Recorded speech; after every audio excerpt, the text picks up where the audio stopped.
Prologue.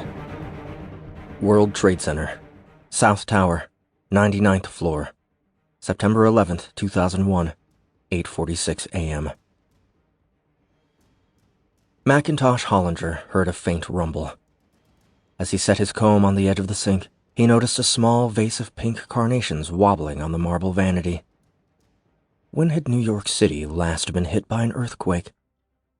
He tried to recall as he checked his short gray hair in the mirror and adjusted the lapel of the blue suit his wife had given him that morning for his 84th birthday. It wasn't worth the $4,000 Sonia had probably spent on it, but he did look sharp. When he glanced again, the vase was still. It was probably nothing. Winking at himself, he walked out of his executive bathroom into his sprawling office. On the east wall were photos of Hollinger with Elvis Presley, Muhammad Ali, and Presidents Reagan and Clinton. A large gold frame held a photo of Lou Gehrig smiling in front of the dugout at Yankee Stadium. Hollinger, who was short but spry for his age, walked briskly across Persian carpets toward the floor-to-ceiling windows that faced west across the Hudson. The morning was bright and clear, and he squinted at the horizon, trying to glimpse the conical spire of his New Jersey estate. He hoped Sonia would get soup for the party, but of course she had. She knew how much he loved soup. Lobster bisque, or maybe crab. A stream of black smoke drifted toward the window. Hollinger lurched back, spun around, and scanned the 3 flat-screen TVs on the wall. On WNYW, a wobbly shot showed the top of the North Tower, partially obscured by leaves. He grabbed a remote and unmuted the TV. A male reporter's voice filled the room. Just a few moments ago, something believed to be a plane crashed into the North Tower of the World Trade Center. I just saw flames inside. You can see the smoke coming out of the tower. We have no idea what it was. He switched to CNN, a live shot of the smoking tower, and read the headline at the bottom of the screen, World Trade Center Disaster. His body tensed. His feet felt strange, leaden. Sheets of smoke clouded the windows. A pang of terror shot through his head. He was going to die. This struck him as a bodily certainty, and his first thought was that he had to tell someone about the money. He walked to the phone and picked up the receiver, but paused before dialing. Smoke billowed past his windows. He heard Sonia's voice in his head, warm and grating at the same time. Vamos! His eyes darted around the office and landed on the photo of Lou Gehrig. He dropped the phone and scrambled across the room. Up on his tiptoes, Hollinger yanked the photo off the wall and tucked it under his left arm, then jogged into the lobby of his firm. Sousa! He tried to yell, but the sound caught in his throat. His secretary wasn't there. The 2 other offices in his suite were empty. He passed a marble placard that read Hollinger Quantitative Investing and followed the hallway to stairwell B. He peered down and counted the stairs between him and the landing. 19 stairs per floor, 99 floors, 1,881 stairs. He wouldn't make it. Sonia. If she were there, she'd tell him what to do. He stepped back toward the hallway, but again, Sonia's voice cut through the fog of his indecision. Vamos! He blinked twice and stepped down. 10 minutes later, he stood on the landing of the 80th floor, sweating and shaking. He leaned the photo against the wall and cupped his palms over his knees. People rushed past as images flooded his mind. Smoke pressing on windows, a sea of blue seats at Yankee Stadium, Sonia's blonde hair, dark at the roots. He heard an explosion above him and froze in terror as the building shook. Within seconds, he smelled what he thought was kerosene. Smoke drifted down the stairwell toward him. A woman bumped into him on her way past. We got hit too! She shrieked into a cell phone. He heard crackling a flight up, then screaming. He looked at the photo leaning against the wall and smiled back at Lou Gehrig, then continued down the stairs without it. His knees buckled with each step, and he gagged on the sour smoke that followed him down. He saw his wife's athletic legs walking on hot sand, her smooth skin the color of milky coffee. Vamos! At the 40th floor, people packed the stairwell. Most were quiet, but some yelled into cell phones pressed to their ears. A young man asked, "What happened?" to no one in particular. Hollinger heard sirens and men shouting from below. He fought to keep up with the crowd, but his lungs burned and his legs had gone numb. At 9:25 a.m., he stumbled into the crisp morning air. A small piece of steel struck his shoulder as firefighters rushed past him into the towers. "Get the hell out of here!" one yelled. "Run!" At the corner of World Trade Center Plaza, Hollinger stood in line for a payphone, watching the charcoal smoke fill the sky. Glass and steel smashed down on cars parked around the towers. He doubled over and coughed violently, then looked up again. A woman in a blue dress fell to the street from 100 stories above. "Please, God, no!" he said. He spat blood that tasted like charred iron, then closed his eyes as hard as he could, trying to drive the image from his mind. After a few minutes, it was his turn to use the phone. He pulled some coins from his pocket and dialed, then waited until the answering machine picked up. He hung up. "Damn it, Martin!" He fished out more change and dialed another number. "It's Mac! Come get me!" His voice was raspy, dry. "Where are you? Are you all right?" Denver Bice spoke in a calm, thin voice. "I made it out! Come get me!" "Can't you get any help down there?" "Everyone's running into the buildings." "Why didn't you call Sonia?" "I can't call her." He coughed into the phone and wiped his mouth on his sleeve. "She's at the farm." "It'll be 10 minutes, at least. I'm at the Standard Building." "I'll be walking up Church Street." Sonia Hollinger was on her final set of crunches in the gym of the New Jersey estate she and her husband referred to as the farm. As she brought her elbows toward her knees, Juan Carlos wiped the sweat from her forehead. "Thanks, baby," she said as she exhaled. 3 more, he replied. Sonia breathed hard. "Vamos," she said, dropping her head onto the mat. Before she could come up for a crunch, the phone rang. "You and I should get it?" Juan asked. "No, honey. Who calls this early, anyway?" She finished the set and lay on the mat, stretching her long, tan legs onto his lap. "Oh, this sweat has me feeling a bit excitada. Is it 9 yet?" Juan lay beside her. 5:29, and you are done for the day, Mrs. Hollinger. We have time. He put his hand on her taut thigh. The phone rang again, and Sonia shot a look across the gym. "Who would be rude enough to call twice before 9? Juan slid his hand up to her waist. She moaned lightly and put her hand behind his head. "I have Mac's party to prepare for, honey. We should probably wait until after lunch." "The caterers will not be here for an hour. I can service you quickly." "I know you can." She sat up and pulled her blonde ponytail tighter. As she stood up, she rubbed her hand over her belly. "I feel gorda." "Mrs. Hollinger, you are the sexiest 55-year-old woman in the world. Why do you think I do what I do for you?" She smiled. "Because my husband pays you $75,000 a year." "He pay me to cook and work you out. The other things I do for fun." The phone rang again. "Well," Sonia barked, walking across the gym past a single-lane swimming pool and a row of cardio machines. The pink cordless phone on the wall was studded with rhinestones. "Hello?" she said, irritated. "What? Slow down. What happened?" She grabbed a remote and clicked on a wall-mounted TV. Smoke billowed from the north tower. "Meu Deus," she said. She dropped the phone, knelt, and made the sign of the cross. "I need to call Mac." Juan ran across the gym and took her hand. "¿Qué?" "A plane hit the trade center." She picked up the phone and dialed her husband's office. Pick up, pick up, pick up." She slammed the phone back down and looked at Juan. "What should I do?" "Try again." She dialed again, but this time the call wouldn't connect. "Phone lines must be overloaded," she said. "We've got to go there. Find him." Juan put his hand on her shoulder. "Mrs. Hollinger, no. It will be too much chaos. They'll close the tunnels." She tried 5 different numbers. 3 of the calls didn't go through, and when the others did, she left frantic messages. For the next hour, she stared at the TV and called her husband's office every few minutes. At 9:58 a.m., she and Juan watched live TV coverage as the South Tower collapsed. "Meu Deus," she said again, this time under her breath.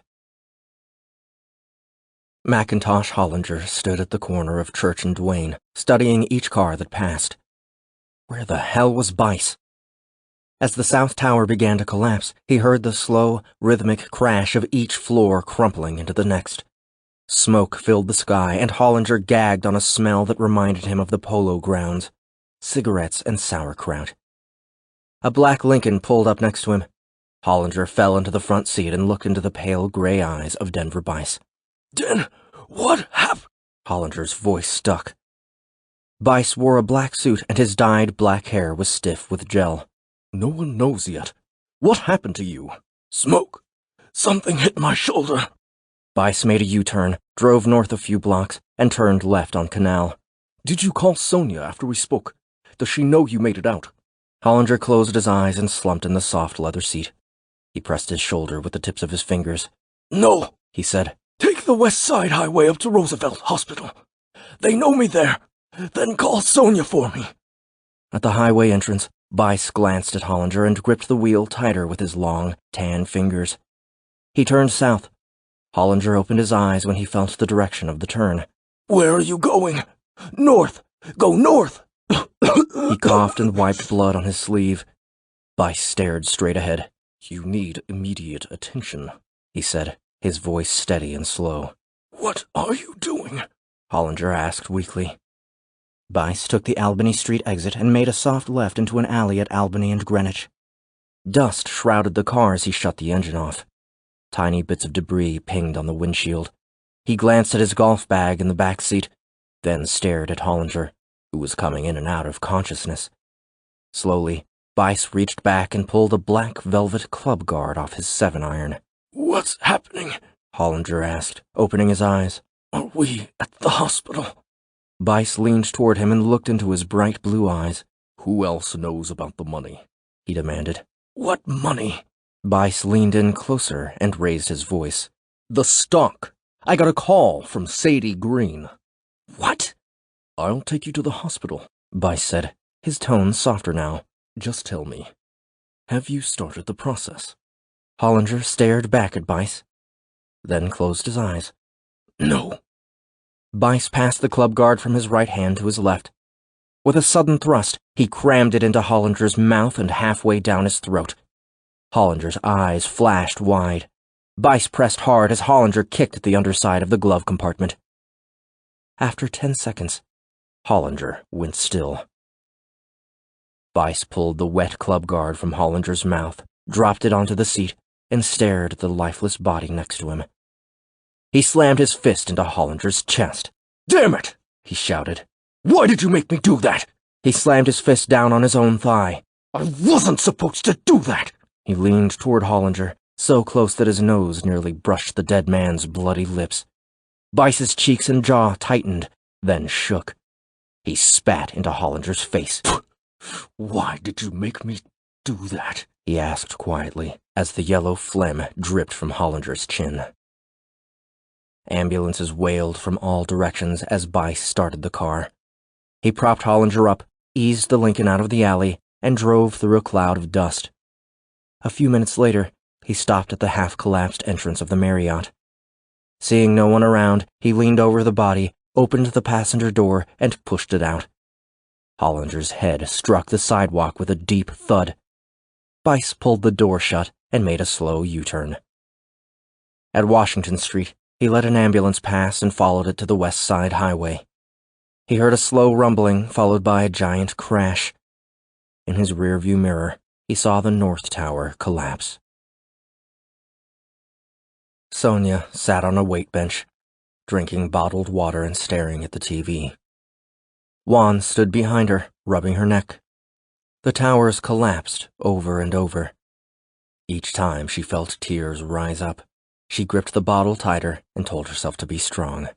In Cuba, Juan said, this will never happen. That's because no one cares enough about Cuba to bother, Sonia said. Everyone wants to be us. That's why they attack us. You're too young to know it, but you're lucky to be in this country. What about Brazil? Juan asked. Doesn't this make you wish you had stayed? Maybe no one cares enough to attack you, but also you don't get attacked. She grimaced at the replay of bodies falling from the towers. I'm American now. Brazilian American. And proud. You should learn to be proud as well. The phone rang. She lunged at it and almost fell over. Mac! She yelled. No, it's Denver Bice. Mr. Bice, have you heard from Mac? He should have been in his office when it happened. Sonia, I'm so sorry. I haven't heard from him. Her shoulders dropped. And you, Mr. Bice? Are you okay? Juan pressed his hand into her lower back, adjusting her posture. Denver. Please call me Denver. And yes, I'm fine. Don't worry. The police will find him. It could take a few hours, but I know you'll hear from him soon. Thank you, Mr. Bice. You will call me if you hear anything. Of course. And you as well. Of course, she said, sitting up as straight as she could, struggling to hold back the tears. Denver Bice closed his cell phone and scanned the parking garage of the Standard Media building through the windshield of his Lincoln. He scooped up the club guard and put it in his pocket as he got out of the car. He opened the door to the back seat and pulled the guards off the rest of his clubs. He buried them in the dumpster in the corner of the garage, then took the elevator to the 33rd floor. The corporate offices of the New York Standard were bustling. Employees hurried back and forth, called loved ones, and gathered around televisions. Bice set up a meeting with his VPs for later in the afternoon and sent his assistant home for the day. "Go be with your family," he said gravely. "Our people downstairs will get the story. I want to make some calls and see what I can do to help." As he closed the door to his office, Bice heard the thud of Hollinger's head. His breath tightened. He saw the body in the shadow of the Marriott, and all his muscles contracted at once. "It's not my fault. He didn't give me a choice." He locked the door, then sat at his desk and focused on an orange spot on the vast Art Deco carpet. "You can choose to be in control," he whispered. He took 10 deep breaths. His muscles relaxed.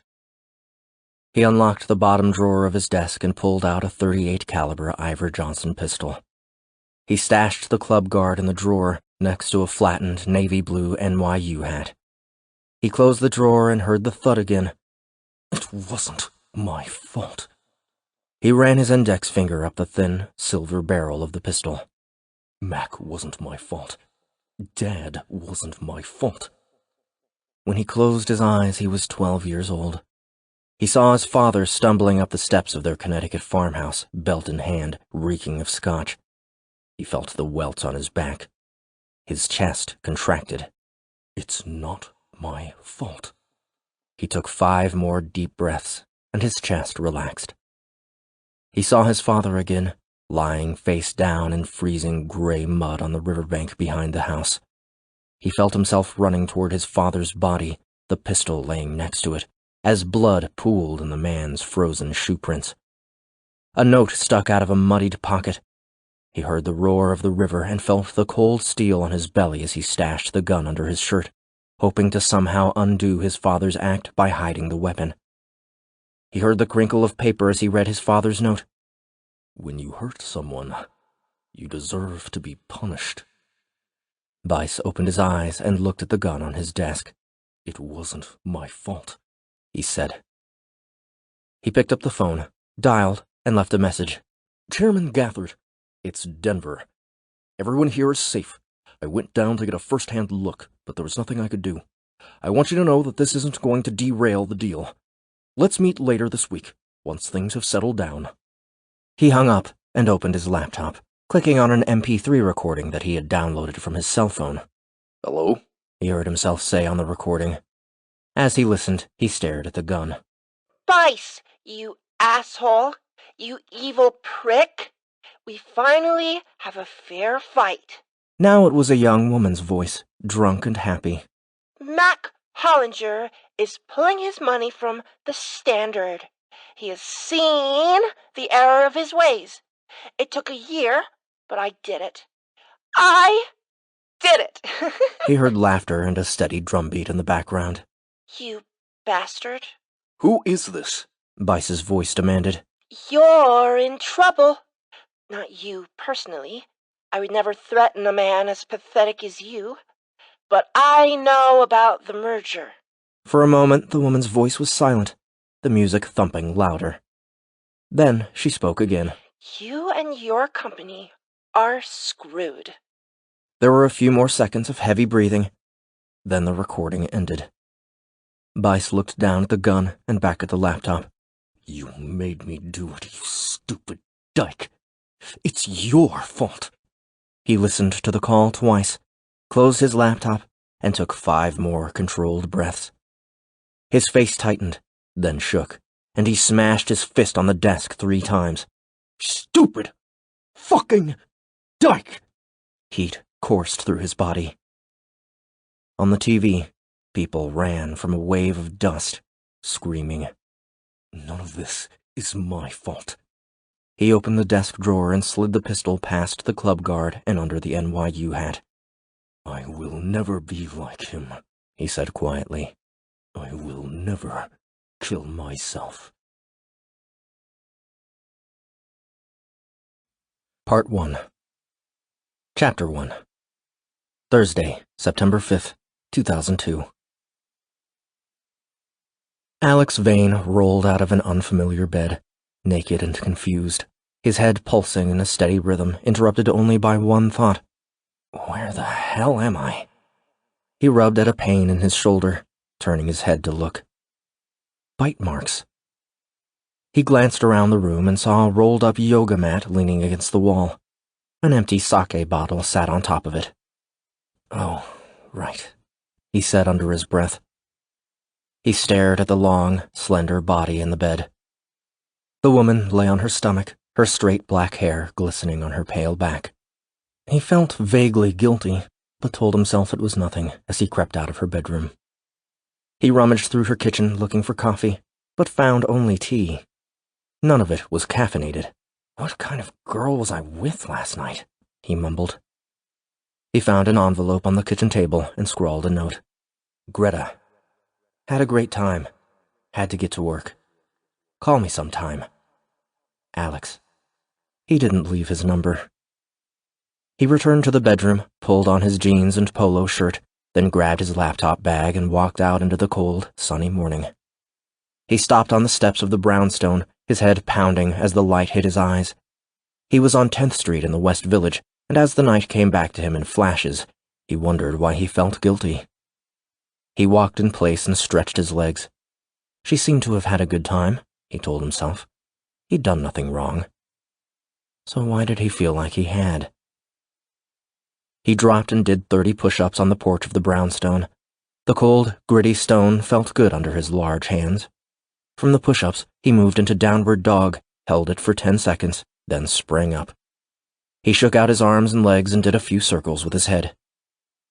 He felt a bit better and knew that a hit of caffeine would bring him all the way back to himself. At the cart on the corner, he bought a cup of coffee and a copy of the New York Standard. He leaned against a ginkgo tree and scanned the front page. Damn, he said to himself. They had trimmed his story by half, but at least it was above the fold. Trial of Student Killer begins today, by Alex Vane. Opening remarks are expected today at the New York County Criminal Court in the murder trial of Eric Santiago, the NYU student accused of murdering Professor John Martin in Washington Square Park on New Year's Eve, 2001. Santiago, a 19-year-old biology major, has pled not guilty. Prosecutors are expected to argue that Santiago encountered Martin at approximately 1 a.m. on January 1, 2002, and administered a lethal dose of fentanyl, a synthetic narcotic. It remains unclear what motive prosecutors will claim, but sources describe Santiago as sick and cold-blooded. One officer familiar with the case said, "Motive? What motive?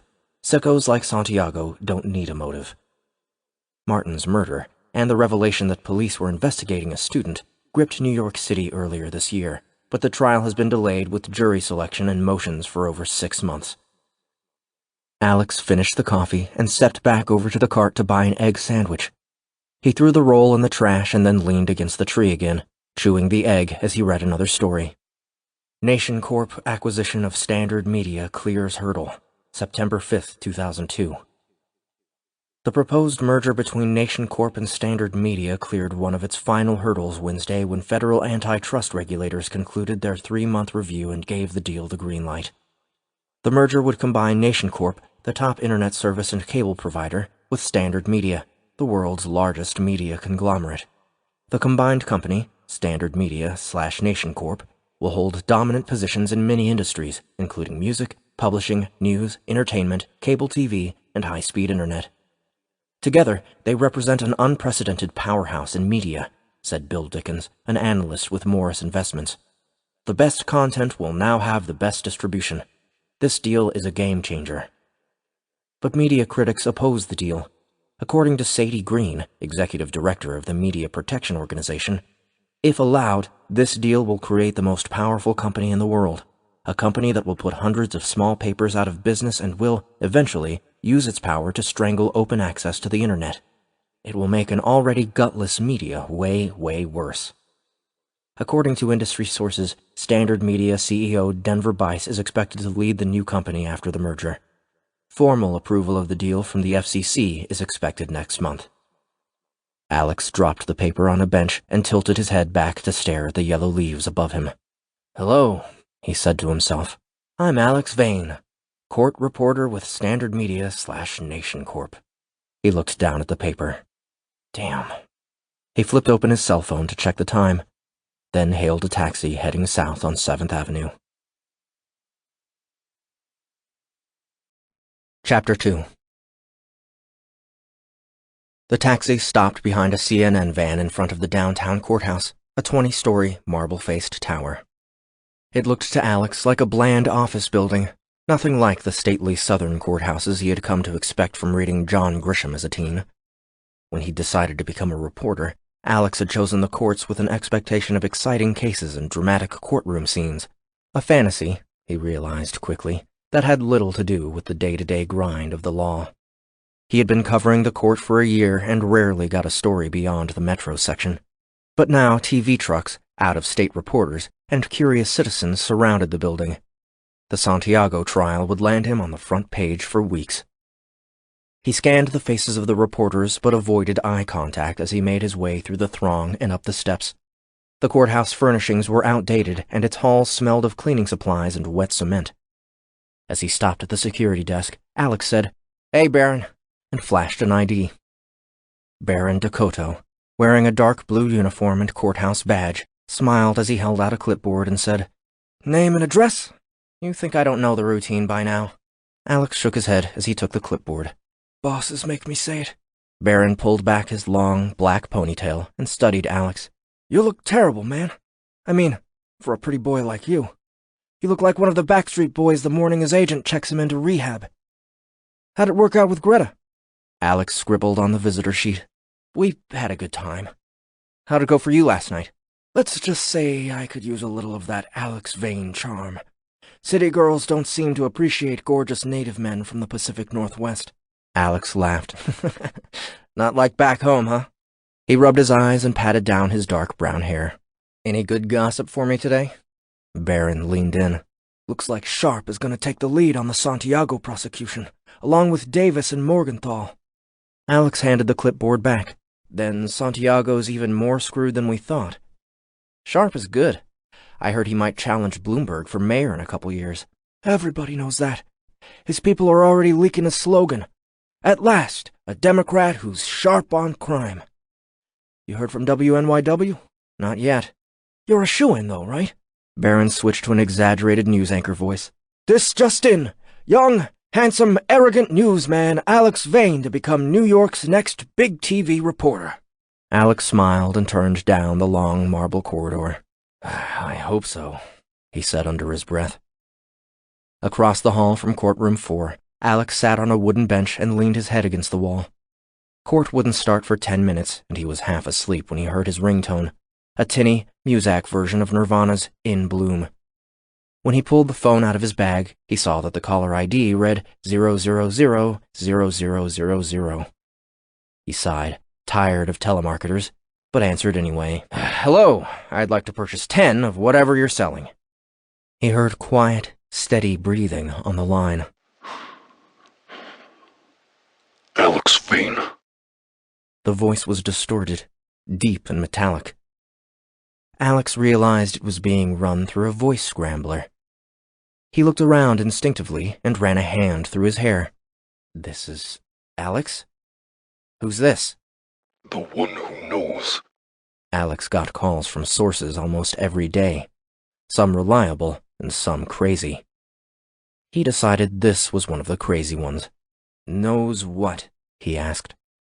The voice spoke slowly. knows who killed Professor John Morton.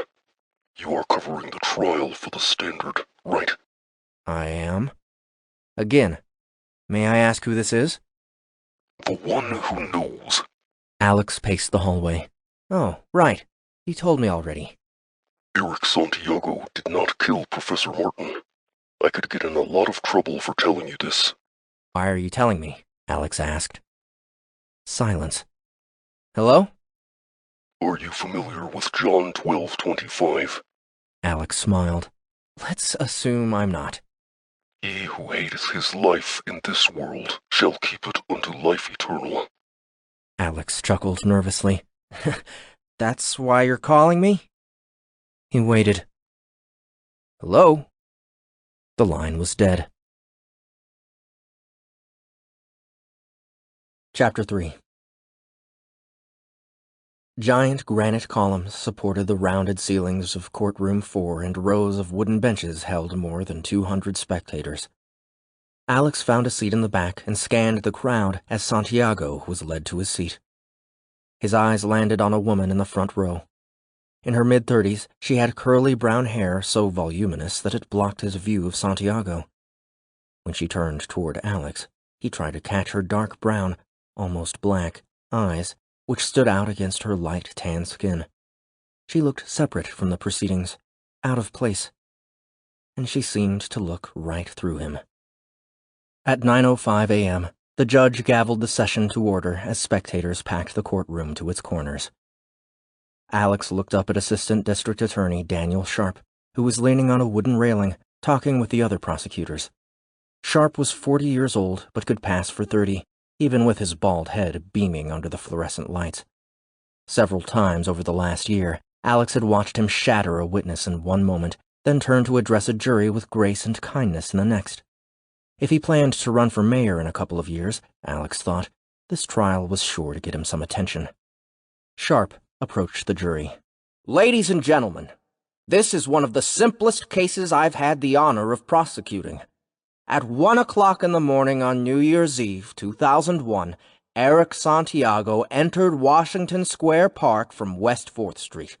He walked the diagonal toward the fountain and stopped at the towering bronze statue of Giuseppe Garibaldi. Sharp paused and looked at the floor gravely, then continued. Santiago. Alex tuned him out and studied the waves of the mystery woman's hair. He knew most of the people in the courtroom that day. Santiago's mother, Professor Martin's daughter, a few NYU professors, but he couldn't place the woman. Sharp raised his voice. Fentanyl is designed as a slow-release drug. After receiving a concentrated dose orally, the professor would have felt nothing for 3 or 4 minutes. As his stomach heated the liquid fentanyl to 98 degrees, he probably experienced a few moments of relaxation, even well-being. Then suddenly, his heart rate slowed, his blood pressure dropped, and his skin became clammy. Soon after, he fell to the ground, overcome by drowsiness. Seconds later, he was in a coma. In another minute, he was dead. Sharp paused and looked at the defendant with contempt. Santiago was slight and pale, his face scarred from untreated acne. His eyes didn't move from the table in front of him. After killing the professor, Sharp continued, Mr. Santiago strolled to 6th Avenue where, theater workers will testify, he bought a ticket to the 1:30 a.m. showing of Erotic Advances. An hour later, he was back in his dorm room where police found the spray bottle of fentanyl 2 days later. Sharp paced in front of the jury box. You will hear from the defense that Mr. Santiago had no motive. But we will show that Mr. Santiago did not only have a motive, he had the motive. Did he kill because he wanted better grades? No, he did not have any classes with the professor. Was it about a girl? No, they had no mutual acquaintances. Perhaps it was payback for some old slight? Again, no. Santiago's actions sprang from the motive of a true killer. a simple love of death. He's an icy, detached man who, as a child, burned insects in his backyard for pleasure. He is remorseless. He did not even bother to destroy the murder weapon. To the man before you, killing is its own reward. Sharp stopped pacing and looked at the jury. We may not be able to understand this man's evil, but we know it when we see it. And, ladies and gentlemen, we are confident that you will make sure he never has the opportunity to kill again. Sharp let his words sink in, then took his seat. Alex jotted a few notes, yawned, and moved his gaze back to the woman's hair, hoping she would turn around again. His head throbbed, and he wished he'd eaten a few more eggs. Defense attorney Cynthia Baker wore a cream-colored suit, and her long dreadlocks were tied in a neat bun. She was young, and Alex thought she must be inexperienced because he had never seen her before. Mr. Sharp is right about one thing, She began. Mr. Santiago was in Washington Square Park from 1 to 1:15 in the morning, but he was not there to kill Professor Martin. The defense will show that Mr. Santiago, lonely, confused, and away from home for the first time, made an error in judgment. He went to the park that night to purchase marijuana, but he did not purchase marijuana, just as he did not kill Mr. Martin. The defense will show that Mr. Santiago entered the park at 1, wandered around for 15 minutes, then attended part of a film. He was back in his dorm by 2:30, and we will show that the so-called murder weapon, the spray bottle of fentanyl, was in Mr. Santiago's dorm room on the night in question. Further, we will provide proof that Mr. Santiago had a prescription for the drug. Finally, we will demonstrate that, despite Mr. Sharp's best efforts to obscure this fact, there is not a man or woman alive who saw Mr. Santiago commit this crime. Not one. Alex listened with one ear. His thoughts danced between Greta's pale, naked body and what he would have for lunch, then landed once again on the woman in the front row. Chapter 4. When the trial broke for lunch, Alex followed the woman outside and down the courthouse steps. The afternoon was cool and cloudless. He took a deep breath and felt refreshed, despite the fumes from the garbage trucks backed up along the street. The woman turned down Broadway and paused at a red light. She took something out of her purse and passed it from hand to hand. When she began walking again, Alex flipped open his phone and called his editor. Colonel, it's Alex. Laptop's dead. I know. Yeah, I know. I've got the first hit from this morning. You ready? He dodged a car as he crossed an intersection and dictated the story using his evening news voice. In a surprising twist in the Eric Santiago trial, the defense admitted that the defendant was in Washington Square Park the night Professor John Martin was murdered. He paused. Got it? The Post might lead with the new prosecutor, but this is the story. Yeah, okay, I'll drop the voice. The woman turned left onto Canal and started walking faster. When he lost her in the crowd, he jogged until he saw her again. Colonel, you still there? He asked in his normal voice. Good. Both defense and prosecution acknowledge that the case hinges on a 15-minute period from 1 to 1:15 a.m. on January 1st, 2002. Prosecutors argued that Santiago sprayed Martin with a lethal dose of fentanyl during that period, but the defense claimed that Santiago had nothing to do with Martin's death. Got it? New graph. No, I'm not reading from notes. This is how I roll, Colonel. The woman stepped in a crowd at a red light on West Broadway. Alex waited 100 feet behind her. In another development, the district attorney's office surprisingly appointed Assistant DA Daniel Sharp as lead prosecutor, showing its determination to win a conviction in the high-profile murder trial. Wait, cut surprisingly, okay? Got it? Good. Sharp, who has served as Assistant DA since 1995, is known for prosecuting narcotics cases and is rumored to be laying the groundwork for a mayoral campaign. Can we get away with saying is rumored? I mean, everyone knows it. but I can call around later and get someone to say it on the record if you want. When the light changed, the woman crossed West Broadway. Alex pulled out his notebook. Sharp portrayed Santiago as a cold-blooded killer. He glanced down at his notes as he walked. Quote, "We may not be able to understand this man's evil, but we know it when we see it." End quote, Sharp said during opening arguments. The prosecution is expected to call its first witness on Monday. Yeah, that's all the new stuff, but I'll add B-matter when I get back. Yeah, I'll be in later. The woman entered the subway at Varick and Canal. Alex closed his phone and considered what he was doing. When he was interested in a woman, he generally wasn't shy about it, especially if she was connected to a story. If she wasn't interested in him, he could pretend that he had approached her for professional reasons. And if they hit it off, he could always find another source. But there was something about her that made him hang back. Even in the subway, she appeared out of place, aloof, and this made Alex nervous. The station was in its midday lull. A man sat on a bench reading a book, and another stood on the edge of the platform, leaning out every few seconds to look down the tunnel. Alex's head pounded as he breathed the stale air. He saw her sitting on a bench at the north end of the station and leaned on a wall 50 feet away, pretending to read his notebook while watching her out of one eye. She stared straight ahead and passed something between the fingers of her left hand. Alex thought it was a coin. He heard the slow screech of a train approaching from the south. She stood and threw the coin in the air. The screech became a high-pitched, metallic scraping as she caught the coin and looked down at it. She crinkled her nose at the coin, then walked into the first car once the train stopped in front of her.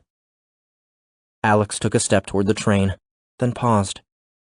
He wanted to follow, but he was frozen. The train pulled out, and Alex turned toward the exit. He had to get back to court anyway. Chapter 5. Inside the train, Camila Gray sat next to a large woman and scanned the ads along the top of the subway car. Her mind was blank, and she read slowly. Live a life without fear. A workshop with someone she'd never heard of. Hablemos español. A law firm specializing in deportation issues. Sex in the city. A singles club. The woman beside her touched Camilla's leg. "You okay, honey?" she asked. Camila turned toward her and let her eyes go soft so she saw only a brownish blur. The woman smelled of cinnamon and bleach. Why do you ask? Camila said quietly. "You look sad. Is it 'cause of the 9/11 anniversary coming up?" I'm sorry. Camila replied. No, it's not that. I don't mean to make you sad as well. She smiled. My ex-boyfriend was murdered. My father is dying. This is just how I am right now. The woman patted Camila on the knee and turned away. The smell of bleach reminded Camila of the first time she had done her own laundry. She'd been 8 at the time and had poured in half a bottle of bleach, then hid under her bed as the scent spread throughout the house. It was the first time her father had slapped her. "You'll learn not to be so precocious," was all he'd said. Afterward, her face aching, she had sat in a small white oak tree below her bedroom window, flipping a silver and gold Argentinian peso coin. When giving her the coin, Camila's grandmother had said, When you feel lost, choose 2 possibilities, one for heads and one for tails. Then flip. But you do not have to do what the coin says. Instead, when you see the outcome, put your hand to your heart and feel. Is there disappointment?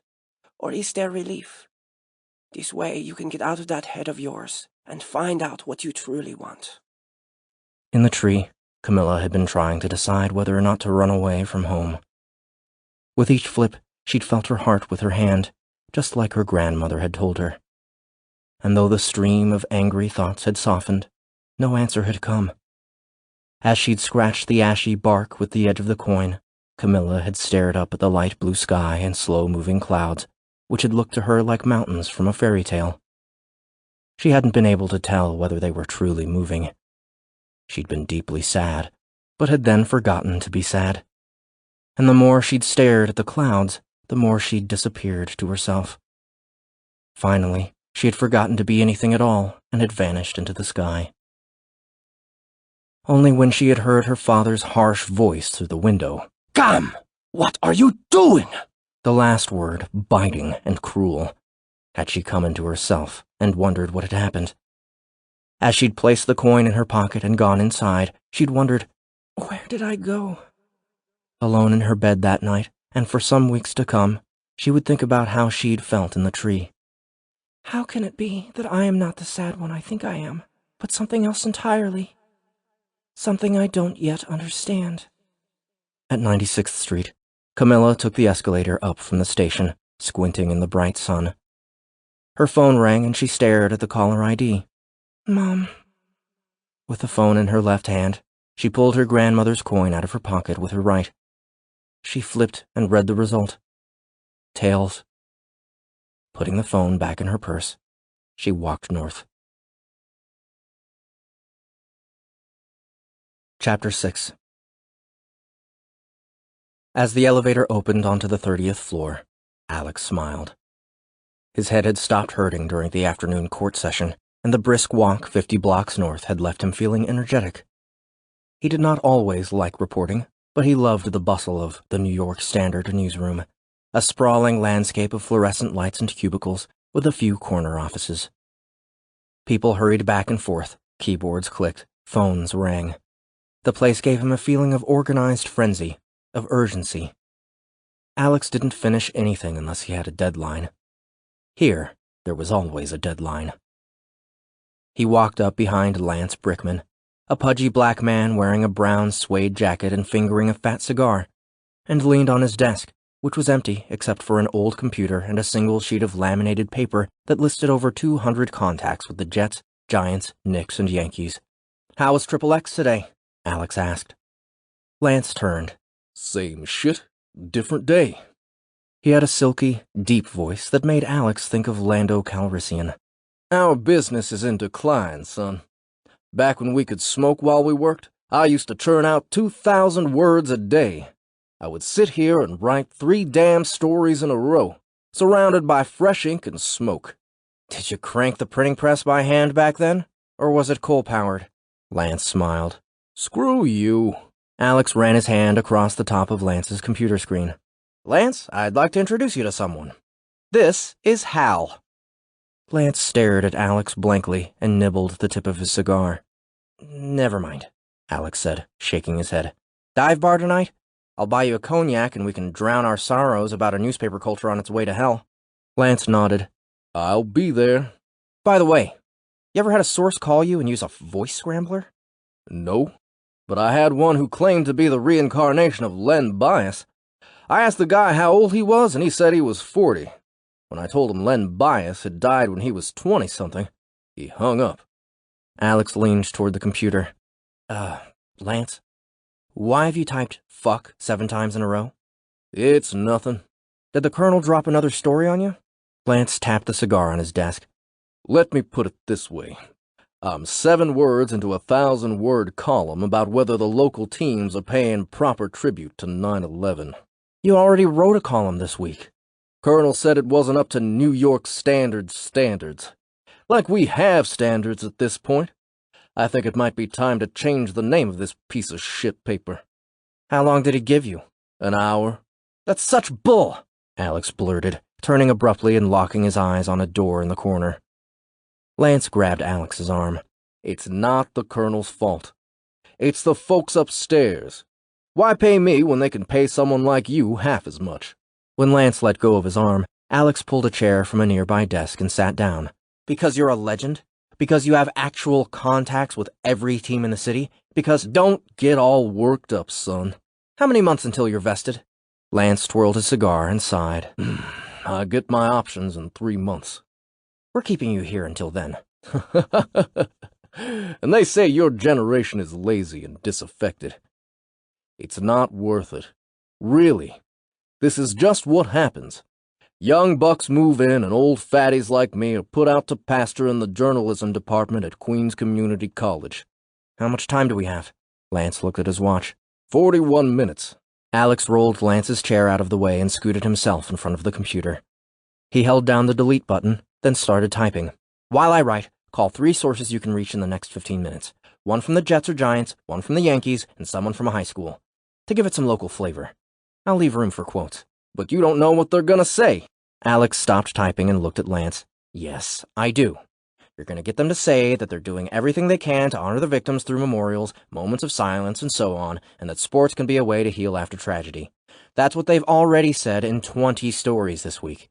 That's all their PR departments are going to let them say. That's all they know how to say. How about the facts? Alex started typing. It's a sports column.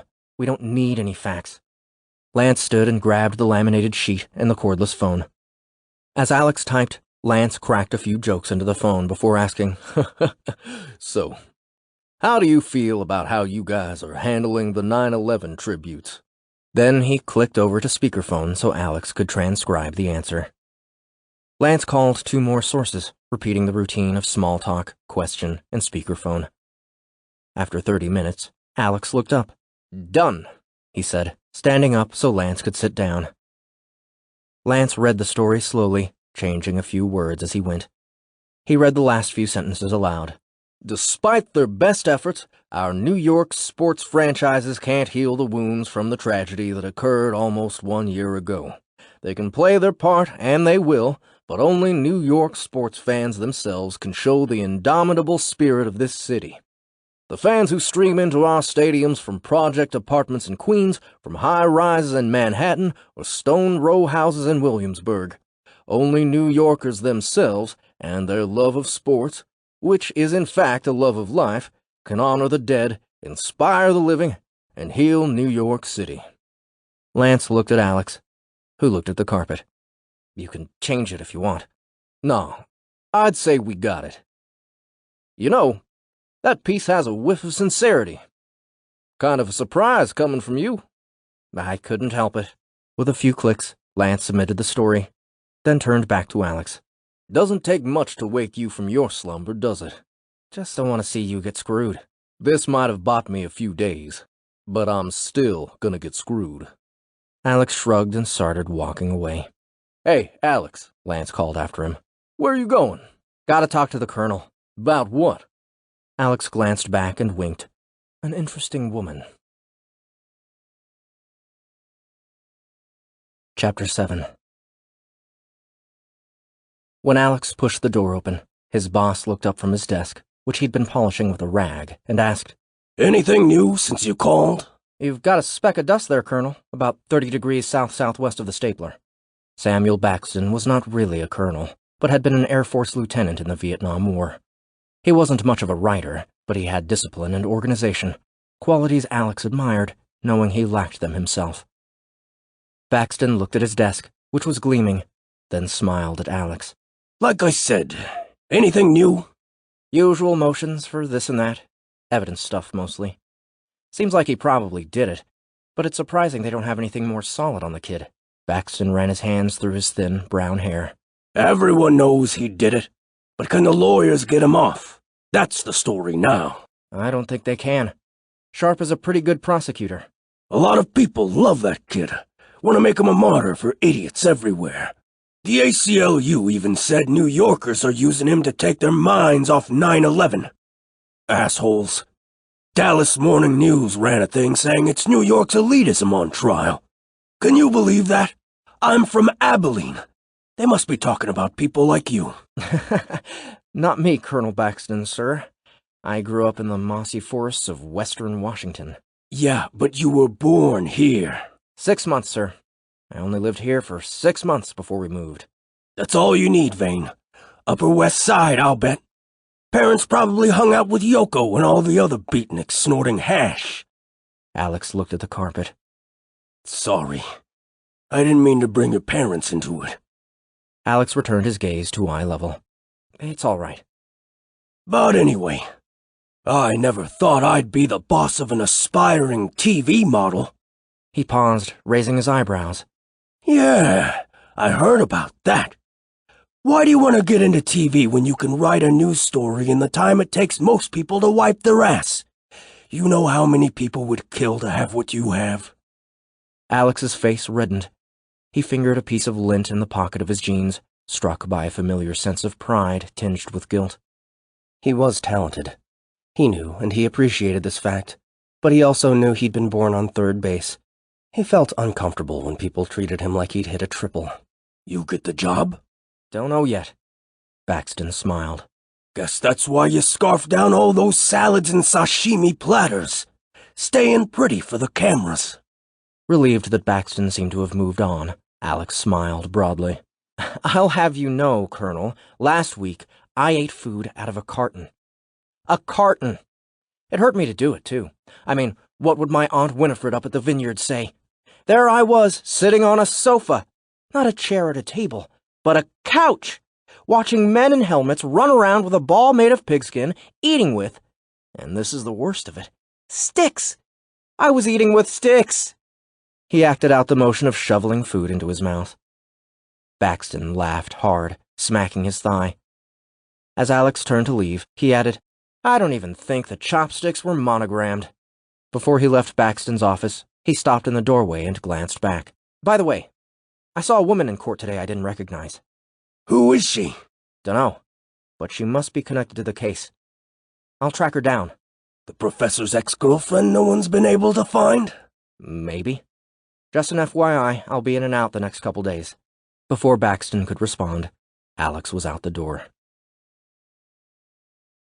Back at his desk, Alex dialed the courthouse. Baron, I need the name and address of a woman who was there today. Brown hair, mid-30s. She looked South American.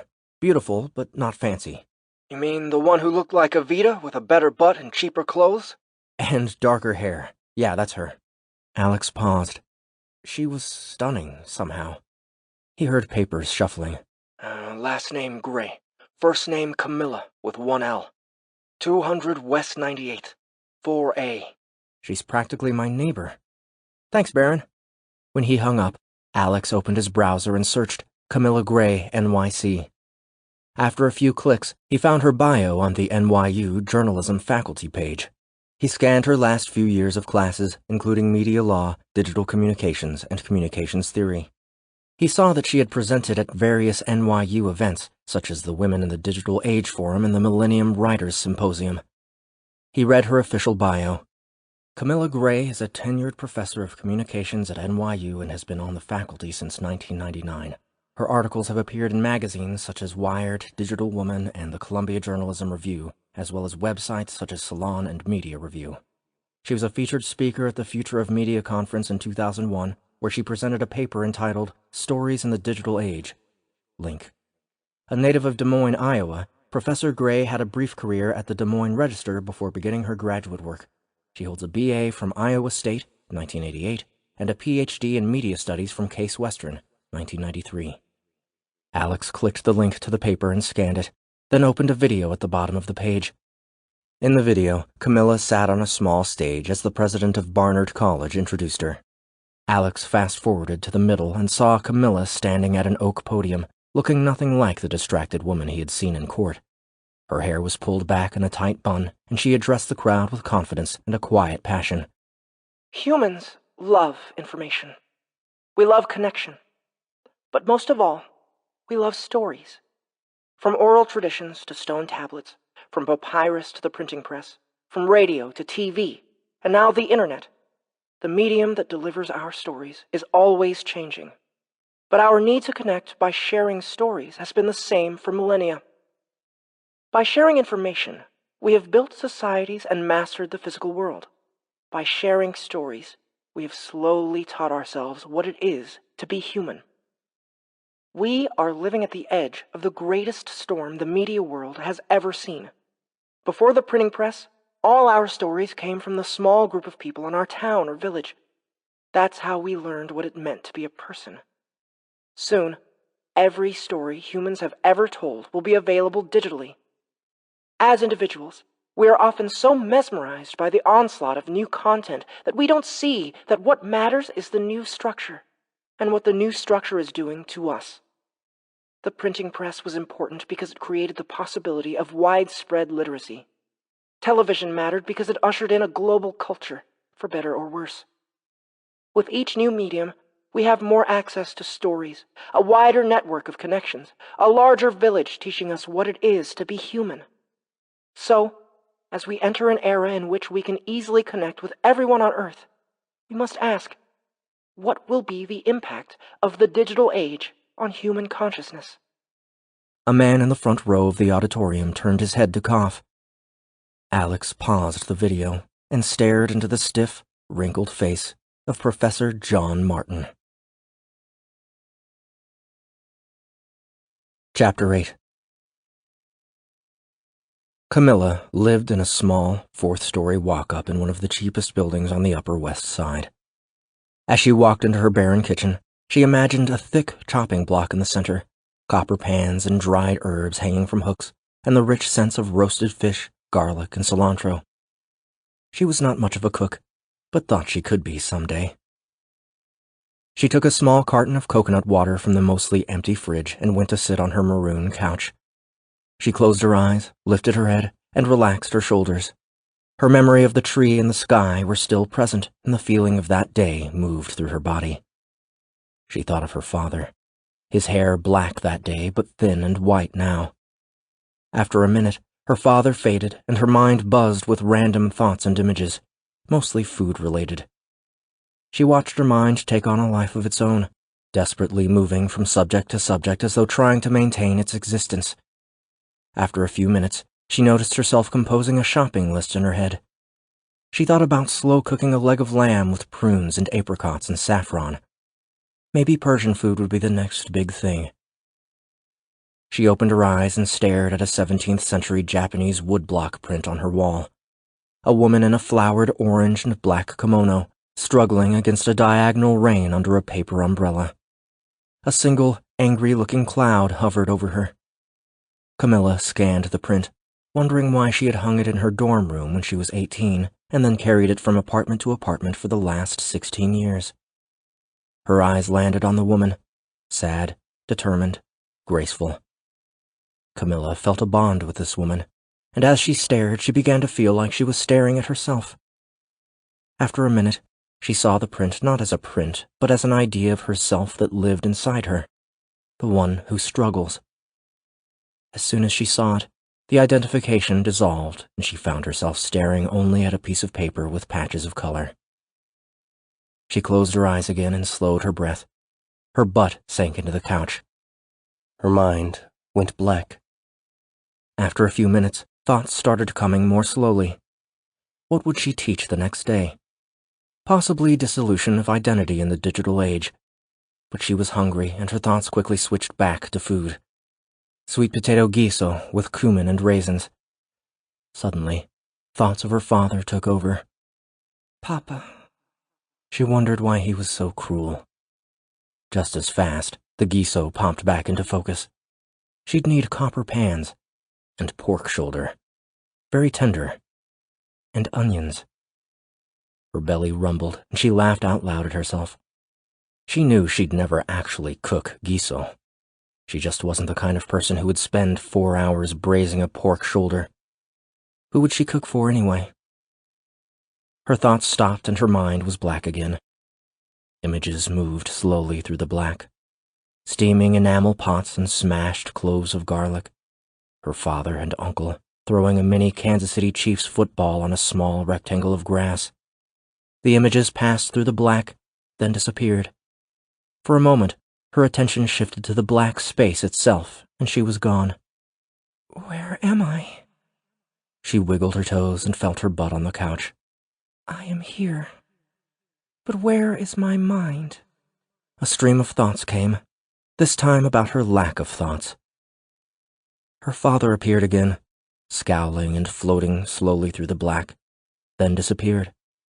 Her conscious mind drifted in and out until she was aware of only an endless, luxurious blackness. After a few minutes, she smelled bleach and smoky meat. Cam! What are you doing? Her father's growl from the kitchen window. She opened her eyes and a shudder ran through her body. Her chest tightened. She was salivating. Her mind returned. She looked over at her phone, which was ringing. Mom. She watched the screen until it read, 1 missed call. An overwhelming sadness spread through her body. Then she began to cry. Chapter 9. Alex stopped by his studio apartment at 105th and Broadway to shower, shave, and change into a black button-down shirt and dark jeans.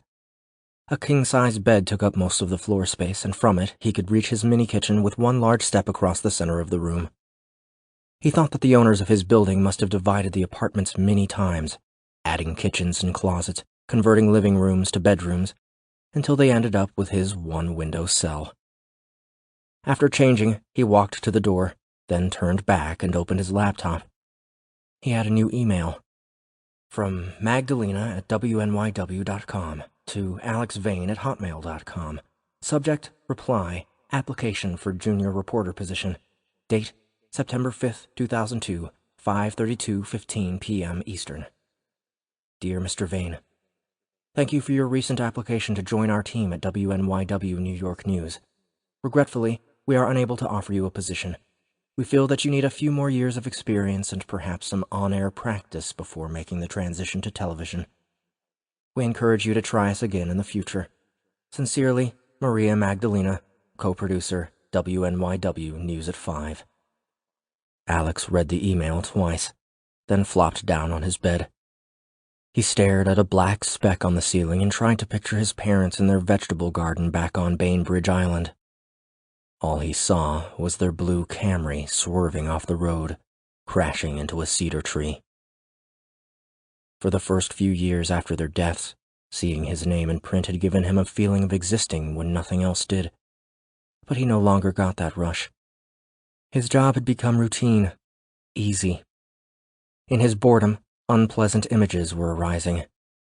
He hadn't actually been there when his parents died, but he was seeing the crash almost every day now. He had heard that live TV is like a newspaper on speed, fast-paced and dangerous, a lot of attractive people working hard. He wanted to feel that, to be busy and productive. Most of all, he wanted to fill the blank space in his mind that images of the crash were occupying. He stood up and read the email again. Damn, he said to himself, slamming his laptop and heading out the door. The dive bar on 92nd Street was full of New York sports memorabilia and poorly lit by dusty, colored lights. Alex saw Lance stooped over a glass of something brown. He thought of the email again, then collected himself and flashed a smile. How does it feel to live in a town where even the names of bars are ironic and self-referential? He sat on an empty bar stool next to Lance. Go to hell with all that, Lance said. One glass of booze as good as another. Alex ordered a vodka and soda with lime. Lance smiled. Wouldn't want to accidentally ingest a carbohydrate, would you? Wouldn't exactly hurt you to cut the carbs a bit, Alex replied, reaching over to pat Lance's belly. Lance swatted Alex's hand away. How'd that story go over? Fine. Looks like I'm safe for one more day. When the bartender brought his drink, Alex squeezed the lime into it. Lance shook his head. This whole food obsession is getting out of control. Half the country is killing themselves with food, and the rest treat food the way we treated the Holy Spirit at Trinity Baptist on Sundays. Huh? With reverence. Man, what the hell happened to just eating? Alex sipped his drink. Why didn't you go into radio? You preached like a radio guy. Didn't have the looks for it. They both laughed as the bartender refilled Lance's cognac. Speaking of different careers, Lance said, taking a long sip. I didn't get it. No? She said I need on-air practice. I don't want to talk about it. You got anything good on opening week in football? Got a thing about some guy in the Giants' locker room being Muslim. Couple teammates went on record saying they don't trust him. It's a bullshit story, but they said it, so we're gonna print it. What have you got? Santiago, the Washington Square Park murder. That's a career maker, if you play it right. Depending on how the trial plays out, you could be doing segments on CNN before you know it. But pray for something dramatic at the trial. Sexual abuse, some dirt about the professor. Maybe it'll turn out the kid's innocent. If the trial goes national, you could write it. Hell, who knows where? He turned to the bartender. Ma'am, another for me, and get this young man one too. He needs to learn how to drink the good stuff. Lance emptied his glass and turned to Alex. Why do you want to leave for local TV anyway? This merger goes through and we might be a TV station. I've heard they're going to keep the paper if the deal goes final. The bartender set down a curved glass and poured the liquor. When the guys from Nation Corp move in, the Standard will be a one-page flyer, and you'll be doing 2-minute segments on Court TV. Alex ran his finger around the rim of the cognac glass. He turned to Lance. You think Santiago did it? Doesn't matter if he did it. Matters how big the story gets. Not that it could get much bigger. But do you think he did it? You're asking the wrong question. Alex picked up the glass and smelled. I don't drink brown liquor. Lance shook his head. You got a lot to learn, son. So school me. First of all, journalists don't drink vodka. Why not? Who knows? But I heard Edward R. Murrow say it when he gave a talk at Syracuse in 1963. So it must be true. Lance was slurring his words now. Second, you're screwed unless you go for it when you get your chance, which is now. I started at the Standard 10 years before ESPN was born, when the sports section was all people had. I knew athletes were gonna run the world soon. That job was my shot, and by the time I was 30, we had the best sports section in the city. I did coke with half the pro athletes in New York in the 80s. We were kings back then. Now, for a kid like you, there's nowhere to go in this business but down. Or, if you're lucky, sideways. So what are you saying? Don't screw up this story. Do what the Colonel says, get your pretty face on CNN, and use that to get a TV job. If that's what you want. Alex emptied the glass and grimaced. Lance shook his head. You just shot a $20 glass of champagne cognac. Was I not supposed to? Lance smacked him on the back of his head. At the same time, someone touched Alex's shoulder. He turned. Greta Morey stood before him at about 5'6", with long, black braids hanging in front of her shoulders. Alex was surprised, but stood up and gave her a brief hug. Sorry I'm late, she said. I'm always late. Greta, he said. Oh, late? This is Lance. We work together. Lance, this is Greta. She's a yoga teacher. Lance smiled into his drink. I'm a body worker, she said, holding one hand out to Lance while smacking Alex on the shoulder with the other. Wait, you don't even remember that you invited me to meet you here tonight. She smoothed her white linen dress under her as she sat on a bar stool next to Alex. Alex flushed. What had happened was, I had been planning to meet you here, and then Lance called and then what happened was, never mind. I'm an asshole. But enough about me. What do you think of me? Greta turned to Lance. Asshole pretty much sums it up. But at least he knows he's an asshole. That's a start. Alex leaned forward between them.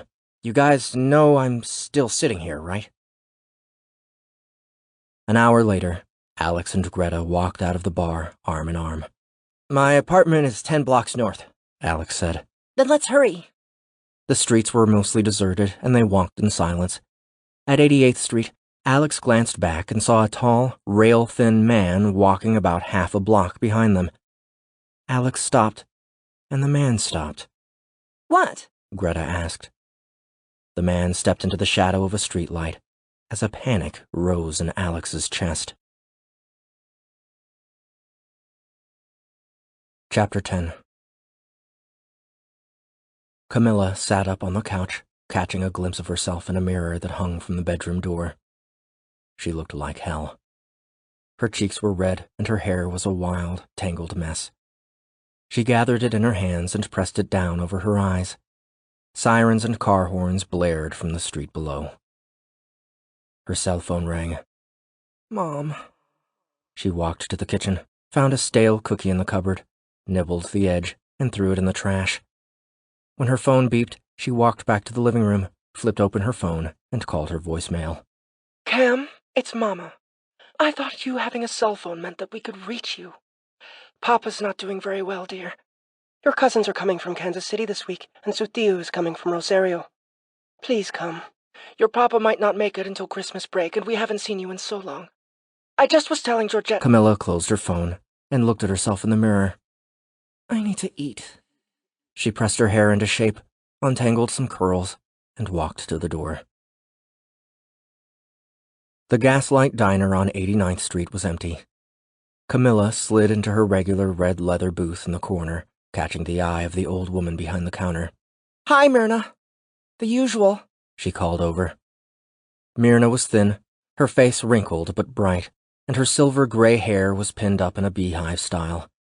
She turned and shouted back to the kitchen. Bacon and brie burger, rare. Sweet potato fries, roasted garlic aioli. She turned to Camila. You're here late tonight. Been crying again? She asked in a harsh but motherly voice. Guess, Camila croaked across the diner. About Martin or your dad? Or something else? At this point, I'm not even sure anymore. Drink? At least one. Myrna grabbed a shaker from the bar behind the counter, added a shot of gin, a dash of simple syrup, a splash of lemon juice, and a scoop of ice. She shook it hard. You know, the boys in the kitchen talk about you, she said. Couple days ago, Fernando said, how can someone so beautiful and so smart be so sad? She poured the mixture into a champagne flute and topped it off with champagne before garnishing it with a lemon rind. Smiling, she approached Camila, then set down the drink. I told him I had no idea.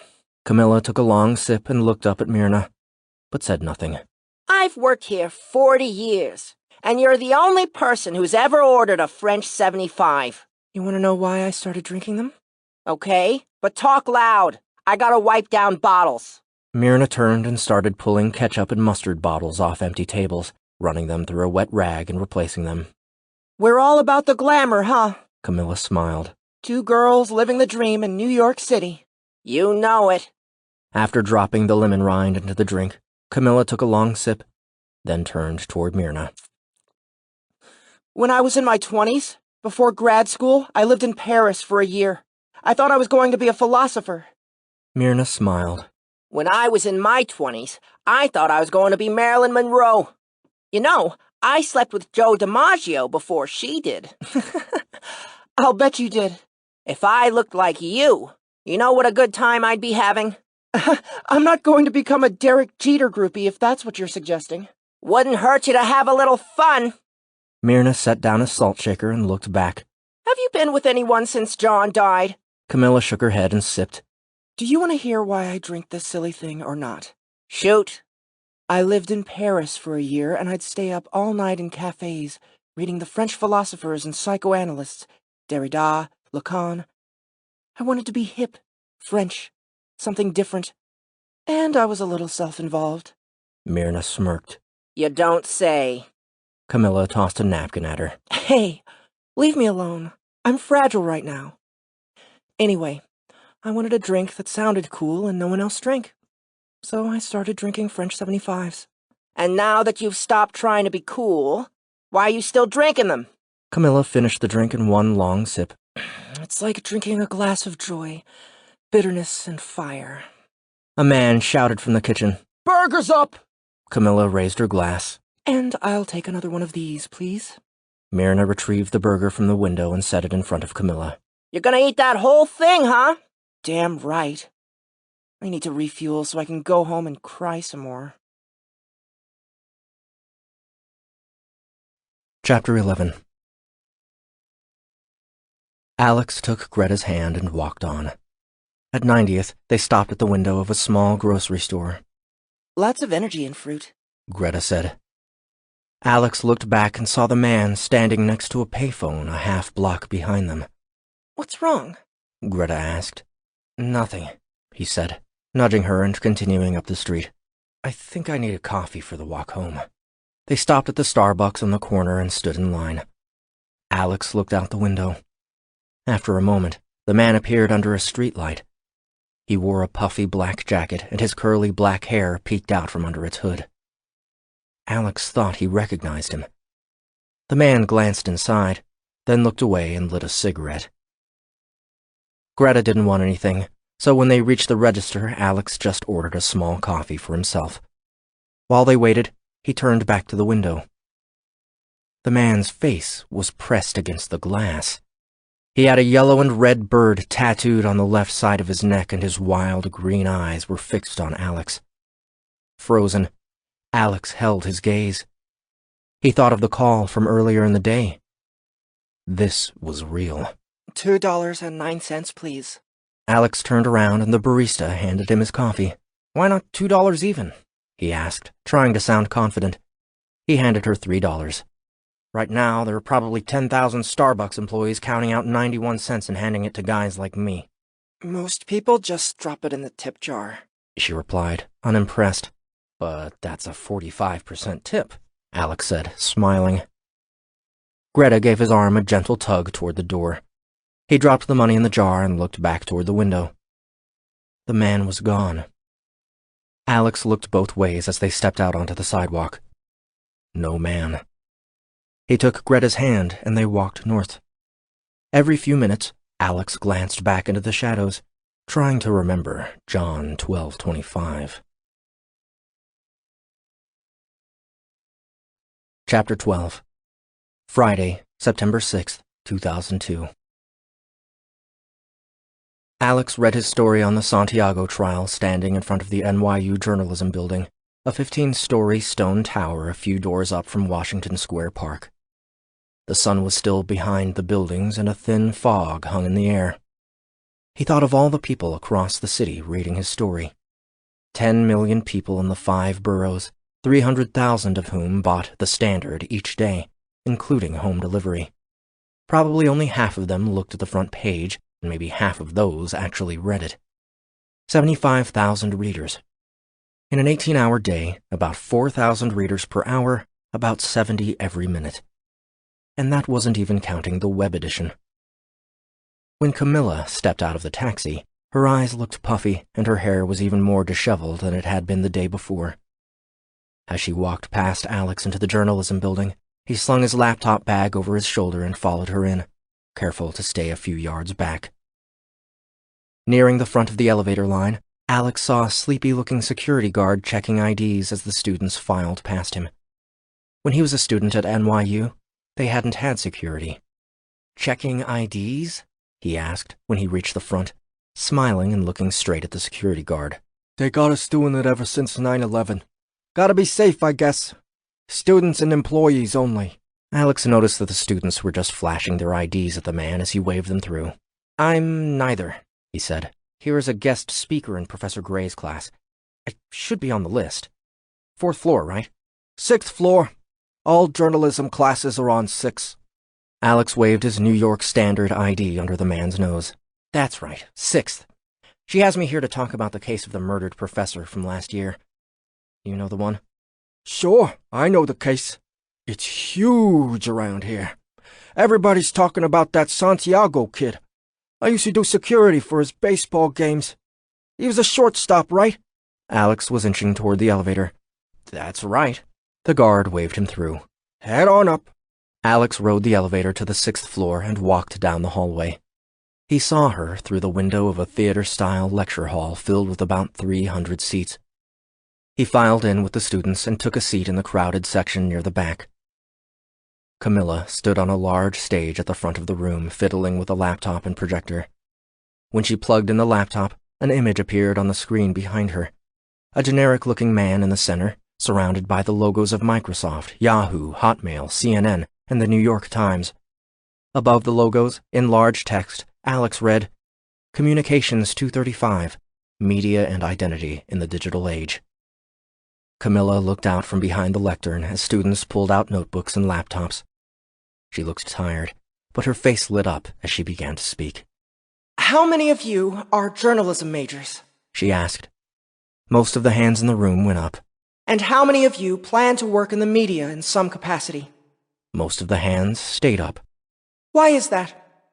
I mean, why do you want to work in the media? You. She pointed at a tall boy in the front row. I don't know. What's that quote? Sunlight is the best disinfectant, or something like that. Journalism can be like a light shining onto the parts of the world we miss, exposing things we don't see. Good. That's good. Journalism is a noble endeavor. But I should tell you now that most of the media has nothing to do with journalism, and most journalism has little to do with reality. At its best, journalism is a skewed reflection of a tiny piece of reality. Camila paced the stage. And there's nothing wrong with that. But when we start confusing the media with reality, we run into some serious problems. The cradle rocks above an abyss. Anyone know where that's from? She scanned the room. Alex caught himself pulling a thin reporter's notebook out of his back pocket. He had sat in classrooms like this almost every day during his 4 years at NYU. The habit had come right back. It's Nabokov. It ends, and common sense tells us that our existence is but a brief crack of light between two eternities of darkness. If that's true, then we live in the center of that crack of light. The class had settled down. Alex was mesmerized. We live in the center of a national tornado called the media. And those of us in this room, in Manhattan, live in the eye of the storm. We can't see it, but it's whirling around us all the time, shaping our thoughts and experiences. It's an exciting time to be here, even if there is darkness on both sides. All the information we want is right here in this hunk of metal and silicon. She patted her laptop. We are beginning to exist in the digital world. And even though we are the ones creating that world, we don't yet know what it is. We don't know what we're creating. When I was a little girl, I lived on a small street in Iowa. Neighbors, a palpable context, a world in which to live, a world that shaped and defined me. Now there is no world, no context, even for those still living on small streets. We are all trying to create worlds out of the endless stream of information, the images, words, and sounds that go by on screens. Is it working? There's a loneliness when we stare at the screen, right? And the loneliness becomes heartache when we realize that the screen has nothing to tell us. But it's not the screen's fault we feel so disconnected. It's not its fault that it's not human. It's our fault that we're not human. At least not as human as we're meant to be. Just then, a young man walked in with a huge stack of papers. Miss Gray, the syllabi. Alex watched dozens of shoulders relax in front of him. Okay, class, enough of that. This is Greg, the TA. He will be handing out the syllabi. Welcome to Media and Identity in the Digital Age. An hour later, Camila dismissed the class. Alex stayed in his seat and watched her chat with a few stragglers. Her formal demeanor was gone, and she looked young enough to be a grad student. He wanted to approach her, but felt stuck. What the hell? Why didn't he just talk to her? He stood as the last of the students left, but something caught his eye through the window in the top half of the door. A bright bird on an ashy black neck. Then it was gone. Alex stared at the window a moment longer, then looked toward the door, both hoping and fearing that he would see the man again. Can I help you? Camila stood in front of him. Alex's eyes darted back and forth between the doorway and her face, which appeared to be acutely focused on him, while at the same time relaxed, even soft. Do you have any questions about the syllabus? No, He glanced at the window. The man was back. I gotta go, he muttered, jogging past Camila and into the crowded hallway. The man ducked his head and disappeared down the staircase next to the elevators. Alex fought through a swarm of oncoming students and bounded down the stairs 2 at a time. Wait! He called, still about a flight behind the tall, lanky frame moving awkwardly down the stairs. Alex caught up to him on the 2nd floor. When the man moved to the inside of the staircase to evade a group of students, Alex grabbed at his shoulder. The man lost his footing, then stumbled down the final few steps. Alex took him by the arm and pulled him down the last flight of stairs and out into the street. The fog had burned off now, and the sun was peeking over the buildings with a sharp, raw light. Alex squinted and looked at the ground, waiting for his eyes to adjust. As he brought his eyes up, he saw the gun. Chapter 13. After class, Camila returned to her office, a small room with brick walls and books stacked to the low ceilings. She locked the door, sat at her old metal desk, and stared at the wall. The bricks were painted white, and the more she watched them, the more they seemed to move. The grout lines between the bricks waved and pulsed as her mind softened. The wall took on a glow, then began to shimmer as her eyes relaxed. Every few moments, the strangeness of this overcame her, and she shifted her head and focused her gaze, which re-established her mind. After a few minutes of this, she closed her eyes and saw John Martin. He was standing in her apartment, shoulders slumped, tears in his eyes. 3 weeks before he died. She did not like this memory of him. She stood and opened a small window that looked onto 4th Street. The day was warm and hazy. It was going to rain. Students came and went, and delivery trucks double-parked. Taxis honked behind them. Leaning out the window, she closed her eyes and saw him again. "We can't have a baby," she had said to him. The heater had been stuck on high for days, and they'd propped the window open, so an occasional snowflake had drifted into their conversation and then melted in midair. Why not? Martin asked. "I love you, but we're too old." You mean I'm too old? She sat on the couch, not looking at him. "Look at us. How are the two of us going to raise a baby? We're both solitary intellectuals."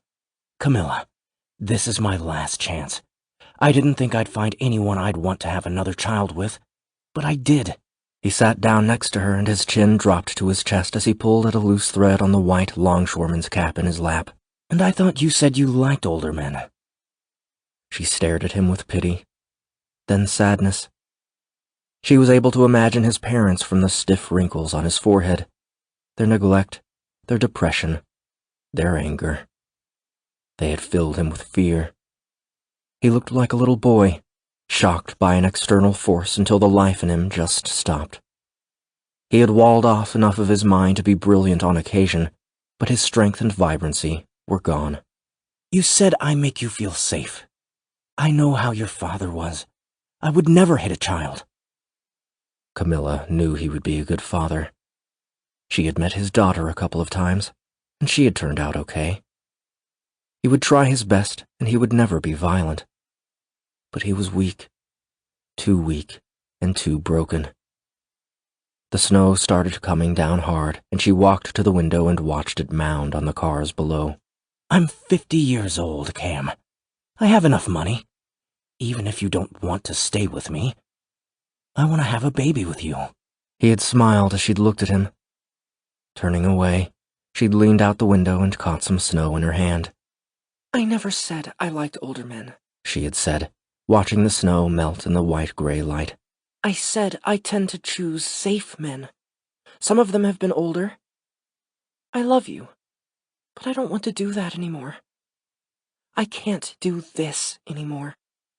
I want to feel okay enough to be in a relationship that isn't just safe." Her cell phone rang, and she opened her eyes. She moved to her desk, glanced at the caller ID, and paced her office, trying to relax. She had to answer this time. On the 5th ring, she did. "Mama?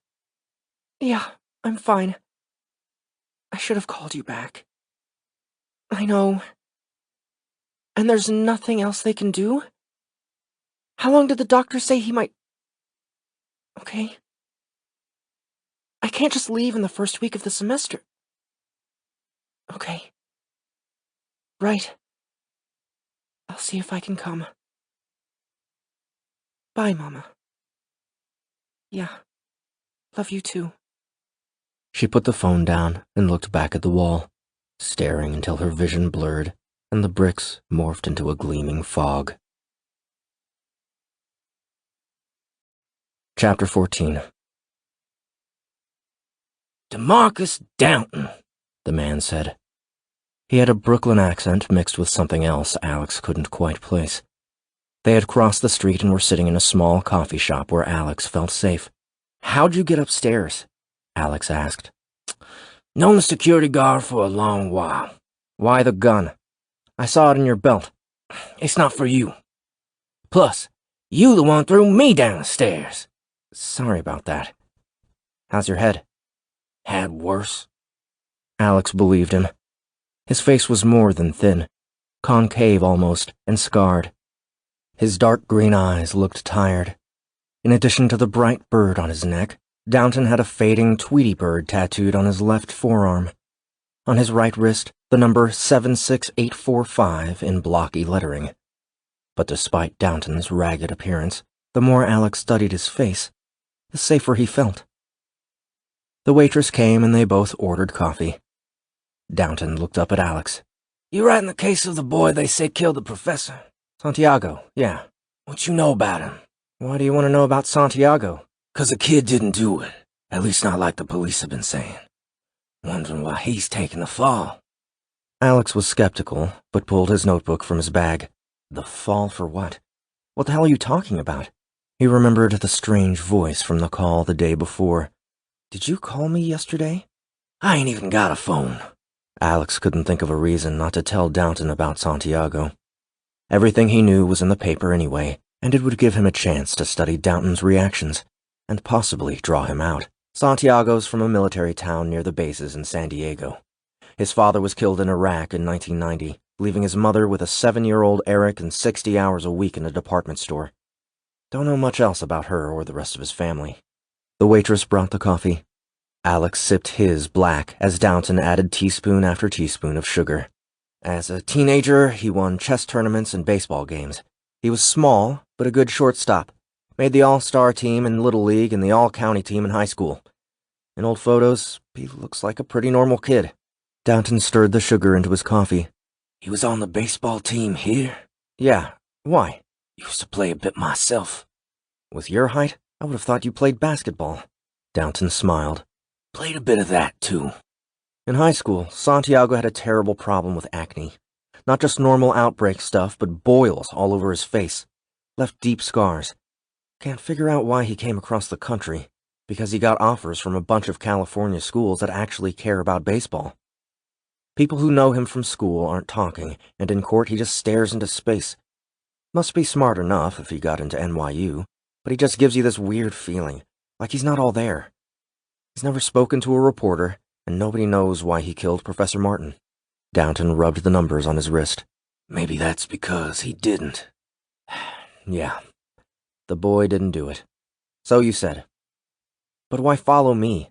Why not just email me like everyone else with a story to sell? Ha! Email?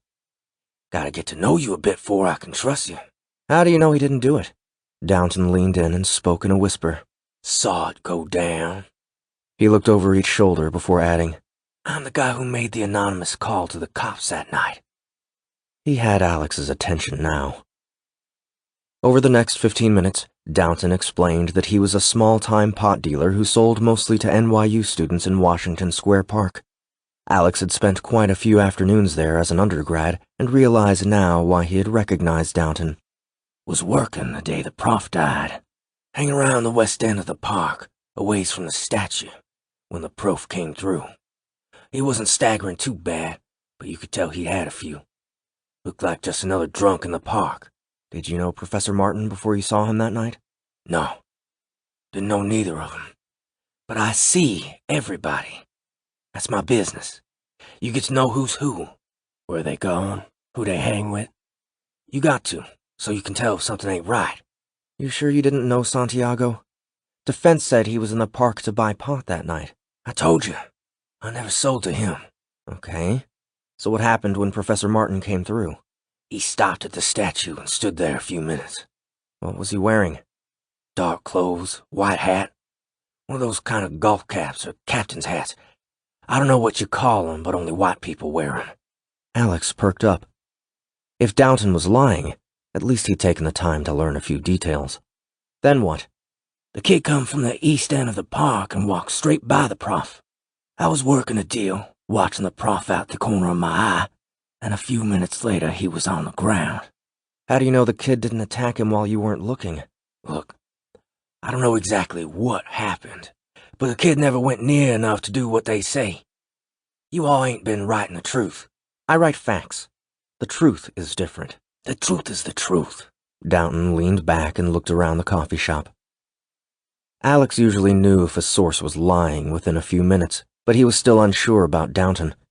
He looked down at the man's tattooed wrist. Prison number. Did 3 years at Eastern, upstate. For what? Didn't do it. What were you convicted of? Assault. Alex leaned back in his chair. Look, I appreciate you coming forward, but I need another source on this. Someone who will go on record and isn't a... Well, someone who will go on record. Downton looked at the table. What's wrong? Downton closed his eyes, then opened them. You ever dunk a basketball? What? You know that feeling you get when your daddy's proud of you? First time I dunked a ball, I was 13 years old. It was my birthday, and I got a real leather ball from my daddy. Was the only kid on the block who had one, and he took me to the park, and I dunked it. He looked at me like I was something, and my chest got all warm, and I felt like I could do anything. Alex nodded. Yeah, I know that feeling. I knew then that he would sit courtside and watch me play at the Garden someday. Then he died, and... well... Downton went quiet and ran his fingers along the grain of the wooden table. My father died too. And my mother. How? Alex sipped his coffee. You have any kids? Downton smiled. Had a wife. Left me when I did the bit upstate. She never minded the dealing. Never did more than sell 20 sacks to rich teenagers. But she couldn't stick with it when I went upstate. Got a daughter who's grown now. Lives up in Queens near my mama. You seem like you have something else to say. Downton looked into Alex's eyes, then stared down into his coffee cup. There's a video, he said quietly. Of what? The night. The kid. You know, the night in the park. Alex shot up in his seat. What? You need another source, right? I don't have another source for you, but I've got a video. What? What's on it? Why didn't you tell me this before? Downton scanned the coffee shop. Well, didn't want to give it up. Could be bad for me. I told them I don't have it. Alex finished his coffee in one long sip. Told who? What are you talking about? I'll tell you everything. But you gotta do something for me. What? Get me into a Knicks practice. Want to see how it looks from down on the floor. Alex reached into his bag and took out his mini tape recorder. He set it on the table. Okay.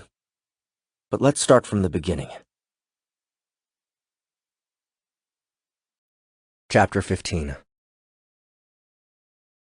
Need everything on Demarcus Downton, Alex called, approaching a desk in a dark corner of the 30th floor.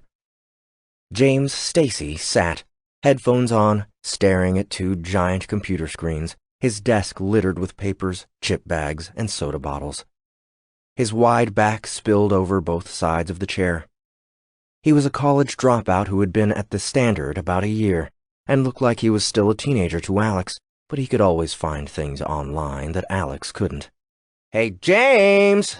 Alex stood behind him, pulling the headphone away from his left ear. Hello? As James turned, the chair squeaked and buckled under his weight. His skin was pasty white, his blonde hair tied into a long, messy ponytail. He pulled the headphones off and waved Alex away. What's that case thing? Alex asked, pointing to a white device on James's desk. An iPod. They're the future. That's great, but right now, I need everything we have on Demarcus Downton. Who is he to us? James asked. His eyes shifted back and forth from Alex to the screens on his desk as he spoke. Possible source. He deals pot in Washington Square Park, was arrested at some point, did time at Eastern. Inmate number 76845. May have played sports locally, too. James took a long sip of root beer. He involved in the Santiago case? Might be. Hey, do you know any way to trace one of those 000 numbers that comes up on a caller ID? Not without a court order and special equipment. Companies are using them to get around new telemarketing laws. Alex walked to the other side of the desk and looked over the screens into James's eyes. How do they work? James looked up. You just run a regular phone line through a box that hides the caller ID. Costs a few $100. How long on the other thing? Half hour?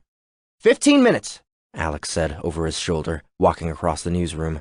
I need everything you can get in 15 minutes. Alex knocked as he pushed the door open. I've got something, Colonel. Ever considered waiting until I actually tell you to come in? What if I'd had someone from upstairs in here? Alex smiled. I knew you didn't. I can tell when you have a boss in here because everyone in the office gets this look like they're working hard. They don't have that look today. Baxton adjusted a stack of papers so they made a 90-degree angle with the corner of his desk. What do you have? Alex looked at the papers. They look straight to me, Colonel. Baxton didn't look up, so Alex continued. I've got a guy on the Santiago thing who says he was there that night. Says Santiago didn't do it. Baxton shot up in his seat. You serious? Is he credible? Not sure yet. Why didn't he go to the police? Why isn't he a witness? Let's just say he lives slightly outside the law. He doesn't want to have anything to do with the police. A criminal? You could say that. What does he say happened? Alex put his hands in his pockets and paced the office. Says he saw Santiago in the park that night. Saw the professor, but Santiago never touched him. He identified the professor's hat, too. He could have gotten that from police reports, or even the paper. We published that. Hell, everyone published that. There's more. He says, This sounds pretty thin, Vane. I'm not saying don't work it, but you're gonna have to do a lot better. Alex was startled. He usually got a fatherly pat on the back from Baxton when he had a good lead. Don't work it? It may not be true, but if it is, it could be huge for us. Baxton stood up. And to get you on TV?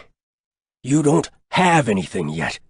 We can't be the paper that blows up the Santiago case. You know how important it's been for the city. We love hating this kid. Baxton smiled. Are you sure you don't want there to be something to what he says? What? This isn't about me. Vane, come on. We all know you— Colonel, listen. He says he has a video. Of what? The night. Baxton reached down and straightened his papers for a moment, then slowly looked up. Alex had never seen Baxton look afraid, but his sharp eyes appeared to have receded further into his head. What's on it? How'd he get it?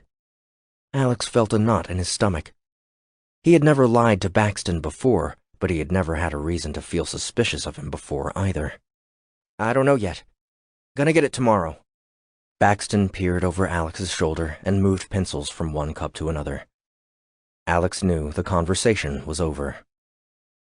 When he was halfway out the door, Baxton asked, Alex, by the way, what happened with the woman from the courthouse? You get anything on her? Nah, she was just a court fan. No connection to the case. Chapter 16.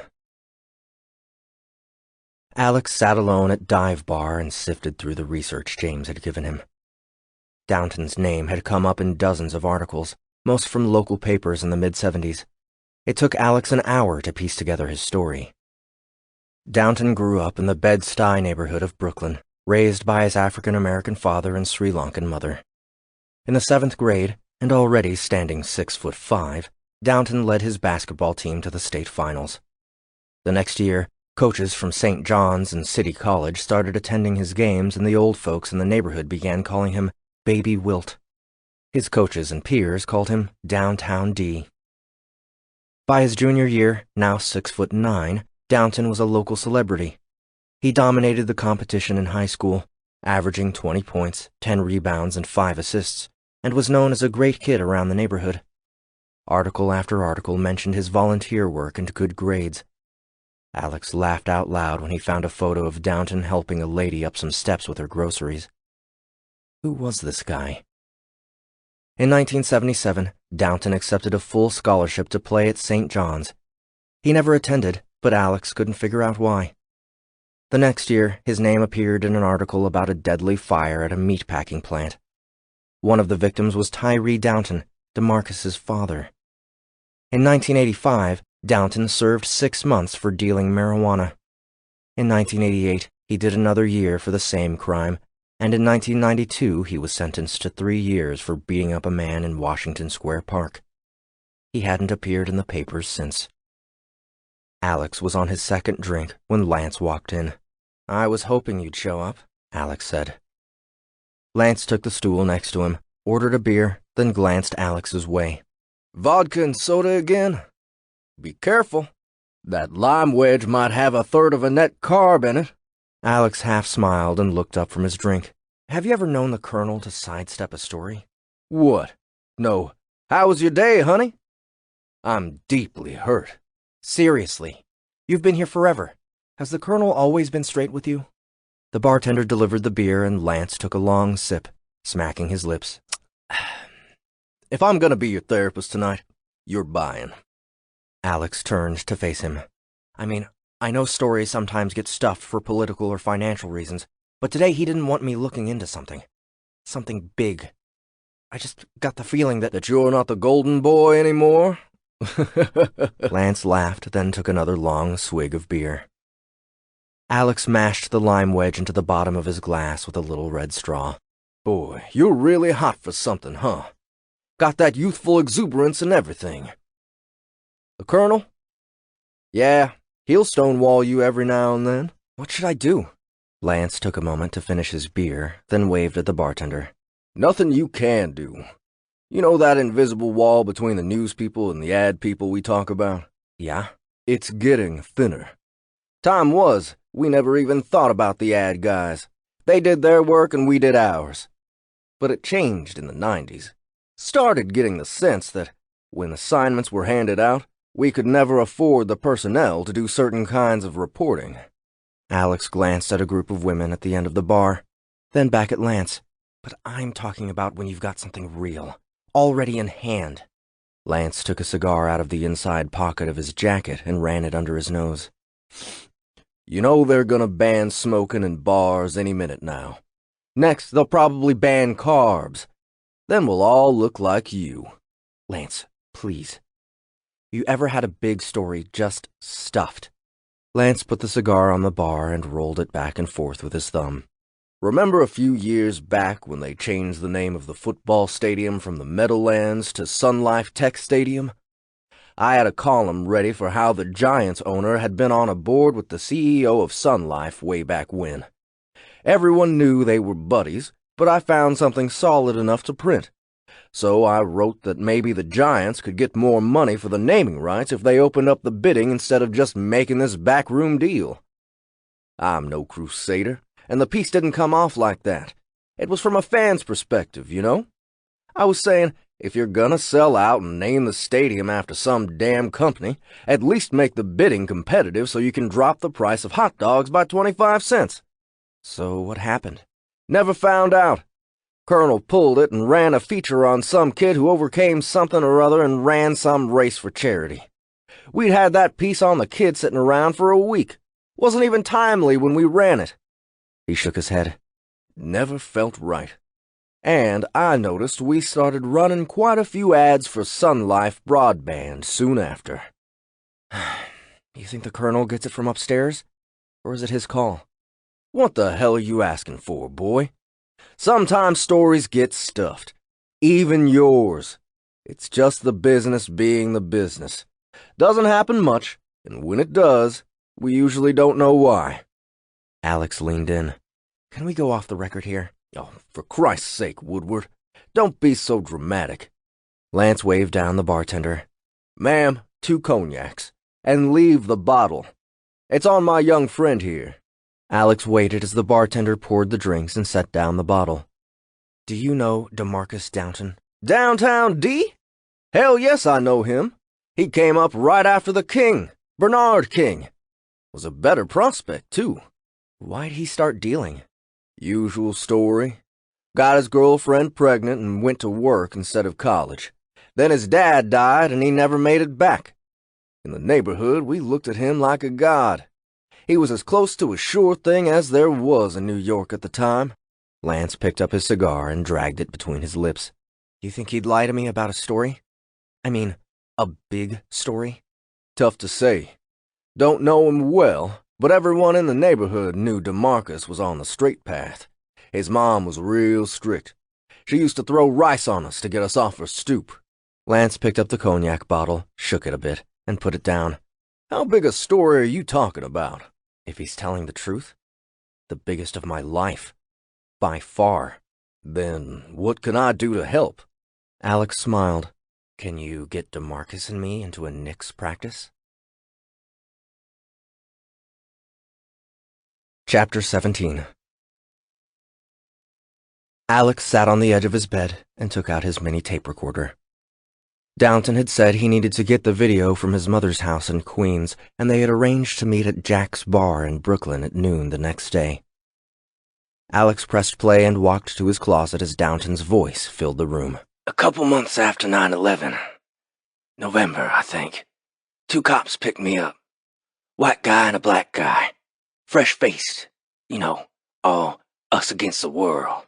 Alex leaned into the closet and slipped a 4-foot-long wooden pole out of a thin bag made of blue velvet. After draping the pole over his shoulders, he paced the room, rotating from his waist every few seconds as he listened.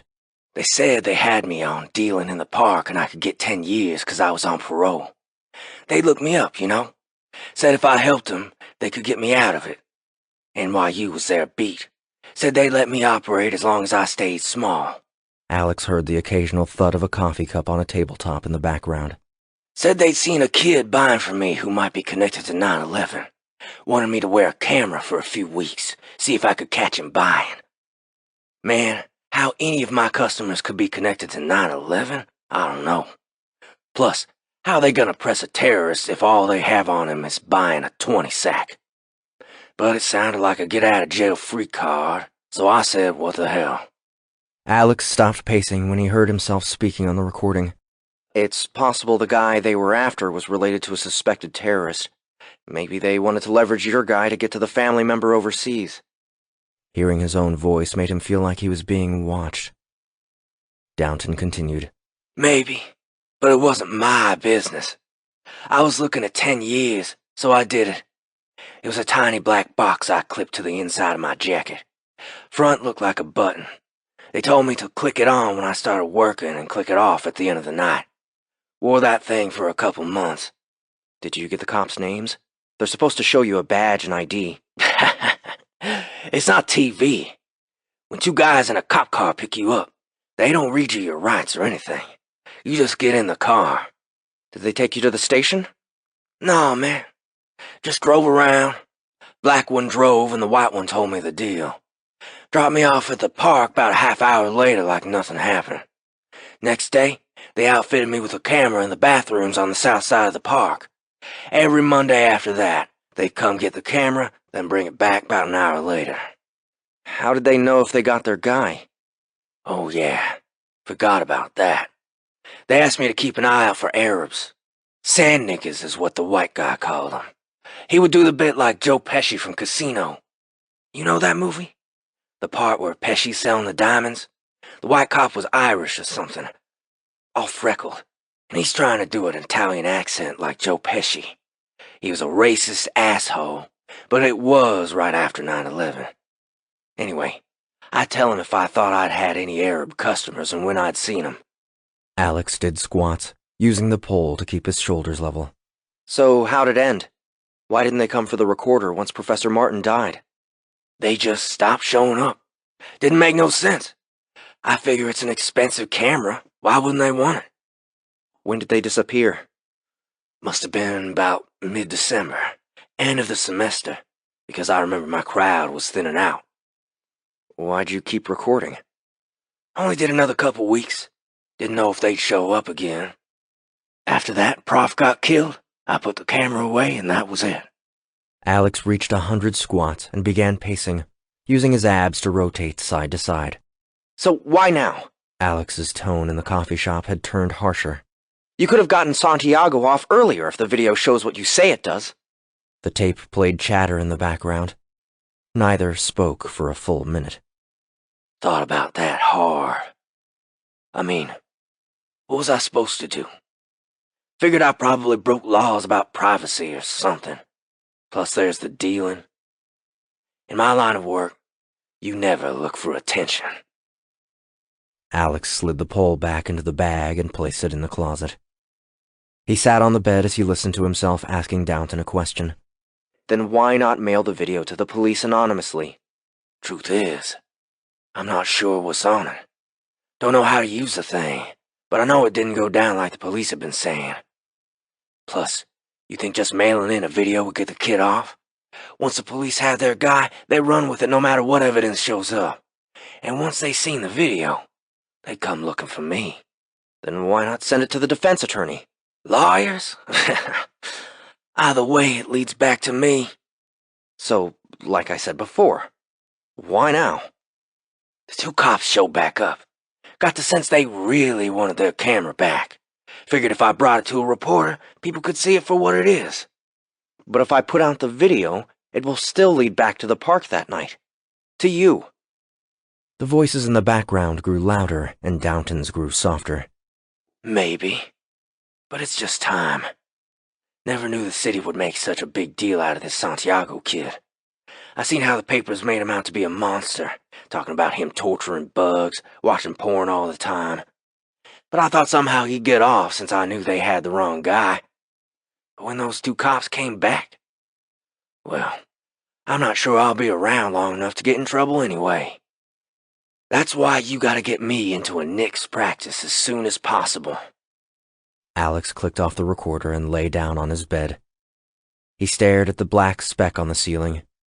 In the coffee shop he had been angry, but he realized now that Downton was right. The video might not lead to Santiago's release. He knew he couldn't use Downton as the only source in a story, but no one else could verify his account. If Santiago was innocent, he needed another source, and he needed to see that video. He thought of the strange call from the day before, opened his laptop, and searched for John 12:25. After clicking a few dead links, he found a site that listed Bible verses with interpretations from different pastors. The complete passage read, "He who loveth his life shall lose it, and he who hateth his life in this world shall keep it unto life eternal." Most thought the verse meant that if we love our worldly life, the life of sin, we'll lose our eternal life in heaven. Instead, we should recognize the limits of temporal life and turn our attention to Jesus. But one New Age pastor Alex read had an opposite interpretation. He wrote that the passage was about suicide and reincarnation. If we live this life correctly, it will be our last, and we will end the cycle of reincarnation. But if we hate our lives in the world, if we don't value the gift of life, we might kill ourselves and be damned to continue the life we hate again and again, back on Earth. Alex had no idea how any of this could be relevant to Santiago, or to anything else, and fell asleep reading an article about how 9/11 had ended the popularity of boy bands. Chapter 18. Demarcus Downton leaned back in an old brown recliner and turned on SportsCenter. His apartment was a one-bedroom on the first floor of a 4-story brownstone in Brooklyn Heights. He had only one small window that faced the street and was covered with bars. Sirens wailed and Downton turned up his TV. "The Knicks are going to suck again this year," he muttered. "Jordan's out of the league and they still can't win the East." He heard a knock at the door and muted the TV. "Niece? Is that you?" He picked up his gun from the table beside the recliner and slid it into his belt as he walked toward the door. "I know the TV is loud. Deal with it. I'm already depressed about the Knicks and the season hasn't even started." The sirens grew louder as he peered through the peephole, his left hand on the gun at his waist. Seeing nothing but the empty street, he slid the deadbolt. An ambulance sped past his building as he opened the door. Downton turned away from the deafening shriek of the siren, just as he felt his knee shatter.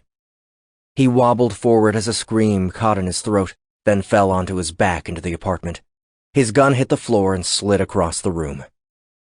Looking up, Downton saw what he thought was a child standing over him dressed in black jeans, a white t-shirt, and sunglasses. He heard the door slam shut as the pain in his knee coursed through his whole body. He was confused. He blinked slowly, and when he opened his eyes, he was staring into the barrel of a long, thin gun. "Why are you, talking to a reporter?"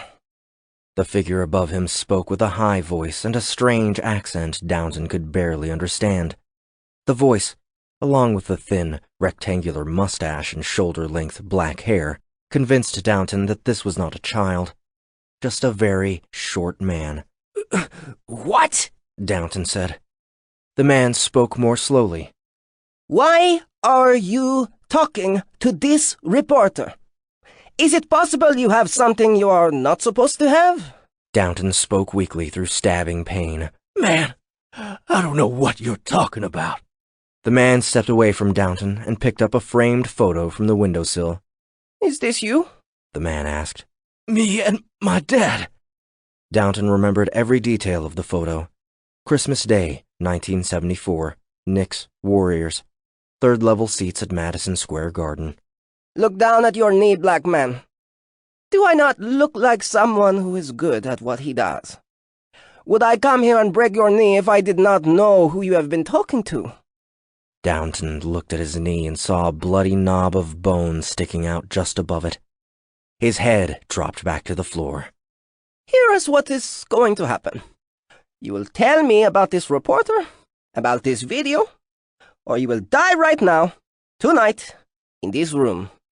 I don't know who you are, man, but I really don't know. Stop. Man, I'm telling you, I don't know nothing about no reporter. The man set the photo down and turned to Downton. You fucking Americans. You never say the truth. Tell me about this reporter. He ain't done nothing to you. A minute ago, you did not know what I was talking about? Now you know he has done nothing to me? He stepped toward Downton. Tall man. This is it. Downton tilted his head to the left to look at the man, who squatted and stared into Downton's eyes. Downton turned his head away and closed his eyes. He saw his dad, smiling at him from his red plastic seat at the garden, rafters in the background. I don't know who the hell you are, but I don't know nothing. The man stood quickly from his squat, and in the same motion, fired 2 quiet bullets into Downton's head. I am Dimitri Rock. Rock pulled black leather gloves from his jacket pocket, put them on quickly, then rummaged through the TV stand and ran his hands across the fabric of Downton's recliner. He walked to the bedroom and went through the small dresser, inspecting every piece of clothing. He flipped over Downton's mattress and patted up and down the stained fabric. Finally, he searched the bathroom and kitchen. Finding nothing, he bolted the front door from the inside and walked into the kitchen. From there, he opened the sliding door and stepped onto a tiny brick patio enclosed by a rusty fence. A dog barked in the distance. Rock looked around, climbed over the fence, and walked down the street. Alex slept in short bursts, interrupted by vivid dreams. In one, he stood in the doorway to his father's writing room in their Bainbridge Island house. It was the Christmas break before his college graduation, 6 months before his parents died. His father clicked away on a beige computer while Alex stood silently, his throat scratchy, and watched him write. Finally, he said, "Dad, why don't you and Mom visit me in New York?" His father turned slowly, his eyes glassy and ineffectual, and spoke in the tinny, distorted voice Alex had heard over the phone 2 days prior. We don't like it there. Alex's mother appeared behind his father, placing her hand on his shoulder. We don't like it there, she repeated. Alex surveyed her with sadness, then dread. The dread intensified, until he shot up in bed. He checked his phone. It was 4:35 a.m. He must have slept a little. He lay back and stared at the ceiling, thinking about his brief interaction with Camila. He tried to form a clear picture of her standing in front of him, but couldn't. The images of her morphed into scenes of his parents in his childhood home. He felt shaky. Why did he keep thinking about her? He sat up in bed and leaned against the wall. Despite the crime and corruption he covered on a daily basis, Alex always felt safe, like he lived on an invisible solidity while the world around him shook. But trying to picture Camila made him feel uncomfortable. She was amorphous, complicated, and clearly strange. She was an academic, not his type at all. She might be the source he needed, But when he thought of calling her, the dread from the dream crept into his chest. "It's fine," he said to himself. "I'll call her at 8. He lay back down and sprawled out on the bed. "I'm fine." Chapter 19. Saturday, September 7th, 2002. Dishes clanged in Sweet Marie's diner as Alex breathed in the smell of bacon and fresh muffins. From his seat at the counter, he saw Camila come in. She wore jeans and a silky red shirt, her bushy hair tied back in a messy ponytail. She scanned the restaurant, found him, and navigated aisles crowded with strollers. He waved at an empty stool beside him. "You were in my class the other day," she said, sitting down. "You didn't tell me you were a stalker." He held out his hand. "I'm an alum. Alex Vane, New York Standard. I looked you up after I saw you in court." Alex tried to gauge her response. He couldn't read her. "Like I said on the phone, I'm covering the Santiago trial. Can I ask you some questions about Professor Martin?"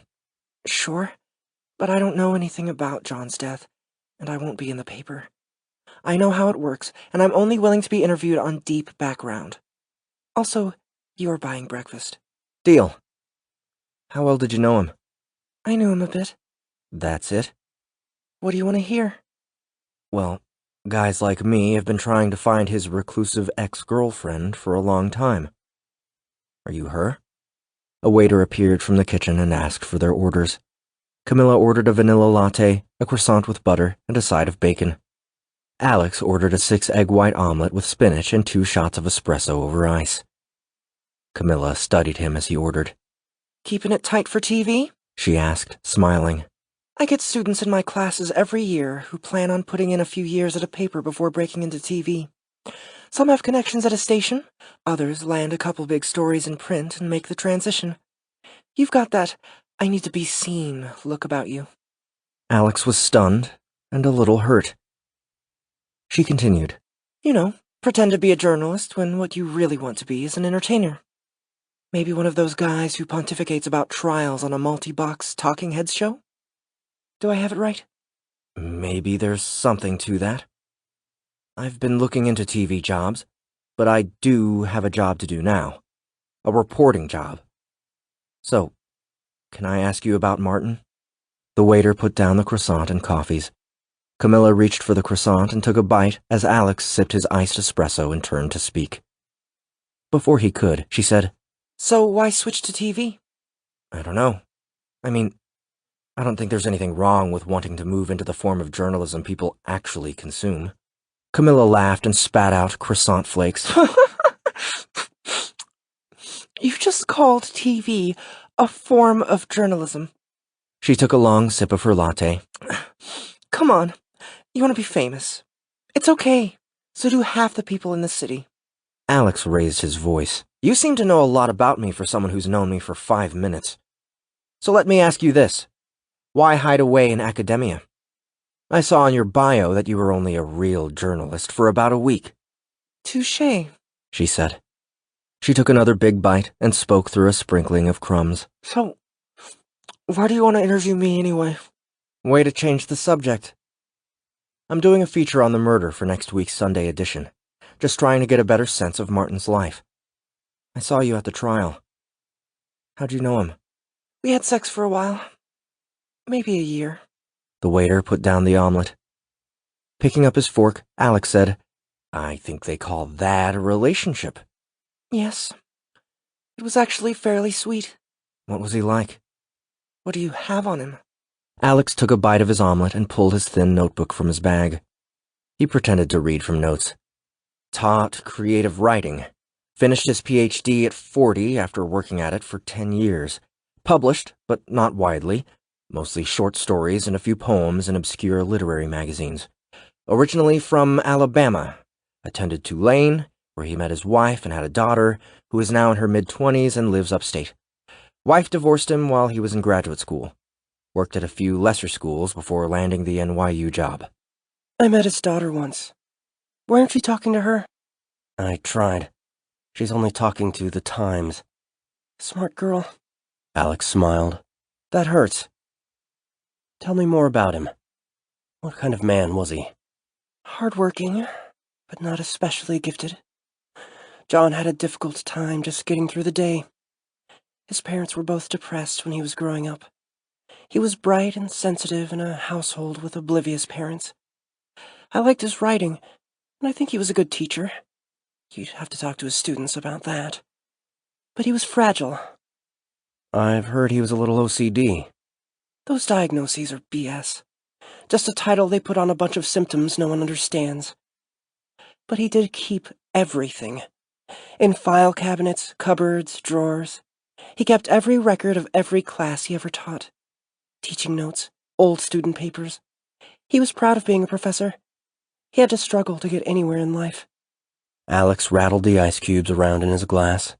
So, if he wasn't OCD, how would you describe him? John was wound tight, but held together tenuously, like he was afraid of getting hit.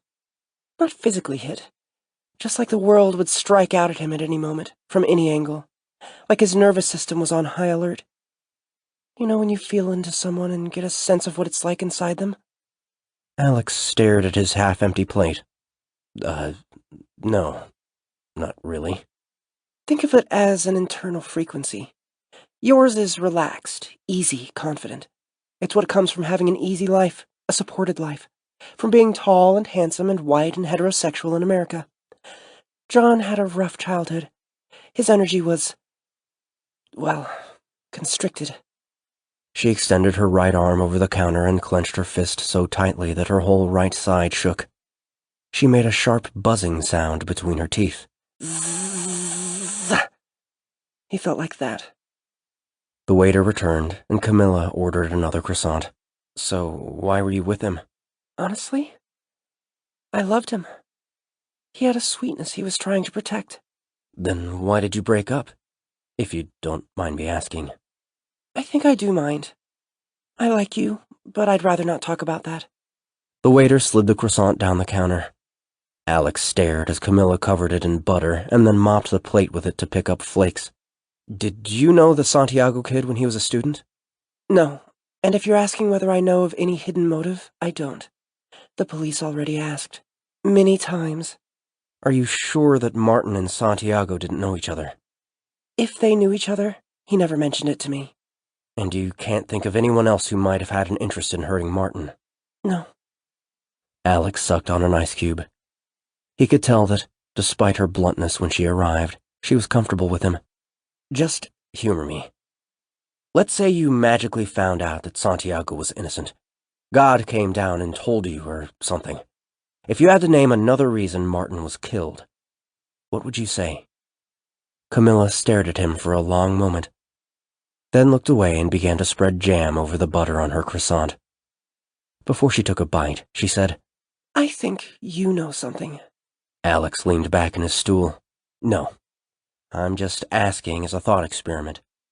You're lying. Alex wasn't used to being seen through. I'm just gathering information. She leaned toward him. What do you know? He looked down and flipped pages in his notebook. At least tell me why you two broke up. When was it again? I never told you when we broke up. Alex smiled. You'd be surprised how often that works. Camilla's phone rang in her purse. She wiped the splotches of jam on her plate with a corner she'd torn off the croissant and then popped it into her mouth. She took her phone out and looked at the caller ID. It's my mother, she said. She put the phone back in her purse and closed her eyes. My father is dying. Alex stared at her, but said nothing. She looked up. I'll keep talking, but let's get out of here. Chapter 20. So, how did you and Martin meet? Alex asked as he and Camila walked along the outside of the gravel path around the Central Park Reservoir. A steady stream of joggers in colorful attire passed them on the inside. The air was cool but clear, and the leaves were yellowing on the Norway maples.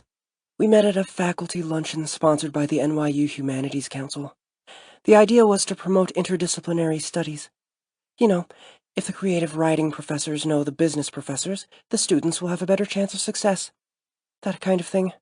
Sounds romantic, Alex said. I thought it was a waste of time. Most faculty events are, but there's always free food. You seem to like food quite a bit. Don't you? I only eat vegetables and protein. You know, meat, eggs, fish. Don't really care about food. Is this a medical or guilt-based diet? Alex took a few long strides and Camila jogged to catch up with him. Did you hear me? I used to be fat, he said, not looking at her. A while back, I binged for a couple years. Food, sometimes alcohol. Then I regained control. And now you feel like you have to hold on to control as tightly as possible, right? It's what's making you an asshole. Thanks. That's sweet of you to say. I've been told I use criticism as a way of flirting. Not that that's what I was doing. Alex glanced at her, but couldn't tell if she was flirting or just making fun of him. They walked in silence and watched a pack of skateboarders pass on the walkway to the south of them. So, what was the relationship like? It was good, overall. He didn't ask too much of me. We met a couple times a week, had a good time, and then led our separate lives. Until what? I mean, why'd you break up? It just didn't work out. You're lying. That's true. I'm lying. She walked to the inside of the path, leaned against the fence, and looked out across the reservoir. The sun was bright, and the crisp air reminded Alex of the morning of 9/11. He walked over and leaned on the fence next to her. Where were you when it happened? 9/11, I mean. When the planes hit, I was asleep in John's bed. Every Monday night I used to sleep at his place because neither of us had early classes on Tuesdays. His phone rang and woke us up around 9:30. Who was it? They didn't leave a message. Hung up when the machine came on, before John could answer. We'd been up half the night reading Wallace Stevens, and we always slept in on Tuesdays. Anyway, John learned about the attacks when he turned on the stupid morning show he watched while he drank his coffee. Woke me up a few minutes later, and we watched CNN all day like everyone else. They left the fence and continued their stroll around the reservoir. Why did you ask about 9/11 just then? The weather is the same today. Do you want to know where I was? Not especially. But I can see that you want to tell me. He hadn't told anyone where he'd been that day. And she was right. He did want to tell her. Never mind. Let's get back to the thought experiment you mentioned in the restaurant. You do like to change the topic abruptly, don't you? Do you want me to do the thought experiment or not? They sat on a bench that overlooked the park at the south end of the reservoir. Alex stretched his long legs out in front of him, and Camila sat facing him with her legs crossed over each other. Sometime last December, we were at a funeral for one of John's old professors. Something Hollinger, I think it was. Billionaire who died in 9/11. Yeah, I remember him. Macintosh Hollinger. We ran an obit on him when they found his body. Richest guy to die in 9/11. Anyway, he taught at Tulane when John was there in the 70s. He and John stayed friends over the years. We were at Hollinger's funeral a few weeks before John died, and he had a weird interaction with Denver Bice. You know him? Know him? He signs my checks. Not literally, but he's the boss's boss's boss. I know of him. John made some crack about it being lucky that Hollinger died when he did, and Bice got weird about it. I don't know Bice. I only spent those few minutes with him. Seemed like he was trying to keep his cool. Alex smirked. How could you tell? Did you feel his internal frequency? She flashed her eyes at him. Don't be so skeptical. When you're a kid growing up in an unsafe environment, you either go numb to it or you learn to sense the mood of everyone in the house, for self-protection. Most people lose that sensitivity as they become adults. And? I didn't. Alex's mind dismissed what she was saying. But he had to admit that she had read him pretty accurately. How did Martin know Bice? He managed. They were in a class taught by Hollinger. I guess they both kept in touch with him. So what else about the interaction at the funeral? John and I were breaking up at the time, so everything was a bit messed up. But that night, after the funeral, John was upset. More than usual. Like his internal frequency had gone all the way to this. She held her arm out and clenched her fist so hard that her whole body shook and her face turned red. Something was wrong. What? I asked him about it, but he wouldn't say. He was mad at me for other stuff, but something about the funeral had set him off. Or something about the interaction with Bice. Alex stood up and leaned on the bench. My editor is fond of saying, "Alex, we can't print your feelings." It was your thought experiment, and I'm not telling you to print anything. I'm just saying I got a funny feeling that night. We broke up that week, and a few weeks later he was dead. I told the cops about it, but it was nothing more than a feeling. And by then they were already convinced it was Santiago. She stood up and met his eyes. But it sounds like you know Santiago didn't do it. Alex flipped open his phone and checked the time. Well, I'll find out for sure in an hour or so. I'm meeting a source who says he has a video that could break this story wide open. Chapter 21. Jack's was a small bar in Brooklyn Heights, dark and unclean. Alex sat in a sticky booth in the back for 20 minutes before approaching the bartender. "Are you Jack?" he asked an old man who shuffled back and forth behind the bar. "Ain't no Jack," the man said. "Never was. Owner just thought it sounded homey." "Do you know Demarcus Downton?" "Sure, I know him. Used to be a regular here before he went upstate." Alex held out his hand. "Alex Vane, New York Standard. I'm writing a piece that might include something on Downton." The bartender looked skeptical. "You a sports reporter? What you writing? A retrospective or something?" "No, nothing like that. I'm wondering if you know where I can find him. I was supposed to meet him here for an interview." The man frowned. "You writing a thing about people who did time for something they didn't do?" "No, not that. But what do you mean?" "Demarcus, you know, the bit he did upstate. Everybody knows he deals. Hell, half my customers buy from him. But he ain't do what he got sent upstate for." "The assault?" "Yeah, he ain't do that. He was here that night, but the police didn't want to hear it. I tell you, only upside to 9/11 is that the police have a different group to arrest without cause now. Leave us black folks alone." He laughed and wiped the bar with a rag. "Can you tell me where he might be? Like I said, I was supposed to meet him." The man stopped cleaning and studied Alex. "Yeah, he lived nearby." Alex wrote down the address and walked out into the hot sun. He saw the flashing lights from a few blocks away and broke into a jog up 61st Street. The worry he'd started to feel in the bar sank into his stomach and became a dense ball of dread as he approached Downton's building. Stopping near the police tape that blocked the entrance, he scanned the faces of the police and paramedics, but didn't see any he recognized. He didn't see any reporters he knew either. Off to the side, a frail-looking woman of about 50 smoked a cigarette. She was dressed in a pink polyester robe and worn slippers. Alex noticed 4 cigarette butts around her feet. She was shaking and blinking her eyes rapidly in the bright sun. He walked over and stuck out his hand. "Alex Vane, New York Standard." She blew smoke in his direction, then turned her head away. "Crystal niece," she said hoarsely. She crushed her half-smoked cigarette under her slipper, then reached into the pocket of her robe and pulled a new one from a near-empty pack. "Can I ask you a few questions, ma'am?" "Demarcus. Police say he got shot. Killed." "What happened?" "Leave me alone," she said, shaking her head. "Don't like reporters." Alex tried to catch her eye. "Ma'am, Get out of here. I said I don't like reporters." Alex stepped toward the police tape, recalling the anecdote about a group of reporters standing outside a burning building, taking notes as others saved people from the fire. His reporter instinct had kicked in so quickly that he forgot it was Demarcus who was dead inside the building. He turned back to Crystal Niece. "I don't like reporters either," he said.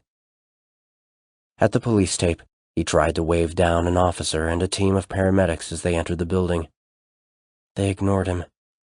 He spoke with a few neighbors gathered in front of the building, but all he could learn for sure was that Demarcus was dead. After passing out business cards to anyone who would take one, Alex jogged to the subway on 4th Avenue.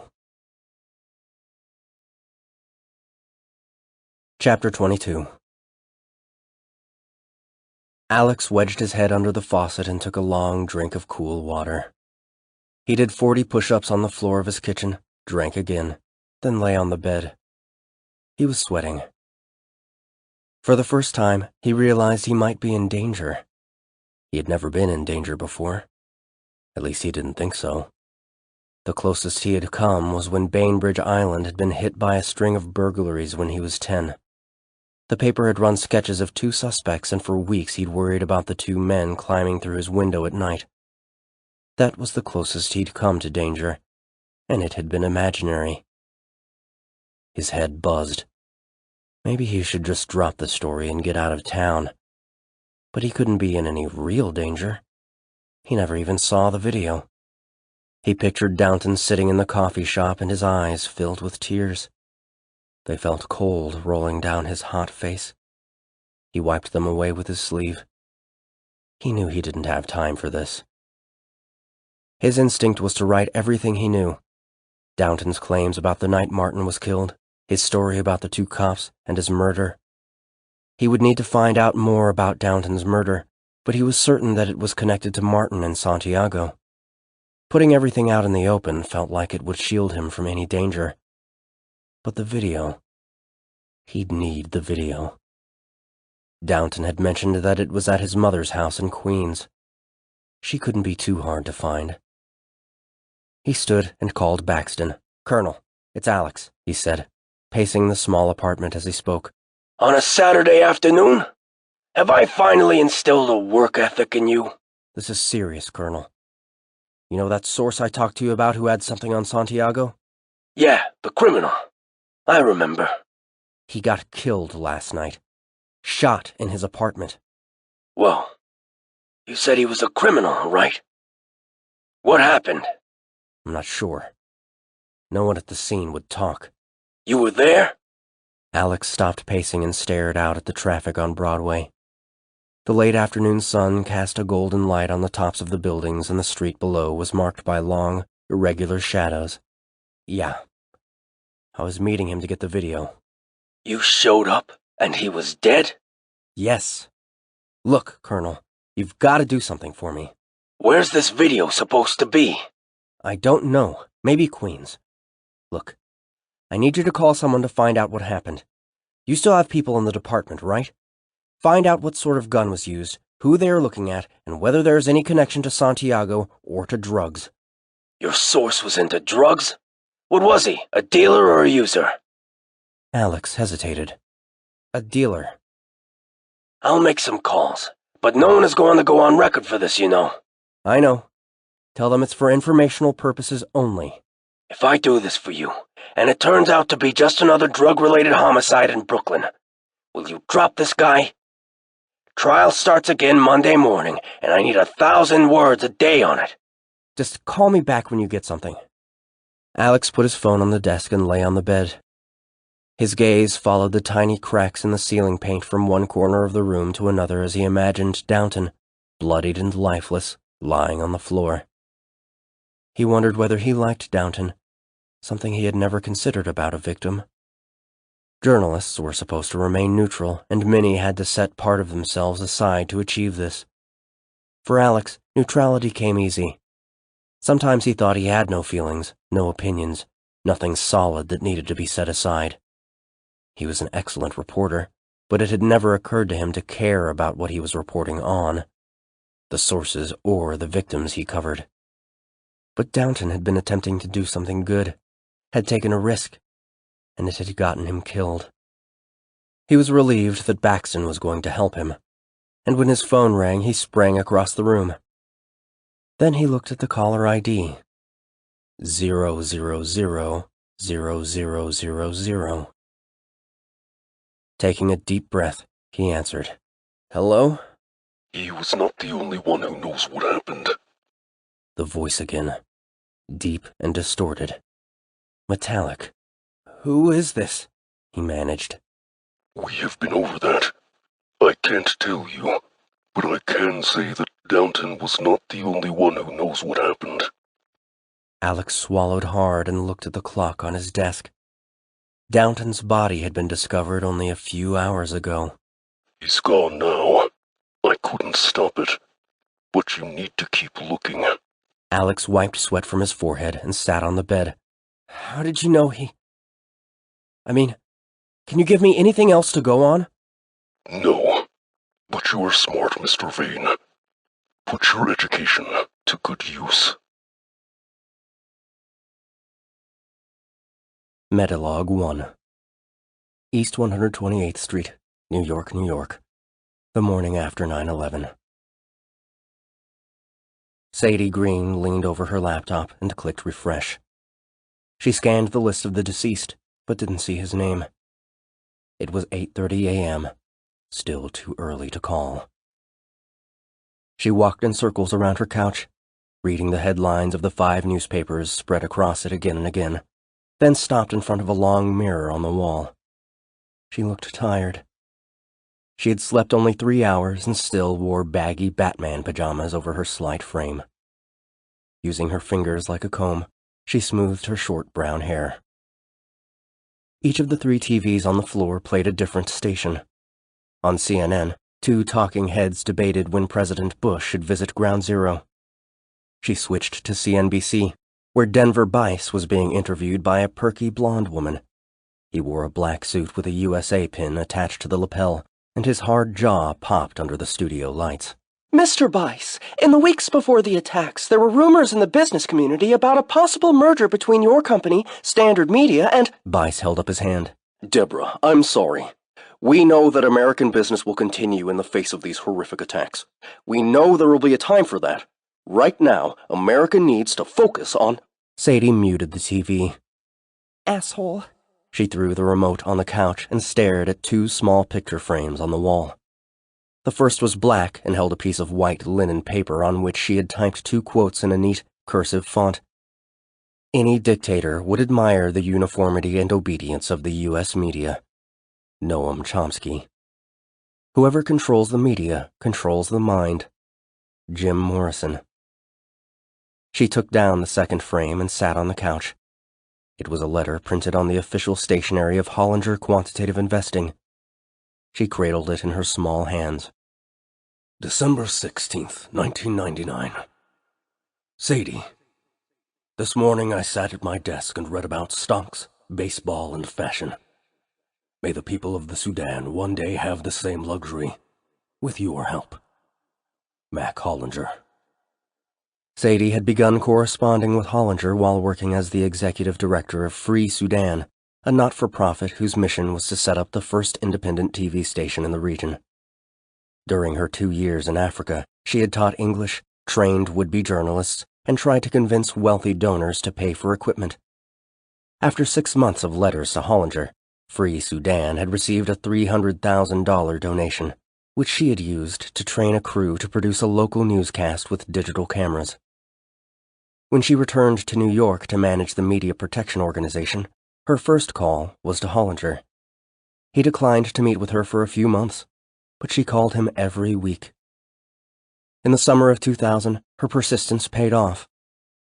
By October, they were meeting for lunch every few weeks and, over the next 10 months, Hollinger donated about $500,000, a quarter of MPO's annual budget. Sadie found him to be naive about the modern media, but genuine, thoughtful, and kind in a way that unnerved her. She often wondered why a billionaire investor allowed her to lecture him about the media. But each time his secretary scheduled an appointment, Sadie arrived with soup from his favorite deli and tried to chisel away at his view of the world. She turned the frame over in her hands and looked at the clock. 9 a.m. Finally. She walked to her desk where she carefully set down the frame. Then she sat down, picked up the phone, and dialed Hollinger's home number. As it rang, she tugged at a tuft of her hair. The pain made her feel more awake. A woman answered. Hello? Hello. Sadie said. Is this Sonia? Sonia Hollinger? Yes. I'm calling for Mr. Hollinger. I mean to see if he's okay. If he, made it out. Sonia spoke quietly. He's missing. I really need to speak with him. He promised a massive donation that will... Sonia gasped. Meu Deus, I said he's missing. I'm sorry. So you don't know if he— We don't know anything. No one has heard from him. Goodbye. The line went dead. Sadie hung up and read his note again, remembering the day 5 weeks earlier when she had realized that sports would be the way into his wallet. He had been in a bad mood when she'd walked into his office in the South Tower that day. He'd eaten his soup in silence as she'd paced the room, trying to explain the importance of net neutrality. Growing uncomfortable, she pointed at the framed photo of Lou Gehrig. Big Yankees fan? She asked. Be nice if they could get one of those sluggers, Sosa or McGuire. Think the Yanks will ever have a hitter like that? I mean, 70 home runs in a season? Hollinger frowned and dipped bread in the paper cup of soup. I thought that was one record that would always be held by a Yankee. It just feels like it's ours, you know? He looked up, scowling. If you ask me, the Babe still holds the record. Neither of those guys could hit 50 playing at Yankee Stadium, and Maris did it with 8 extra games. These new guys... Well, the ball must have changed or something. A record doesn't stand for 40 years, then get broken by 2 guys in 1 season. I know numbers, and the odds just aren't there. Then he looked at his soup with disgust. What is this? Lentil? Whatever happened to beans? It's always lentils these days. Sadie studied his face and smiled. Different drugs. If the Babe had the drugs these guys have, he would have hit 80. What? Hollinger asked, looking up again. I mean, look at the size of these guys. What do you mean? Steroids, she replied. Hollinger shook his head. No, they test for that. We're not the East Germans. Sadie suppressed a laugh. Sir, if a story is too good to be true, like 2 guys breaking the record in 1 season, that's usually because it's false. The East Germans, Ben Johnson, now these guys. He waved a hand at her. No, if baseball players were on drugs, we would hear about it. She chuckled. Before leaving for the Sudan, she had interned at the Chicago Tribune, often tagging along with the Cubs beat reporter. During the summer of 1998, she had asked him whether Sosa, McGuire, and other recently muscled players were on steroids. It was an innocent question, but he had laughed derisively and said, Of course they are. When she'd asked why he didn't write about it, he'd replied, First, even though a lot of us know it, we don't have proof. Second, my editor doesn't want proof. 70 home runs is a story that's going to save baseball and keep us all employed for a few more years. Sadie took a step toward Hollinger's desk. Mr. Hollinger, sir, you know how I've told you that sometimes the media colludes with the government or certain people or businesses to keep things out of the news? He grimaced as he ate a spoonful of soup. Yes? Well, if you think sports reporting is any different, you might be in for a bit of a shock. I don't just mean leaving personal business out of the news, which is fine. I mean deliberately ignoring drug use, cheating, gambling, domestic violence, and more. Why would they do that? To protect the players, to protect the team, to protect the journalists' access. Sometimes to protect advertisers or the brand of the sport. You have to understand, the media companies and the sports companies aren't in it for journalism or athletics. They are partners in business. Maybe, but they wouldn't ignore cheating in baseball. Mr. Hollinger, you're a businessman. The world of sports reporting is a big, big business pulling off one of the greatest misdirections in history. People get all worked up over one little detail that slips out here and there. Ever heard of Hemingway's iceberg theory? Yes. The idea that for every sentence he wrote there was a glacier of information left unwritten? I said I'd heard of it, Hollinger replied, frowning. Reporters know all sorts of things they never write. Things you can't even imagine. All your heroes. They created them. After a while, they'll tear them down. That's what they do. When a character is no longer useful, they J. Jonah Jameson him. Who the hell is that? The Daily Bugle? Spider-Man? Never mind. Hollinger walked to the window and stared out at the Hudson, shushing Sadie any time she tried to speak. Finally, he turned and smiled broadly. I knew it. That means the Babe is still the single-season home run leader. For the next few months, Sadie tried to convince Hollinger that similar omissions were happening everywhere. She railed about the deregulation of the media in the 80s, the weakness and corruption of the FCC in the 90s, and how the founders had supported not only a free press, but also a government-subsidized press. By the end of the summer, Sadie felt certain that a donation was coming. Hollinger was fanatical about investing in the Yankees. That she'd known, but she'd had no idea that his fanaticism would turn so quickly in her favor. In mid-August, Hollinger called Sadie over to his office and told her that he was selling $500 million in stock, much of it invested in the Standard Media Group. He was donating it to the Media Protection Organization. Sadie tried to remain calm, managing only to hug him and say, "Thanks, Mr. Hollinger. You're doing the right thing." "You're welcome," Hollinger said. He was quiet for a moment, then walked in small circles around his office, stopping occasionally to stare out at the Hudson. "I've always hated reporters, but respected the press. I know as well as anyone that the press can be lied to and manipulated. I've done it myself quite a few times. Businesses and politicians are supposed to lie, and journalists are supposed to hunt down the truly crooked ones and expose them. That's how it's always been. That's what keeps America from turning into a tyranny. But to think that the press would ignore cheating in baseball? Just ignore it? In baseball? I trust that, with my money, you'll do what you can to clean things up." On the subway home that afternoon, Sadie had realized what the donation meant. She would become the executive director of the best-funded media organization in the world. For the first time, there would be an organization with the resources to fight the decline of the U.S. media. And she would be running it. In particular, she planned to do everything she could to disrupt the merger that would create the largest media company in the world. That evening, she had called a few friends and, between tequila shots at the White Elephant Bar, she'd left a drunken, rambling message for Denver Bice. Sadie stood up, hung Hollinger's note back up on the wall, then came back to her desk and sat at her computer. She clicked refresh. His name had not been added to the list of the deceased. She rested her head on the desk and fell asleep. The intercom buzzed, and Denver Bice closed his laptop. "Mr. Bice, Chairman Gathert is here to see you." Bice stood and muted the TV, which showed members of Congress singing "God Bless America" on the steps of the Capitol. "Send him in," he said, striding toward the door and extending his hand as it opened. "Chairman Gathert, how are you holding up?"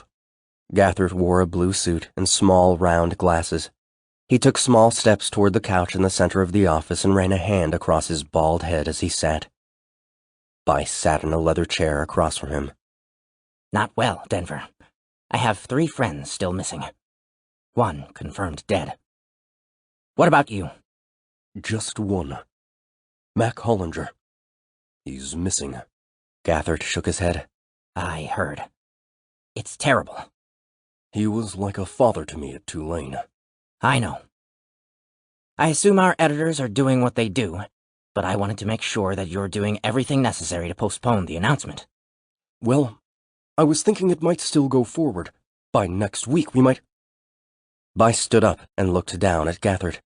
"I'm saying I think we can still do it. Here's the line. Despite the attack, American business will move forward. 2 great American companies, Standard Media and Nation Corp, coming together in the face of terrorism." Gathert stood up. "Are you crazy? There are people alive in the rubble 50 blocks south of here, and you don't want to postpone the announcement of the merger?" Bice clenched his fist. He heard the thud of Hollinger's head on the sidewalk. "When you hurt someone, you deserve to be punished. Chairman Gathert, you can choose to be in control. What I mean is, it's not just another merger. This is the deal that will—" "Denver! The president will be in New York City in 2 days. I'm not saying the merger won't happen, but the announcement will be at least a couple months from now." "Not happen? Do you know what I've done to keep this merger together?" Bice walked around the couch and softened his tone. "At least there may be a silver lining to the attacks. With all the coverage they're going to get, no one will notice when we announce the merger." "Denver, what the hell are you saying?" "War is the best time to conduct otherwise controversial business. The liberals will be too busy protesting our response to the attack, and the conservatives will be too busy selling it. Gathert stared at him for a moment, mouth open, then said, Denver, I need to go. Just get with the people at Nation Corp and let them know we need to put off the announcement for at least a month. He paused and shook his head. I'm sure they'll agree. When Gathert left, Bice sat at his desk and stared at the bottom drawer. Once again, he was standing on the riverbank, 12 years old, staring at his father's lifeless body. He felt the pain of the latest beating, his love for his father, and a rage that froze on top of it all. When you hurt someone, you deserve to be punished. He took the key out of his pocket and placed it on the desk.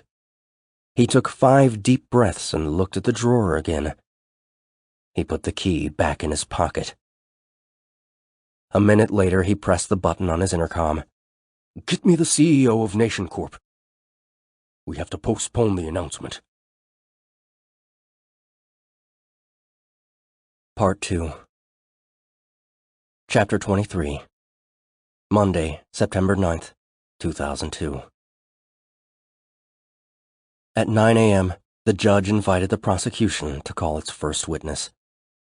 Daniel Sharp stood slowly and called to the stand the city's chief medical examiner, Bruce Irving, who wore thin-rimmed glasses and a neat beard. As Irving was sworn in, Alex ran a hand through his hair and heard the voice again. Downton was not the only one who knows what happened. I couldn't stop it. He hadn't heard back from Baxton, and had spent the last day trying to decide what to do next, his fear battling his desire to get the story. When he'd woken up, he'd decided that court would be as safe a place as any.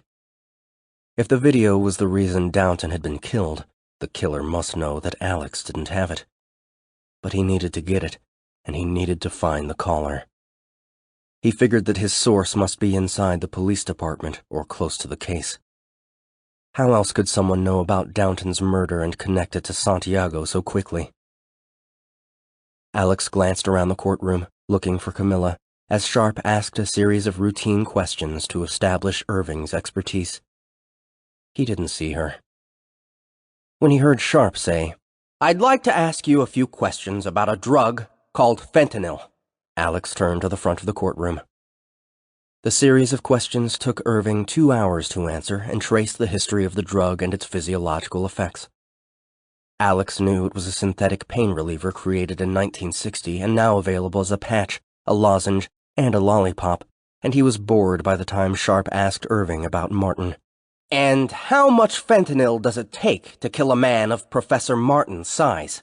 "It varies based on the person's tolerance for opiates, but 125 micrograms is considered a lethal dose, though regular recreational users can withstand much more." 125 micrograms?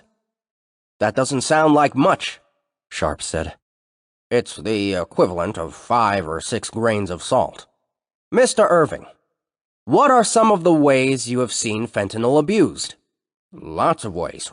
The patches are designed to provide the body with a steady stream of the drug for 48 to 72 hours, but recreational users try to speed up the delivery, applying multiple patches, scraping the gel off the patches, even eating patches whole. We've seen cases where the gel was dissolved in liquid and used as a nasal or topical spray. In some cases, we have even seen it dried and used to cut heroin. So, in your expert opinion, just how deadly is fentanyl?" "Mr. Sharp, when taken incorrectly, fentanyl creates euphoria, followed by a steep drop in blood pressure and heart rate.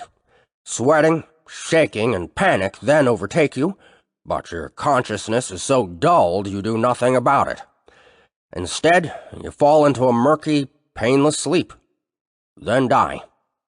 As Sharp took Irving through a series of questions about the tests he'd administered on Martin's body, Alex wondered why someone close to the case would make the phone calls he was receiving. Who would benefit from Santiago being proven innocent? Why that Bible quote? And he kept hearing that voice. I couldn't stop it. Sharp's voice boomed through the courtroom. And can you say with certainty that Professor Martin died from an overdose of fentanyl? Yes. On cross-examination, just before lunch, defense attorney Baker had only one question. With all your tests and years of experience, is there any way to tell who administered the lethal dose of fentanyl? That is it possible for you to tell us whether the dose was administered by the defendant, by someone else, or perhaps by Martin himself? No, Irving said. Of course not. At the lunch break, Alex stood on the steps of the courthouse and called into the Standard. He had himself transferred to James Stacy's voicemail.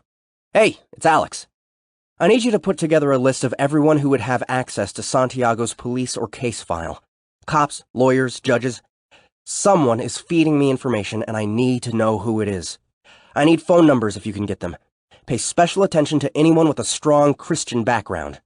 Just as he closed his phone, he felt a hand on his shoulder. If your head wasn't so full of thoughts, you might be good-looking. Startled, he turned to find that Camilla Gray had come up behind him. Didn't see you in there. Did you come in late? He asked. Yeah, I was in the back. You want to get lunch? Don't you ever work? Evening classes on Mondays. Office hours? It's the second week of school. No one's going to want to talk to me until something is due. Okay. We can go to Susie's. He started down the courthouse steps, but Camilla just stood, staring at him. What's wrong? Your energy is a bit frozen. Don't tell me you're feeling my internal frequency now, you hippie. Seriously. You seem afraid. I couldn't stop it. Alex couldn't shake that voice. I'll tell you at lunch. Chapter 24. Susie's was a lawyer hangout on Broome Street that delivered lunch to offices throughout the court district. They took a booth in the back and ordered. Then Alex told Camilla everything he knew about Demarcus Downton, including his promise of the video and his murder. He also told her about the 2 calls from the anonymous source. Just waiting to hear back from my editor now, he concluded. The food arrived, and Camilla chewed on the pickle that had come with her Reuben sandwich as Alex picked at a seared salmon salad with extra spinach and no croutons. He looked down at her sandwich. How do you eat like that? And look like you look? He asked. Camilla shrugged. Demarcus didn't say anything about what was on the video? Just that it showed that Santiago didn't do it. But not who did? Didn't say anything about that. But I assume he would have mentioned if it did. And the source who called? Who do you think it is? She took a big bite of her Reuben as Thousand Island dressing dripped onto the plate. Don't know. Obviously someone close to the case. Cop, a lawyer maybe, and someone who knew that Demarcus knew something. But if someone in the police department knows Santiago is innocent, and knows that Demarcus knew, why would they call me about it? Why not tell the lawyers, the judge, someone who can actually do something? Probably because you're a few more steps removed. Look, if there are even a handful of people who know Santiago is innocent, anyone who steps forward and goes against the police department and Sharp is taking a big risk. Talking to a journalist is a safer bet than a lawyer or a judge. I guess. So why aren't you going after the video right now? I will, but I'm waiting to hear from my editor. I still can't be certain Demarcus's death is connected. You can't? Are you kidding me? She leaned in. You think it's a coincidence that this guy would turn up dead the day he was supposed to give you a video that would blow up the Santiago case, humiliate the police department, and piss off the entire city? Not to mention make a lot of you guys in the press look really bad. You can't be certain? Alex sat back in the booth, feeling berated. My editor said to just sit tight. And it could just be a weird coincidence. Stranger things have happened, he said weakly. No, they haven't. And what did you just tell me the source said? Something like, he's gone now, I couldn't stop it? Something like that. Why would he say that if they weren't connected? It means the source knew Demarcus was gonna get killed before he got killed. You need to get that video. I know, you're right. But that's another problem. I can't just barge into his mother's house and say, I'm here for the video your recently murdered son promised me. Alex's phone rang. Baxton. He excused himself and walked out onto Broome Street. Horns blared and Alex could barely hear his boss over occasional shouts of "move it" or "fuck you" from backed-up cars. Colonel, speak up. I'm out on the street. I checked out your murder. And? Looks drug-related. No forced entry, so they probably knew him. Happened around 1 a.m. I was told there was a struggle. Most likely angle is that he was meeting with a supplier and the deal went wrong. Took him out and took the drugs. Alex pressed the phone to his ear and cupped a hand over it. Did they find anything in the house? Like what? I don't know. Any actual evidence that it was a drug deal gone wrong? This isn't adding up. No, but the people I talked to knew he was a dealer. He was low level, but he had a sheet. But you probably know all this. I know how meticulous you are in your research. 10 feet away, a garbage truck blew a long, low horn. Shut up! Alex yelled. His anger surprised him and he took a deep breath, trying to calm himself. The smell of garbage filled his lungs. I'm sorry, Colonel. I'm just a bit on edge right now. Just never had a source turn up dead at the hour I was supposed to meet him. No worries. It's a weird coincidence. What about the video? He might have had the video on him. If they found any video, they weren't telling me. Are you sure it even exists? I guess not. Suspects? Nothing. But my guy in the department says a neighbor heard a crash, looked out her front window, and saw a burly black guy running from the scene. Camila was picking the crispy salmon skin off Alex's plate as he sat down. She crunched a bite. I don't know what it is about raw spinach, she said. I mean, I understand the concept of salad. I just don't think spinach is one of the things God intended us to eat without cooking. Something in the texture, maybe. I see you have no trouble with salmon skin, though, Alex said, pulling the plate back to his side of the table as she tugged at the last bit. She smiled. You used to be fat, right? What did your editor say? Cops are telling him it was a fight over drugs, totally unrelated to me and the Santiago case. You're not buying that, are you? I know he sidesteps things from time to time, but the Colonel wouldn't lie to me. He took a small bite of salmon and shoved a few spinach leaves into his mouth, then pushed his plate toward Camila. You sure about that? Maybe the cops are lying to him, but he and I have a good relationship. She reached for the little cup of dressing he had neglected and poured it over the spinach salad. She took a few bites, then picked up her Reuben and wiped the corner of it around the inside edge of the dressing cup. What's going on with your father? Like I said the other day, he's dying. I'm sorry. I really am. She took a bite of her sandwich. Esophageal cancer, she said through a mouthful of food. When are you going to go see him? Camila swallowed and took another bite. Alex watched her. Are you going to go see him? She put down her sandwich. I gotta head back up and prep for a class. Camila. Right now I'm a bit distracted by the trial, and I just started a new semester and— Alex tried to take her hand, but she pulled it away. Camila, it's your dad. Why aren't you going to go see him? I mean, it's your dad. Whatever your deal is with him, now is the time to come down from the ivory tower. Alex, please. You don't know anything about him. Or about me. Camila, I'm sorry.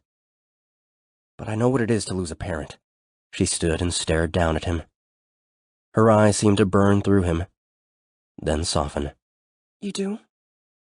Do you also know what it is to be trained to be quiet, obedient, subservient? Do you know what it feels like when your father treats you like your existence is an imposition?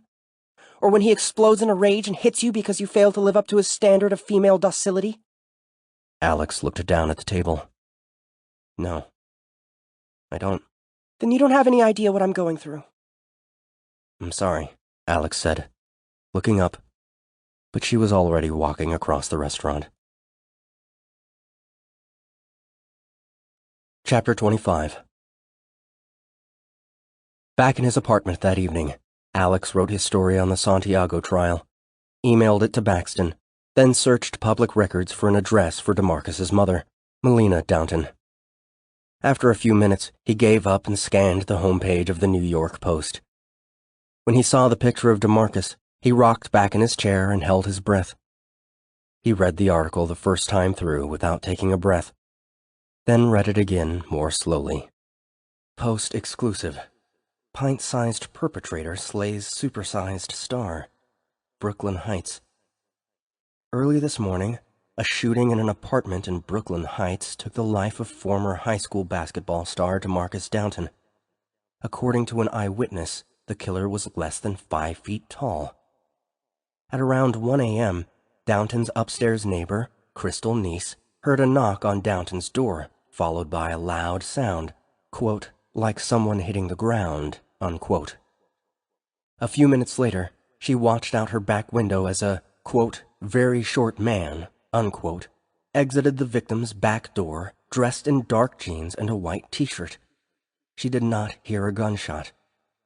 Neese said she called in the disturbance immediately, but police did not arrive until 9 a.m. She described the man she saw as a white male, aged 40 to 50, with a thin mustache. But his defining trait was his size. He was real small, she said. I'm only 5'3" and he looked smaller than me. Police would not comment on whether the man is a suspect, and the department has made no official statement about the shooting. Alex stared at the picture of the suspect that accompanied the article, a digital sketch like the police make from witness descriptions. He knew the software the Post had used to create it. The man was thin, as well as short.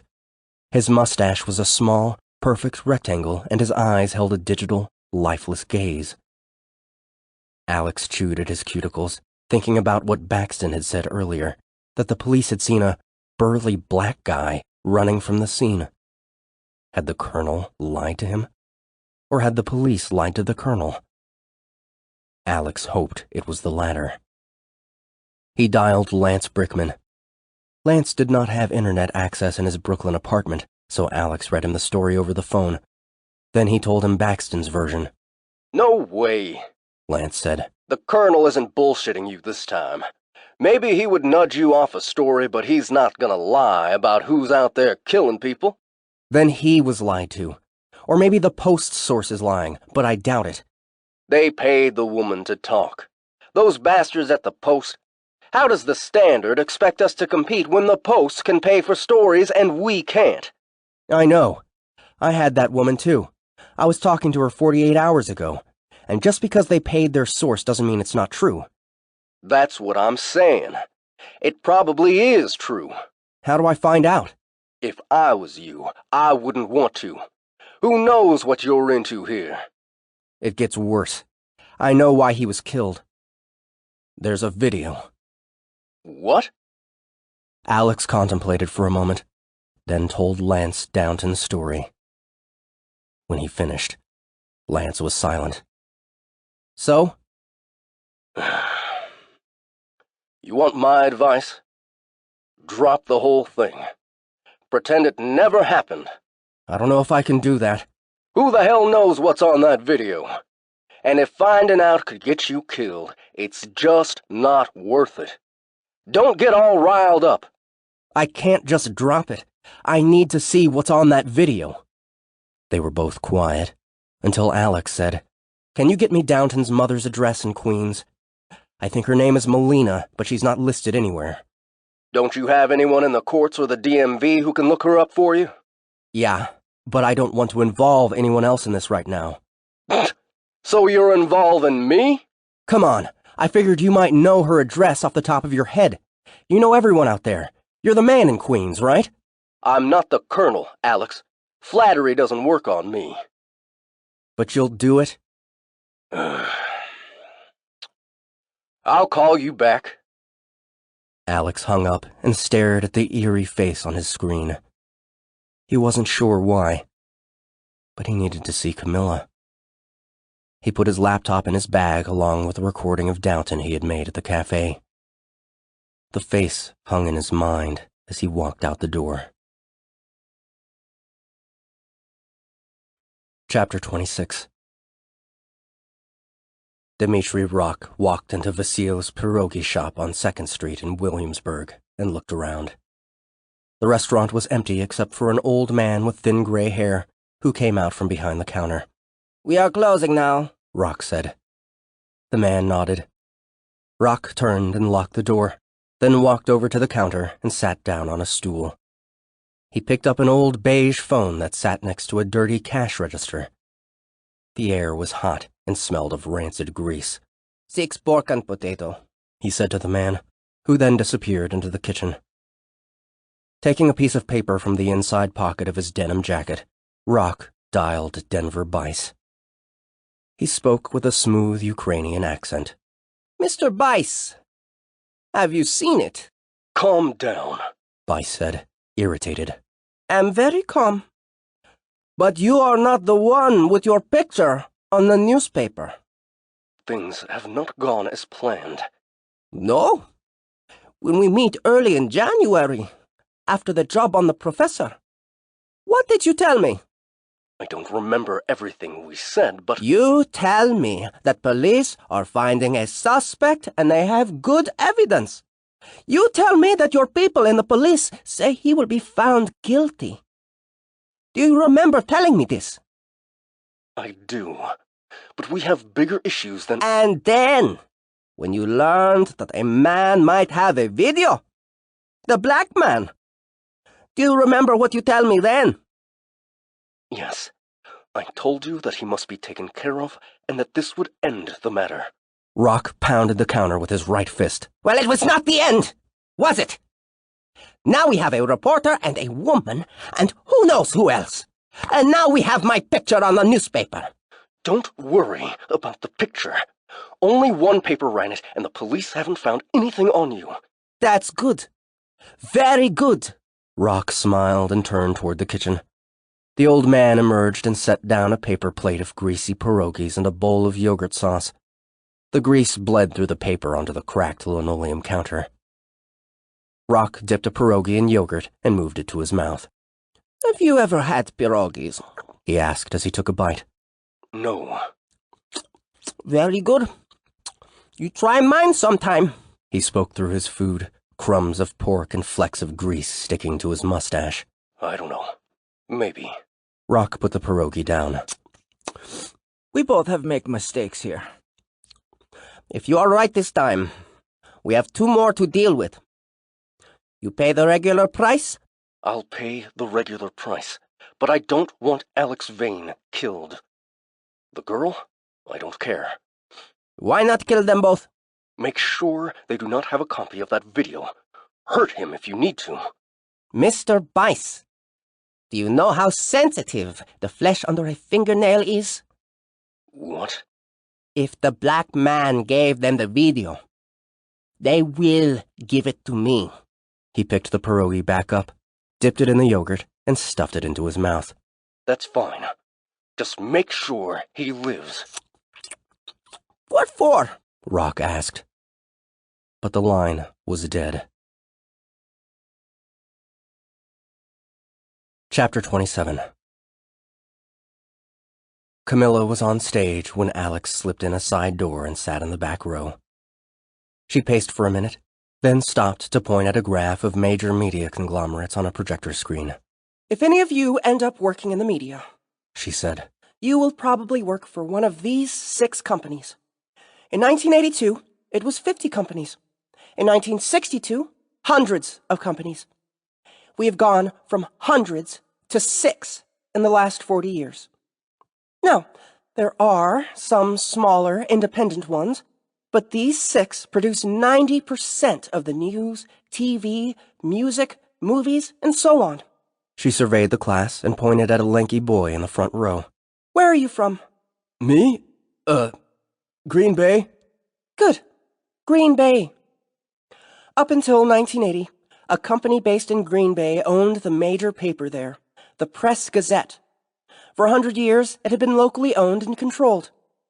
Maybe it wasn't the best paper in the world, but it responded to the needs of the community.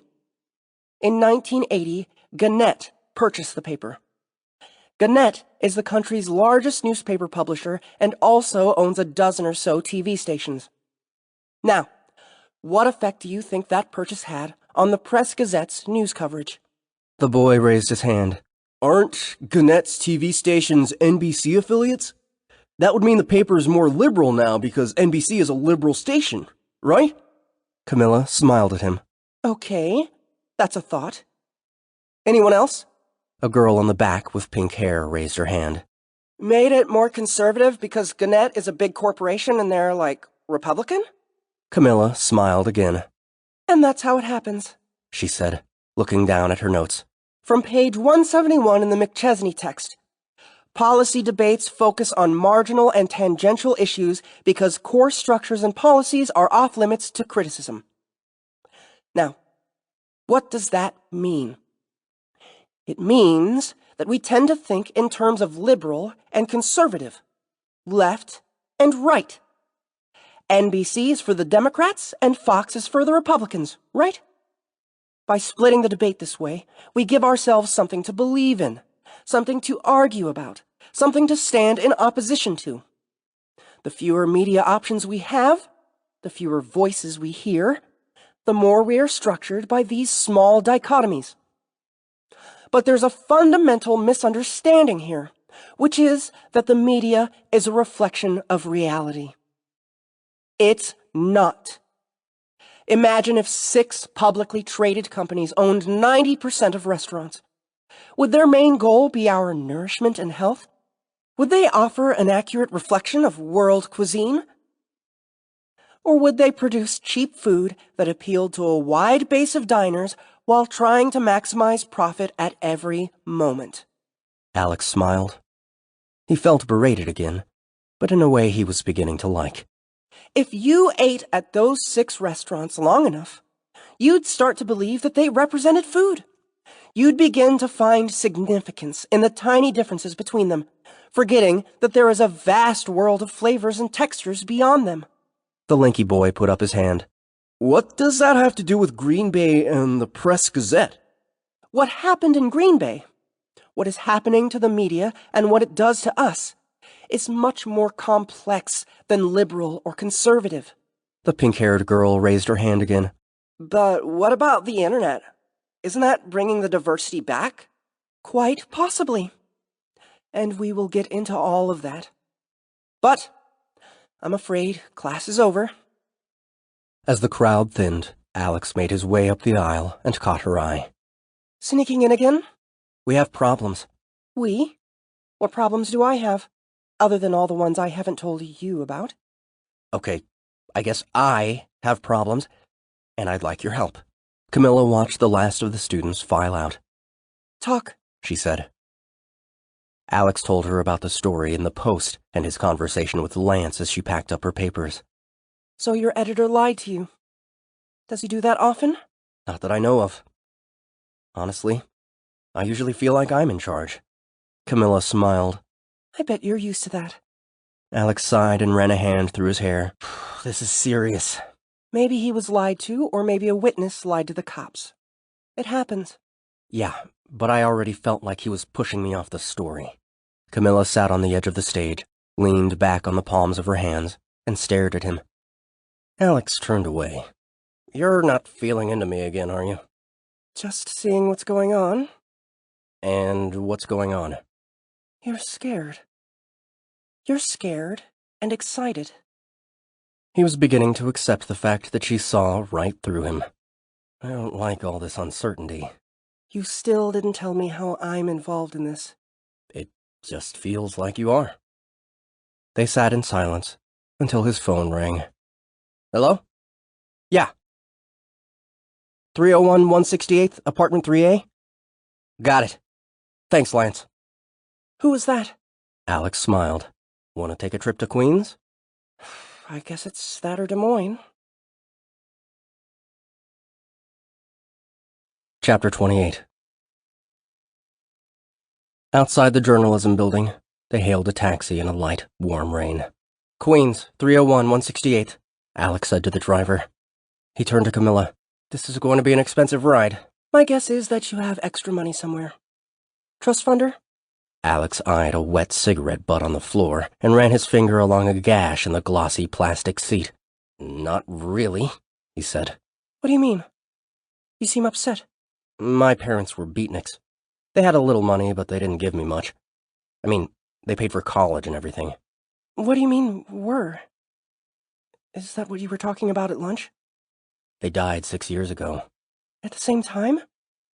How? Alex picked bits of foam from the seat cushion. I guess you don't want to talk about it? He looked up at her. What makes you think I have money?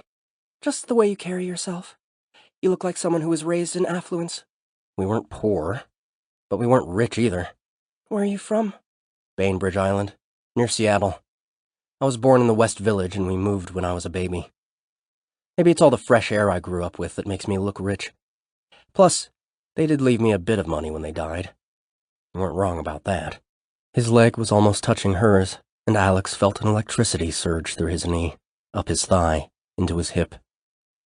He tried to pick up on her cues, but she didn't seem to give any. I know Bainbridge Island. A lot of riders out there. My parents were two of them. Riders? Both? Yep. Or trying to be. I think they might have liked the lifestyle more than the riding part, though. They lived in the village in the early 70s. Dad was in the fancy paper business and Mom taught poetry at Barnard. After I was born, they fled the city. Traded in their 2-bedroom apartment on McDougal for a 4-bedroom waterfront house. The taxi stopped abruptly and they both rocked forward, then sat back. Horns honked all around them. Let me guess. Wine and candles and poetry readings. A vegetable garden that ended up costing your mom $3 per carrot, and a tweed jacket in a wood-paneled room. You're pretty close. I lived there till 1992, when I came back to go to NYU as an undergrad. How long have you been a reporter? When I graduated, I worked as an intern before I realized I wasn't going anywhere. Went to Columbia Journalism School and was hired to do obits and other small assignments for the Standard when I graduated. Would have been summer of '99. So why do you want to be on TV? Alex pretended not to hear her. He leaned forward and spoke to the driver. Can you take Queens Boulevard? It's quicker this time of night. The driver mumbled something, and Alex leaned back. Are you ready to tell me why you and Martin broke up? She looked out the window. He wanted to have a baby, and I didn't. Alex didn't say anything. I miss him. Do you wish you hadn't broken up with him? She turned to Alex. No, I don't wish I hadn't ended it. I needed to do something different, to become something different. I don't know. I just miss him. Why are you helping me? I don't know.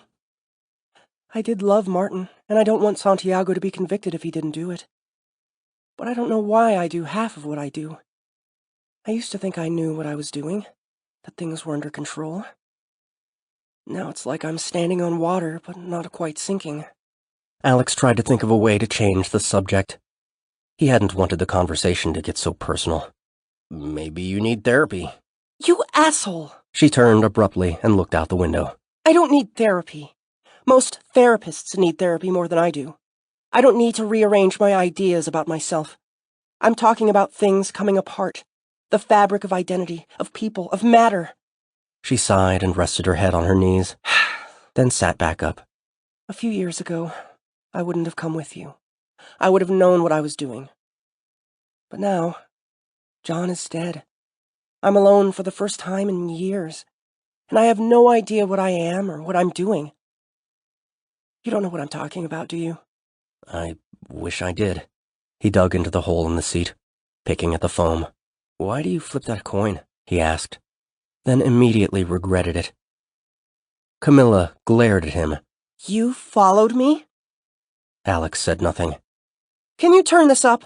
Camila asked the driver, tapping on the divider.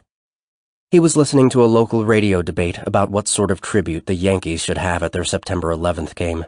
I just love sports talk radio. Alex nudged her playfully. Look, I followed you just the one time. I was curious.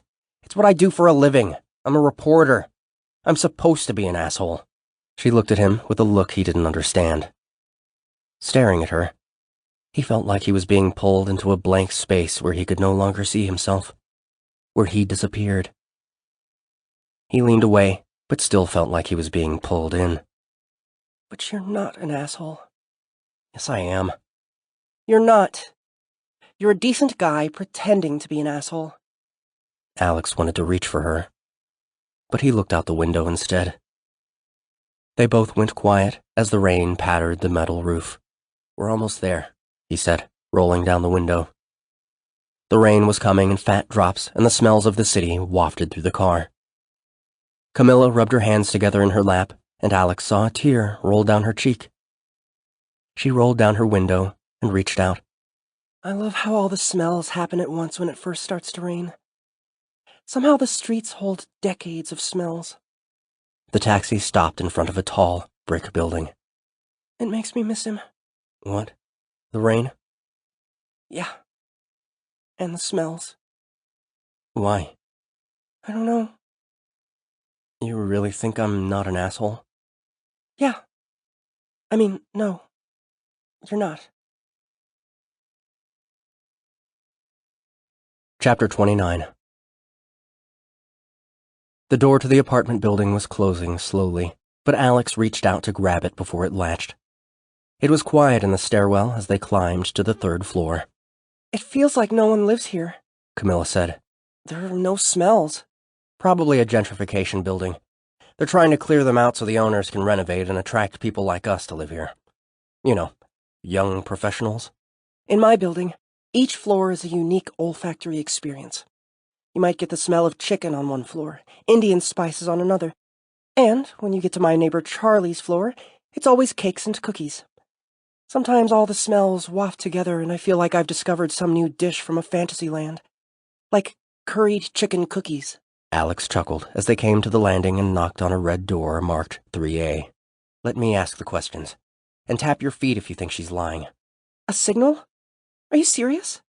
The door cracked, and they saw a woman's bright green eyes peering out over a silver chain. Who are you? The woman asked. It sounded more like an accusation than a question. Alex Vane from the New York Standard. This is my assistant, Camila Gray. The door slammed. Wait! I'm not here to do a story about your son. He's moved on, the woman said from behind the door. We know. That's why we're here, Alex said, directing his voice toward the crack between the door and its frame. Even through the old, solid wood, the woman's voice was stern. I do not wish to speak to a reporter. Camila tapped on the door. Alex was with your son the day before he died. The door reopened a crack. Your son told me about your husband. About the basketball he gave Demarcus for his birthday.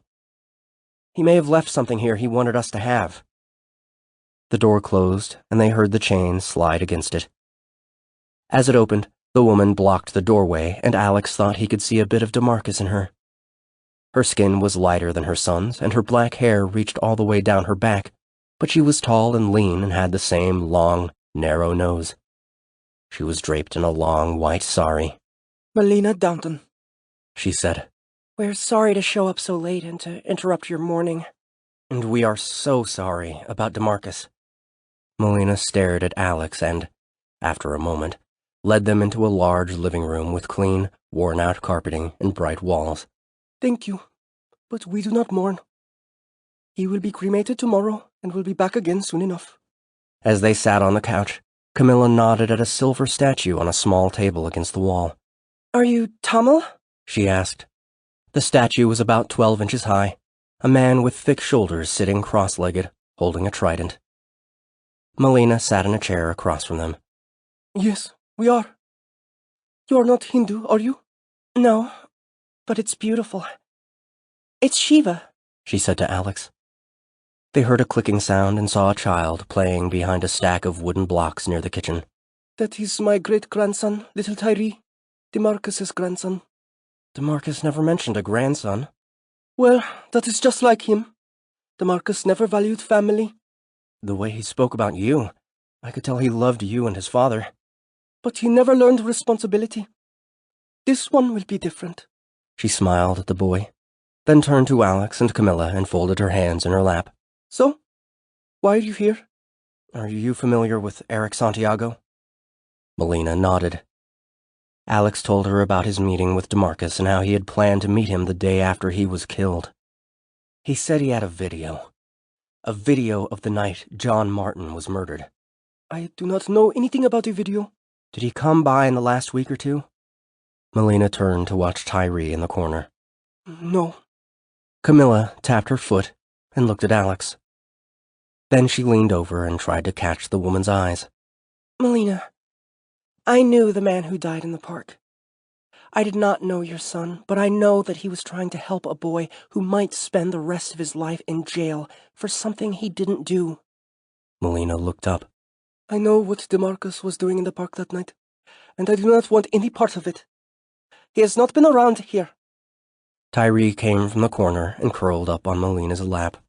How old is he? Camila asked, smiling. I'm 2 3/4, he said.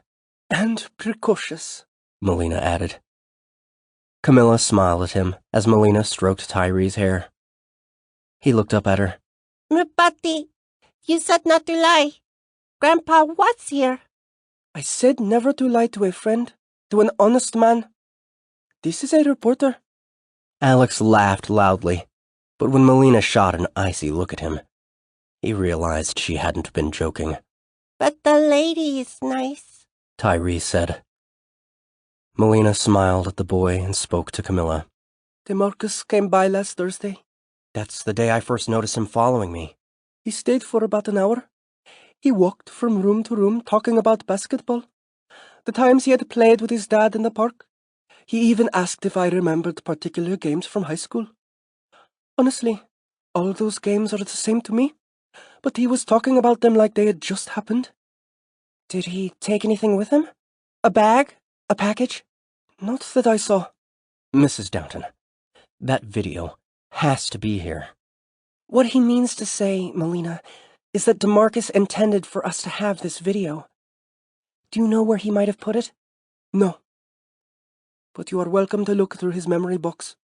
It's on the top shelf in my Peyeron's room now. Melina led them into a small bedroom furnished with only a twin bed and a few plastic buckets filled with toys and stuffed animals. She opened the sliding door of a wide closet and pointed at the top shelf. Up there. Alex took down a box and placed it on the bed. Please be brief, Melina said from the doorway. Alex rummaged through the materials until Camila pushed him out of the way. Have some respect, she said. Alex sat on the bed and folded his arms. Camila took items out one by one, scanning them and placing them in a neat pile. Mostly old photos and news clippings. Yearbook, old report cards, some finger paintings and old assignments from school. No video. He said it was a little black thing, a tiny box or something. Alex thumbed through the papers and photos, hoping to find the video stuck between the pages. Come here, Camila said. She was inside the closet, pointing at its ceiling. Alex got a chair and climbed up, running his fingers along a crease in the ceiling. It's a storage space, he said. He pried it open from the corners, revealing a small compartment. Reaching in, he felt plastic and pulled out a thick garbage bag. When he looked down to hand it to Camila, she was no longer there. He stepped down and saw that she'd left the room. He opened the bag and pulled out another bag from inside it, then another. By the time he got to the fourth bag, Alex smelled the sweet, rich aroma of high-end marijuana. He sifted through dozens of small baggies before pulling out a small piece of rag. Wrapped in the rag was a black box, about 1 by 2 inches, with what looked like a black jacket button attached to the front and a tiny silver wire on the back. Alex smelled food. He put the baggies back in the plastic bags and returned them to the storage space. He walked down the hall, but paused in the doorway when he saw Camila playing with Tyree on the floor of the kitchen. She stacked blocks up to the level of his head, then sat back as Tyree slapped them down, a huge smile spreading across his face.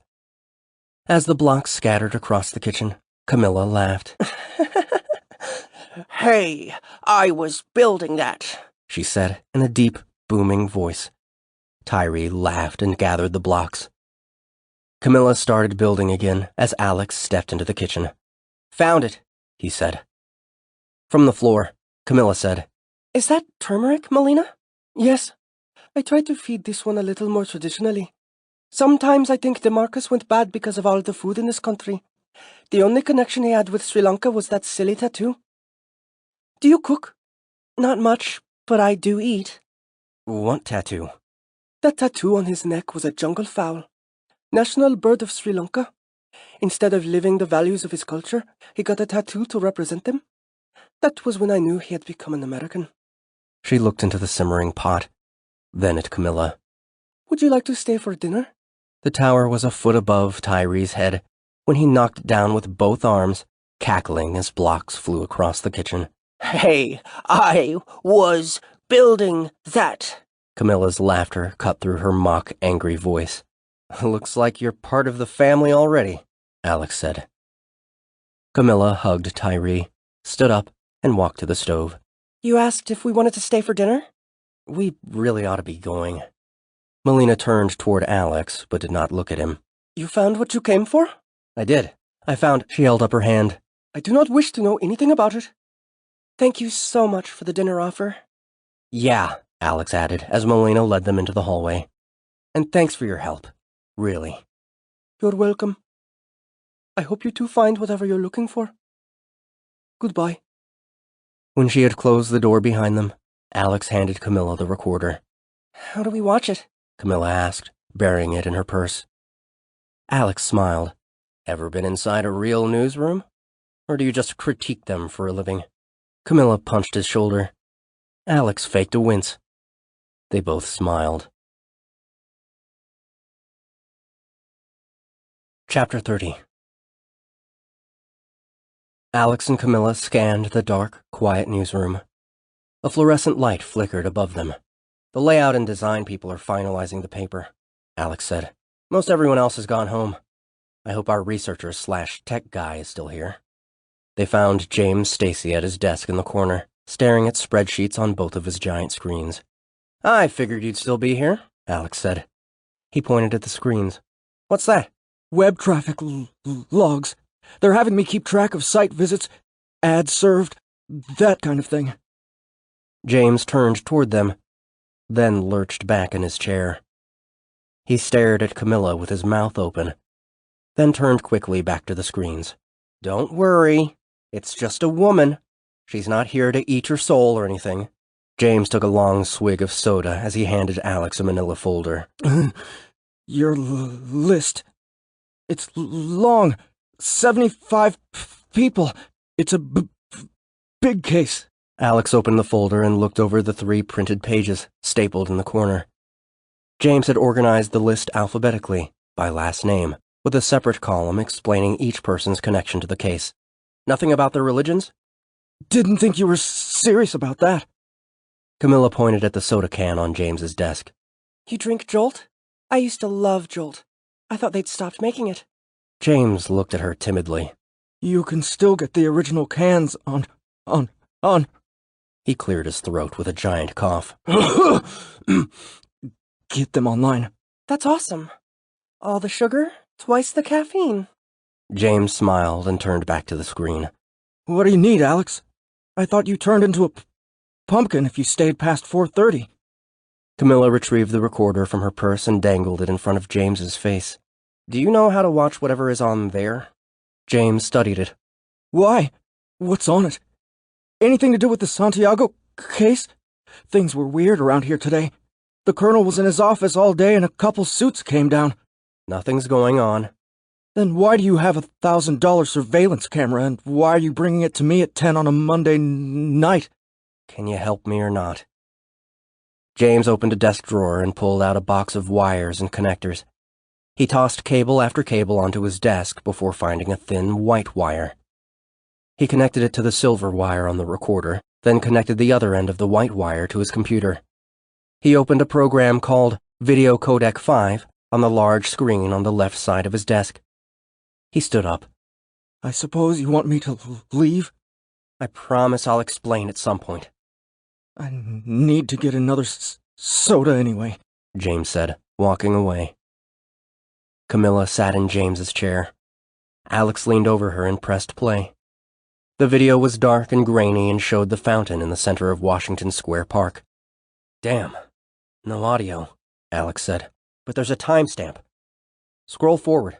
Camila scrolled until the timestamp read 1 a.m. The video now showed trees and a garbage can, but was panning slowly across the park. It's weird to think that's Downton moving the camera. Looking for customers. There, Camila said. The shot had steadied, though the camera still wobbled. It was a wide-angle shot about 50 feet from the bronze statue of Garibaldi. On the left side of the frame there was darkness and a few trees. On the right, just the towering statue lit by a streetlight. The fountain sat between them. Alex leaned over Camilla's shoulder and squinted. Just under the statue, at the bottom right of the frame, a man moved. He was medium height and wore a white longshoreman's cap. He rocked back and forth from leg to leg. Alex touched the screen with a finger. That's Martin. Yeah. What's he doing? I don't know. Alex pointed at the darkness on the left side of the picture.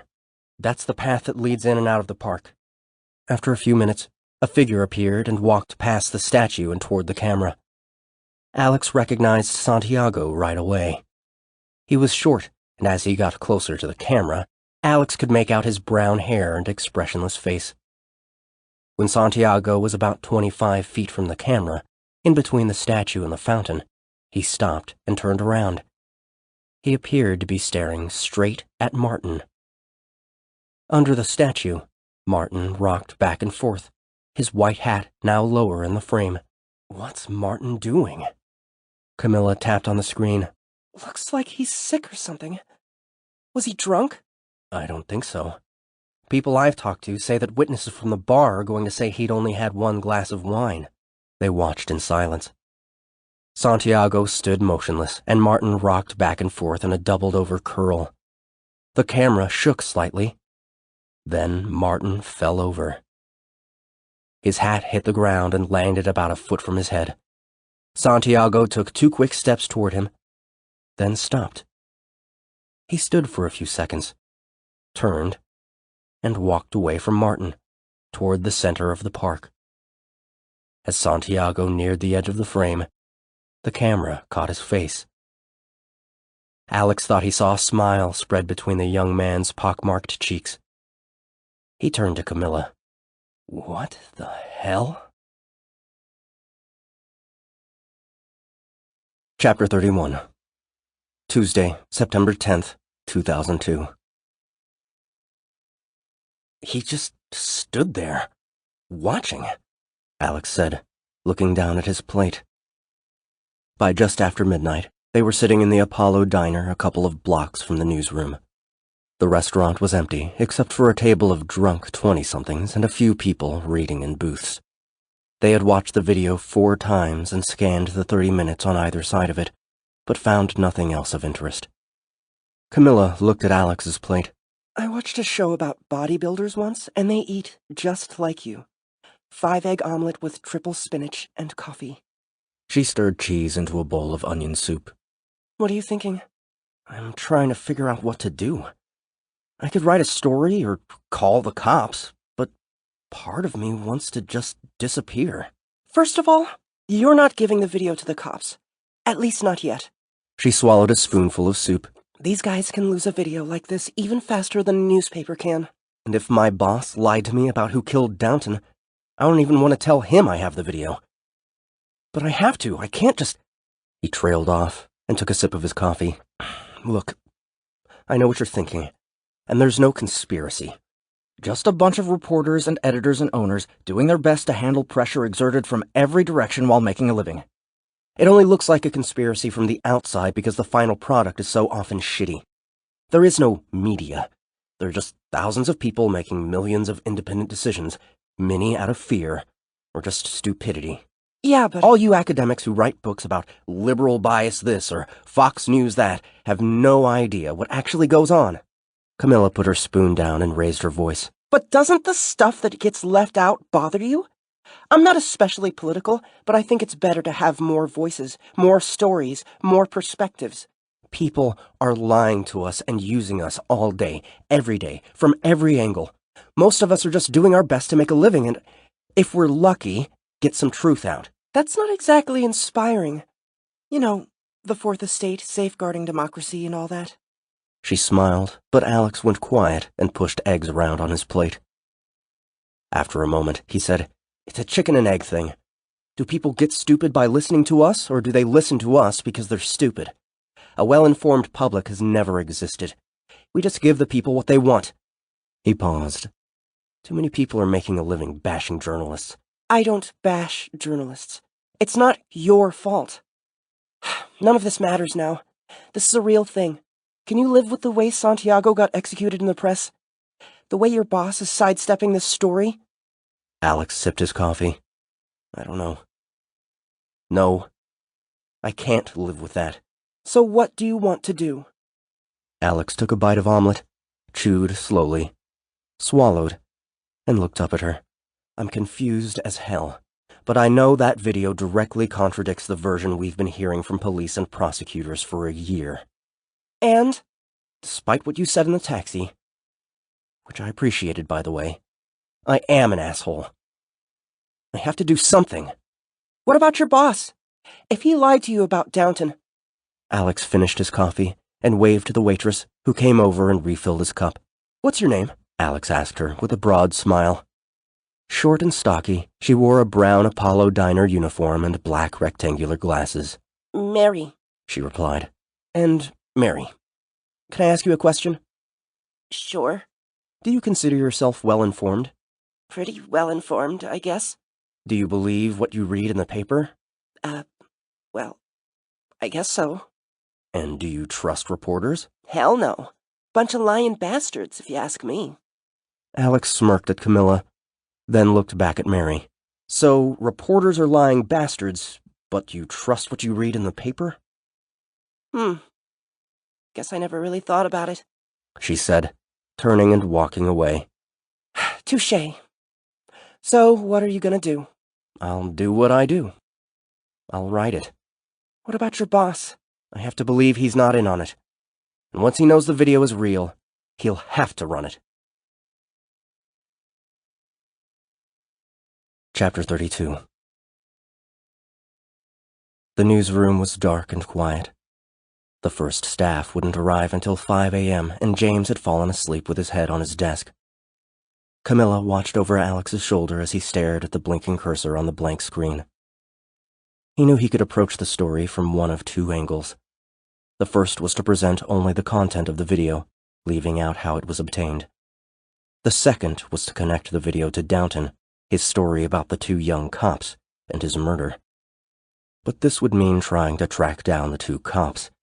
Days of work that might prove fruitless. He got out of his chair and paced. I'm gonna leave Downton out of it, he said, looking at Camila but speaking to himself. He sat down. For now, the video is the story. I can track down the rest of it later. What about the weird calls you've been getting? Can't run anything on those. Too vague at this point. If I can convince the caller to go on the record, or find out how he knows what he knows, that would change things.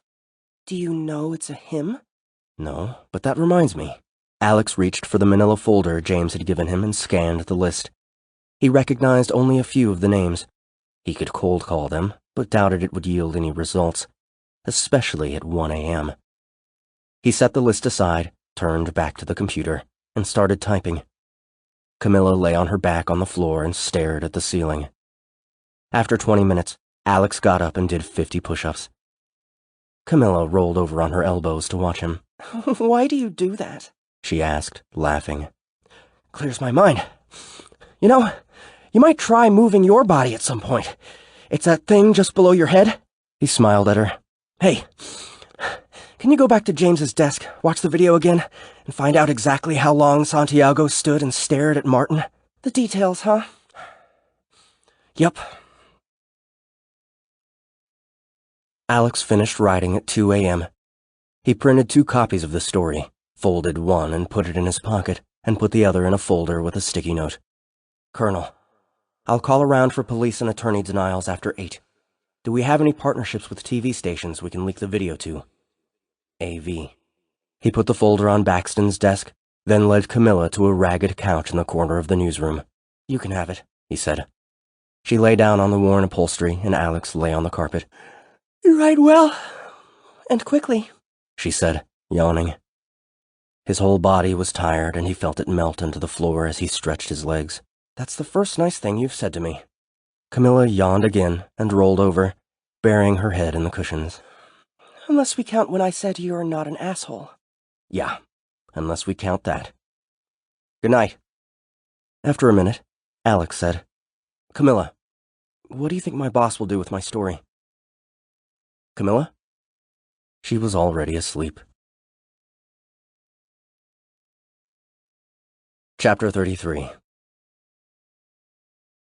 Alex woke with a start to find Baxton hovering over him. "I didn't know you existed before 0800, Baxton said. Colonel, what time is it? 5. Alex rubbed his eyes as he stood up. Check your desk. Who's that? Baxton pointed at Camila, asleep on the couch. Camila Gray, ex-girlfriend of Professor Martin. She helped me track down the video. The video? You have it? Check your desk. Okay. My office in 10. Alex watched Baxton through the large window that looked into his office from the newsroom. As Baxton read his story, Alex pulled the copy from his pocket and read it again. A video recording exists that casts doubt on the series of events that led to the death of NYU professor John Martin on New Year's Eve 2001. According to police statements and opening arguments in the trial, Eric Santiago, the NYU student accused of murdering Martin, administered a lethal dose of the opiate fentanyl in Washington Square Park at around 1 a.m. on January 1st, 2002. But the video, which was obtained by the Standard from a confidential source, shows a different version of the events of that night. In the video, Santiago enters the park from the east as Martin stands under the statue of Giuseppe Garibaldi, where police found his body at 2 a.m. For 1 minute and 21 seconds, Santiago can be seen staring at Martin, but it is clear that the two never came into contact. The video does not show any other figures and does not give any indication as to the cause of Martin's death. It does, however, call into question police and prosecutor statements regarding Martin's death. B matter. Police denial or no comment. Attorney's denial or no comment. Santiago is currently being tried in the Manhattan Criminal Court and has maintained his innocence since his arrest last January. Alex took a few steps toward Baxton's office, but stopped when he saw Baxton pick up the phone. A knot formed in his stomach as he watched him speak, then listen. Baxton hung up and straightened papers on his desk, then waved Alex into his office. "Hell of a piece of work." He held up Alex's story. "But we can't run it." "Why not?" Alex asked. The knot in his stomach tightened. "You know how the Santiago case has gripped the city. Biggest story since 9/11. If we're gonna blow it up now, we need something more than a video, which we don't even know is authentic." It's authentic, Colonel. Watch it yourself. It's not enough. What if I write about the source? I can write about how Downton got the video. I can find the 2 cops who gave him the recorder. I can talk to Santiago. That could take weeks, and it still might not be enough. You've got daily reports due on the trial, and I can't have you running around the city on this. Alex, your desire to get yourself on TV is clouding your judgment." Alex looked at the phone on Baxton's desk. You know, Colonel, I'm starting to feel like Joseph K. here. Can't you tell me what's really going on? "Who's that?" Alex pointed at the phone. Who did you call earlier? Baxton stood up. "Alex, I know we're informal around here, but spying on me during calls crosses a line. What I need from you is a story a day on the Santiago trial. Can you handle that?" Colonel, if we don't run this, someone else is going to get the story. "Not without the video. It's property of the Standard, and we need it to stay here." We? "I need it to stay here." Alex raised his voice. Please tell me you're at least going to give a copy to the police. At the very least, it complicates the trial. He was surprised by his own anger. Santiago may be innocent. "I'll watch the video and look into the matter," Baxton said loudly. "Where is it?" But I received it on company time. Your notebooks and stories. Everything is the property of the Standard. Have you made any copies of it?" Baxton looked over Alex's shoulder. Alex turned and saw that a handful of staff members were listening to their argument. "Shut the door!" Alex shut the door and turned to Baxton, who was sitting down. Colonel, if Santiago is innocent, that has to mean more than anything else. "Look, Alex, this will blow over. You'll see." His tone was final. Alex felt his chest fold in on itself. Just tell me one thing.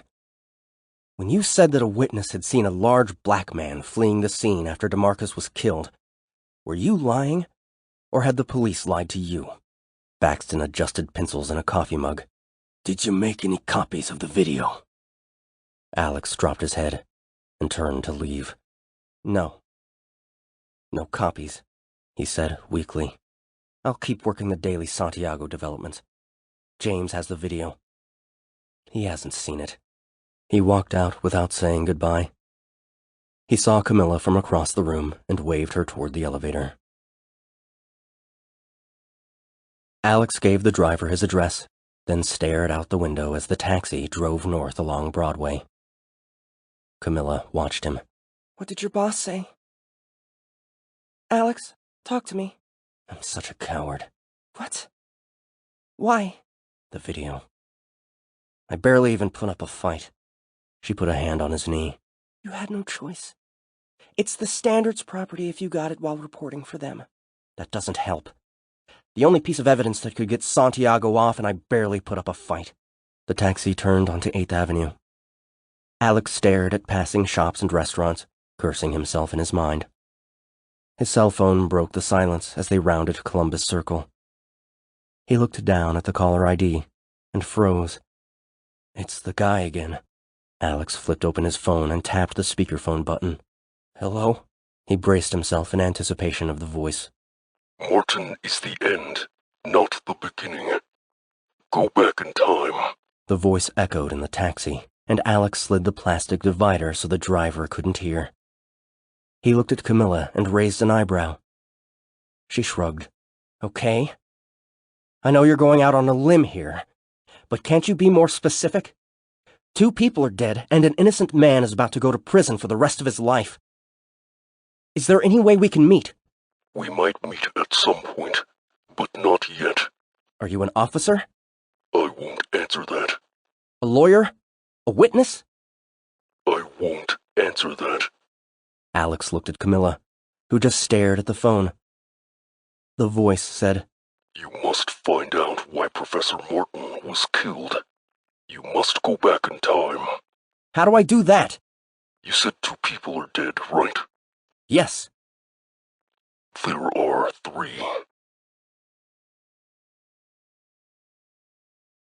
Chapter 34. Alex stood at the door to his apartment and turned the key. Something's not right, he said. I usually have to jiggle the key after a quarter turn, but this time it moved easily. He swung the door open. What the hell? Clothes, books, and papers littered the bed and floor. His dresser drawers and closet door were open. Didn't take you for a slob, Camila said as they walked in. Not with the way you take care of your body. This isn't me, Alex said, scanning the room. Someone's been here. The lock. Someone picked it. Alex threw his bag on the bed and crossed the room with 2 large steps. He shuffled through papers scattered over his desk. They took some of my notebooks. At least I had my laptop and the Downton tapes in my bag. They? Who? Alex grabbed the wooden pole from the closet, letting the blue cloth drop to the floor. How the hell would I know? Can we go to your place? Why the pole? Let's go. They each held their breath as Camila opened the door and peered into her apartment. Everything seems to be in order. Alex followed her in and leaned the pole against the couch as he sat. What do I do now? At this point, I don't know who to be more afraid of. The guy who killed Downton or my newspaper. Your boss might be more pathetic than sinister. He may just be getting word that the story shouldn't be pursued. Doesn't mean he knows what's really going on. But I was wrong about him. Camila walked into the kitchen and opened the fridge. I don't like being confused, Alex called after her. Camila returned and sat next to him. She handed him a coconut water. Yes, I can see that about you. Alex studied the bottle's label. Just drink it. Alex took a small sip. I could go to the police and tell them everything. Tell them to get the video from the paper. They'd probably put me in some sort of witness protection program. You're not going to the police. First of all, the paper wouldn't have to give them the video. The police could subpoena it as part of the trial, but the paper would withhold it since it's confidential source material. The cops would get it eventually, but it could take weeks or even months. Alex looked at the woodblock print of the woman struggling against the rain. It made him uncomfortable, so he got up and walked to the window. What do I do? I'm not sure. But do you want to know one of the things I do when I don't know what to do? Flip a coin? Other than that. You want to know? Not really, but you're going to tell me anyway. I don't do anything. I literally sit still and don't do anything. She got up, took his hand, and led him back to the couch. He sat, and she pushed his shoulders down gently and straightened them. Sit up straight. Feet on the floor. Uncross your legs. Take a few deep breaths. Good. Now close your eyes and just sit still for a few minutes. Alex complied for a few seconds, then asked, "But what should I do?" Be still. That's all. He opened his eyes. "Look, I'm freaking out here." Just try it. Alex closed his eyes again and sighed. Just be confused for a while. Feel your feet on the floor. Alex felt his feet on the floor. After a minute, he became aware of a stream of images passing through him. Downton leaning over his coffee, the jungle fowl tattoo on his neck, Baxton holding the phone, Greta in the bar the night Downton started following him, her long black hair and toned arms.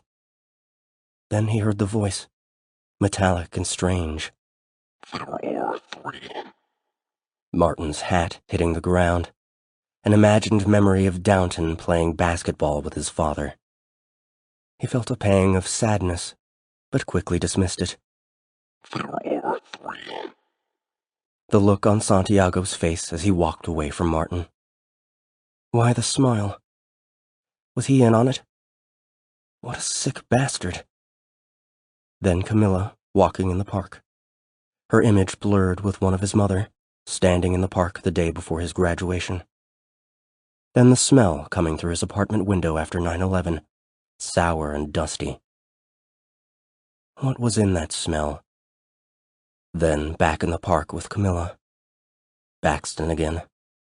The voice. There are 3.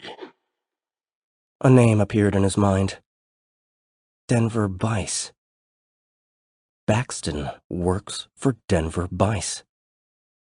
Alex? He opened his eyes. His forehead hurt, and he had forgotten about Camila. Alex? What's going on in your head? How long was I sitting there? 3 minutes. What? I know. The mind can do a lot in 3 minutes, huh? I've had enough of this. He stood and walked back to the window. Remember when you said that Martin kept everything? Where did his stuff end up? Camila crossed her legs on the couch. Most of his records are with his daughter upstate, but I have a few cartons of papers from the last year or so. Good. The source said to look into why Martin was killed, so maybe there will be something there. Maybe, but... And remember when you mentioned Martin's interaction with Denver Bice at the funeral? Yeah? Well, you had that hunch. And now I have my boss, who works for Bice, stonewalling me, and... There was a quiet tap on the door. Alex swung around on his heels. Don't worry. That's Charlie from across the hall. I heard his door shut. Camila opened the door, and a tall, brawny man of about 50 walked in. Hello. It's just me, your friendly Gaber. He was neatly dressed in black and wore thick black glasses and a tidy beard. He leaned forward and hugged Camila. Can I borrow some sugar? I'm having the girls over for drinks and need to make some simple syrup. He looked at Alex on the couch. Who is this young man? Camila led Charlie to the couch. This is Alex Vane. He works at the Standard. Are you going full-on cougar? Charlie asked. Alex looked at the floor. No, it's not that kind of thing, Camila said, walking to the kitchen. We're working on something together. He's covering the Santiago trial. You know, John's case. Oh, yeah. Well, I'm glad to see him here. I was a little worried when I saw the guy coming out of your place earlier. I thought, ooh, she's slumming. Camila walked into the living room. She stared at Charlie blankly. What guy? Your uncle. The guy who stayed with you last night? Alex walked over and took Camilla's hand. Camila said, Seriously, Charlie, What guy? The little guy. Said he was your uncle visiting from Europe. Left early this morning. He said he was staying with you. Alex shot glances around the room. Camilla's mouth dropped open. How little was he? She managed. Tiny. Weird accent, too. You mean that's not your uncle? Chapter 35. I left my pole, Alex said. They had bounded down the stairs of Camilla's building and hailed a taxi headed west on 98th. What's the deal with that pole? Camila asked. My dad took it from the gym near our house when it shut down. He brought it from home and gave it to me the day I graduated NYU. The next day, they died. How? Alex looked out the window and closed his eyes. Camila put a hand on his knee. They rode in silence, north on the West Side Highway. We have to go to the cops, Alex said at last. I know some are corrupt and some are inept, but most aren't, and we don't have any other options. Right now, I feel safer in the back of a moving taxi than I would in a police station, Camila said, staring out the window. Alex took her shoulders in his hands and turned her toward him. We have to go to the cops. What do we do then? Well, she put her hand over his mouth. We tell them that A, there's a video that may or may not prove Santiago innocent, and that B, the guy who made the video is dead, and that C, my neighbor saw a guy come out of my apartment who looks a lot like a guy who may or may not have killed the guy who made the video that may or may not clear a kid who everyone believes is a twisted killer. Is that what you want to tell them? Alex pushed her hand away. But they don't know Demarcus was killed right after contacting me about the video. They could use that to tie his murder to Martin. There could be a million little threads to the Martin investigation that never got reported. And you think if you tell them they'll drop all charges against Santiago and put the full weight of the department behind figuring out what really happened? That would humiliate the department, embarrass the press that ran with the story, and piss off millions of New Yorkers. If you think that's what the cops would do, then you're even naiver than I thought. Naiver? It's a word. Plus, do you know the department's record of protecting witnesses? Even if they did the right thing, we'd still be screwed. That guy was in my home. I do know their record. It's pretty good.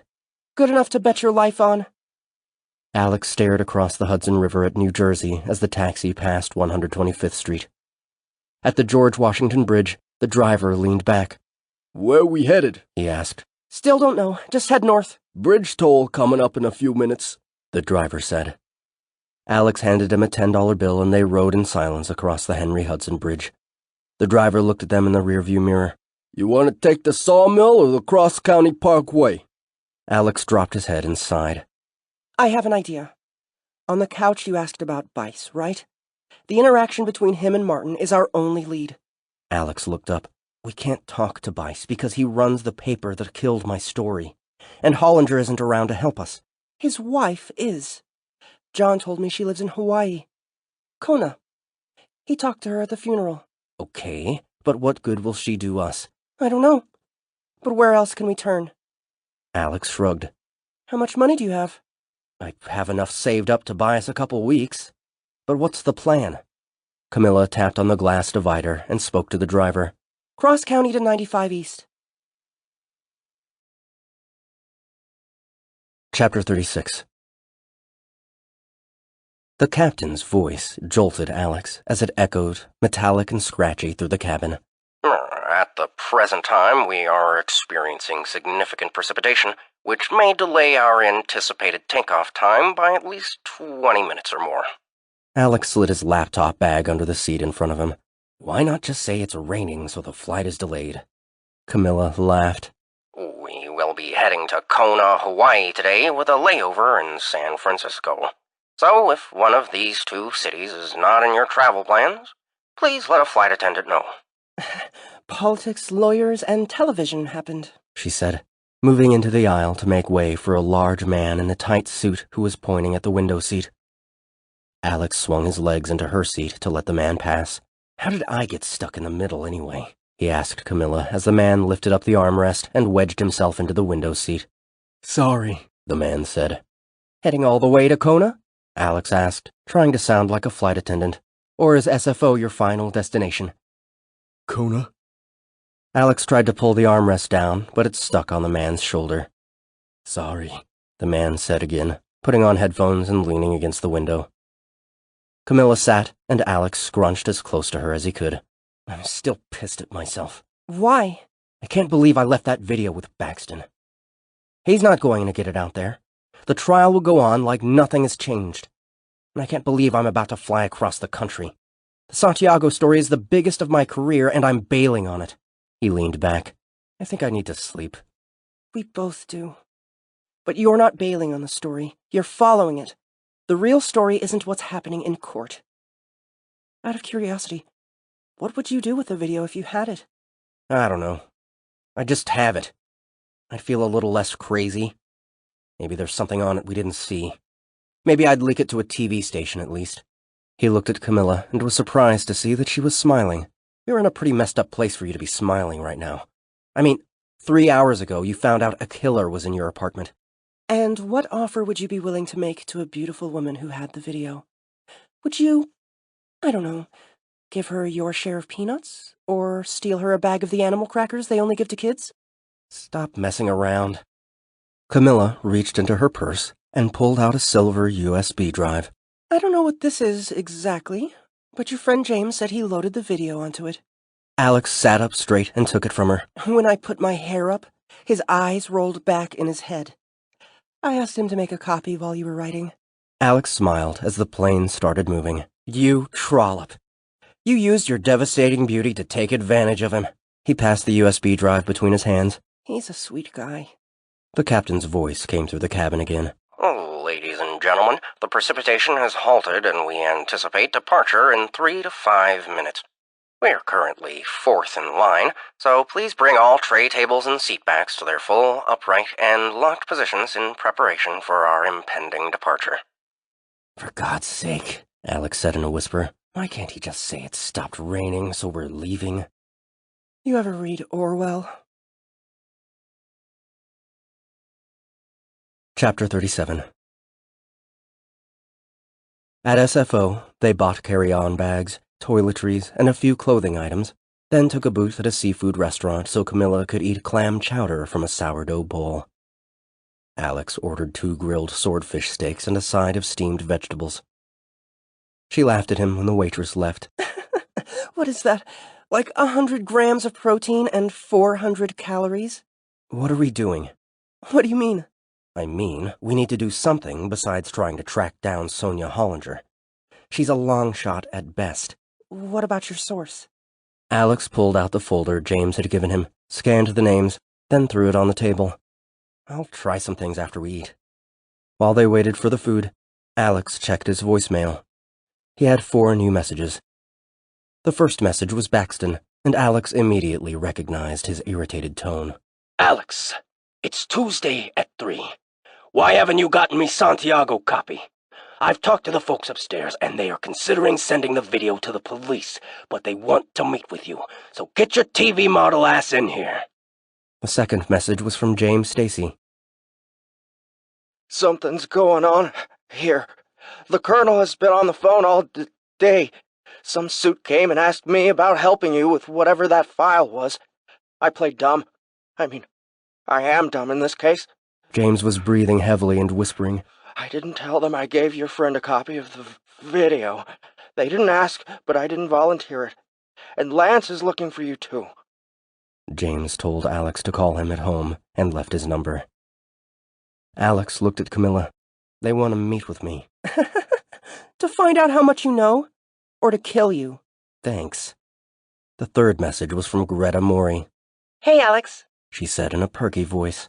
Just wanted to say hi and see what you're up to this weekend. We had talked about getting together again.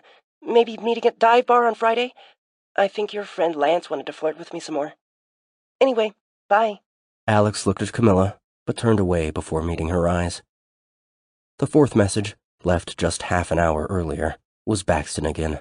Alex, I don't know what in the hell you're up to, but this is entirely unacceptable.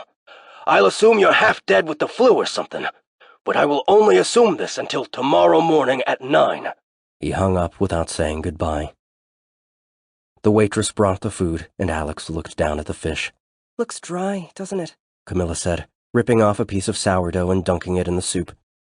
Alex poked at the fish with his fork, then ate a few vegetables. When she finished her soup, Camila called the secretary of the journalism department and canceled her classes for the rest of the week. It's the flu, she said, sounding weak. It's going around. You're a good liar, Alex said when she hung up. A true sociopath. You can lie without remorse. Camila smiled at him. I think a sociopath doesn't know she's lying. I am without morals, but I only use my powers for good. As the waitress cleared their plates, Camila ordered a chocolate milkshake and Alex called Barron, his friend at the courthouse. He explained why he hadn't been in court that day, then told him about the strange calls and Downton's video. It took him a few minutes to convince his friend that he was serious. Finally, Barron said, I guess it's not a huge surprise they got a brown kid for something he didn't do. We're used to that. But I didn't see this coming. No one did. But I need to ask you a question. Can you think of any police employee who might have inside information on the Santiago trial? Lots, but none who would make the kind of calls you're getting. What about a disgruntled prosecutor who wants to stick it to the police? Anyone who could benefit from exposing a shoddy investigation? I can think of a lot of people who'd want to embarrass the department, but nobody would go about it that way. Have you considered the possibility that your source is crazy? I'm assuming he is, but he's also been right so far. He pulled out James's list and read the names one by one. Barron didn't recognize all of them, but he was able to eliminate 3 officers who had transferred out of the borough and wouldn't have access to the Santiago file. Alex crossed off their names. Plus the last 2, Waxman and Yardley. I know them well enough to know they wouldn't leak that type of information. Sorry I can't be more help. What are you gonna do? Better if I don't say. And Barron. Thanks. Alex hung up and stared at Camilla's milkshake. That just leaves about 70 more names, he said, dialing Lance Brickman. Lance, it's Alex. You stupid bastard, Lance said. You bailed, huh? How'd you know? I know because the colonel is running some bullshit I wrote on the front page of the Metro section instead of the piece you were supposed to write on Santiago. We're gonna have to use the AP report. Damn. That's embarrassing. But it's not like I'm not justified. And at least it worked out well for one of us. You got the front page of Metro. That'll make it harder for them to fire you before you hit your 30. No, it won't. Where the hell are you anyway? I better not say. But look, I need to tell you something, then ask you something. Alex told Lance about the last 2 calls he had received from the source.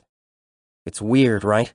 I mean, if you're gonna use a voice scrambler and hide yourself, why not just tell me what happened so I can write it? Alex heard the click of a lighter and a loud puff. Look, I don't know what you're into, but I don't want any part of it. Can't you just tell me why the hell a source might do that? I mean, I would just ignore him if he didn't keep being right. Didn't you read All the President's Men in J School? I saw the movie. But so what? Sources can be paranoid bastards. When he hung up, Alex started making calls from the top of the list while Camila ate her milkshake with a spoon. First, he called Betty Ableton, a records clerk, and pretended to be a pollster taking a survey of New York City residents. He asked her a series of questions about the Santiago trial and finished with, "Do you believe that Eric Santiago is guilty?" He thought that if he'd found his source, there would at least be a pause, a catch in her voice. Something. She said yes without hesitation. Next, he tried Timothy Alston, a detective, and got the same answer. The next name was Byron Dearborn, an officer in the evidence unit. The call went to voicemail, and Alex hung up. After a dozen calls, he leaned back in the booth and looked at Camila. This is pointless. Even if I happen to reach the right person, what good will it do? It'll be better when we get to Hawaii. Sonia Hollinger will know something. Chapter 38. Alex rubbed his palms over his eyes, then stared out the window as the flight to Kona took off. The sun was beginning to set over the brown hills of San Francisco, bathing the dry grass in a soft, warm light. He turned to Camila. We haven't slept yet. I was just thinking the same thing. We must be approaching zombiehood. Alex looked at the man next to him, hoping he had shrunk during the layover. His headphones were on, and he was looking out the window. You ever read the Bible? I was raised Catholic for a few years. Then I studied it on my own when I grew up. He who hateth his life in this world shall keep it unto life eternal. It's John 12:25. Any idea what it means? You left off the first part. I know. It's, he who loveth his life shall lose it, and he who hateth his life in this world shall keep it unto life eternal. What's it mean? Why? Well, the source who keeps calling me quoted the second half of that passage the first time he called. You didn't tell me that, Camila said, sitting up in her seat. Didn't seem important. I'm no biblical scholar, but I think it means that, in Christianity, you are supposed to love Christ more than you love yourself, more than you love your own life. You're supposed to see beyond this life in order to gain eternal life in heaven. Alex nodded. Yeah, that's what I read online. In the world, but not of it. Ever heard that phrase? It's Sufi. What's Sufi? It's the mystical, contemplative branch of Islam, kind of like Kabbalah is to Judaism. In the world, but not of it, means kind of the same thing. Participating in this world, in this life, without being limited by it. It means seeing beyond the self-imposed mental limitations that we project onto the world. Recognizing that there is another world, a realer world, beyond the everyday life of this one. Self-imposed? I thought it was all the fault of the media. Screw you. I never said that. But seriously, did you see The Matrix? There is no spoon. It's like that. But what's wrong with everyday life? It doesn't mean there's anything wrong with everyday life. It's about seeing through the false. Anyway, I could be way off. It could also be about suicide. If you hateth life, you might kill yourself and be doomed to live that life for eternity in hell. It could also mean that. Alex shrugged. Yeah, I read that too. I just asked him why he was telling me about Santiago being innocent when he said it. Or she said it. That help at all? Seems to me this person wants to do the right thing because he or she has an eye on the eternal. Alex shook his head and looked out the window. So we're looking for someone who believes in heaven and doesn't think he's getting in. Or she's getting in. When the plane leveled off at 33,000 feet, Alex closed his eyes. His legs and feet were folded into a Z shape and wedged under his seat. His head rested uncomfortably on top of the cushion and sleep came in 15-minute fragments. He wasn't sure if he was dreaming or thinking.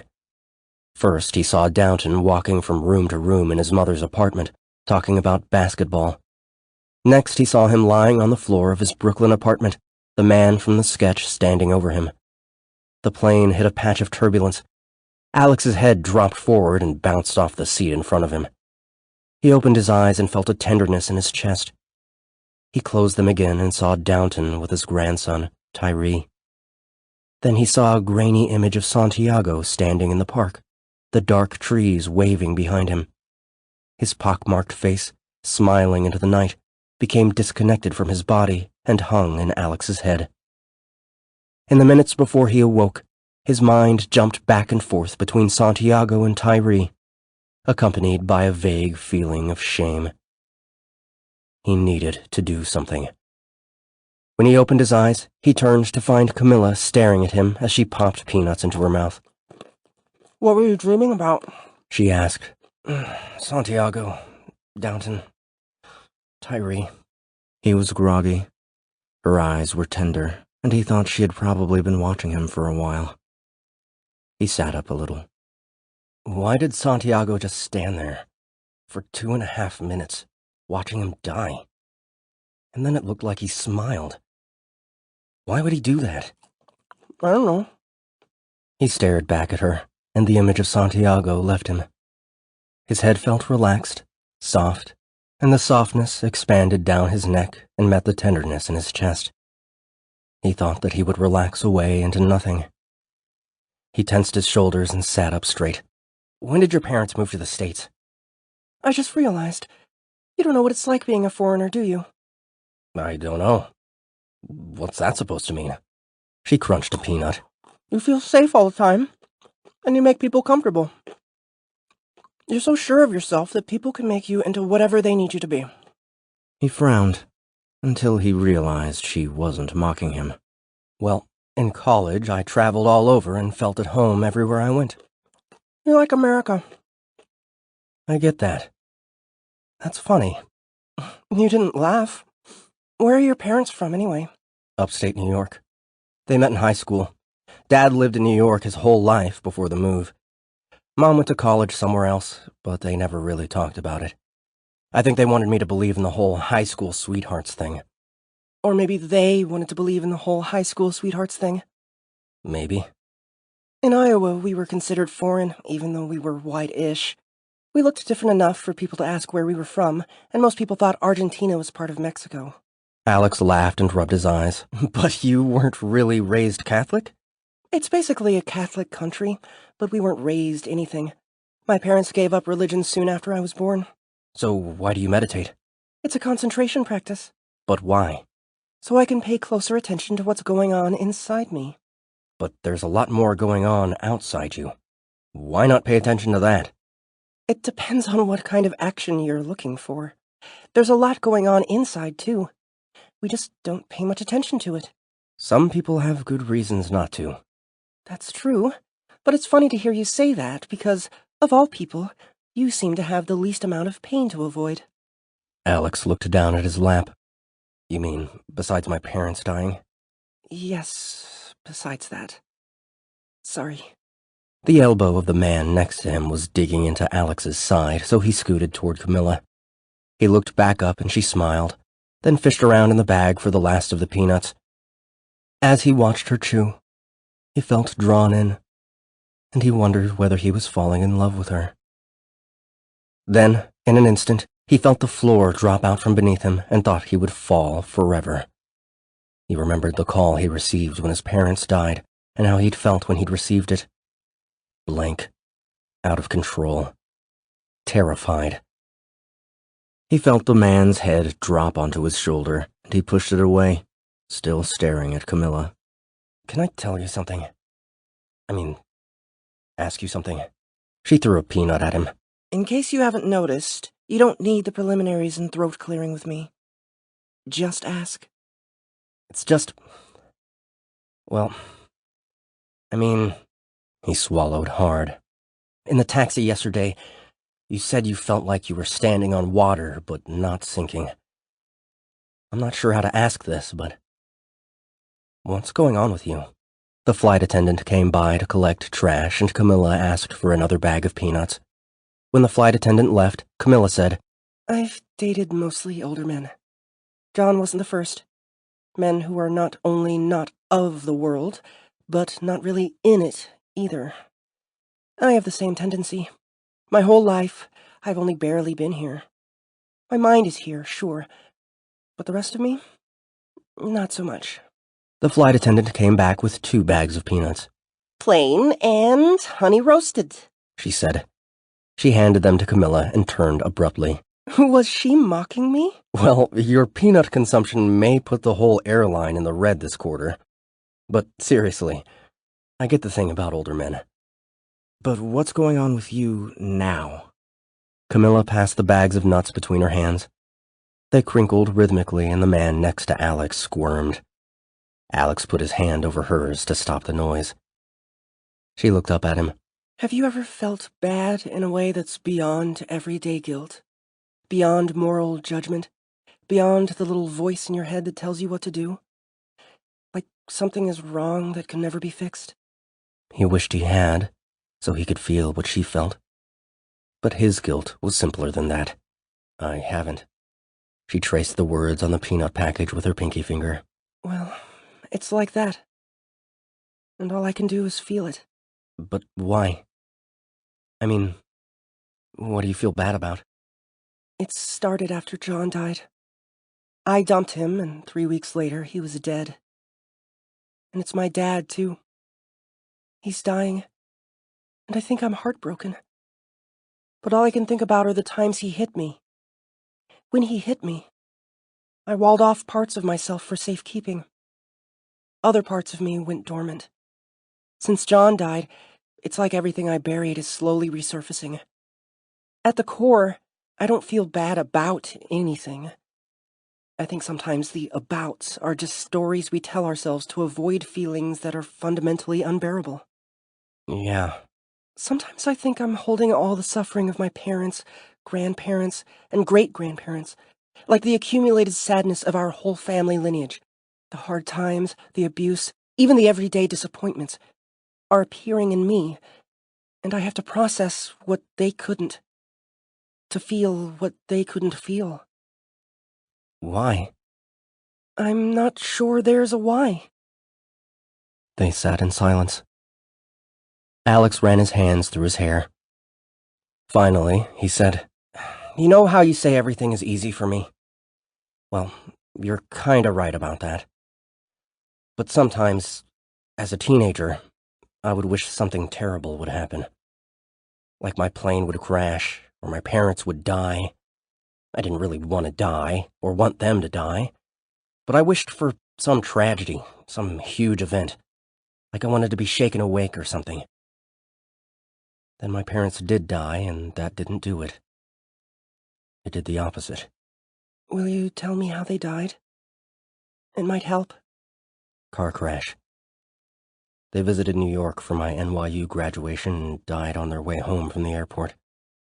They hadn't been back to the city since I was 6 months old.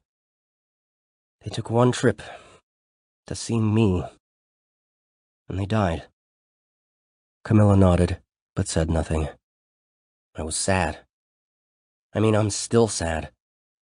I feel bad that I even had that thought about them dying.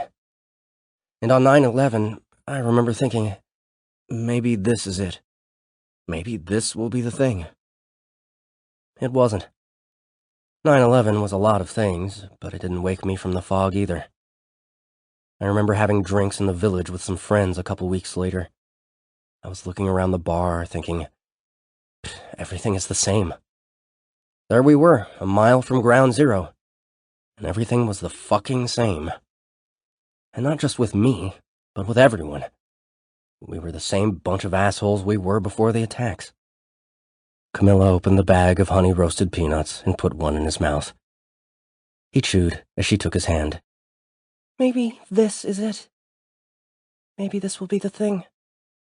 He squeezed her hand and, a few minutes later, fell into a deep sleep. Chapter 39. Rock sat at the counter, staring at the phone next to the cash register. When it rang, he glanced at the old man. Beef and peas, 4. The man disappeared into the kitchen. Rock picked up the phone. Mr. Bice? When we spoke 2 days ago, you assured me that you would find them. They did not go home all night. We have the video now.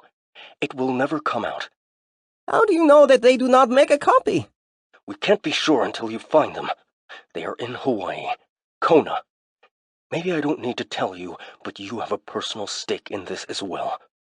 We were fortunate that the police found the kid and the charges stuck, but now that this case has gotten so big, if that video comes out, the pressure to find the real killer will be huge. Rock glanced toward the kitchen, where the old man was standing at the stove.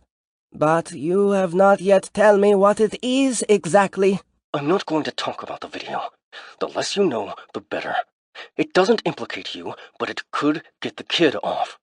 You need to track them down and make sure they do not have that recording. When I track them down, I will kill them both. No, you won't. Like I said before, do what you want with the girl.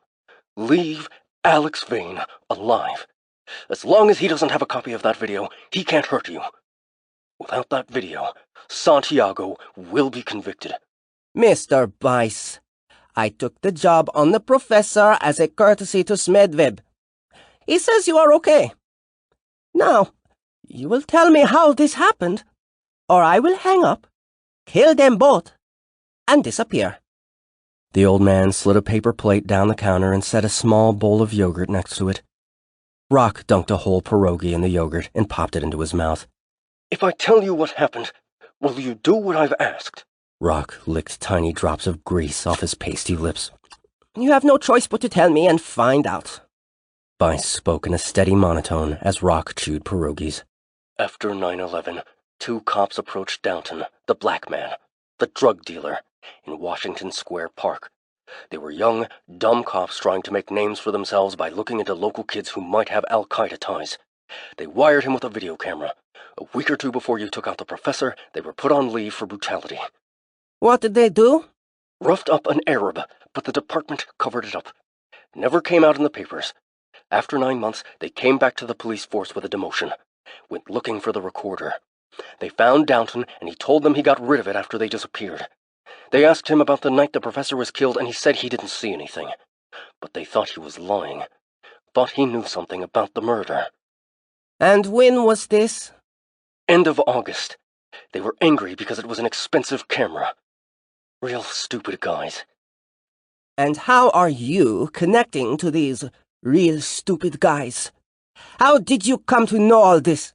Before they went on leave, the 2 cops used to help me out. Kept an eye on certain reporters for me. Did odd jobs. Rock smiled and sucked the filling out of a pierogi. Odd jobs. Yes. One of the cops came to me 2 weeks ago and told me the story. Said that one of my reporters, Alex Vane, had a meeting with this dealer. He brought it to me because he was worried that Downton might be telling the reporter about them, about their attempts to get information illegally. Like I said, these are real stupid guys. The cop that came to me, this Irish piece of shit, had roughed Downton up a bit when he couldn't produce the recorder. He thought maybe Downton had turned on him. Wondered if I could do anything to get the reporter off the story. You sure the black man didn't tell the police anything about what happened in the park that night? About the professor? Yes.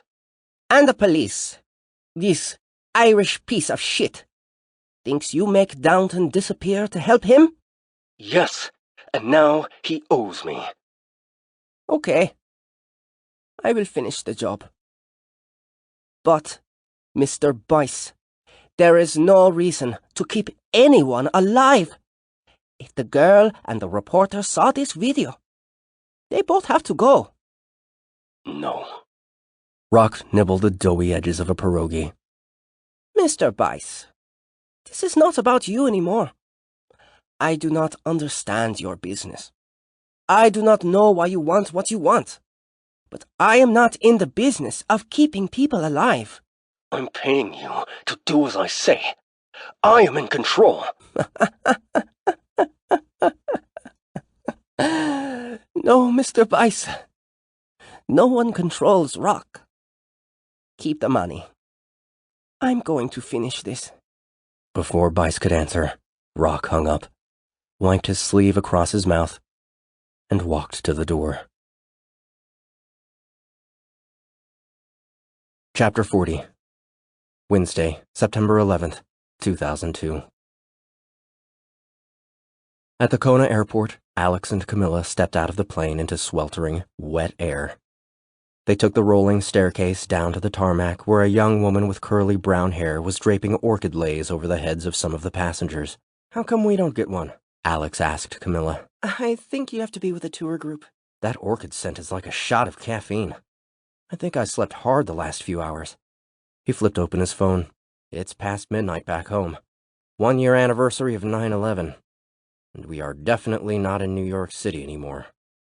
10 minutes later, they were sitting on a slatted bench under a wooden canopy, waiting for a taxi. Alex got up to stretch and do jumping jacks as Camila munched chocolate-covered macadamia nuts. When he saw that she was watching him with a wry smile, he closed his eyes. She laughed. You know, I can still see you when you close your eyes, right? He opened his eyes and bent at the waist, touching his hands flat to the ground. I'm not sure that's how it works. He slowly arched up and smiled at her.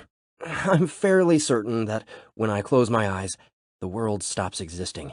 Remember what I said about you being a decent guy pretending to be an asshole? Yeah? I take back the pretending part. Alex's phone beeped. He had a message from a man named Damien Bale, who worked at the old Rhino bar in the village. He called him back as Camila watched from the bench. Damien Bale? This is Alex Vane. What's this about? Are you the Alex Vane who's covering the Santiago trial for the Standard? Bale spoke quickly and sounded young. That's me. I was working the bar last New Year's Eve, the night the professor was killed in the park.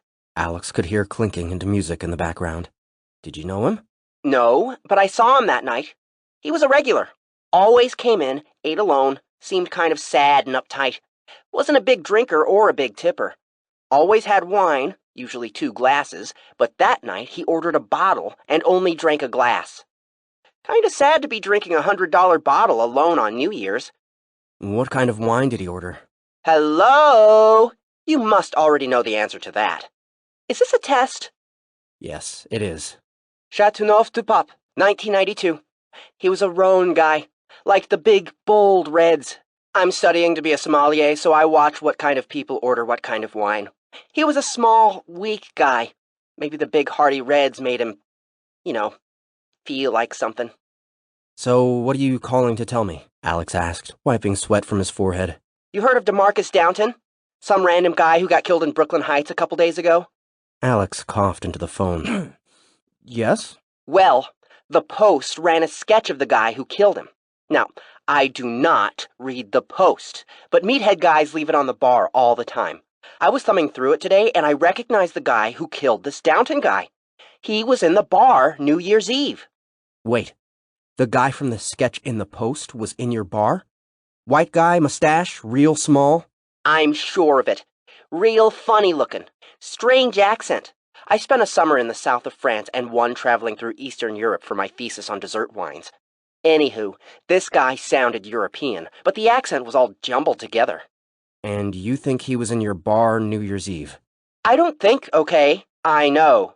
Look, I want to own my own place someday. A wine bar down here in the village. I'm gonna specialize in wines that go with chocolate.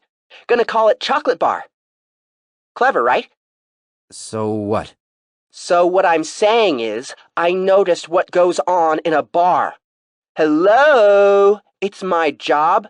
And this guy did not belong. Was here maybe an hour. Drank a glass of Krupnik. I mean, who orders that? Made me think he was Polish or maybe Lithuanian. And, other than Professor Martin, he was the only guy here by himself that night. Why not call the police about this? I did. Called them right when I saw the sketch in the Post. They took my statement and told me not to talk to any reporters. There's one other thing, too. Guy was eyeing the professor. At first I took him for gay with how much he was looking over at him. But I know gay. I am gay. I threw some gay at him and it didn't stick, if you know what I mean. When the professor went to the bathroom, the guy paid for the Krupnik and walked out right past his table. Did you get his name? No. And I'm guessing he didn't pay with a card. No, he left cash. A 20 for an $8 drink. Seemed in a hurry to leave. Didn't seem that weird at the time, but when I saw his picture in the Post, it all kind of came back to me. If the police said not to talk to reporters, why did you call me? I don't know. I figure, you get me in the paper, I can start building my brand. Your brand? You run this in the Standard, mention my name, maybe people will drop by and see me at the bar. I'm looking for investors. And you think this will help you find them? Hello? You're a journalist. You know there's no bad PR. Alex thanked him and said goodbye, then sat down next to Camila and filled her in on the conversation. When he had finished, she said, Well, if Santiago didn't do it, I guess we know who did. She stood. I'm hungry. Makes sense. It's dinner time here and you've only eaten 4 or 5 meals today, plus 2,000 calories worth of peanuts. You want to get a taxi into town? Yes, and I could use a cocktail.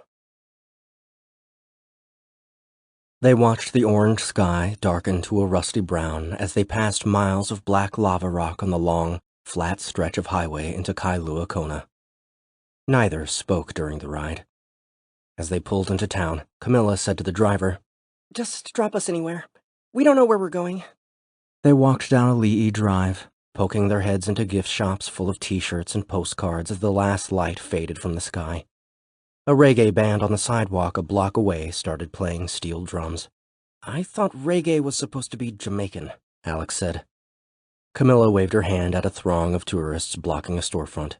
Do you think most of these people know the difference? Is it possible for you to stop being cynical for a minute? We're not in the city anymore. You don't get points for being an elitist smartass here. She smiled.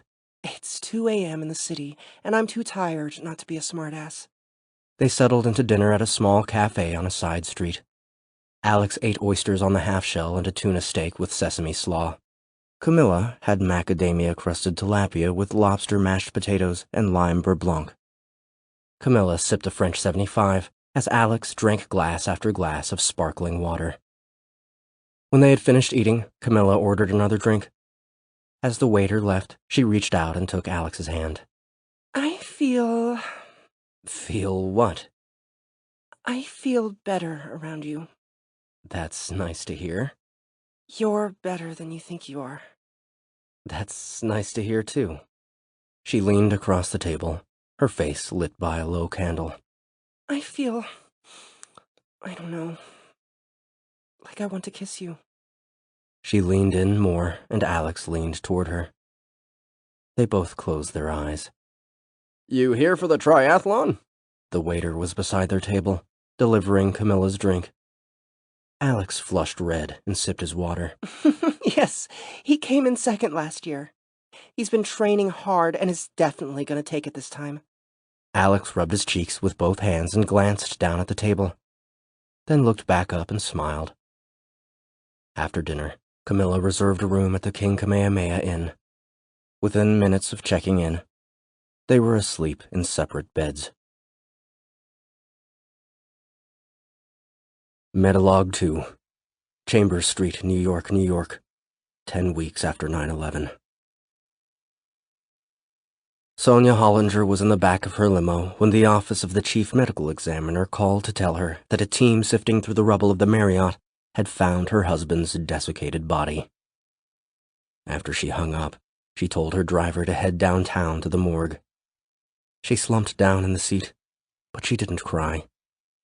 She hadn't cried once since her husband had disappeared. In the days after the attacks, Sonia had plastered pictures of Mac all over the city. She had questioned hundreds of people and had even found a few who thought they might have recognized him. One firefighter thought he remembered seeing Mac leave the South Tower, but he had seen hundreds of people coming and going and couldn't be sure. Each morning since the attacks, she had risen early, done her hair and makeup, and gone from hospital to hospital, shelter to shelter. Maybe he forgot his name. She'd told herself. Or was injured and can't speak and is lying in a room somewhere. Some days she'd wanted to quit her search, collapse onto the bed, and cry for hours. But each time she'd felt like this, she'd forced herself to be strong, sit up straighter, and fix her makeup. Sonia held her face tight as she walked into the white tent serving as a makeshift coroner's office. She had never seen a body so withered, a face so deformed. She only recognized Mac by the gold band on his left ring finger, which gleamed on his decaying hand. She stared at the ring, fighting tears, and pressed her hands into her thighs as hard as she could. Why was he in the rubble of the Marriott? She asked the assistant, a young man with bright red acne on his pale cheeks. Well, since he was on a high floor, he could have fallen out in that direction. Or, I'm sorry to say this, he could have jumped. We'll probably never know. So you don't think he made it out alive? It's possible, but if he did, he would have been exhausted, disoriented. His lungs were badly damaged before he died. That we know for sure. The only unusual thing we found was a bit of black fuzz lodged in his throat. Velvet or some similar material. Sonia looked up, and the young man met her eyes. But honestly, and I don't know how to say this without being insensitive, so I'll just say it. We found detached limbs and bone fragments everywhere. We found steel beams through skulls, keyboards lodged in rib cages. I've looked at over 1,000 bodies and parts of bodies in the last 45 days. This attack was a horror on a scale I didn't think possible. Nothing surprises me anymore. Sonia was home by noon and slept hard for 3 hours. When she awoke, she felt only a dull sadness. She got out of bed and locked the door to her bedroom, then lay back down, covered herself in a thick comforter, and wept quietly for 2 hours. At 5 p.m., she walked into the bathroom and splashed cold water on her face. That's enough of that, she said, critiquing herself in the mirror. She brushed her hair, put on makeup, and walked downstairs to her husband's home office off the kitchen. On his desk lay a list of names handwritten in her neat script. She rubbed her eyes and looked down at the list, then called Mayor Giuliani and told his secretary that Mac's body had been found. She knew it would spread through the city quickly now. She called her husband's 2 children, both in California, and made them promise to call his ex-wife, grandchildren, and cousins. Then she called his former business partners and a few personal friends. She put a neat check mark next to each name. At 8 p.m., she walked to the kitchen.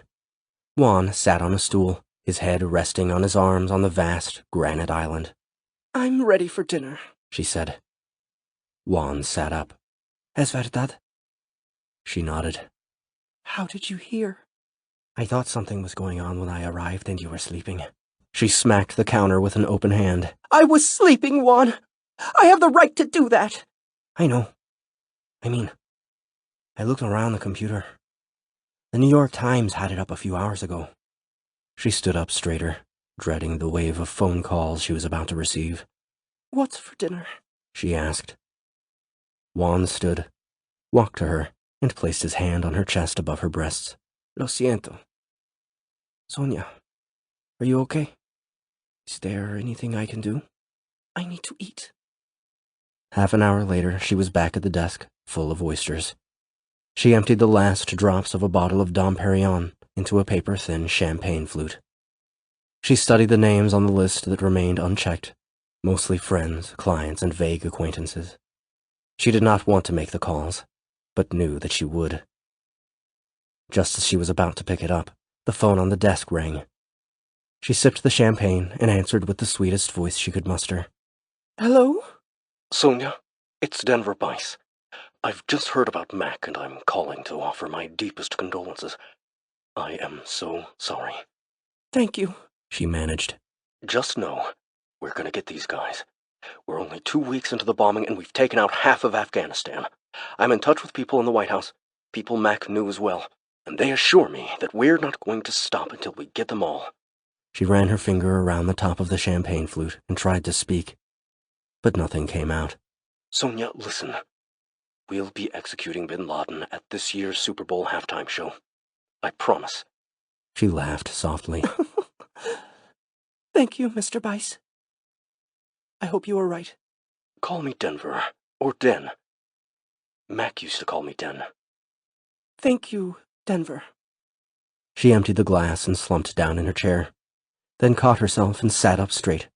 "You know, your husband taught the last class I took at Tulane. "Yes, I know." I owe him a lot." "Yes, thank you." "Well, I just wanted to let you know how sorry I am." "Yes, thank you." She hung up, looked down at the list, and put a check mark next to Denver Bice. She walked to her bedroom, took a sleeping pill, and read a romance novel for 15 minutes before falling into a dreamless sleep.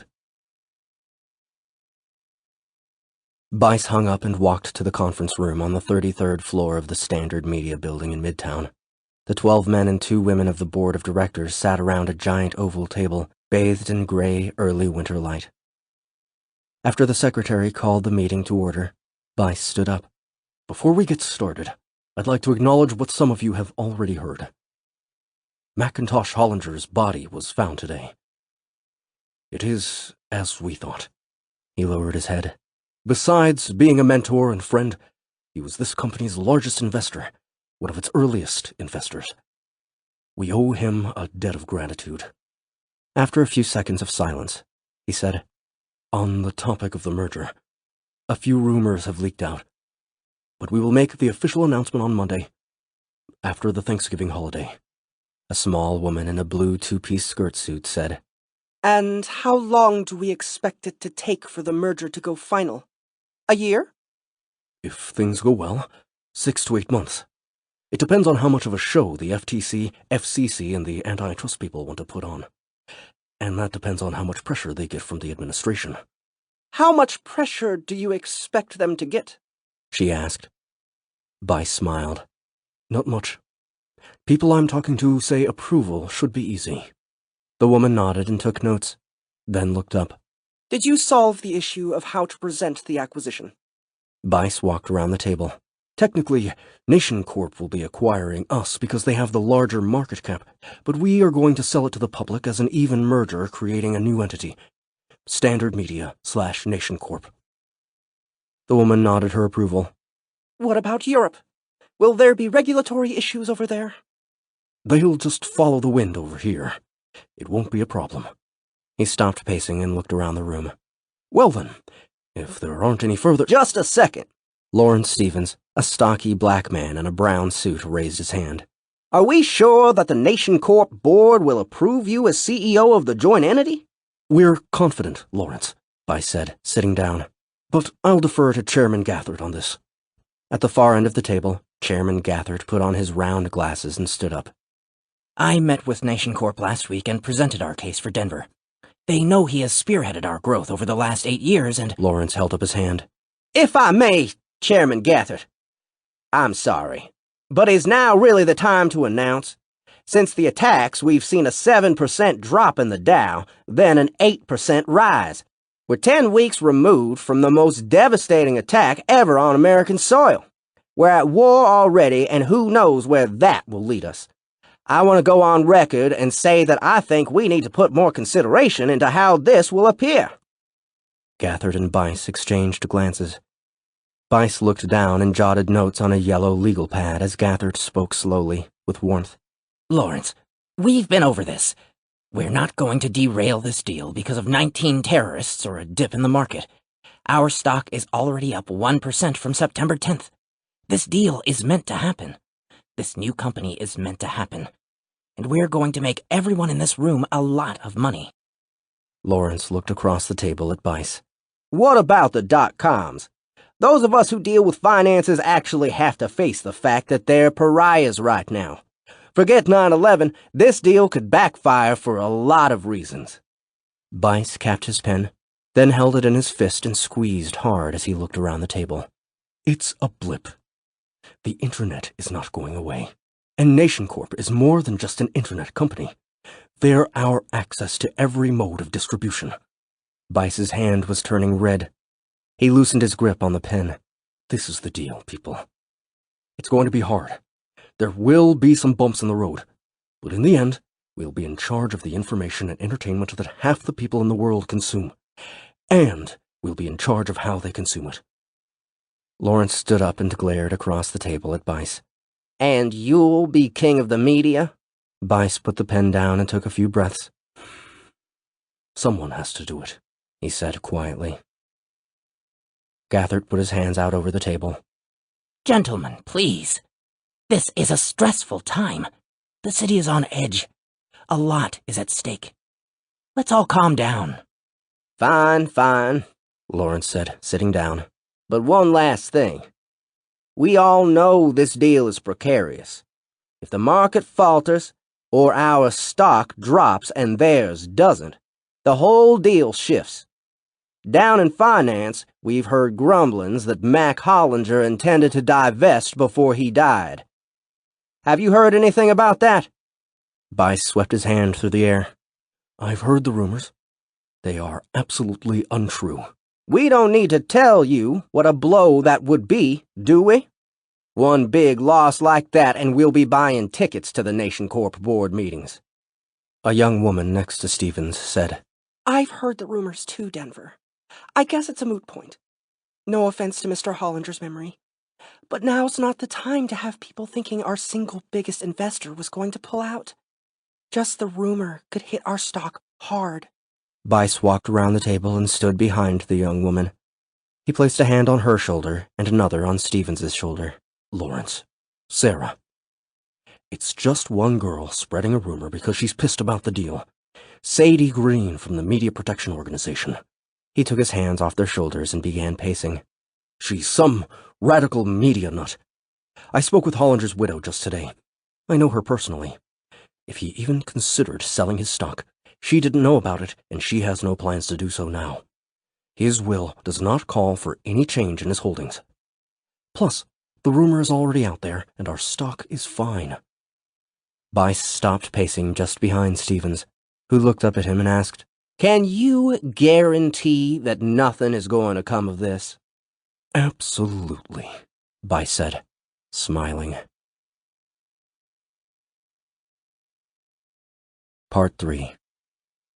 Chapter 41. Alex awoke at 3 a.m. and looked around the hotel room. There were 2 double beds and a small desk. Above the desk, a window looked out on the stairway and courtyard. Brown curtains framed French doors that led onto a small balcony facing the ocean, now illuminated by silver moonlight. Along the wall, a long dresser held an old TV. "Crap," Alex whispered. There was no coffee maker. Camila was asleep on the bed in the corner. Alex found the safe in the closet and locked up the recordings of his conversation with Downton and the USB drive James had given Camila. Next, he quietly dressed and left the room, then took the stairs down to the courtyard. The hotel lobby was open and the concierge on duty gave him a cup of coffee and directions to the business center, a 10x10 beige room with a row of old PCs. First, he sent an email to Baxton, telling him that he needed to take a leave of absence for at least a week. He tried to sound professional, despite the fact that he filled with rage every time he thought about his boss. Then he did a web search for Macintosh Hollinger and spent 2 hours reading everything he could find. By 6 a.m., Alex was on the beach wearing a pair of Hawaiian shorts the concierge had lent him from the Lost and Found. The first streaks of pink were appearing in the sky and the day was warming. He left his clothes and shoes in the sand and started at a slow jog past cabanas and palm trees, picking up speed as he passed the last hotel and entered a long stretch of empty beach. He tried to think about Hollinger and Bice, but instead thought about Camila. What was it about her? And why did he feel like he was being erased? As the dread pulled in his stomach, he laughed out loud at the fact that the dread was not related to the man who had rummaged through his apartment 24 hours earlier, but to his feelings for Camila. Every 8 minutes or so, he stopped to do push-ups in the sand. After an hour, he'd completed a 7-mile loop and 150 push-ups. Camila sat on a plastic chair on the shady balcony and looked out at the ocean. She watched a giant turtle crawl off a rock into the water, then rise and fall with the waves. She felt the cool, wet air move through her nostrils and fill her belly. She looked down at her phone, balanced on the arm of the chair. Her mother would call again soon. She closed her eyes and pictured Alex, stretching at the airport, making fun of himself. She imagined the crunchy bits of macadamia nut from the night before, the tiny bubbles from the champagne, and saw Alex smiling as she leaned in to kiss him. Then her father appeared, sitting in his old recliner, watching football as her mother shuffled from room to room. She remembered the way he spoke to her mother, his cruel words, his cold, bitter tone. She felt the wind on her face and the cold plastic chair through her pants. She saw her father and felt a sting on her face, then an aching. Her whole body stiffened, contracted. Her head was warm and relaxed, her mind clear. But in her body she felt a creeping sickness, an unspeakable sadness, like something was fundamentally wrong with her, without cause. She was no longer aware of the wind or the sea. She wanted to get up, but instead focused on the sensation. In it, she felt all her father's bitterness and anger. She adjusted her legs, but the awareness stayed. "Cam, what are you doing?" Her father's voice echoed in her, stabbed at her chest. His tone seemed to carry with it generations of cruelty. She heard the door of the hotel room open. Alex's voice came softly through the room. "Honey, I'm home." Chapter 42. When Alex saw her sitting on the balcony, he walked through the room and out the sliding door. Her body was still, which made him feel uncomfortable. "Is everything okay?" "Fine," she said, turning toward him. She burst out laughing when she saw him. He still wore the borrowed shorts and was covered in sand-speckled sweat. "You look like a commercial for Hawaii. Where are your clothes?" Left them down in the changing room by the pool. Concierge lent me these. Have you eaten? Wait, let me guess. You swam out, caught a baby shark, built a fire out of driftwood, then grilled it on the beach for a tasty, low-carb option.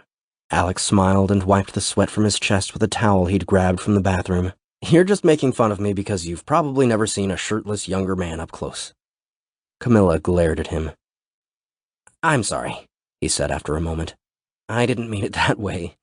Look, the breakfast buffet is open downstairs. Let's eat and I'll tell you about Hollinger. Okay. But please put some regular clothes on first. They piled their plates high at a 40-foot buffet of standard American breakfast foods. Sausage, bacon, eggs, pancakes, and local foods like mango, pineapple, and crab legs.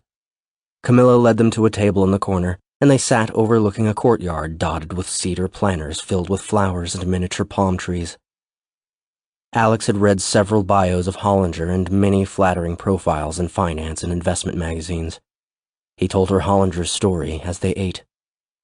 Mr. Hollinger was born on a New Jersey dairy farm on September 11th, 1917. Died on his 84th birthday.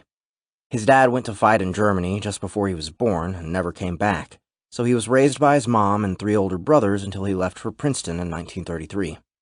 Went there early, it looks like. His mother and brothers are all deceased, and he has 2 kids from a previous marriage, both of whom live in California. From a farm to Princeton? Camila poured syrup over pineapple pancakes that were already drenched in butter. From what I could tell, they weren't exactly farmers. They owned a large dairy operation, over 1,000 acres, that sold milk wholesale to cheesemakers. Anyway, his mom ran the business after his dad died. So he goes to Princeton, majors in math, graduates in 1937, and finishes an M.A. there in 1940. Spent World War II breaking codes for the Navy. Gets out of the Navy in 1947 and decides to teach the world about math, about why numbers matter. So how'd he get so rich? Hold on a sec. Alex walked to the buffet and returned with a plate covered in crab legs. That much crab would cost $200 in the city. I know. I'm thinking about moving here. So how'd he get so rich? Alex cracked a giant crab leg and dipped the meat in salted lemon juice. At some point, he started investing a little of his family's money.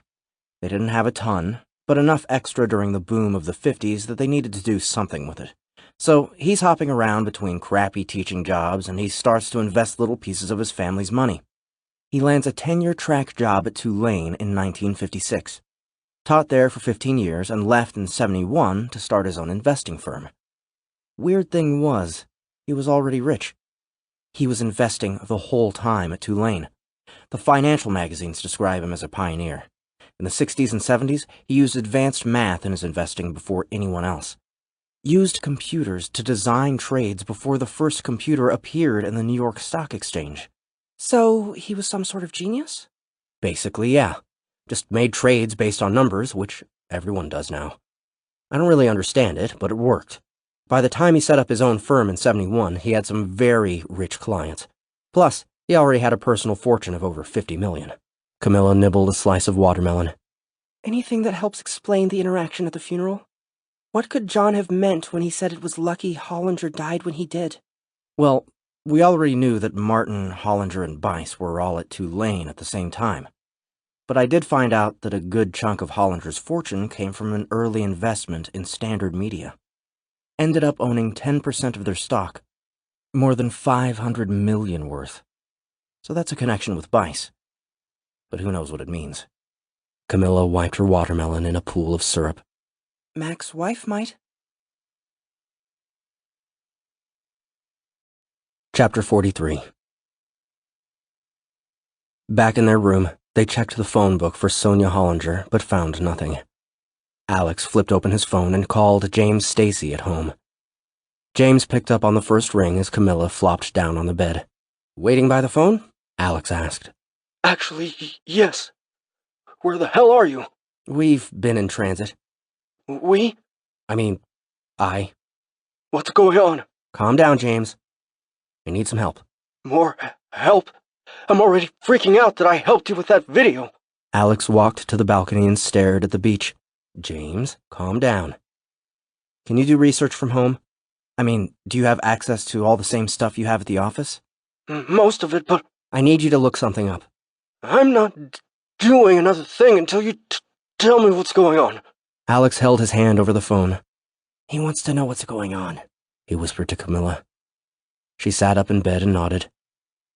Alex told James about the video, Baxton squashing his story, and the man in their apartments. We're in Kona, he concluded. James coughed into the phone. I'm not involving myself in this He cleared his throat. anymore. You're already involved. Please, we just need an address or phone number for Sonia Hollinger in Kona. Aren't you a reporter? Can't you go down to the town hall or something? We don't want anyone to know we're looking for her. Give me an hour. 15 minutes, Alex said. He hung up. Camila lay on her back across the bed. I feel like I'm in a sugar coma. Alex lay on his belly beside her, his feet dangling off the bottom of the bed. Let's think about this, Cam. What do we know? Cam? So we're doing nicknames for each other now? Alex pressed the nail of his index finger into his thumb, then flicked her leg. You're the one who held my hand on the plane. And leaned toward me flirtatiously last night. She rolled away from him onto her elbow. That was a mistake. I'm really not... I mean... It's not a good idea. Alex stood up and walked to the window. I could use another call from that source, he said after staring at the beach for a minute. What about your list? Read me a few names. Alex took the list from his bag. Well, Barron eliminated 5 names. I called a few. About 70 are left. Brian Adler, officer on the NYU beat. Simone Bryant, assistant DA for Manhattan County. You're not going to know any of these people. You're probably right. Alex scanned the list, then looked up. Weird. What? James put the names of the prosecutors on here. What do you mean? Well, he put Davis, Morgenthau, and Sharp on here. The 3 lead prosecutors in the Santiago trial. You asked him for everyone who would have access to the file, right? Yeah, but I figured he would eliminate people who obviously aren't my source. Did you ask him to do that? Well, no. Camila walked over and took the list. Wait, that could fit. If Santiago is innocent, they are likely to know it. Maybe one of them has a guilty conscience. That's pretty far-fetched. They're putting all their energy into prosecuting the guy. Why would they leak information to sabotage their own case? Think about it. You said Sharp wants to run for mayor, right? Maybe he wants the case to get even bigger. Even if he loses, if it's not his fault, it won't matter. The more press the trial gets, the bigger his profile gets. For better or worse, he'd become a national figure. Maybe. But if it's him, he'll never go on record. He'd be disbarred. Finished. That's why he'd go to great lengths, like a voice scrambler, to make sure he stays anonymous. Let's stick with what we know, okay? I need to get this straight before we meet with Sonia. If we meet with Sonia, Camila said, dropping the list on the bed and sitting down. We know the guy from the sketch killed Demarcus and rifled through my apartment, probably looking for the recording. But why didn't he rifle through your apartment? Maybe he heard Charlie next door and looked through everything quietly. Or maybe he was just waiting for us there and left when we didn't come home. Alex closed the curtains, then opened them again. He closed his left eye and focused on a pair of surfers far out on the waves. And if the bartender is right, we know the killer was in the bar on New Year's Eve. So somehow that night he dosed Martin's drink with fentanyl, probably while he was in the restroom. That would explain the wobbling and shaking on the video. Right. So he gets to the park as the fentanyl hits. He leans on the statue. Santiago walks through the park, stops, and watches him die. Any chance Santiago was somehow in on it? And is taking the fall? I don't know. But he seems like a pretty weird kid. Seems like the kind of kid who could have done it. That's not exactly how these things are supposed to be decided. Well, he had the drug in his apartment. Yeah, but lots of students get fake prescriptions. Camila walked over to Alex and looked out at the surfers. So, if Santiago had nothing to do with it, we're back to motive. My source said we need to figure out why Martin was killed. That there are 3 dead, not 2. It's possible that refers to Hollinger, but it's quite possible it doesn't. Plus, Hollinger died in 9/11. How could his death be linked to anything else? Camila went back, sat on the bed, and closed her eyes. Alex watched her. What? I can tell you're thinking something. I'm just thinking about that interaction John had with Bice at the funeral. Maybe John knew something Bice didn't want him to know. Something connected to Hollinger.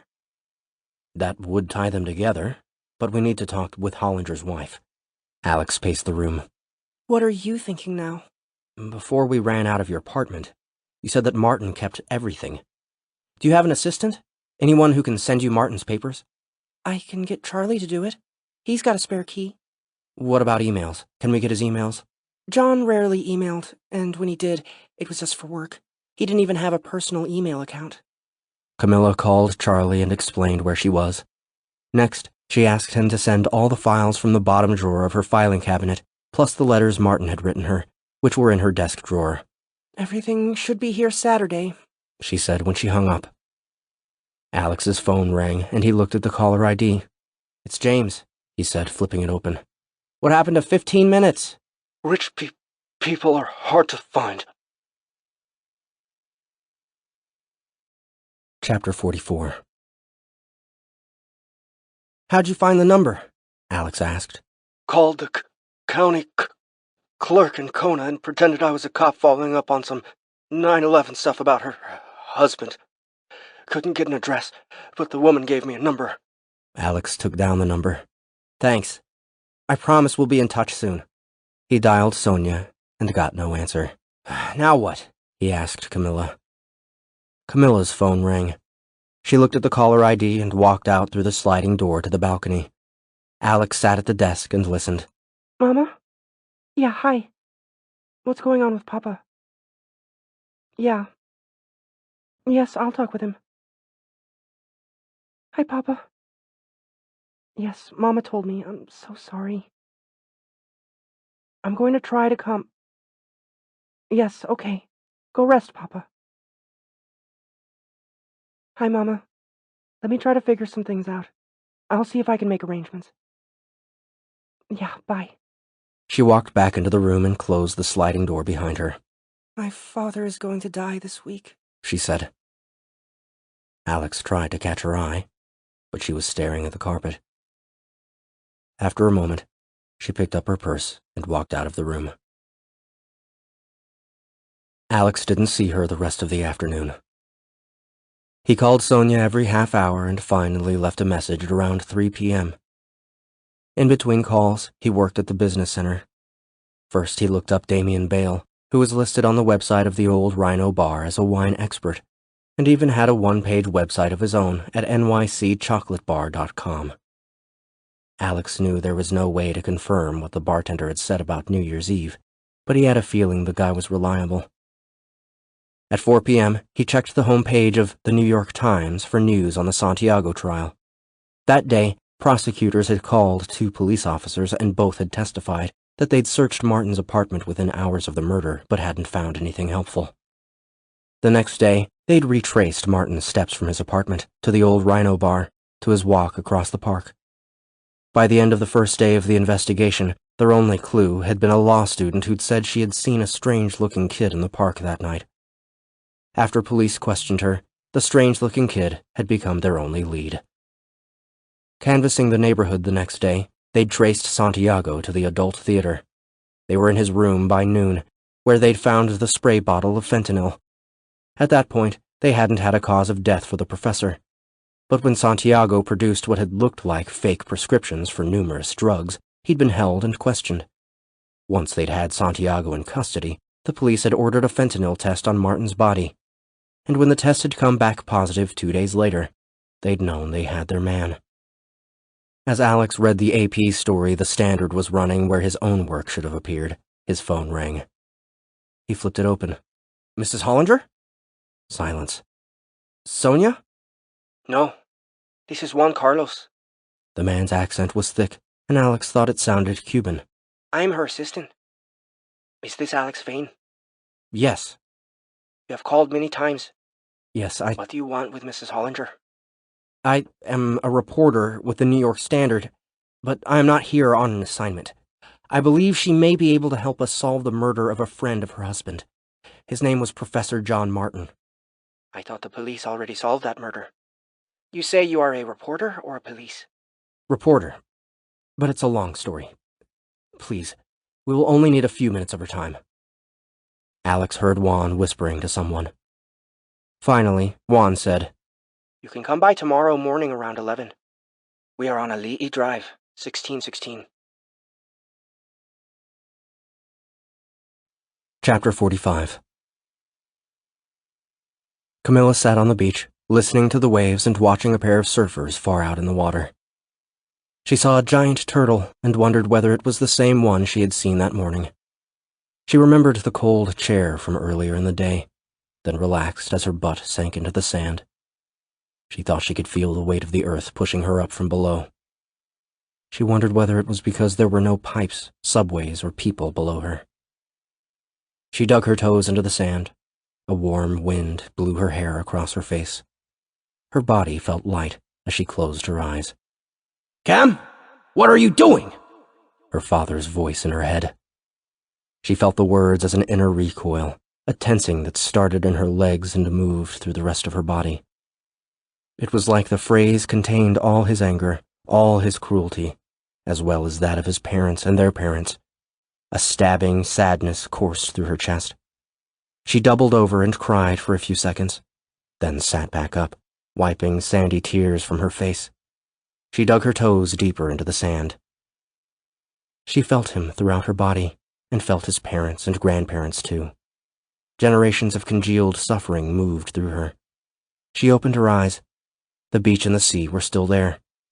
She heard laughing in the water and saw blurry surfers through her tears. She breathed deeply and felt her father drift through her. Maybe he was dead already, and this was him trying to move into her. She shivered and closed her eyes. Her father's mother appeared to her in a black dress, scowling on a dock in Buenos Aires. The cruelty had been in her grandmother, too. She lay in the sand and covered her eyes to block the bright sun. She felt her father and grandmother settle over her. Her sense of self crowded out until she could no longer track what was happening. They were both full of a sadness that came from a time before she was born. She writhed in the sand, feeling that the sadness would kill her. That years upon years of cruelty had finally arrived within her to take her away. She'd let it take her.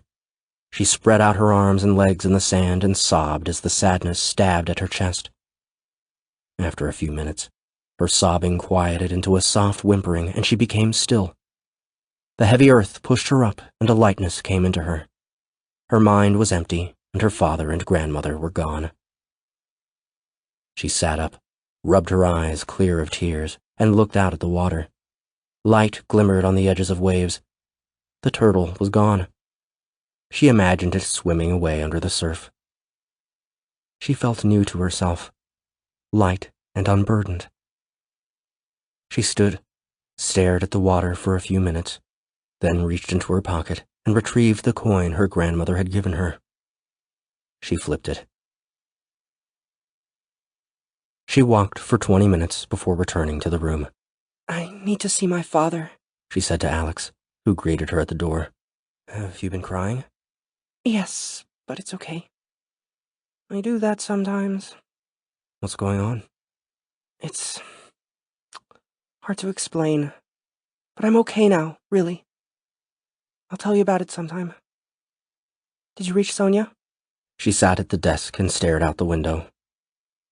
Alex stepped toward her and put his hand on her shoulder. You have sand in your hair. He brushed it gently onto the floor. Are you hungry? I don't know. I'm fine.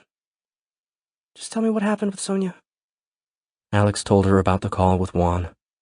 Then, sensing that she wanted to be alone, he went to the balcony and did 20 minutes of yoga. When he came back into the room, Camila was emerging from the bathroom, her hair wet from the shower. I'll stay until after we meet Sonia. After that, I'm going to see my dad. Chapter 46. Thursday, September 12th, 2002. Sonia Hollinger's estate sat high on a bluff just outside the town of Kona. The taxi turned up a thin road cut into a rock wall. They were buzzed through an iron gate and took the long, steep driveway toward the house, passing trees heavy with pomegranate, mango, and avocado. "Feels like we're going through a tropical jungle," Alex said. Camila leaned her head out the window. We kind of are. At the top of the driveway, the taxi stopped in front of a sprawling, glass house. Alex took the driver's card as they got out and stared at the house's thick glass wall supported by stainless steel beams. The day was hot, but not yet muggy. They could see through the front of the house into the entryway, kitchen, and dining room, and out the back to a patio and garden. The house slanted sharply from front to back, giving the appearance that it didn't have a roof. Talk about modern. I didn't know houses like this actually existed. On the left, beyond a low fence covered in flowering vines, they saw a disappearing edge pool tiled in light blue granite. They opened a small gate, walked between the pool and the house, and found a small glass door. Camila knocked. When the door opened, Sonia Hollinger stood before them in layers of flowery silk robes that half covered a yellow bikini. She wore full makeup and her blonde hair was held up with pins, exposing her long, tan neck. "Good afternoon, darlings," she said, sipping a bright pink cocktail from a tall, narrow glass. "I'd invite you in, but I prefer to be outside." She led them around the side of the house to the pool, which was surrounded by tomato plants, banana trees, and patches of basil and cilantro. They sat at a glass table supported by a single piece of stone shaped like a giant octopus. "You seem to have a lot of good things to eat here. What's the growing season like?" "Aren't you sweet, honey? We grow all year here." "Do you garden?" "No, I live in a tiny box in Manhattan." Sonia frowned and studied Camila. "You're Argentinian?" "Yes. How'd you know?" "I'm Brazilian-American. You have that look about you." "I was born here. Never actually been there." Sonia gasped into her hand with feigned shock, then smiled. Just then, Juan emerged from the glass door on the side of the house wearing a red Speedo and no shirt. "Juan, darling, yes," Sonia called, waving him over. "Drinks for our guests, please. They've come all the way from New York City to see me." Juan walked over to the table and looked at Alex. "Hola," he said. "You want I should make you two of those?" He pointed at Sonia's drink, then placed his hand on her shoulder. Camila and Alex looked at each other. Alex frowned. "I usually don't do juice," he said. "Oh, don't be ridiculous, honey," Sonia said. Camila smiled at Juan. "Two of whatever fruity cocktails you like to make." Juan headed off to the kitchen, and the three of them spoke for a few more minutes about the weather, Manhattan, and the Santiago trial, which Sonia was following. "The news you poor New Yorkers think is important is so limited," she said, looking at Alex and sipping her drink. "We have thousands of men and women in Afghanistan and will soon be after Saddam. And you run front-page stories about a little imbecilic killer from NYU. I know you're just doing your job, but your bosses really ought to be ashamed of themselves." Juan appeared with their drinks, set them on the table, then sat in a chair by the pool about 10 feet away. "Mrs. Hollinger, let me tell you a little bit about why we're here." Her face tightened. "You're here because of Mac. You're not the first people to show up, you know. First, there were the estate people and the lawyers. Then journalists, and more journalists. Then that little bitch Green. She called for weeks before I agreed to see her." "Sadie Green?" "Yes. Sonia, the man Santiago is accused of killing knew your husband." "A lot of people knew my husband. So what?" "Your husband taught John Martin at Tulane." Sonia pulled a cherry from her drink and sucked on it. "Yes. I met Mr. Martin briefly at Mac's funeral." "It's the day of the funeral we want to ask you about." Sonia finished her drink and nodded at Juan, who stood and walked toward the kitchen. "I was there as well. I went with John. We were together then. He was a little old for you, no?" Sonia looked at Alex and smiled, passing the cherry stem between her fingers. "This young man is much more suitable." Juan returned and refilled their drinks from a tall pitcher. "Comida, por favor," Sonia said. She looked at Alex and Camila. "Are you hungry?" Alex said no, and Camila said yes, but Sonia wasn't listening, and Juan was already gone. "Sonia, please. At the funeral, we spoke with a man named Denver Bice." Yes, I know Mr. Bice. He was one of my husband's more successful students. No offense to Mr. Martin, of course. John and Mr. Bice were making polite conversation, but then John said the strangest thing. Did he now? Sonia said, sipping her drink. You know, Juan is the most amazing cook. He came from Cuba as a boy, but I think a piece of his soul comes from each Latin country. He can cook anything. He worked all morning preparing lunch for you. Juan walked out from the kitchen carrying a metal platter covered with thinly sliced steak, roasted vegetables, chunks of mango and mounds of grapes, salad, 2 loaves of bread, and 3 kinds of cheese. Please, help yourselves. I barely eat. Sonia, if I can just tell you about what happened. Sonia nibbled a grape. Please continue, honey. At the funeral, John said it was lucky for Mr. Bice that Mac, your husband, died when he did. Sonia put the half-eaten grape on the table and sipped her drink. As Alex ate a slice of steak wrapped around a lettuce leaf, he watched Sonia closely. He thought he saw a slight flinch in her cheeks as she drank. When she put the glass down, she said, That could mean a lot of things. Camila reached across the table and took her hand. You know something? Yes, but... Juan appeared behind her and held her shoulders. Sonia, maybe it's time for your rest. He held her arm as she stood, but she wobbled and tripped on her chair. He caught her before she could hit the ground and led her into the house. Alex looked at Camila. What the hell do we do now? Chapter 47. Rock approached the door of the plane and squinted. The evening air was warm and he had never felt such humidity. He leaned back into the plane for one last breath of cold air, then took the stairs to the tarmac wearing dark blue jeans, a black blazer, and sunglasses. Within a minute, his skin was clammy. He knew right away that he did not like Hawaii. After claiming his bags, a standard brown suitcase and matching laptop case, he took a taxi to the Marriott and checked in under the name Sven Goldberg, using an Israeli passport for ID.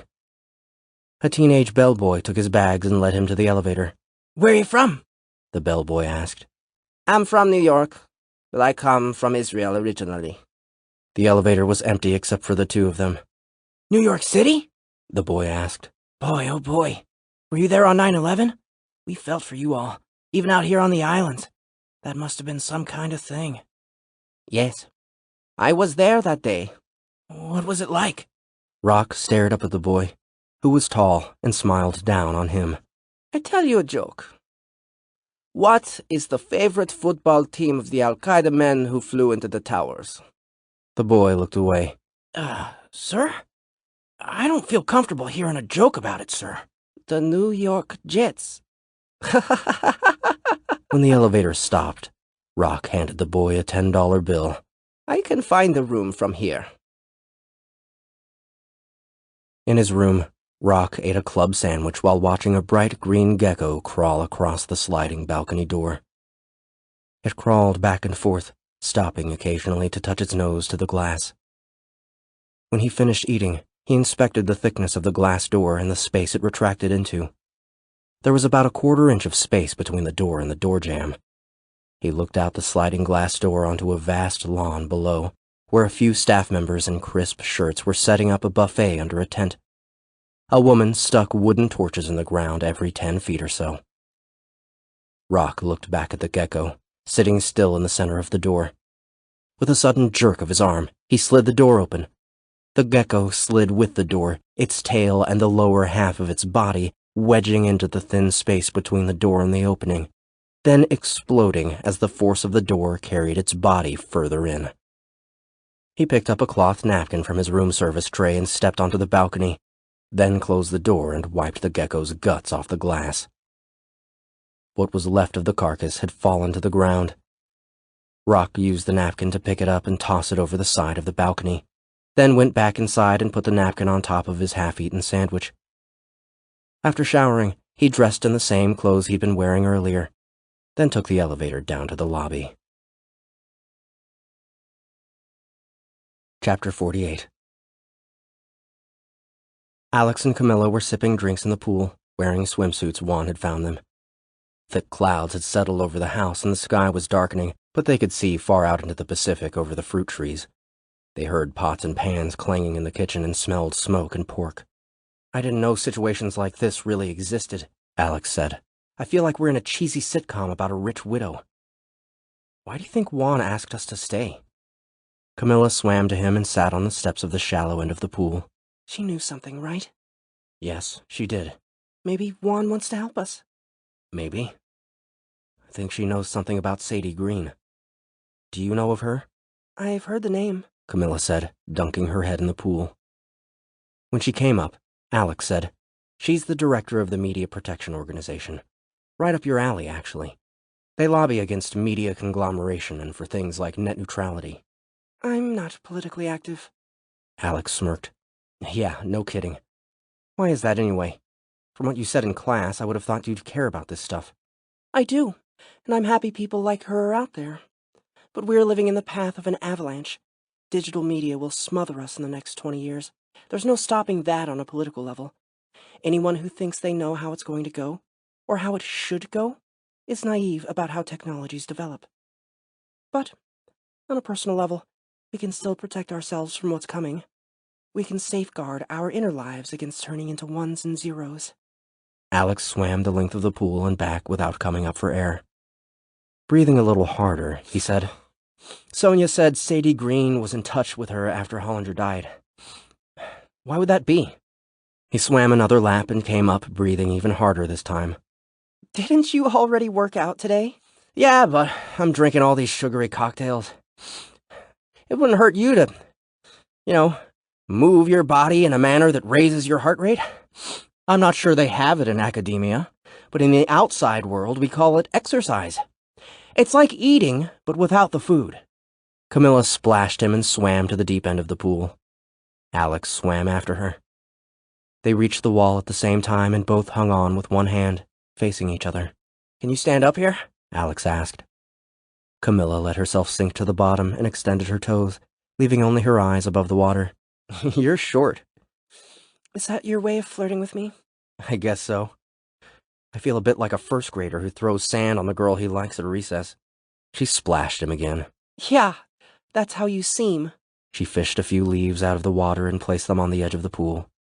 Then she turned to him and studied his face. Do you know why you feel so much anxiety about me? He turned to look out toward the ocean. Kind of. You're afraid of what you might feel. Afraid of getting hurt. And you know I won't take care of you. Why won't you? He asked, sliding toward her along the wall, but still not looking at her. I don't do that. He turned to look into her eyes. Why are you so... I don't know. Stiff, hard, distant. He leaned toward her, but she tilted her head away slightly. You just said 3 words that mean the same thing. Writers aren't supposed to do that. Alex pulled himself up and sat on the edge of the pool. What about your dad? Yesterday, you said that you needed to go see him. I will. I figured out yesterday that I will. How? How did you figure it out? Remember on the plane what I said about the sadness without cause? Yeah, I remember. It turns out it's not my fault. None of it is. None of it is me. Whose fault is it? No one's. It's just what happens. When will you go? I want to give this another day or 2. She splashed him again. Plus, you'd miss me too much if I left.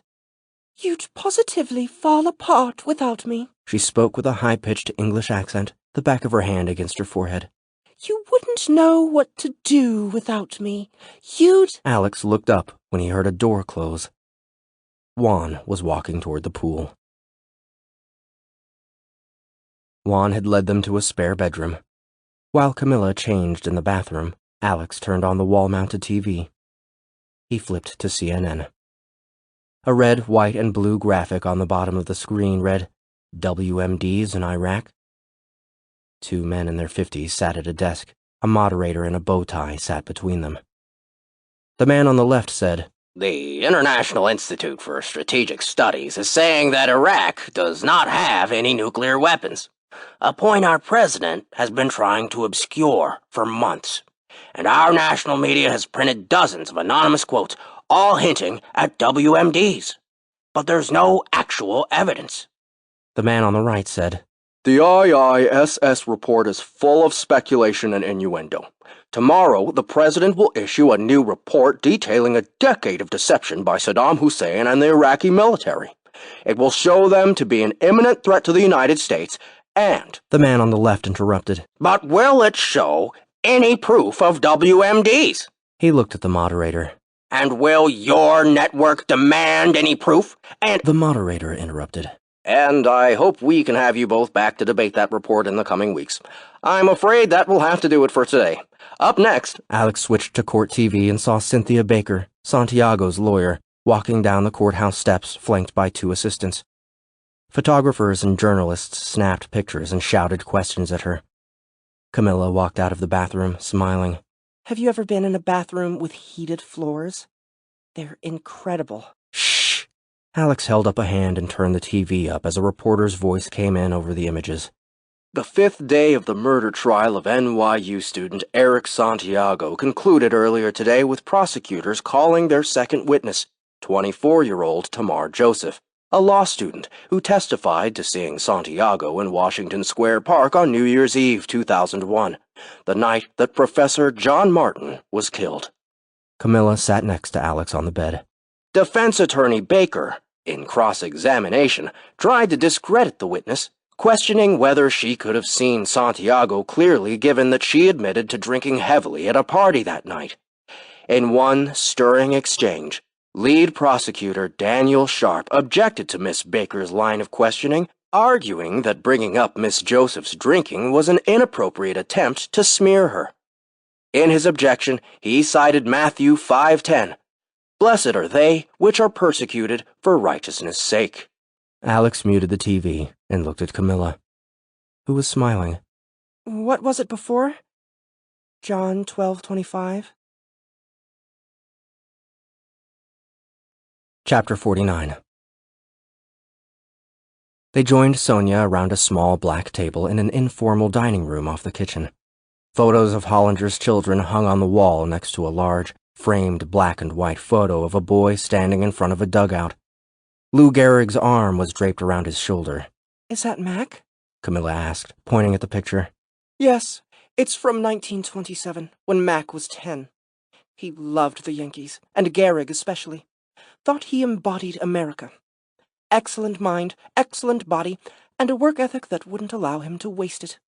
Alex looked up at the photo, recalling Gehrig's streak of 2,130 games played. 14 years without missing a day of work. I wanted to ask you, Sonia, if you hate the papers so much, why do you invest in them? Sonia looked toward Juan, who was carrying in a steaming platter of shredded pork with handmade corn tortillas, guacamole, pineapple relish, roasted corn and peppers, and a half-dozen stone bowls filled with garnishes. When he put the platter down, Sonia turned to Alex. As I said before, Juan is a brilliant chef, among his many talents. Now, how long have you two been together? We're, not together. About the newspapers. Oh, I have nothing to do with the investments. Mac handled all that. We had our arrangement and I had plenty to live on, but I never got involved in the finances. Alex felt irritated and impatient. He didn't know if it was the sugar in the drinks, his conversation with Camila in the pool, or the thought of Sharp using him to sabotage his own case. But he had an urge to get to the point. But you are involved now, Mrs. Hollinger. Sorry to be blunt, but you are still the single biggest investor in Standard Media. You own 10% of the biggest media company in the world, which is about to merge with the biggest cable and internet provider in the world. Surely you must know that. Yes, I own a lot of things now. Camila layered a tortilla with pork, guacamole, diced cucumbers, and charred chilies, then squeezed some lime juice on top and took a bite. She looked over at Juan, who stood in the corner. I would marry you, she said to him with her mouth full. Te amo. I told you he was amazing, Sonia said. Alex continued. Earlier today, you mentioned being pestered by Sadie Green. Would you be comfortable telling us what she wanted? Alex tried to sound casual, but noticed that his hands were shaking as he reached for the hot sauce and shook it onto his pork. Sonia poured herself a tall glass of red sangria. I knew of her before Mac's death. She was one of many people my husband supported. She had something helping Africans. Personally, I never saw why we didn't just donate our money to the church, or at least to veterans. But Mac liked to support all kinds of things. She started calling me right after 9/11. Can you believe that? While we were still searching for Mac? She looked down at her glass, then emptied it and refilled it.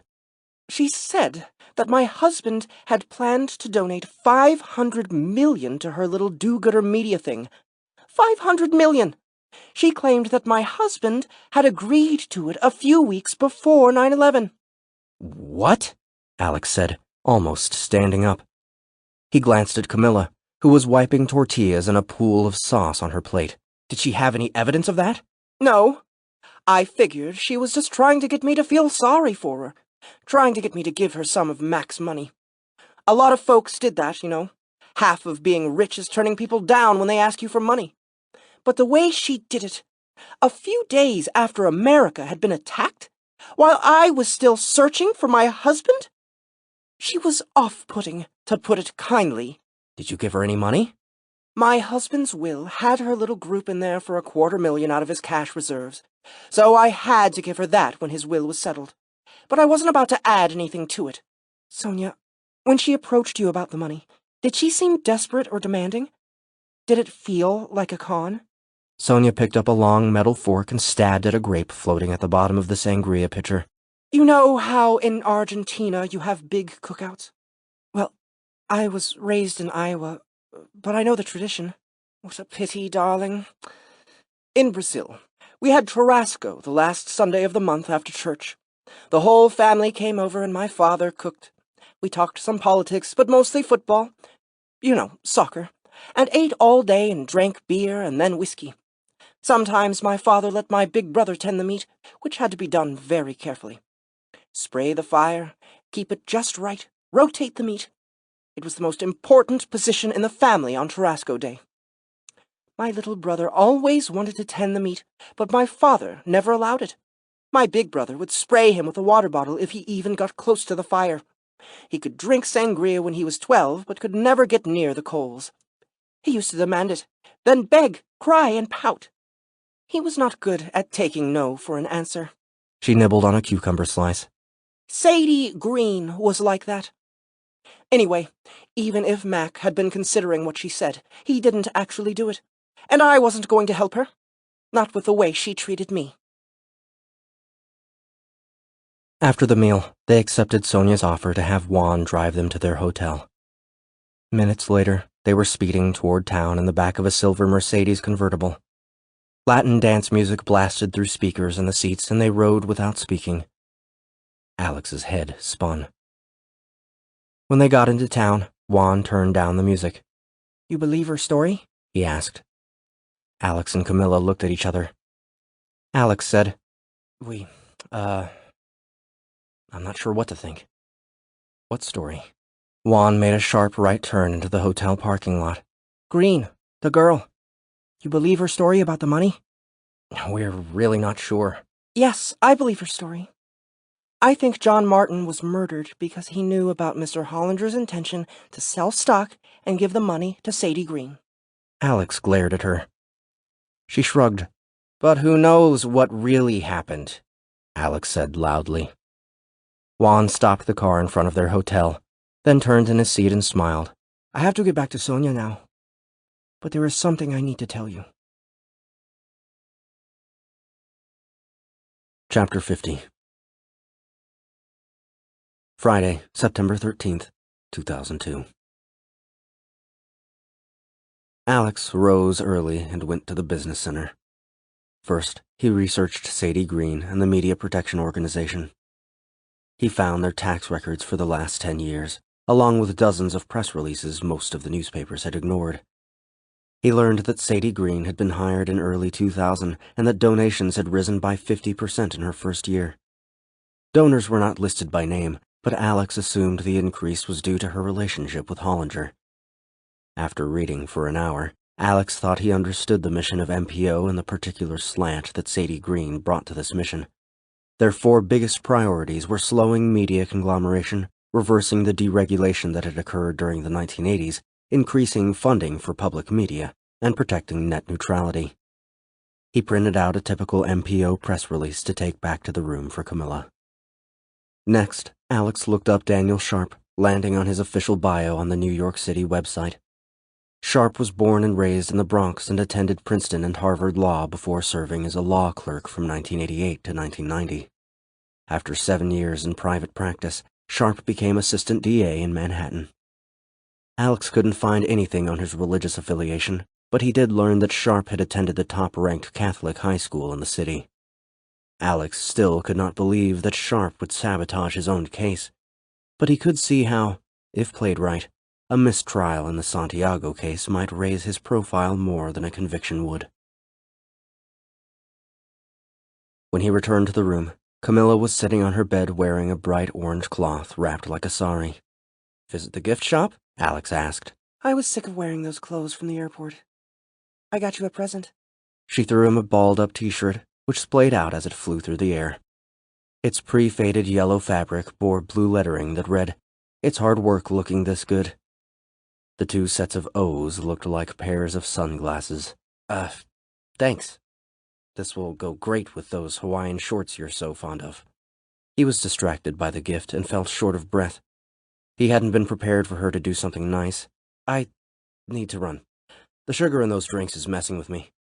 He changed into his shorts in the bathroom. "Come for a run with me," he said when he came out. In response, Camila fell forward onto the bed. "Come on," Alex said, pulling her up and pushing her toward the bathroom. "I'll read you something as you change." Camila sighed, and Alex read loudly in his evening news voice as she changed in the bathroom. The door slightly ajar. "Thousands sign petition urging FCC and Congress to act on net neutrality. June 20th, 2000, for immediate release.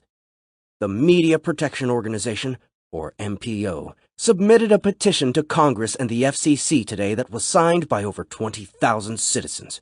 It urged Washington to protect internet neutrality and block corporate mergers." Do others find that voice as annoying as I do? Camila called from behind the door. "Yes, they do," Alex said. He continued in his normal voice. "The petition is part of MPO's effort to slow the rapid conglomeration of media resources that has taken place since the unprecedented deregulation of the 1980s. In particular, it is aimed at stopping efforts by Standard Media and others to consolidate control of information by abandoning the decades-old custom of treating all data on the internet equally." He paced in front of the bathroom door and continued loudly. "According to MPO Executive Director Sadie Green, these companies want to be the gatekeepers of the internet. It's just a matter of time before rich people can get their data through, or get their sites to load, and poor people can't. This would kill competition, kill freedom of information, and kill the internet as we've come to know and love it.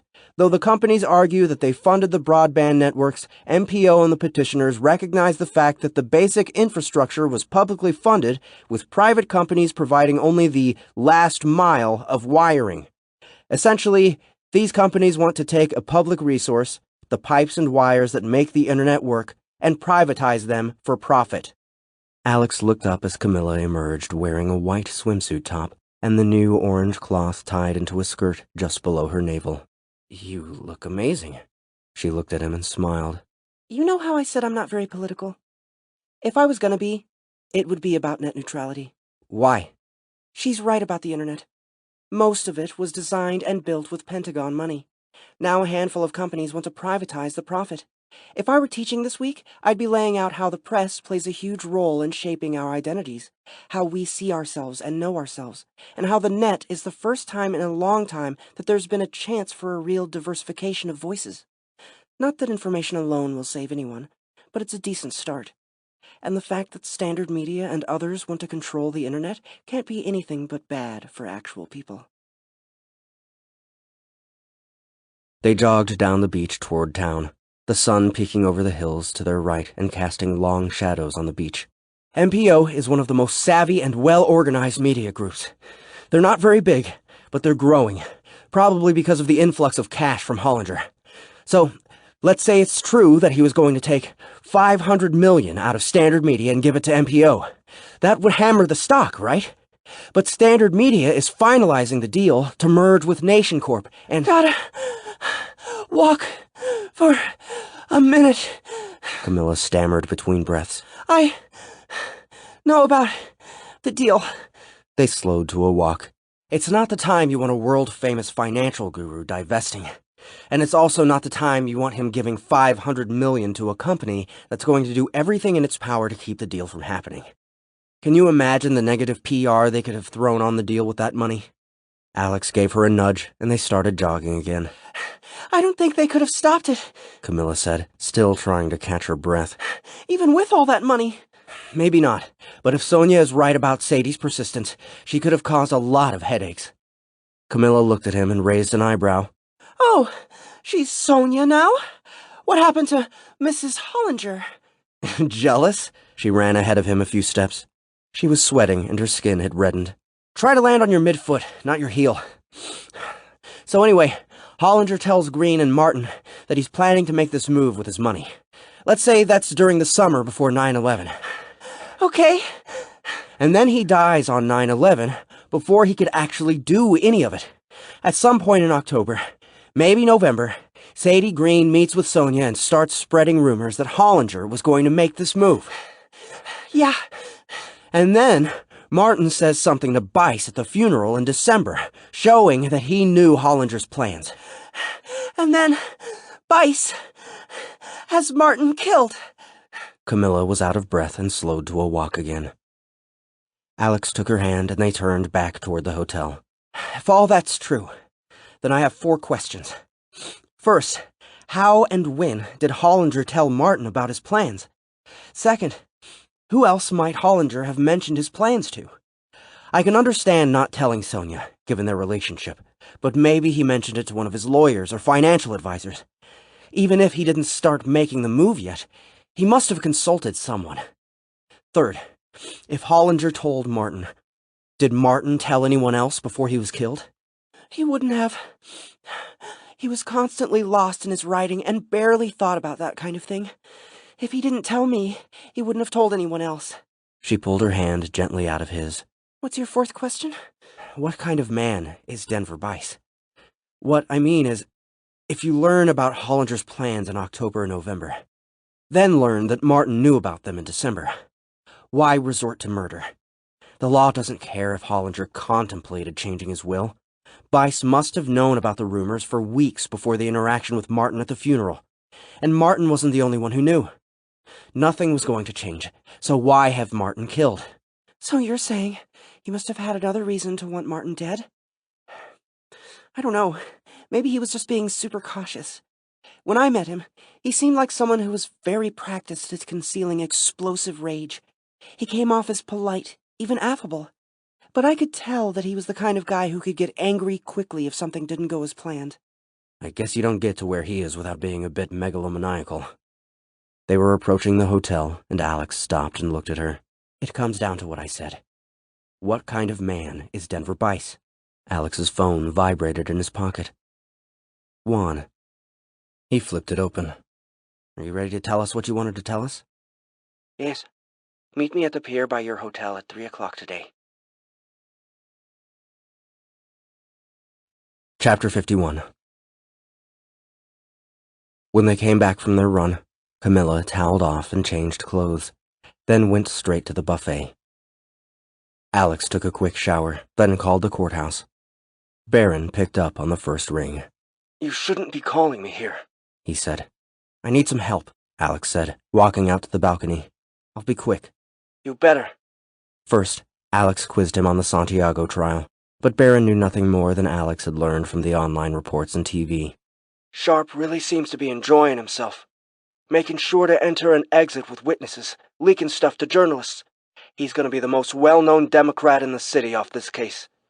That's what I called to ask you about. I mean, if Santiago is innocent, couldn't that bring even more profile to the case? What do you mean? Barron asked. Alex closed one eye and focused the other on a wave moving toward the beach. Sharp already has a good prosecution record. No one can call him soft on crime. To be mayor in a couple years, he needs money and exposure, right? And maybe some of the far-left voters? He's already getting the exposure. But what if the case had some huge twist that wasn't his fault? Wouldn't that raise his profile even more? I guess. But what are you getting at? Alex paced the balcony. Think about it. What if he's the guy who's been calling me? Maybe he wants the case to explode. If Santiago is innocent, Sharp would get national exposure. Meanwhile, he appears magnanimous by dropping the case, blaming the police department. That would play well with some of the left-leaning voters. No way. I'm not saying I'm sure, but keep an eye out for me, will you? What are you hearing about the Demarcus Downton investigation?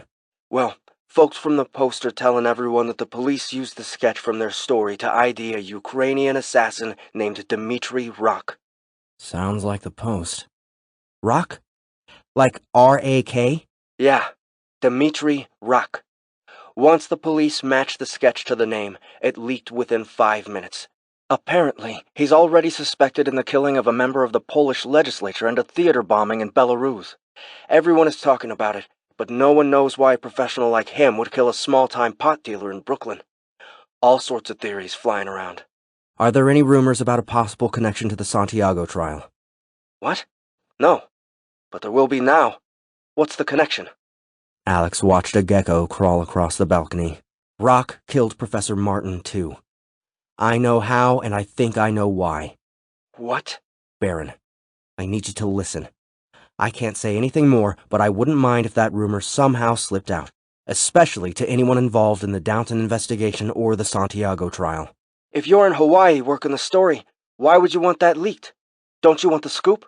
I wouldn't mind the scoop, but I may not be able to break the story in any real way. Meanwhile, I've got to get Santiago off. Are you sure on this? If I spread this around, I could end up looking like a prophet or a fool. Have I ever been wrong? I mean, on something like this? There's never been anything like this. I guess that's true. And Baron, one last thing. You cannot, must not, mention my name or where I am. Just say enough to get people to look into it. If you need to, mention a bartender named Damien Bale. He has information the police may be ignoring. Camila returned to their room from the buffet and handed Alex a plate piled high with eggs and steamed vegetables. Thanks. He pointed to a napkin tied into a pouch in her other hand. What's that? For later, she said, unfolding the napkin and setting 2 blueberry muffins on the desk. She handed Alex a couple of pieces of folded paper. Did a little research. That's everything I could find on the internet about Hollinger divesting. Alex scanned the articles. Both were short pieces printed in October 2001, one from the Standard and one from the Post. Both quoted only one unnamed source. He crumpled them up and threw them across the room into the garbage. Just business gossip. Nothing substantial. Looks like Green didn't have much luck spreading her rumor around. I guess not. Did you reach Baron? Yeah, and I forgot to tell you. I researched Sharp a bit. Looks like you could be right about him sabotaging the Santiago case. So, what's your next move? I don't think it will do any good, but after we find out what Juan knows, I'm gonna call him. Chapter 52. They walked a mile down the beach and out onto a pier. The sun was right overhead, and the day was unusually hot and dry. Alex turned toward the beach and saw Juan walking down the pier. Let me ask the questions, okay? Fine. I think he was into you anyway. Alex looked at her, squinting into the sun. I think he's into Sonia. The two aren't mutually exclusive. As Juan strolled down the pier, he pulled off his shirt, revealing an evenly tanned physique. Que bola? He asked, leaning up against the railing and looking at Alex. So, what do you know? Alex asked. Let's walk, Juan said, stepping between them and walking down the pier toward the beach. They walked in silence until they reached the sand. Juan glanced at Alex. What the green girl says is true. How do you know? A few weeks before the attacks, I overhear Mr. Hollinger have a call. They turned up the beach. With who? Juan laughed and patted Alex on the back. I can only hear one side of the call, Mr. Alex. What happened on the call? I hear Mr. Hollinger talking about selling stock. He was talking about selling it slow. Kept saying he wanted to do it right. Did you listen to his calls often? Camila asked. Sometimes. When you work for a family like I do, and they trust you, sometimes it's okay. Then why aren't you telling this to Mrs. Hollinger? She has been so upset since Mac died. This would just upset her more. On the call, did he mention Sadie Green? Or what he planned to do with the money? No, but he said 500 million. So when that girl came around, I knew she was telling the truth. They stopped when they came to a cabana on the beach that rented snorkel gear and boogie boards. Alex picked up a red snorkel mask and turned it over and over in his hands. Why do you think he would want to give away all his money? 500 million is not all his money. He have lots of money. But I don't know why. Juan, this is important. Alex set down the mask and put his hand on Juan's shoulder. Can you remember the day that call took place? The date and time? No. Alex let go of Juan's shoulder and picked up the snorkel mask again. What month was it? 1 or 2 weeks before he died. Maybe late August. What else? Was it morning or night? It was at night, after dinner, so 6 or 7. Can you remember anything else? What was he doing that day? I don't remember, Juan said. He thought for a moment. Wait, Mr. Hollinger was watching the Yankees after dinner. He always do that. Who were they playing? I don't follow baseball. What color were the uniforms? I don't know. Do you remember anything else? Was the game in Yankee Stadium? Juan thought. I think so. I remember he always wore his old-time Yankees hat when they played there. The man at the cabana came up and put his hand on the snorkel mask that Alex was still passing from hand to hand. Can I help you? He asked. Alex put the mask down, shaking his head, and the three of them walked toward the parking lot near the pier. How long have you worked for the Hollingers? 6 years. I started as a cook for Sonia. I also do personal training, so I work her out too. After a year, I start traveling with them between New York City, New Jersey, and here. Can you tell us what he was like? I'm trying to get a sense of why he might decide to give away $500 million. He was a good man. Not like most rich men. He did not do evil with his money. He was... what do you call it? A believer? He believed in doing right. Alex smiled, and somehow Sadie Green convinced him that giving her 500 million was right. This is going to sound totally out of left field, but... Left field? It's an expression. It means random. Local. Juan smiled. Okay. Out of left field. Mr. Hollinger was found in the rubble of the Marriott, right? Yes. Did you hear anything from him on the morning of 9/11? He was in the tower that was hit second, so maybe he called Sonia after the first plane hit. No. We were at home that morning, working out. Mr. Hollinger called at noon every day. He would go out to lunch at 11 and call her from the payphone on the way back. Why a payphone? He didn't have a cell phone. Still carried change in his pocket like in the old days. Plus, I think he don't want his staff to hear him talking to his wife. He was, how should I say, needful of her. Whipped?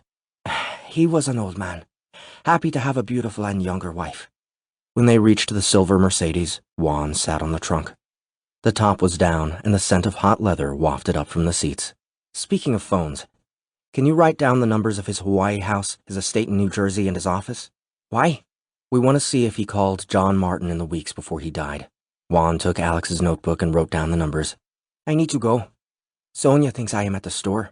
Why are you helping us? Juan got in the car. That Santiago kid. I read all the stuff they say about him, and I don't think he did it from the beginning.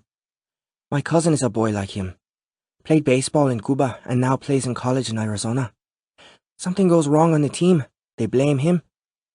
So, when you say you don't think he did it, I want to help. At the business center, Alex found an online baseball almanac. In August 2001, the Yankees had played 5 series at Yankee Stadium. Juan had said the call happened toward the end of the month, so Alex eliminated the series with the Rangers, Angels, and A's, all of which occurred before August 15th. The Yankees played 3 games against the Mariners from August 17th through 19th, then took a 9-day road trip before starting a 3-game series with the Blue Jays on August 28th. The only night game in the Mariners series was on August 17th. In the Blue Jays series, all 3 games were at night. He made a mental note. The call Juan was talking about took place on either August 17th, 28th, 29th, or 30th between 6 and 10 p.m. Eastern. Now he needed Hollinger's phone records. Next, Alex called Sadie Green at the MPO office. A secretary told him she was in meetings, but promised to tell her he'd called. Chapter 53. Saturday, September 14th, 2002. Sadie Green called the next morning as Alex pulled on the Hawaiian shorts he'd borrowed. Camila was still asleep, so he grabbed his phone and walked to the balcony. The sun was coming up and the ocean sparkled, but the lawn in front of him remained shadowed. Hello? Is this Alex Vane? Your paper is an abomination, an excretion, and anyone who works there is the scum of the earth. Her voice was high, and she spoke fast. What if this hadn't been Alex Vane? Aren't you embarrassed to be working for that rag? We've issued 40 press releases on critical national issues in the last year, and you haven't picked up one of them. Your coverage of the build-up to this pre-planned war is shameful. If we don't find any weapons of mass destruction over there, you guys will be on the hook for printing the bullshit quotes of unnamed official after unnamed official. Your paper is nothing more than a troupe of cheerleaders for this administration, and your absentee coverage of an unprecedented accumulation of power by a handful of media companies is criminally negligent, if not deliberately criminal. So, how can I help you? Feel good to get that off your chest? I know you've got a lot of reasons to hate journalists, but— Hate journalists? How would you know?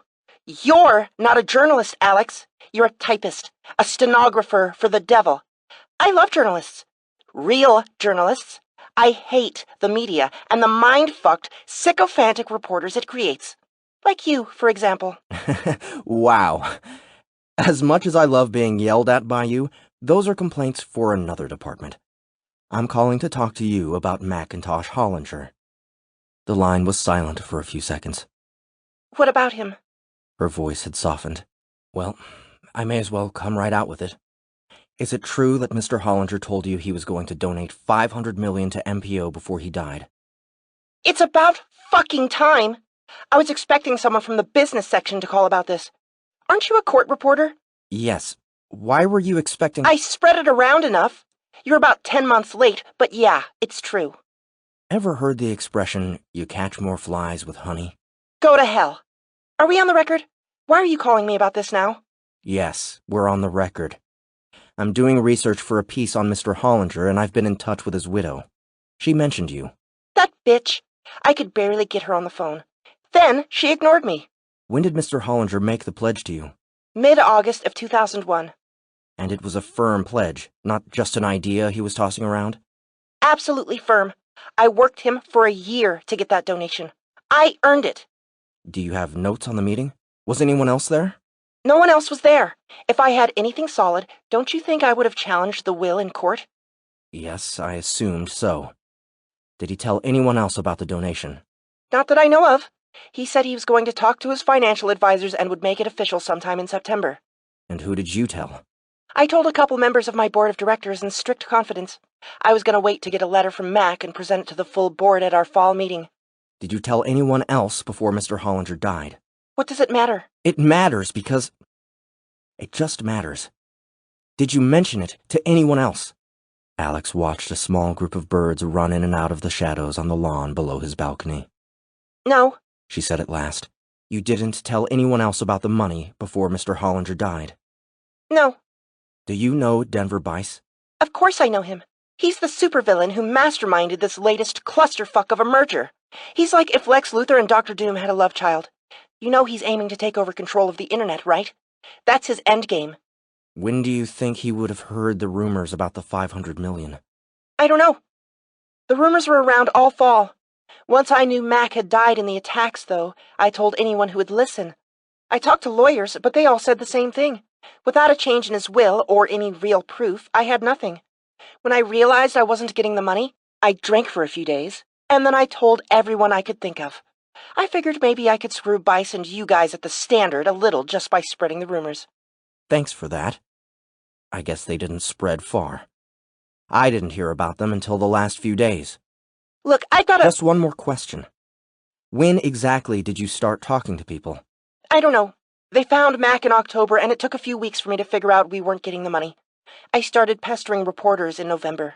There's no way Bice could have heard about the $500 million sooner? No. Not that I know of. When he hung up, Alex went inside and found Camila sitting up in bed. The boxes of Martin's stuff should get here today. What do you think you're going to find? Alex sat on the foot of her bed, aware of her feet a few inches from his thigh. He wanted to hold them, but he didn't. He looked at her. First, we might find out when Martin learned about Hollinger's financial plans. There ought to be a call between them sometime between August 15th and September 11th. A phone record would at least give us a hint. And there may be something better. Maybe a journal entry, or a note scratched on a napkin. Something. And second, if we're lucky, there could be something about Bice. Something Martin wrote after the funeral and before he was murdered. Camila smiled and poked him with her toes. Or maybe something from after he was murdered, she said in a spooky voice. I'm serious. You know what I mean. Something that hints at the interaction with Bice at the funeral. If we can figure that out, and if we can figure out who Hollinger spoke with on the phone the night Juan was talking about, we may have enough. Enough for what? To publish. What good is that going to do? You can publish a story, but that doesn't mean we can go back home. Plus, who do you think is going to publish this? Alex stood up. Once we publish, Rock will leave the country, if he hasn't already. The police are already after him for Downton. If Bice hired him to kill Martin, an article that even hints at that will be enough to keep them away from us. Any public scrutiny of Bice will force him to back off. For a while, maybe. But he could still send someone else after us. Maybe. But what other choice do we have? He paused and began pacing. As far as where to publish, that's a good point. I'm not on the best terms with my boss right now. The hotel room phone rang and Camila gave a start. You didn't tell anyone we were at this hotel, did you? No. Did you? No. They both stared at the phone for a moment. Alex walked over to it. Hello? Yes. Yes, okay. Thank you. He hung up and looked at Camila, who was holding her breath. The boxes are here, he said. Chapter 54. After a quick breakfast, they picked up 2 boxes from the front desk and carried them back to their room. Is this everything he had? Alex asked, sitting on Camila's bed next to the boxes. No, the police took a couple boxes of paper and I took the stuff they didn't want. Old school papers, letters, bills, that kind of thing. I still haven't looked through a lot of this. His daughter came down and took some stuff too. They spent the next few hours sorting. They made a pile of phone records, one of other bills, one of student work and NYU correspondence, and one of personal papers and letters. When they finished sorting, Alex laid out the phone records and bills on his bed and left the other piles on Camila's bed. What should I look for? Well, I'll work the phone records and you look for anything that refers to Bice and anything between August 15th and September 11th that may indicate how Martin heard about Hollinger's plans. And anything relating to the interaction with Bice at the funeral. By late afternoon, the sky was dark and they heard thunder in the distance. Alex had organized all the bills into reverse chronological order. Martin's last phone bill was from January 2002 and listed no calls. He read through the December, November, October, and September bills looking for incoming calls from one of Hollinger's homes. He found none. Next, he looked for calls from Hollinger's office line. Hollinger called Martin on July 1st and August 28th, Alex said. Camila looked up from a stack of papers. That's it? That's enough. It must be the August 28th call. If he called on the 28th, they probably got together sometime between then and the 11th. That must have been when Hollinger told him about his plans. Next, Alex went through the rest of the calls and crossed out everything he knew would not be relevant. Calls to information, Martin's daughter, NYU extensions, and all calls to or from Camila. In the end, he circled 71 calls he was interested in between August 28th and December 31st. What do you think they might show? I can have James track down who owns all these numbers. Mostly, they're probably dry cleaning and food orders. That kind of thing. But maybe we'll find something interesting. Speaking of food orders, he ordered from a Chinese place on the corner every few days. Is it this one? Alex pointed to a 212 number that came up twice per week. Yeah, that's it. I could really go for some of their Hunan shrimp right now. Somehow, they kept them crispy all the way to the door. Delivery guy must have had a deep fryer on his bike. Alex crossed out another 27 calls. That's a lot of Chinese food. And it leaves 44 calls to 26 different numbers spread over 4 months and 12 pages of phone bills. Now what? Now we fax this to James Stacy and pray. Chapter 55. They ate dinner in the hotel restaurant, then walked to the beach. It had rained earlier in the evening, but the clouds had passed and a bright moon lit the water as they walked away from the town and its lights. After a mile, they lay on their bellies on the wet sand, chins resting on their folded arms, watching the surfers, whose outlines they could see in the moonlight far out on the water. The beach was quiet, except for an occasional car passing on the road behind them. Alex pointed to a spot where the moonlight hit the foam on the crest of a wave, turning it silver before it crashed into darkness. Watch, he said. It'll happen again. Camila shot up onto her elbows. Something's not right. What? A car. I heard a car running. Now it's off. Camila sat all the way up and turned toward the parking lot. It was lit dimly by a few streetlights and looked deserted. What's going on? Shh! Alex sat up. With her eyes still on the lot, Camila leaned over and put her mouth next to his ear. A car parked a few minutes ago. I heard it come into the lot. It was idling. I barely registered it, but it just turned off. I didn't hear anything. They sat for a minute, their eyes darting back and forth, scanning the lot. A patch of the lot grew dark, then bright in a quick flash. What was that? It was just one of the lights in the parking lot flickering. You're really on edge. They sat for another minute. Camila, there's nothing there. Really. He threw a small handful of sand at her feet. I'm beat. Let's go back to the hotel. She scanned the parking lot one more time, and then allowed him to pull her to her feet and lead her down the beach.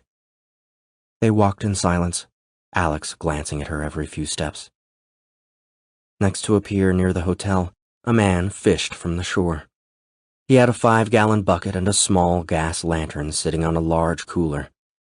They stopped and watched him cast far out into the water, then slowly reel his line back in. Alex took her hand. Can I ask you something? If you skip the preliminaries. Do many of your students have tattoos? That's not what I was expecting. Downton had a tattoo. A few of them, but one in particular. I know. I was there when his mother brought it up. The man with the fishing pole gave a hoot as his pole bent toward the water. Alex bit his cuticles as he and Camila looked on. What's bothering you? Well, a bunch of things. But I see more and more kids with tattoos. Is this some generational thing I missed? The man sat on the cooler and wedged his feet into the sand, reeling steadily between jerks of his pole. An older couple that had been walking toward town paused behind the fisherman to take in the scene. Alex watched the couple watching the man. It's like, how can you feel solid enough? How can you know yourself enough, know anything enough, to get something tattooed on your body? You really have to believe, right? You think all the people getting tattoos actually know what they're doing? I think a lot of them are just drunk. But they have something there, at least for a minute, something that feels real enough to act on. I just can't imagine that. Whenever I look, there's just nothing that definitive in me. The man unhooked the fish and dropped it on the beach. It flopped high at first, then lower, and finally just twitched in the lantern light, its silver-gray body covered in sand. I think there used to be. I remember when I was little, I ran around like a wild man, full of energy, just loving everyone and everything. When my parents died, I fell apart for a couple years. Went on a bender, got heavy. Then I regrouped, and since then it's like all that energy is pressed through a pinhole of work and exercise and women. The couple strolled past them. The man put the fish in his bucket and walked toward the parking lot. That's a big fish. But what should I do? You need to relax. I'm afraid to. I know. You're trying to hold it all together. Alex tried to catch her eye, but she was looking out at the water. I've never been in love. but I think I am. With you. I know. Maybe you should try not to be. I can't help it. I know. But why should I try not to be? I need to go see my father. Camila turned away from the water. Let's head through town. I want to get a shaved ice. They walked to the road and left the beach at the beginning of the commercial zone. The same reggae band they'd seen their first night in Kona was playing on the sidewalk. As they approached, one of the band members called to Alex. Hey man, why don't you buy a CD for the lady? Alex and Camila both smiled at him, but they didn't stop, so he called after them. Hey miss, make your man buy you a CD to remember your trip. They passed a few stores selling t-shirts and sunglasses, then stopped to look in the window of a shaved ice shop. A teenage girl set a giant cube of ice on a machine and stuck it into place with metal prongs. She pressed a button and a metal rod dropped onto the ice to lock it into place. She pressed another button and the rod rotated on top of the ice, shooting what looked like snow into a large paper cup. The piercing sound of metal scraping hard ice caused Camila to cover her ears. Through the noise, Alex heard the steel drums and the man calling after passing tourists. Hey you, little man, you, want a CD? Hey, little man! Alex turned and saw Rock, a block away, walking briskly toward them. He was dressed in sunglasses and a bright blue shirt, and his pasty white legs stuck out under tan capri pants. Alex recognized his mustache from the Post's sketch and was surprised by just how short he was. Camila was still watching the girl catch the shaved ice. Alex grabbed her hand. "Run!" he shouted. She tried to look back, but he was already pulling her forward. Chapter 56. They ran hard for a block, past shops and tourists, without once looking back. Alex slowed a few times to encourage Camila to keep up. When he finally glanced back, he saw that they were losing Rock, who was still walking. "He's not running," Alex said, taking Camila's hand and slowing to a walk. "What's going on?" Camila said, panting. "I knew I'd sense something back on the beach." They crossed Ali'i Drive onto the beach side of the street. Alex looked back every few seconds and saw Rock taking long strides with his short legs, now about 2 blocks away. They passed the last of the streetlights and entered a shadowed stretch of sidewalk. Alex looked back at Rock, who was still visible under the last lights of the commercial zone. As Rock came under the light of the final streetlight, he broke into a slow trot, then a run. "He's running," Alex said. He grabbed Camila's hand and pulled her for a long block. She was panting again as they slowed to let a few cars through an intersection. When the cars had passed, they took off again, but Camila tripped on the curb and fell into the street. She screamed as cars swerved around them, and Alex knelt by her side. Her hand was scraped and bleeding. She got up and immediately collapsed again. Alex looked down at her, then up at Rock, who was running toward them, now just a block away. "Your ankle? It's bad." Alex moved into a crouch, took Camila by the waist, and lifted her up as he stood, draping her over his right shoulder as he slid between cars and crossed the intersection. On the other side of the street, he stopped and looked back. Rock was only 50 yards away, arm extended, holding what Alex thought must be a gun. Alex turned and sprinted, Camila still over his shoulder, her left arm clinging to his back. His mind was blank as he ran, lifting his knees high and straining to keep Camila level. After 2 blocks, he looked back again. Rock was now much farther behind and had stopped running. "He's walking," Alex panted. He jogged for another block, then stopped. This time, when he turned to look back, he saw Rock walking in the other direction. Alex dropped Camila onto the bed and slammed the door to their room. He slid the desk up against it, walked to the closet, and opened the safe. "The USB drive and the recordings are still here. At least he hasn't been in the room." He closed all the curtains and peeked through the window that looked out onto the stairway. Seeing no one, he sat on the bed next to her. Camila gripped her ankle with both hands. She pressed it lightly for a moment, then pulled down her sock to reveal a red, swollen mass. "What do we do?" Alex asked frantically. "I mean, we have to call the police, right? Rock knows where we are. He's here. I mean, he's fucking here." He walked in small circles around the room, wanting to run and jump and smash things all at once. I can't believe he's here! Camila watched from the bed. Alex, we're okay. He took a few deep breaths, then sat on the bed and called the Kona police. They'll be right over, he said when he hung up. He doesn't know we're in the hotel, Camila said, gently massaging her ankle. Why do you assume that? If he did, he would have killed us already. This is a perfect place to kill us, right? No lobby to go through, just up a flight of stairs, kick in the door, or pretend to be room service, and bam! You've thought this through. It's a good thing. Somehow he knew we were in Kona and— Yeah, how did he know? I don't know. Flight records? Maybe some other way. We're not exactly ninja spies here. Alex went to the bathroom and emerged a minute later with a large towel soaked in cold water. He stood beside the bed and Camila closed her eyes as he wrapped the towel around her ankle. Thanks. I mean, for carrying me and all. He smiled at her, then looked up when there was a knock at the door. It's probably the police. Alex peeked through the window to see who was there, then slid the desk away from the door. Very slowly, he opened the door and, once they'd shown their ID, he invited the two officers into the room. Pono Grady was in his early 50s, lean and deeply tanned, with long brown hair. He sat in the desk chair as Alex sat down next to Camila on the bed. Samuel Balby, young and pudgy, stood beside the bed and took notes while Alex told them about Downton, Rock, and their chase through town. When he told them that his apartment had been ransacked, Grady leaned back in his chair. You didn't report it? Any man tears up my apartment, I report it. And I never heard of no assassin on the island, Balby added, looking up from his notes. Look, Alex said, we were scared as hell, okay? We were on a plane a few hours later.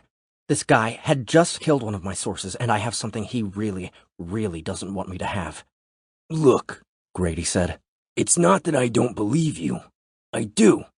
But all you've got is a story about a man running after you, possibly with a gun. We're going to do everything we can to find him and to keep you safe. We'll check it out with the NYPD, but it's 4 a.m. over there, and they're pretty busy these days. We'll put Sammy here outside your door and check in on you tomorrow. Once the officers left, Camila ordered room service and a bucket of ice. When it arrived, Alex wrapped her ankle in ice and towels as she made sandwiches with fresh crab meat and dinner rolls. She ate by the sliding glass doors, looking out through a crack in the curtains and dipping her sandwiches in melted butter with lemon. Alex sat at the desk, nibbling steamed vegetables and pushing an untouched steak around his plate with a fork. When are you going to see your father? He asked. She didn't respond. After finishing her second glass of Sauvignon Blanc, Camila grabbed a cup of chocolate pudding from the tray and turned to Alex. You want some? No. What do you think will happen if you try some? She licked her spoon. I'll die, he said, smiling. She hobbled over to him with a spoonful of pudding. Just try one bite.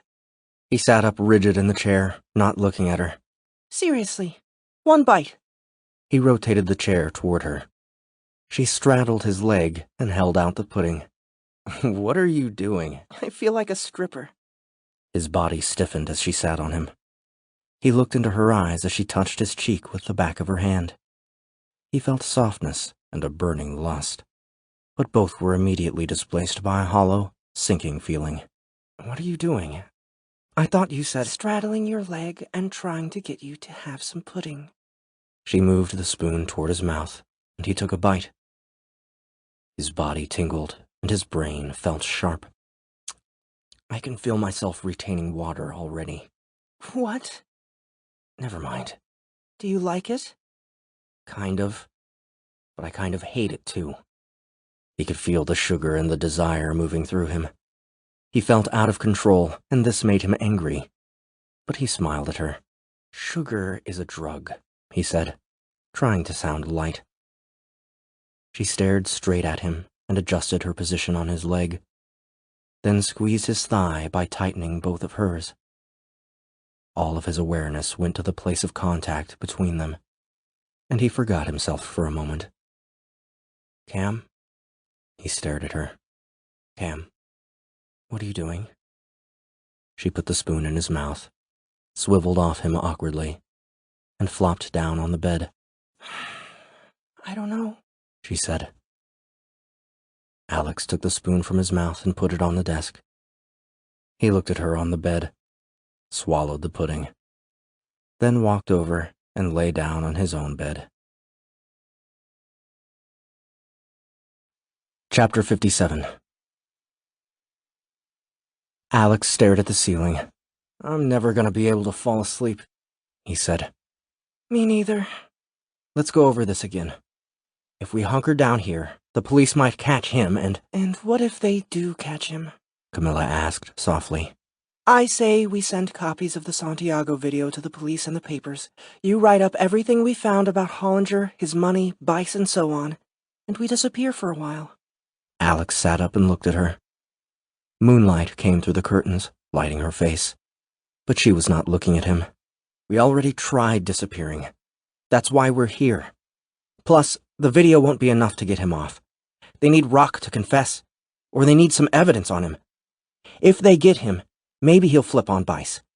Plus, I still have the Martin calls to track down and the phone records to get from Sonia. With another few days, I think we can get enough solid evidence to nail this thing. She rolled over onto her side with great effort. Ice spilled onto the bed. And then what? Even if you get evidence that Bice hired Rock to kill Martin and Downton, and us, for that matter, he will never do jail time. Well, I think that— You can't actually be that naive, can you? He rolled toward the wall. Bice's company has more power than most of the governments in the world. He has the power to ruin any prosecutor, any police chief, almost any politician. You think your news story will bring him down? Plus, he owns your newspaper. It's bad luck. We got caught in the middle of a storm, the kind I usually like to avoid. It's just really bad luck. He turned toward her and tried to make out her shape in the darkness. But what about Santiago? Even if we can't get Bice or Rock, at least we can get Santiago off. Isn't that worth doing? That video isn't going to get Santiago off. Like you said, you need some evidence on Rock. Maybe the police get him on the Downton murder, but that's not necessarily going to get Santiago off. They were both quiet. Look, she said after a few minutes. It's over, okay? Maybe you're right, but I'm going to try anyway. They lay without speaking for a few more minutes. Finally, Camila said, Do you hear the waves on the beach? They're faint. Alex listened. No, I don't. Remember what you said about being a little kid, running around, loving everyone and everything? It's still there. You just need to relax a little. I don't know how to relax without falling apart. Then maybe you need to fall apart. He awoke when her chilled and swollen ankle brushed against his calf. It felt cold and hot at the same time. He felt her soft skin glide across his thighs as she lay on top of him. He realized that she was naked. He'd never wanted anyone so badly. What are you doing? He asked. I don't know. When she kissed him, he wanted to object, but he found himself kissing her back. He wrapped his arms around her and began to roll on top of her, then stopped when he felt her cold, swollen ankle press up against his leg. They lay entwined on their sides, kissing desperately. Suddenly, she pulled away from him and leaned back. For a moment, he was devastated. Then she brought her good leg up and gripped the band of his boxers with her toes. Alex raised his hips to assist her as she pulled them down. His body sank into the bed. He was powerless, his mind blank. Chapter 58. Sunday, September 15th, 2002. Alex slept hard. When he awoke, he rolled over and reached for her, but she was gone. He walked naked into the bathroom, looking for her. He opened the curtains that led to the balcony and looked out. He sat on the bed and put on his boxers, then opened the front door. Pono Grady sat on a chair, reading a newspaper. Where did she go? Alex asked. Don't know. She left an hour or two ago. I told her I'd send an officer with her, but she wouldn't wait. I can't make people be safe. Plus, we're spread pretty thin as it is. What time is it? About 7. Alex looked out at the parking lot, hoping to see her, but knowing he wouldn't. Her story made the front page, Grady said. Alex looked at the paper in Grady's hands. Couple people saw the little guy you described, but we haven't found him. We did confirm with the NYPD that a guy named Dimitri Rock is under investigation for the murder of some basketball guy last week. Matches your description. So we're gonna keep an eye on you. Thanks. Alex walked into the room and looked around. There was a note on the desk. Heading to Des Moines. I'm sorry. Cam. He put on his shorts and walked past Grady. I'm going to the fitness center. Okay, but I'm coming with you. As Grady watched from a chair, Alex jogged for 10 minutes to warm up, then set the treadmill at 9 miles per hour, telling himself he would run a 5K. After 5 minutes, he was dripping with sweat. He wore the t-shirt he'd been wearing when Camila had climbed on top of him. He breathed in the smell of his sweat mingled with a scent he couldn't exactly identify, but knew was hers. He looked down at the flashing numbers. 1.5 miles. Almost halfway there. He thought of the crash, imagined his parents burning inside their car as a light rain fell on Bainbridge Island. His chest felt weak, and all he heard was the pounding of his feet. The sun was bright on the beach, which he could see through the floor-to-ceiling windows. I will finish this, he said to himself. He choked back a few tears and glanced at the numbers again. Almost 2 miles. He listened to the thumping of his feet and tried to picture her at the airport. He turned up the speed. The thumping grew faster, and he turned all his focus to his feet and his legs. Don't stop. Don't stop. He turned up the speed again. Only a 1/2 mile to go. The sensation in his head and torso disappeared, and he felt only the pounding of his feet. Don't stop. A few seconds later, he gave up and collapsed on the edge of the treadmill, panting with his head in his hands. When he'd cooled down, he walked up to the room and showered. When he came out of the bathroom, he called Camila, but her phone went straight to voicemail. He figured she might be on the plane by now. He looked at the clock. 9:45 a.m. He lay on the bed and stared at the ceiling. Then leaned on his side, picked up the phone, and dialed room service. Hello. Do you have any pudding left from last night's dinner service? Chapter 59. After finishing 2 plates of macadamia nut pancakes, a chocolate chip muffin, and a vanilla latte, Alex sat on the balcony, staring at the beach and eating a bowl of chocolate pudding. Once he'd licked the bowl clean, he walked around the room for a few minutes, looked at his phone, and did 5 push-ups before collapsing onto the floor. By noon, he was asleep. He awoke 4 hours later to the digitized Muzak version of In Bloom. His head ached, and he fumbled around the sheets for his phone. Hello? We've been fired. Both of us. He recognized the hurried voice of James Stacy. What? You and me. We've been fired. Alex sat up in bed. Let me call you back. He walked into the bathroom and splashed cold water on his face. He looked at himself in the mirror and pushed his cheeks in with his palms. Damn, he said softly. He walked down to the business center, trailed by Grady, who then waited just outside the door. He opened his email and clicked on one from a New York Standard address he didn't recognize. From T. Myers at standardmedia.com to Alex Vane at standardmedia.com. Subject, employment termination. Date, September 15th, 2002, 10:02:15 a.m. Eastern. Dear Mr. Vane, we regret to inform you that your employment with the Standard Media Corporation has been terminated. This action is being taken due to a prolonged absence from work and a failure to contact your direct supervisor, Samuel Baxton, during this absence. A formal letter of termination has also been sent to your residence. Sincerely, Tracy Myers, Human Resources Director, Standard Media. Next, he opened an email from James, sent only half an hour earlier. He clicked an attached PDF of the phone bills he had faxed James the day before, then dialed his phone as he scanned James's handwritten notes in the margins. When James picked up, Alex said, "So, I get why I've been fired, but how did they justify getting rid of you?" "The colonel was real nice about it. Said that the company is trying to tighten up its books for the merger.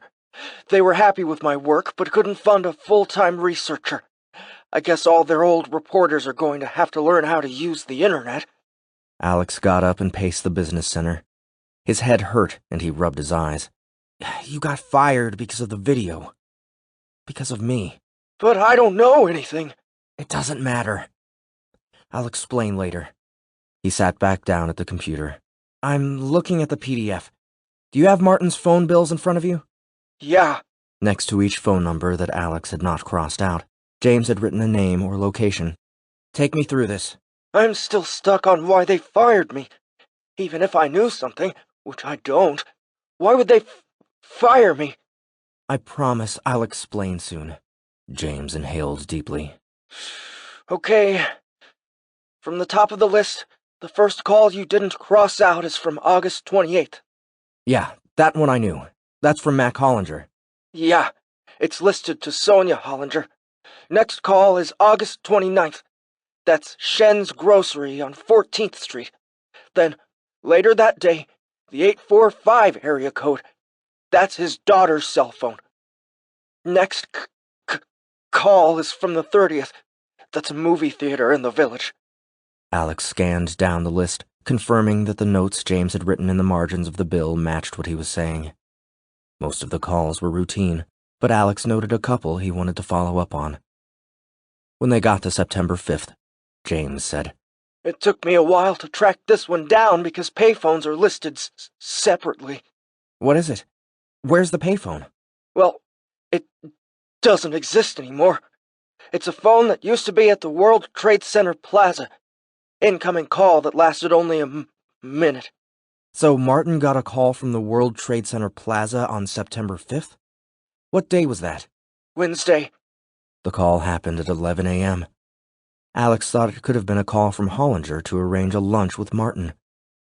He filed it in the back of his mind. "Okay." "You circled 8 calls between the 5th and the 11th of September. 2 were restaurants. 1 was his daughter's cell again. 1 was a dry cleaner on 4th Street. 2 were a bank, Chase Bank in the village." "And the other 2? 1 was to Morgan Tubbs. He's a teacher at Tulane." "Makes sense. Martin was a professor, and I assume they talked to each other." "Then it gets strange." Alex looked at the next call. September 11th, 9:37 a.m., an incoming call for 1/10 of a minute. "Probably an answering machine hang-up. That's from the same payphone that called him September 5th. The one outside the James coughed so loudly that Alex pulled the phone a few inches away from his ear. "The one outside the towers." Alex stood up. What? He remembered what Camila had told him in the park, that a caller who hadn't left a message had woken her and Martin up on the morning of 9/11. "What I'm saying is, someone called Martin from the payphone outside the towers about an hour after the first plane hit." Alex's mouth opened slowly. There was a black expanse where his mind had been a moment before. He saw Macintosh Hollinger emerging from the World Trade Center, alive. Then the distorted, metallic voice came to him. "There were 3. James was still speaking. "There's no way of knowing if the call came from the same person, but it's odd, right? That someone would call Martin from that phone right after the towers were hit? I mean— James, I need to call you back." Chapter 60. Camilla looked at the caller ID from the passenger seat of her mother's green station wagon. Alex Vane. She put the phone in her purse as her mother turned the car into the driveway of her childhood home. How was the flight from New York? Her mother asked. You already asked me that. The flight was fine. What's Papa doing tonight? And tell me again what happened to your ankle, dear. I'm just so worried about you. I tripped on the stairs. What's Papa doing tonight? Her mother shut the car's engine off and turned toward her. She'd developed lines on her forehead and below her eyes, and wore thick makeup that reminded Camilla of a spray tan. Watching football. He was watching the news about Iraq, but it upsets him. I wish he wouldn't watch the news. The hospice lady came earlier today, bathed him nicely. We gave him new meds, so he's more comfortable now. Mama, can we go in? Yes, dear, let's go in. But don't expect much from him, Cam. I know you've had your issues with how he was when you were a child, but now is not the time to address those concerns. You know how quiet he is these days. Right, Cam? Mama, it's okay. I'm okay now. They got out of the car. Camilla stopped and stared. The small house had a newness that surprised her. No flood of memories or past associations. The steps and the windows and the yard all looked familiar, but they no longer had the quality of memory. The leaves are about to come off the oak, her mother said, pointing at the tree on the side of the house. Camilla nodded and limped up the stairs. The house smelled of bacon and lavender air freshener. Her father sat half-reclined in a tattered blue chair in the living room, watching football with the sound off. She stared for a moment at the thick, rust-brown carpet and remembered playing on it as a girl. He looked up when she walked in. Oh, it's you. Hi. I can't get up. Camilla tried to meet his dark eyes, which were set far back in his head, but he looked down at his lap. He smiled for a moment before looking back at the screen. Camilla went to him and kissed his cheek, which was prickly and cold. Then she walked into the kitchen with her mother and put her bag on the floor. The kitchen was warm, with beige cabinets and an orange electric stove from the 70s. Her mother opened the fridge and rooted around for something. So, why did you finally decide to come? She asked, her head in the fridge. I'd given up on you. I came to see Daddy. You missed your cousins. I know. I'm sorry. Her mother pulled her head out of the fridge and closed the door. She held a plastic jug of milk and a small can of chocolate syrup with drips down the side. She looked at Camilla. Why didn't you come sooner? Camilla looked at the hardening chocolate running down the sides of the can and recalled licking drips off a similar can as a girl. I was working. Then I got into something. I don't know. It's not important now. Her mother poured a tall glass of milk and emptied the can of syrup into it. She scowled at the can, shaking it, then threw it away. After stirring the milk with a long metal spoon, she popped a straw in it and handed the glass to Camilla. Will you take it to him? Camilla took the chocolate milk into the living room. Her father was slouched in his chair.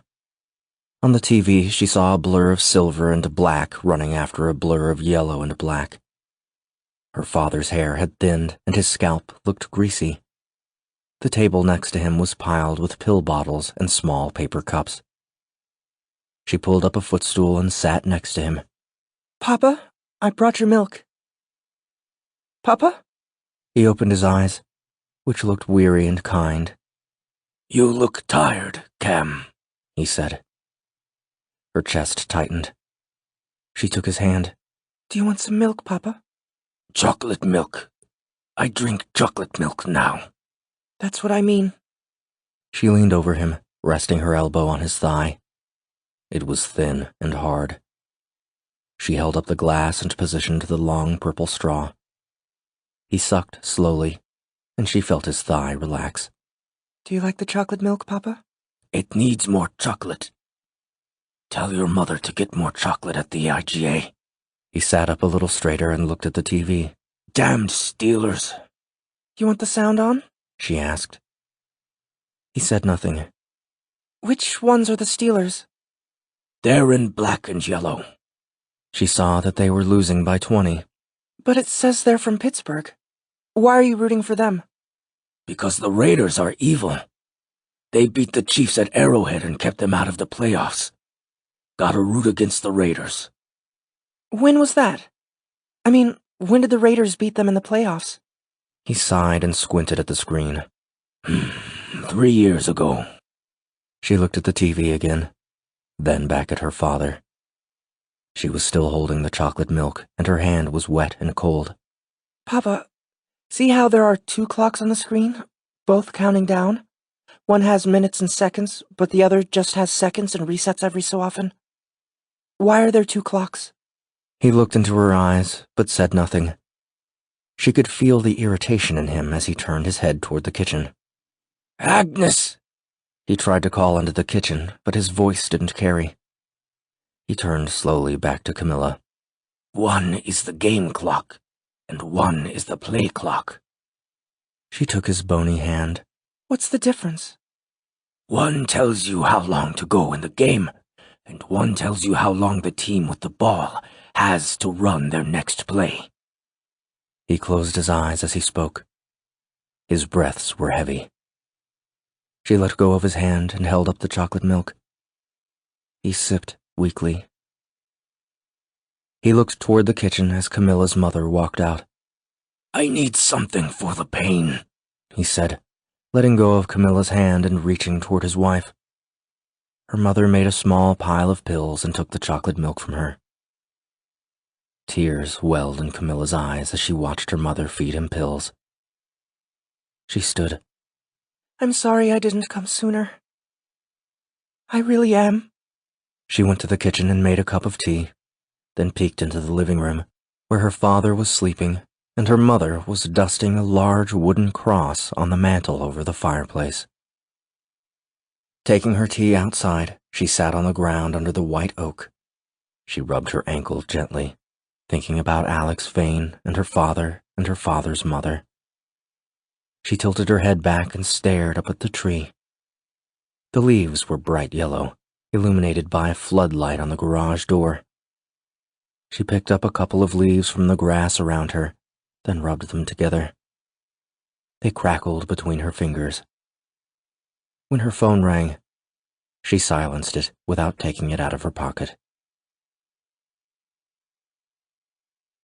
Chapter 61. Alex sat on the bed and stared at his phone. He was not going to call her again. After emptying a can of beer, he threw it toward the trash can in the corner. He turned on the TV and flipped channels, looking for news about the Santiago trial. Finding none, he stopped on Sunday Night Football, feeling comforted by the noise of the crowd and the warm voices of the announcers. He assumed that the call Martin had received on the morning of 9/11 had come from Hollinger, and the thought overwhelmed him. He ordered a burger and 2 more beers from room service, and they arrived as the 4th quarter started. He set the cans on the bedside table next to his notebook and sat on the bed with his food. A safety for the Raiders came across the middle and leveled a wide receiver. The crunch jolted Alex, and he opened one of the beers and drank half of it in one long swig. He reached for his notebook and wrote on a blank page. Hollinger called Martin from WTC Plaza 9/5 and 9/11 after the planes hit. Hollinger escaped WTC. Options. 1. Walked south 2 blocks, died when Marriott collapsed. 2. Called Bice. Bice killed him. He underlined the last sentence, swigged his beer, then crumpled up the page and threw it toward the trash can. Bice being directly involved in Hollinger's death was the only way he could make sense of his source's statement that there are 3. But was Bice the kind of person who could kill a man himself? And, if so, why did he do it on the morning of 9/11? Alex's thinking was slow and labored. He looked back up at the game as the cameras scanned the crowd in the luxury boxes, showing fans holding signs and celebrities just sitting there. The shot stopped on a slight man in a gray suit sitting in a luxury box high above the field. A little graphic popped up on the screen. Alex squinted through blurred vision. He read, Steelers owner Clay Tunney. He was flanked by two men, and the announcer said, On his left, that's Governor Mark S. Schweiker. The camera held the shot for a few more seconds, and Alex saw that the man on the right was Denver Bice. He looked crisp to Alex, clean-shaven and healthy. He wore a dark blue suit and sipped bottled water. Hey, you! Alex yelled at the screen. Did you do it? He stood up and took a large step towards the screen, holding his head just a few inches from the warm glass, his eyes right on Bice's face. He thought of Mac Hollinger, stumbling down 99 flights of stairs into the cool morning air. He leaned back and sipped his beer, spilling some on his shirt. You! How did you do it? He shouted sloppily, stabbing his finger at the screen. He slammed his beer down on the bedside table, then walked to the bathroom and lifted the toilet seat. It slipped from his fingers and slammed shut. He peed in the sink, walked back to the bed, and sat. When he checked the screen for Bice, the shot was back on the game. On a clean sheet of paper, he scribbled, Hollinger called Martin from WTC Plaza after escaping from Tower. Martin didn't pick up. Then he called Bice? Bice drove down and killed him, then dumped body by Marriott. Timeline? When did Towers collapse? When did Marriott collapse? Bice's phone records? Payphone records for 9/11? How did Bice know H's plans? By the end, his handwriting was illegible. After finishing his beer, he called Camila. When her voicemail beeped, he hung up, filled with longing and anger. He ordered 2 more beers and a slice of cheesecake, then turned back to the game. When the girl from room service knocked on the door, Balby stuck his head in and looked at Alex. Having quite the party in here, he said. Don't get too drunk, in case we have to move you or something. Once the door was shut and he was alone again, he called Greta Morey. She picked up after 5 rings, but he hung up when he heard her voice. What the hell am I doing? He asked the room. She called him right back. He didn't answer. He collapsed on the bed and propped a beer on his belly, then turned on Survivor. As his eyes closed and his torso relaxed, the beer spilled across his shirt and onto the bed. He didn't notice. Alex awoke with a gun pressing into his forehead. The heel of a boot dug into his chest as he tried to open his eyes, which were crusted over. His head was spinning. Do you have the recording? A high voice and thick accent. After blinking a few times, Alex locked his eyes on the mustache. Rock. How did you... Why are you... Where is the recording? Where is the girl? What happened to Officer Balby? Dead. Like your black friend. The mention of Downton brought Alex back. He blinked a few more times and stared right at Rock, terrified but pretending not to be. Vane, you have only a moment before you die. I don't have it. Rock pressed the gun harder into Alex's forehead, then shifted it quickly to the left and shot into the pillow, just missing his ear. The gun was partially silenced, but Alex's ear rang. The next one will be in your head. If you don't have the recording, you are of no use to me. If I give you the recording, will you leave me alone? No, I will kill you anyway. Then why would I give it to you? Because if you do, I'll leave the girl alone. You're lying. Possibly. Alex moved his hands slowly above his head, as if to say he surrendered. Rock raised the gun slightly off his forehead, and Alex nodded toward the closet. Rock stepped down from the bed, head and gun still turned on Alex. He walked to the closet and turned on the light, which cast a faint glow across the room. In the safe? Yes. What's the code? 362436.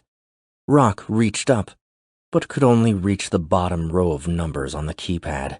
Get over here. Alex stood slowly, rubbed his forehead where he could still feel the pressure from the metal, and walked to the closet. Rock stepped out of the way, gun still trained on Alex, as Alex stood in front of the safe and typed in the code. He reached in past the recordings of Downton and pulled out the USB drive.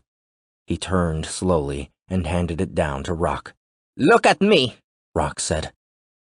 Alex looked down and met his eyes. Does the girl have a copy? Alex's head was still spinning, his heart beating fast. No, and she doesn't know anything. She hasn't even seen it. Leave her alone, please. Does anyone else have a copy? Only my newspaper, but it's probably been disposed of. Before I kill you, I want to tell you something. You aren't supposed to die. Through his spinning head and Rock's strange accent, Alex was barely registering the words. All he could manage was a weak, "What?" I want you to know, this is not him killing you. It's me. Alex heard a click near the door and jerked his head around as it flew open. Hands up! He recognized the voice of Pono Grady. Rock swiveled around and fired toward the door in one motion as Alex dropped to the floor and covered his head with his arms. He heard 2 more shots, then the sound of the sliding balcony door opening. He looked up to see Rock disappearing over the railing. Before Alex could stand up, Grady was past him, out onto the balcony. He leaned out over the railing, gun extended, but Rock was gone. Alex scanned the floor for the USB drive, hoping Rock had dropped it, but found nothing. Officer down at the King Kamehameha Inn! Grady shouted into his radio as he ran past Alex and back out the door of the hotel room. Alex sprawled on his back on the thin hotel carpet and stared at the ceiling. His whole body was rigid, and, as he slowly relaxed into the floor, he began to cry. Metalog 3. Cedar View Cemetery, Iselin, New Jersey. 12 weeks after 9/11. Denver Bice walked across choked grass in a slick black overcoat, trailed by a blonde secretary who held an umbrella over his head. "I told you we'd be late," he said. "Fucking traffic." The gardens around the cemetery were bare. A few evergreens dotted the landscape, but dead leaves from the oak trees covered the flower beds, making the swatches of red berries on the dogwoods the only color. An old priest in white robes stood under a large plastic canopy that covered fewer than half of the 400 people there. A few fat drops had fallen, but it was not yet raining hard. Bice stood at the back of the crowd as the priest finished his sermon. "We may mourn the way Macintosh Hollinger died, and desire vengeance against the terrorists who took him from us. But remember that only God gives, and only God can take away. Mac was a wealthy man, but he knew that wealth and power could not bring him into God's kingdom. Faith is required. Romans tells us that a man is justified by faith apart from the works of law.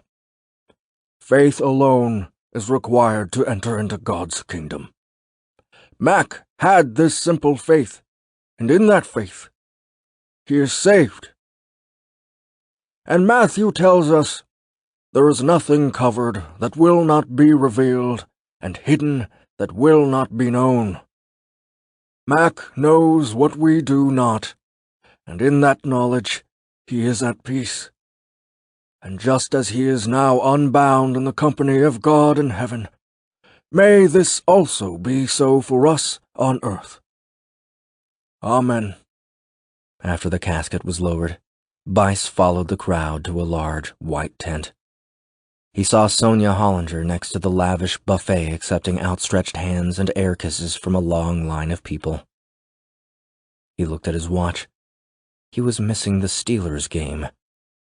Clenching his teeth, he walked to the end of the line.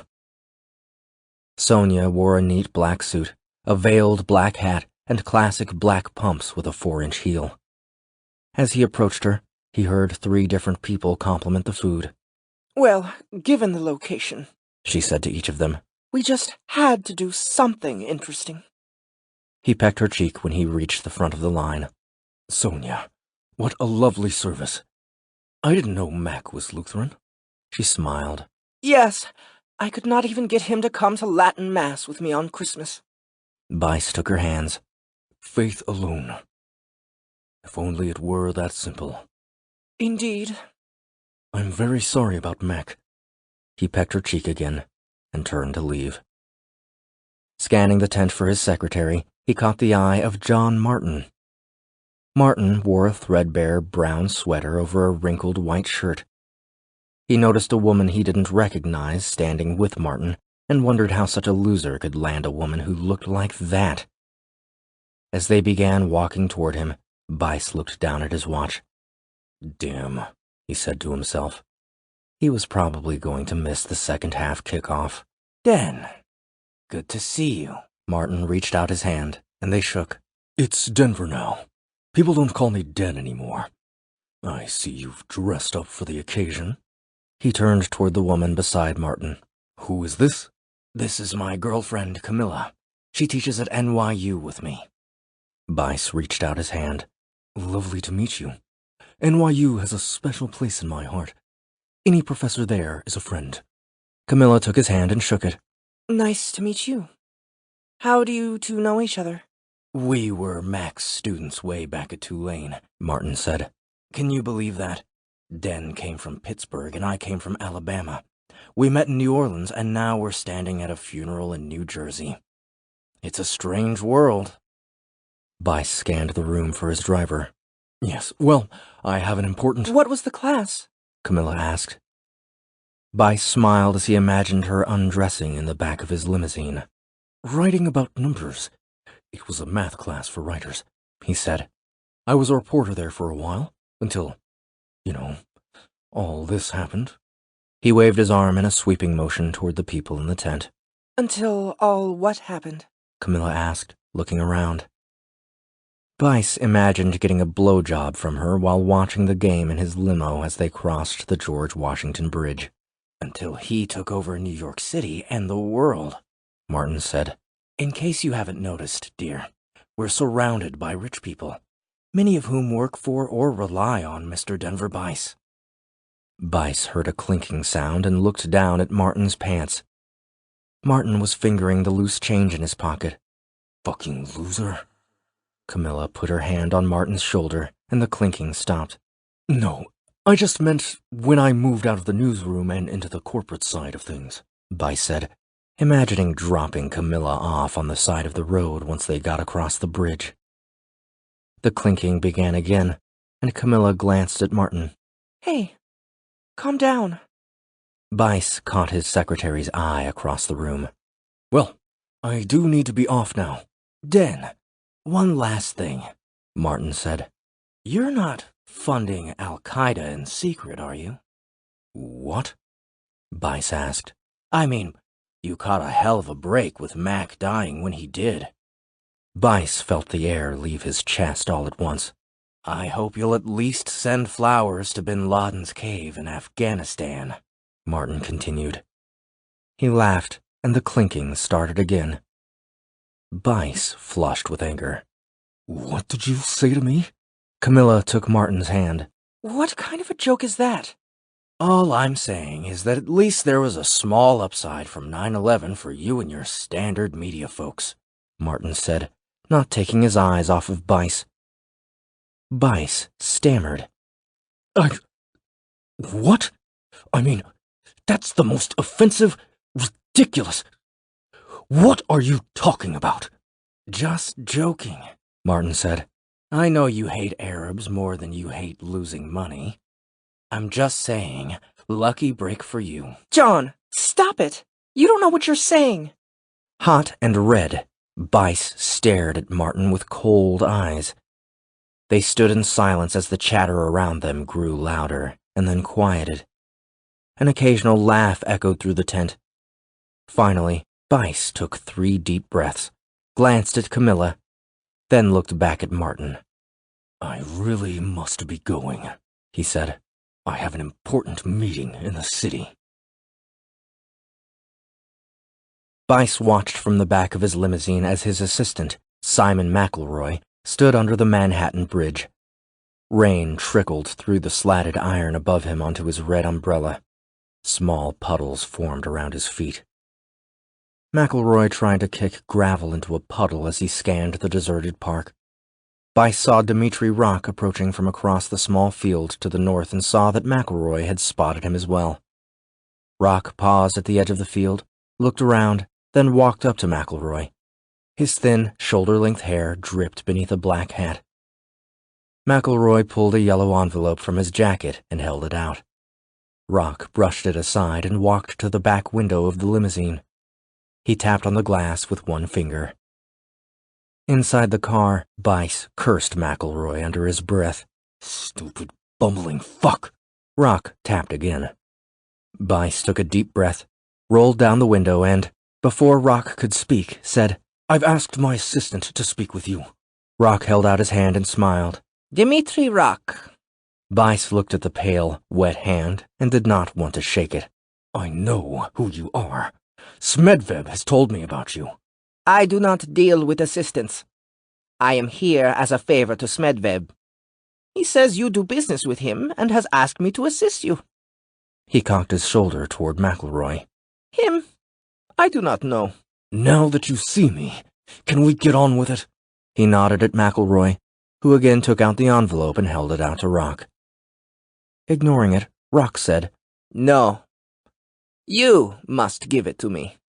Rain was pooling in the brim of Rock's hat and pouring over its side, causing fat drops of water to fall in front of his face every few seconds. Bice stared at him. He imagined himself opening the door swiftly, knocking the little fucker down and smashing his face into the ground until he choked on mud and gravel.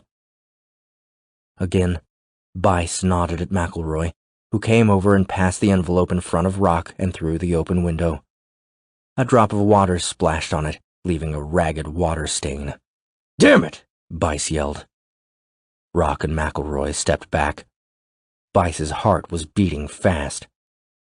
He looked at Rock. Why must I hand it to you? I said, I deal with you. I don't know him. You give it to me. What the hell difference does it make who puts it in your hand? We all know what's inside. What's inside? The man. The name of the man. Rock stared straight at him. There is good reason for Smedveb to trust me. I am the best at what I do. That's what I've heard, Bice said. He held out the envelope. Smedveb told you about the money? Yes, it's handled. This man must have done something very bad to you. Smedveb was quite generous. He knows something he's not supposed to know. Mr. Bice, you must relax. Rock took the envelope, placed it in the inside pocket of his jacket, then turned and walked away. When Rock was halfway across the field, McElroy said, Mr. Bice, what if Martin told others? Like the girl at the funeral. He probably didn't. He could barely balance a checkbook and certainly couldn't speak intelligently about high finance. Bice watched Rock disappear at the edge of the field. And even if he did, it won't matter. Once he's dead, it would be third hand. I still don't understand why you kept the green girl alive, McElroy said as he got into the driver's seat. If she'd had any proof, anything, I wouldn't have. But she has nothing. She already tried to do something about it, but couldn't. Once Martin is handled, this is over.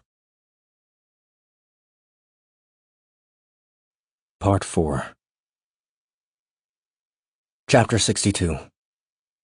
Monday, September 16th, 2002. Alex stumbled into the bathroom at 3 a.m. and drank 3 glasses of water. He went back and sat on the edge of the bed, rubbed the spot on his forehead where Rock had held the gun, then collapsed. At 5 a.m., he awoke again. He felt both thin from dehydration and bloated from sugar and alcohol. After checking around the room one last time for the USB drive, he changed into his running shorts. For a minute, he stared at the notes he had written the night before, remembering only that they had seemed important at the time. But his eyes wouldn't focus, and trying to read his scrawl made his head pound. He remembered handing the USB to Rock the night before and felt sick to his stomach. Without the recording, he might still be able to put a story together, but it wouldn't have anywhere near the same impact. He put on a pair of sunglasses and walked out into the soft morning light. "Morning, Grady," he said weakly. "I'm so sorry about Officer Balby." "He was a good young officer. Only 3 years on the job. Alex, this is Officer Lucas." A tall, lean officer who'd been sitting next to Grady stood up and shook Alex's hand. "We doubt Rock will make another run at you in public," Grady continued. "But just the same, we're gonna have Lucas follow you everywhere you go." "Any leads yet?" "No. They're watching the airports. We've been talking with the NYPD. "Nothing?" "Well, That's what I thought. I'm gonna run anyway. The way I feel, I would be better off if he'd shot me." "Okay, but I'm sending Lucas with you." Alex trotted down the stairs and across the courtyard to the beach, trailed by Officer Lucas. The sky was light pink, turning orange. As he jogged past the pier, Alex felt his lungs fill with cool, sweet air. He talked to himself as he ran. 3 miles, then a good breakfast. Eggs and coffee. Steamed vegetables. Then I will look through all my notes and make a plan. Then I will lift some weights. Then I will act on the plan that I make. After 20 minutes, he turned around to walk back toward the hotel. Lucas let Alex pass him and walked 15 feet behind him. Alex's sweat stank of alcohol, but his legs felt strong, and he was happy that his body could so quickly rebound from a binge. As he walked down the beach, he saw the interaction with Rock over and over in his mind. His recollection was hazy, but one thing Rock had said hung clearly in Alex's mind. "This is not him killing you. It's me." He assumed that he was Denver Bice. But what could Rock have meant? Alex had no idea. When he got back to the hotel, he stopped by the buffet for eggs, but took a basket of blueberry muffins instead. After eating 4 muffins and showering, Alex called Sonia's house. "I need her phone records," he told Juan, picking muffin crumbs up off a plate by pressing into them with the tip of his finger until they stuck, then licking them off. "I may have figured out the date of the call you told me about. If I can tell who it came from, I might be able to get whoever it is to talk to me about Mr. Hollinger's plans. I need someone to go on the record about the $500 million. Okay, Juan said. Come by tomorrow around lunch. We will be by the pool. Okay. And there's one other thing.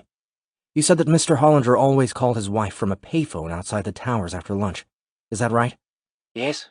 Why? Did he always carry change in his pocket? I mean, he was an older guy.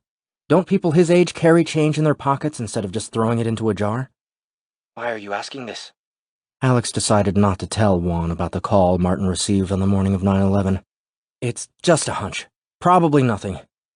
Did he tend to carry change? Yes, he did. Okay. Thanks. I'll see you around noon tomorrow.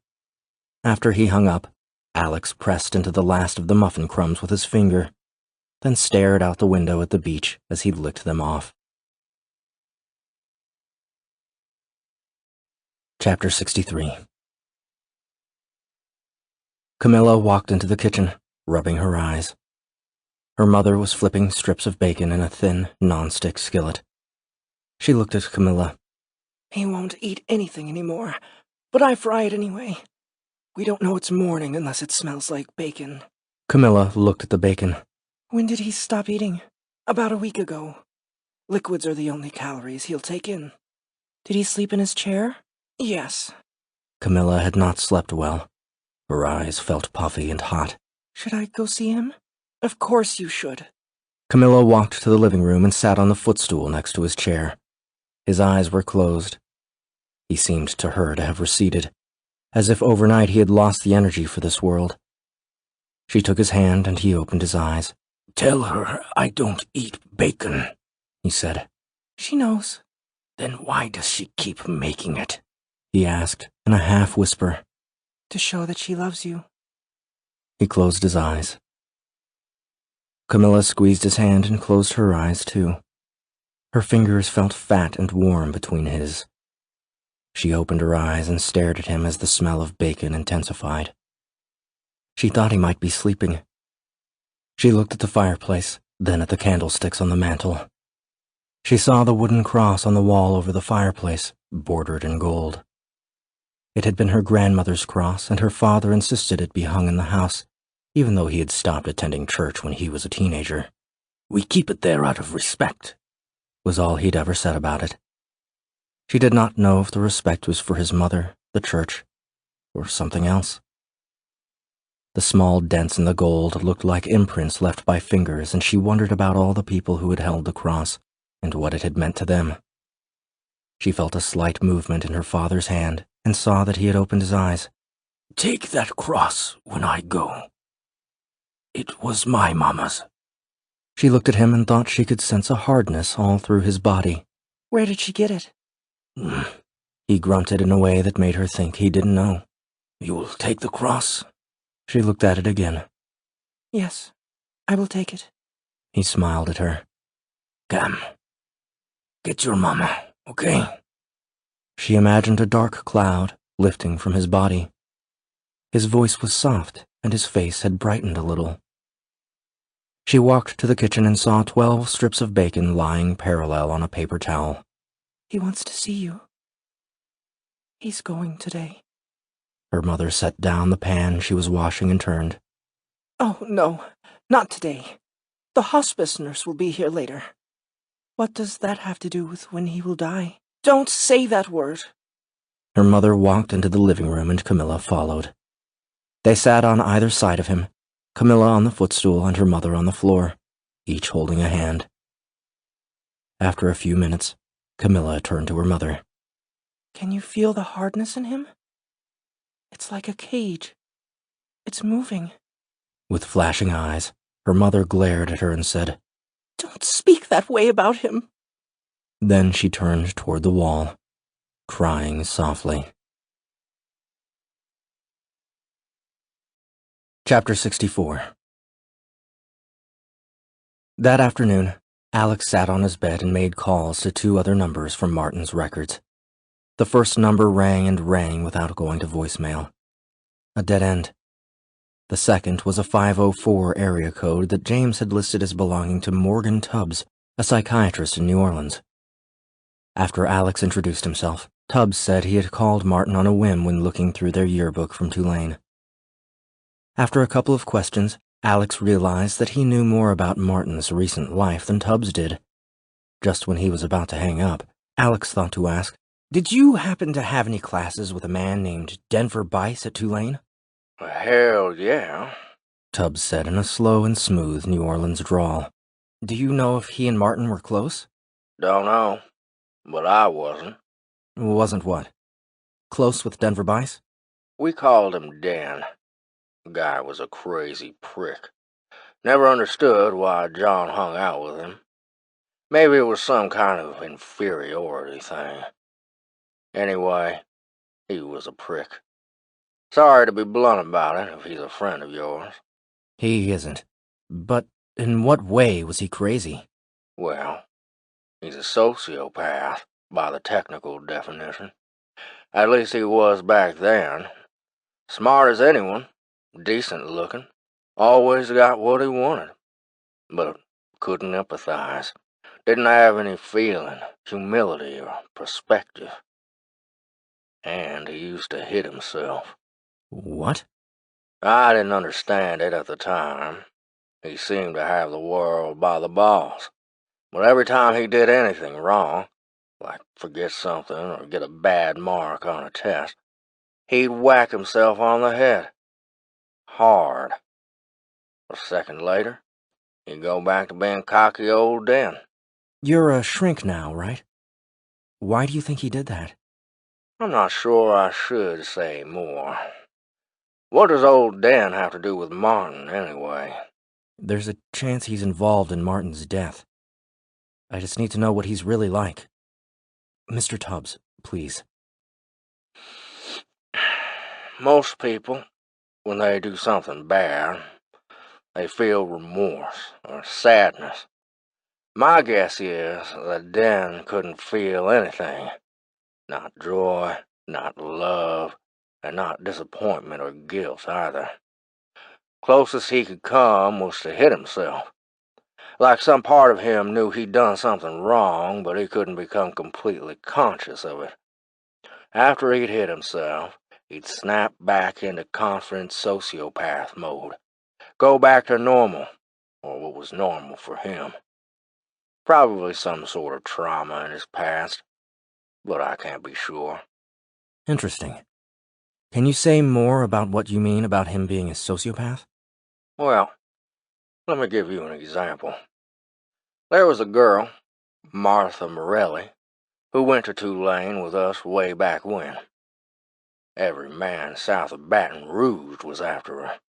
She had that New York look that was rare down here in those days. Long black hair, attitude. You know what I mean? Anyway, Dan got her. They dated for a few months, but then she dumped him. Why'd she dump him? Dunno. Everyone knew she dumped him, but we never knew why. We made fun of Dan, though. You know how college kids are. Always talking about our conquests, making fun of each other. All that male bonding stuff. I think he was in love with her because he went around moping for a day or two. That sounds pretty normal. But he was only sad for a day or two. After that, he cracked or something. When a man gets his heart broken, he usually drinks for a couple days, then just finds another woman to fill the hole. With Dan, it was as though the breakup had hit a deep wound. He stopped showing emotion, stopped looking people in the eye. He still carried himself with the same confidence. He just became, I don't know, flatter. Here's the point. A few months after the breakup, Martha started going around with some other guy. I don't remember who, but he was older, maybe a grad student. And then her apartment burned down. Alex stood and walked to the window. What do you mean? It just burned down. Once she started going around with this guy, Dan burned her apartment down along with the rest of her building. Remember it like it was yesterday. Place was right down from campus on St. Charles Street. Alex laughed uncomfortably. Come on, how can you know that? We all knew it. All the guys in our dorm. Of course, no one could prove it, and he was so standoffish with all of us that we could never find out for sure. But he did it. When men feel wronged in this sort of situation, most displace their aggression onto the other man. It's a competition thing. They don't want to hurt the object of their desire, no matter how distorted their desire is. But Dan never showed any jealousy. Just burned down her apartment. You track her down and she'll tell you he did it. Alex asked, but Tubbs had no idea where to find Martha Morelli. She transferred out of Tulane after the 1 year. I heard she moved up north. New York, maybe. As they spoke, blurry images of Denver Bice in the luxury box passed through Alex's head. Mr. Tubbs, one last question. Do you think Bice is capable of murder? I mean, actual murder, one-on-one. Under the right circumstances, without a doubt. To him, murder would not even need justification if he felt he was protecting himself. He's not the kind of guy who would murder for sadistic pleasure or anything like that. But if he felt threatened, yes. Trailed by Officer Lucas, Alex headed down to the business center. He looked up a 9/11 timeline and used a clean sheet of paper to write out the major events. adding the call he assumed Hollinger had made. 8:46, North Tower hit. 8:48, first TV broadcast. 9:03, South Tower hit. 9:37, Hollinger calls Martin from payphone at WTC Plaza. 9:59, South Tower collapses. 10:28, North Tower and Marriott collapse. He figured that if Hollinger had called Martin at 9:37 a.m., he could have called Bice shortly thereafter. The soonest Bice could have picked him up was about 9:55 a.m., assuming Bice was coming from his office. So he must have killed him and dumped the body between 9:59 and 10:28. He pulled out his list of questions from the night before and crossed off all but the last three. Bice's phone records? Payphone records for 9/11? How did Bice know H's plans? Next, he opened his email and wrote to James at his personal address, asking him if he knew a way to get records of calls to and from payphones. Finally, he returned to his room and called Barron. "I've got to level with you about something," Alex said. He had decided not to mention his run-in with Rock, but wanted to get Barron's thoughts about Bice killing Hollinger. "You finally ready to tell me what's going on?" Barron asked. "You know how I told you that Rock killed Martin?" "Yeah, I started your rumor for you, you jerk. Most people just looked at me like I was a res kid on crack. Everyone is sold on Santiago being the guy. A couple cops said they'd look into Rock, but it didn't sound like they actually would. We just don't care about Eastern Europe anymore. If his name was Mohammed, they might have jumped on it." "Yeah, but I didn't tell you why he killed him. You ever heard of Denver Bice?" "Who hasn't?" Alex told him about the $500 million, Hollinger escaping from the tower, and his theory about Denver Bice in the morning of 9/11. "Wait," Barron said when he had finished. "Bice had Martin killed by Rock to cover up the fact that he killed this Hollinger guy?" Alex opened the balcony curtains and stared out at the water. "Well, I think so, though I'm nowhere close to proving it. My guess is he got a call from Hollinger after he escaped the tower." "And left the body in the rubble? What a sicko." "Yeah, so you'd better stop spreading that rumor around. It's too dangerous now." "Wait. That's it?" "That's what?" "You know how a couple days ago you were asking me about Sharp? Wondering if maybe he was the guy making the weird calls?" "Yeah?" "He and Bice hate each other." "What do you mean?" Alex asked, closing the curtains and starting to pace the room. "I mean, besides being two of the most pompous assholes on Earth, they have a history. The Standard ran a bunch of editorials ripping Sharp back when he was prosecuting corporate cases. Don't you read your own paper?" "Usually not."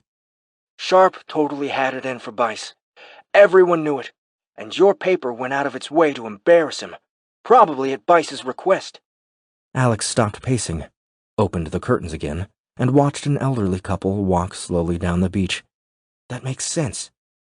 But how could Sharp know about the video, about Downton, about Bice's involvement? "Who knows? But I'll bet he's your guy. Think about it. Maybe Sharp figures out Santiago is innocent. He is prosecuting the case, so that's not exactly a stretch. He starts digging around, finds out about the video, and somehow that leads him to Rock and to Bice. Then he figures, kill two birds with one stone. He gets to screw with Bice, and if Santiago gets off, he gets even more exposure. An innocent kid goes free and an evil CEO gets taken down. Sharp's base would love it." But if Sharp somehow knew about Downton, the video, and Bice and Hollinger, why do it this way? Why make a bunch of weird calls? Why not just get the whole story out at once? "Too suspicious. You gotta think that if Sharp knew about Santiago being innocent, someone else might know too. Letting it out all at once would call too much attention to him. If it got out that he was leaking information, ruining his own case, it would end his career." But how could he have known about Bice killing Hollinger? "Who knows with these guys? Maybe he was tailing him or something." Alex thought about the calls he had received from his source and pictured Sharp, his bald head gleaming under the courtroom lights. Wow. "I'm telling you, Sharp is a big enough asshole to do it, too. The other day I read a survey someone did about the most hated professions in America. You know, they asked 1,700 people who they hated most. Lawyers and journalists came up numbers 1 and 2. Politicians came in third. So what? Sharp is a lawyer, using a journalist to become a politician. Chapter 65. Alex watched American Idol and began turning his timeline and notes into a story. Grady had told him that the NYPD was sending an investigator to work with the Kona police, but there had been no developments in the search for Rock. He didn't know what he would do with his story, but he wanted to have it straight when the investigator arrived. Every few minutes, he glanced at the room service menu, but didn't place an order. After an hour, he had 8 pages, around 2,000 words, handwritten. He looked at the menu again and muted the TV. He'd just get a little something. He had decided on a steak with extra vegetables instead of potatoes, but when room service picked up, he found himself ordering a cheeseburger and fries, a Mai Tai, and 2 beers. He unmuted the TV right away to drown out the voice in his head asking him what he was doing. When the food arrived, he ate it while watching the end of American Idol. A few days off wasn't so bad. He could start back on his eating and exercise regimen tomorrow. He looked at the clock. 9 p.m. Technically, tomorrow wasn't for 3 hours, so he ordered 2 more beers. When they arrived, Grady poked his head into the room. Boy, what's wrong with you? Alex stumbled and waved Grady in. Who knows? Alex said, flopping onto the bed. You want a beer? No, Grady said, taking a seat next to the desk. Been meaning to ask you. Were you there on 9/11? Alex stared at the ceiling. I was there. Were you near the towers? I mean, Ground Zero? No. Uptown, 5 miles north. In my apartment. You're a reporter, right? Weren't you covering it? Alex said nothing. Grady stood and moved to the door. Wait, Alex said, sitting up. I pretended I was sick. His words were a bit sloppy, and he was sweating. I was supposed to be covering a drug case at the courthouse that day, but I was running late. I saw on TV that the planes had hit and my cell phone rang a couple minutes later. I knew it was my boss, and I knew he wanted me to go in. I mean, it's the biggest story of my lifetime. The most important thing in a generation. What did I do? I looked at the caller ID and put the phone down. Emailed him later in the day and said I'd come down with the flu. Made up a whole bullshit story. So what'd you do? Watched the news in my apartment. Smelled dust and melted metal and burning bodies. I just sat there. All day. Alex finished the last beer and dropped the empty can onto the bed. Why'd you do it? Alex picked the can up again and peered into it with one eye. After a minute, Grady got up and walked to the door. As he opened it, Alex stood up. Because I'm a fucking coward. Why else? That's why you're in here drinking alone? Grady looked at the room service tray. You know, for a fella in such good shape, you sure don't eat like it. I don't usually eat like this. I used to. I guess it's still in me. By 11 p.m., Alex was half asleep, watching images of Santiago float through his mind. His cell phone rang and he thought of Camila. He rubbed his eyes, rolled over, and looked at the caller ID. He jumped up from the bed when he saw the number 0000000. For a few seconds, he paced the room, holding the phone tight and trying to clear his mind. Hello? He said, trying not to slur his words. Mr. Vane, you seem to have escaped a run-in. You're very lucky. How did you know? Alex asked, walking into the bathroom. You should trust the officer from New York City. He's going there to help you. Alex ran cold water over a washcloth and rubbed it across the back of his neck. The voice sounded even stranger than he remembered. What else would he be here to do? Mr. Vane, have you connected the dots yet? Almost.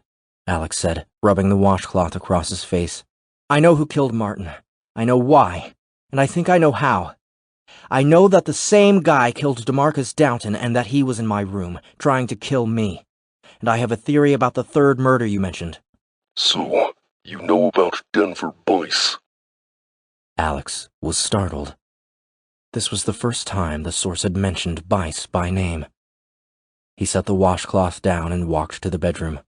Well, I have a theory. Did Bice kill Hollinger? Slow, steady breathing. Alex raised his voice. Did he? Yes. On the morning of 9/11? Yes. He sat on the bed. Jesus. How long have you known this? I mean, how could you sit on this information and not— I'm not sitting on it now, am I? Why haven't you approached Denver Bice? I'm still trying to prove it. I don't know how you know what you know, but I need someone to go on record. And I need phone records. Whose? I need the record of a possible payphone call from the World Trade Center Plaza to Denver Bice on the morning of 9/11. I think it happened, but I need to prove it. A long silence. Okay. I can get it. Payphone records require a subpoena. I'll get it for you. Thanks. Look, I know who you are. Don't worry, I'm not going to tell anyone. But let me ask you a question. Are you doing this because you want to blow up the Santiago case and get the publicity? Or because you actually want to do the right thing? Or do you just want to hurt Denver Bice? Silence. It's okay if you don't want to tell me. I just wanted to— I want to hurt Denver Bice. Just as Alex was going to ask whether he knew of any reason that Bice would want to keep him alive, the line went dead. Alex scribbled what he could remember of the conversation onto a yellow pad. When he was finished, he piled all the empty beer cans on the room service tray and slid it out the door. Before falling asleep, he called Camila and left a message when her phone went straight to voicemail. Camila, Rock found me again. He took the recordings, but I'm okay. I'm calling to— I just want to warn you. I doubt he'll come looking for you, but he might. Be careful. Chapter 66. Tuesday, September 17th, 2002. After a long run and a 6-egg omelet, Alex got a ride to Sonia's house from Officer Lucas. There had been no sign of Rock since the night he'd come to Alex's hotel room, but Officer Lucas hadn't left Alex's side since and told him now that he'd wait for him in the driveway. Alex walked around the side of the house to the pool.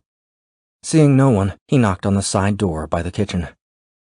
Sonia emerged wearing a hooded pink robe, which fell open and revealed a black bikini as she leaned in to peck Alex on the cheek. She held a frosty glass full of red liquid. Bloody Mary? She asked. Come in, honey. She led Alex into a round room with a glass dome for a ceiling. As they entered, she retracted a wall of curtains with a button on a remote control in her robe pocket.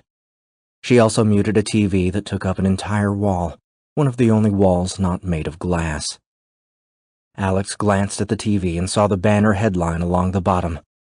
President Bush unveils new preemptive war doctrine. Sonia saw him looking at it. It's about time. I mean, really.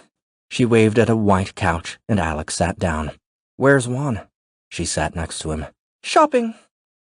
I read about what happened at the hotel, she said, sounding concerned. Alex realized that he did not trust her completely, so her concern surprised him. Yeah, it was a bit unnerving. Honestly, I'm hoping to get out of Hawaii as soon as I get a couple more pieces for my story. And where's Camila? She went to see her father. He's dying. I'm so sorry. She no longer sounded concerned. Have they had any luck finding the short man? No, but I'm hoping you can help me track down some information that may help. We will have time for that. She shook her glass. Are you sure I can't get you one of these? It's clear liquor and vegetables. I squeeze my own juice. It's practically health food. Okay. Just one, though. Sonia stood slowly and led him into the kitchen. He knew she was already a bit tipsy. He thought of Camila and hoped Juan would be back soon. She juiced 3 tomatoes and a stalk of celery into a tall glass, then added ice and 3 shots of vodka before garnishing it with a lemon wedge and another stalk of celery. I don't do the Worcestershire because of the sugar, she said, shaking some hot sauce on top and handing the drink to Alex. He leaned on the counter, trying to figure out how he would say what he needed to say. He took a long sip of the drink. Sonia, I believe your husband was murdered. He made it out of the tower. He paused, but she said nothing. He called Professor Martin from the payphone at World Trade Center Plaza. Martin didn't pick up. Then he made another call. I've had a source confirm it, and I may soon have the evidence to prove it. The man who killed him sent Rock to Hawaii because I have evidence against them. He tipped his head back and poured the rest of the drink into his mouth, then looked back at her and held her gaze. She took a sip of her drink and closed her eyes. Denver Bice? She asked. Alex almost spat out his drink. What? How did you? He couldn't think of what to ask. Juan and I were making love, and I could tell that something was off. He and I do not keep secrets. He told me he'd spoken to you. I truly had no idea about the money, dear. But I believe Juan. When he told me about the call he overheard, I imagined the worst. Sonia took his hand and led him back to the living room.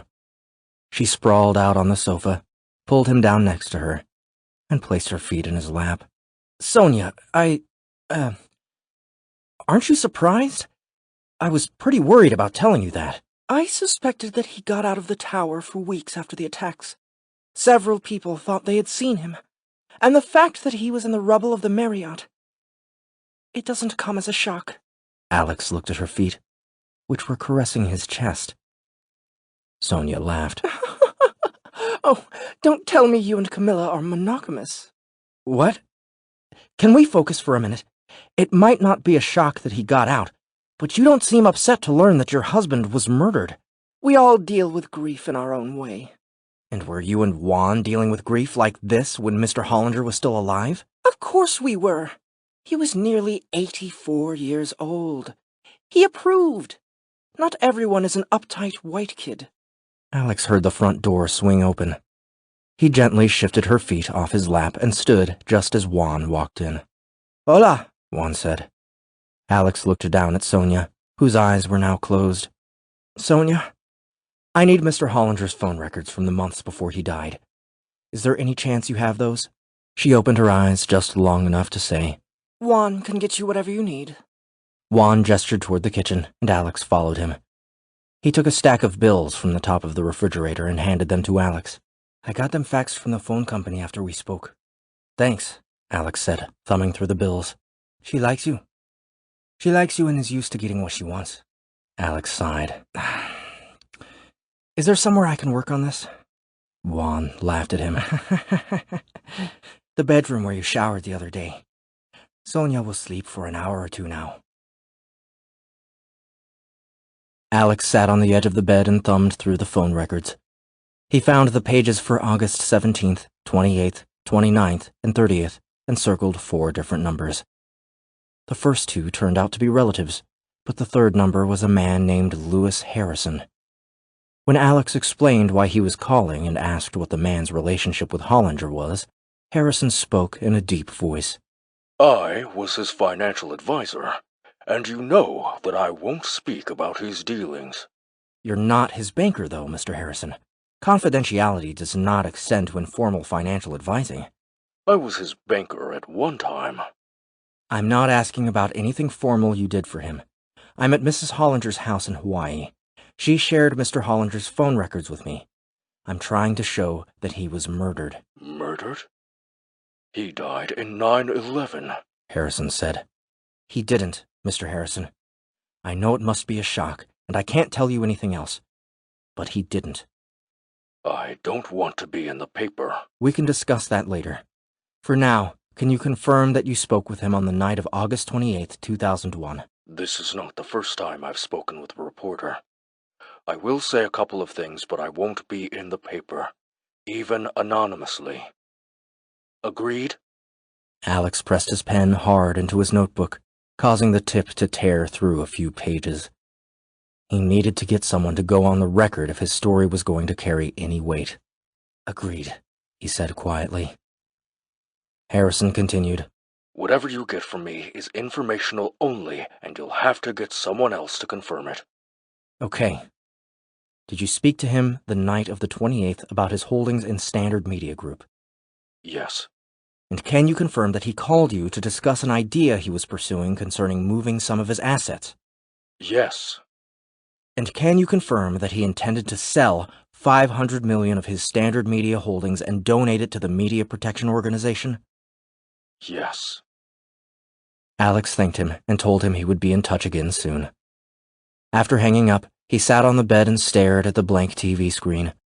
He knew he had enough to publish now, though not enough to prove anything damning about Bice. And without the recording, probably not enough to get Santiago off either. And without a job, he had nowhere to publish. Chapter 67. Camila sat with her father all day as he drifted in and out of consciousness. He did not speak to her, but from time to time he opened his eyes and she cried and squeezed his hand. Her mother shuffled in and out of the room, straightened magazines she had already straightened, and brought in food they didn't eat.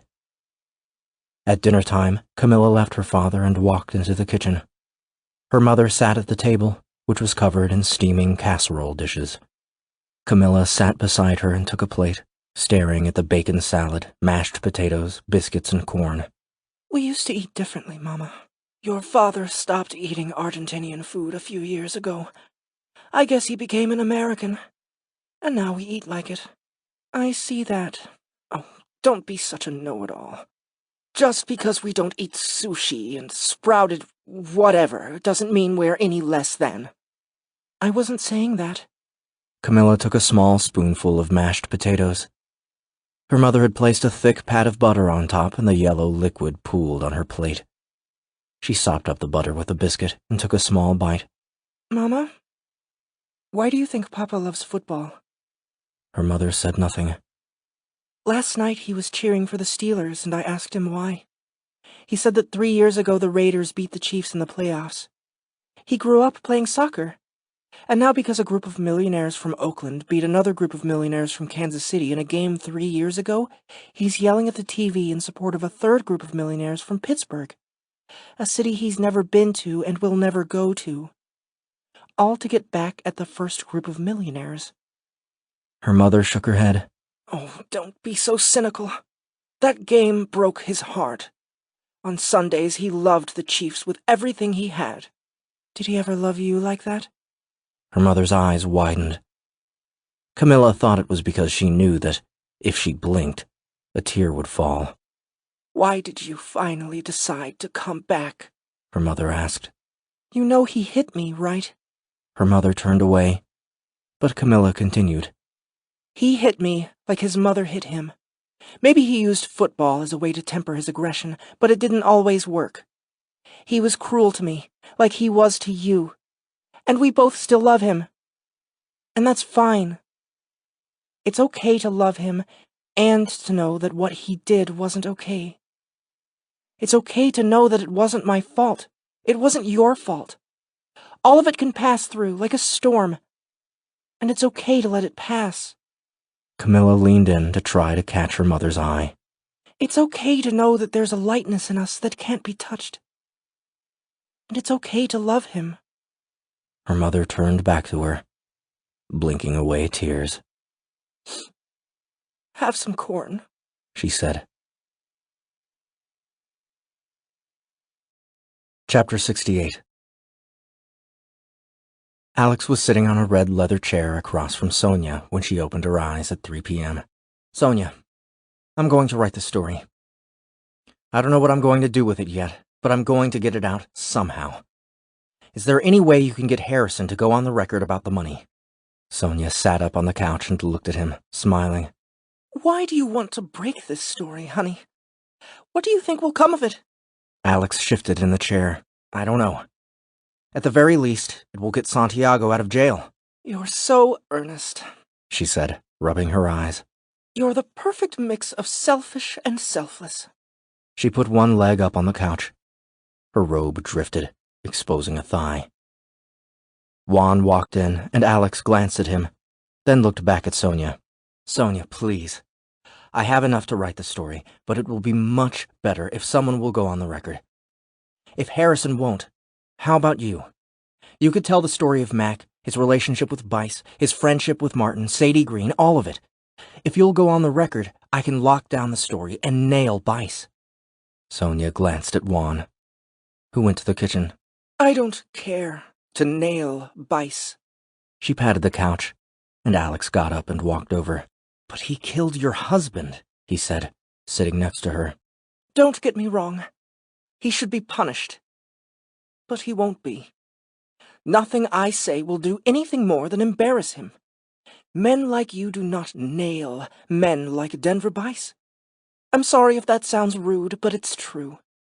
He's like me in a lot of ways, except that I don't kill people. Then how is he like you? He always gets what he wants. Juan appeared from the kitchen with a tray of tall green glasses. He handed one to each of them. Alex smelled mango and rum. You may be right, Sonia, but isn't it worth trying? I may not be able to prove the murder, but I can probably get Santiago off, and I can certainly implicate Bice. That's often how these things happen. I get the ball rolling, then maybe someone else comes forward with better evidence. Juan squeezed onto the couch between them and leaned his head onto Sonia's shoulder. You're very serious, Mr. Alex, he said. It's happy hour. Can't you get happy? She threw her leg over Juan's lap and tickled Alex's knee with her toes. We usually dance at this hour. Alex shifted away from her, but Juan placed a hand on his shoulder. Alex stood up. Alex, don't you know that sexuality is a continuum? Drink your drink. I thought happy hour started at 5. Sonia smiled. It's past 10 in Brazil. Alex studied her tan legs. Tell you what. Do an hour interview with me. Both of you. On the record. And then I'll stay for dinner. Sonia and Juan looked at each other, and she nodded. Alex took his recorder out of his bag and set it on the table. He took a long sip from the glass and nodded to Juan. First, how about another? When Juan returned with another tray of drinks, Alex started in on a series of questions about how Mr. Hollinger and Sonia met and what he had been like personally. Then he asked about their finances and his dealings with Denver Bice. She did not have much new information, but she was able to provide a lot of detail that Alex didn't yet have. Juan went on the record about overhearing Mr. Hollinger's call on the night of August 28th. Finally, Alex said, Sonia, can you tell me anything about what the coroner said when you went to identify the body? I know this is difficult. He reached out and took her hand. Juan smiled. He found it a bit strange that Mac had been found in the Marriott rubble. Many people who worked on the high floors were found toward the top of the rubble, but he was found on the bottom, on the north side. But bodies and limbs were found everywhere, so he didn't make much of it.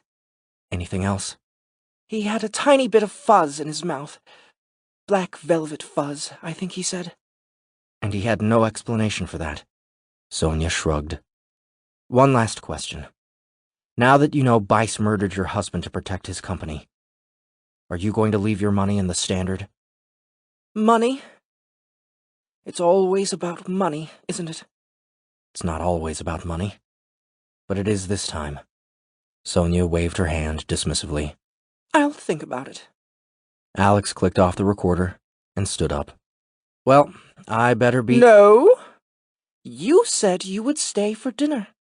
And before dinner, we dance. Juan took the remote control from Sonia's robe pocket and clicked a button that caused an explosion of sound. A tribal drumbeat overlaid with string instruments playing a fast, sweeping melody. Within seconds, Juan and Sonia were off the couch, grinding rhythmically and shaking their arms. Sonia tugged at Alex's arm as he watched from the couch. I don't dance. She looked at him and raised an eyebrow. A body like that, and you don't dance? She and Juan each grabbed one of his hands and pulled him up. As she pressed into Alex's hips and rubbed a hand through his hair, he reached down and emptied his drink. While he attempted to dance, Camila entered his mind every few moments. Each time she did, he danced harder and squeezed Sonia's delicate waist tighter. Every so often, Vane disappeared and left Alex alone with Sonia. Then he would reappear with more drinks, and they would continue to dance and drink. Soon his head was pounding with images of Camila and Santiago and Downton. He tried to eliminate the images by staring hungrily at Sonia, his sadness tangled with desire and heat and sweat. After what seemed like hours of dancing, Sonia sat down on the couch and reached for the remote control.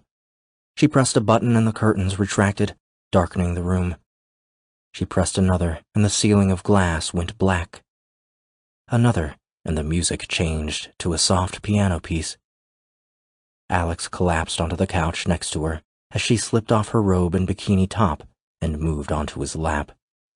Vamos, she said softly, leaning in to kiss him as Vane came up behind her and put his hands on her shoulders. Alex woke up on the floor, naked, head throbbing. He saw Vane and Sonia intertwined on the long, white couch. He saw his clothes draped over a chair. He dressed in silence, his shirt smelling of sweat mingled with Sonia's perfume and Vane's cologne. He looked down at the two of them, tan and naked. Instead of his usual subtle guilt, he was struck by a wave of pure shame. He found his cell phone lodged under the couch, then went outside and found Officer Lucas asleep behind the wheel of his car. It was 2 a.m. Alex sat down on the steps in the cool air, staring at the stars. After a few minutes, he moved down to the driveway and tried doing a set of push-ups, but his stomach churned and gurgled. He collapsed, his ear flat against the cold stone, then rolled onto his back and watched Sirius flash blue, then white, then red. As he stared at the star, he felt stronger, then weaker.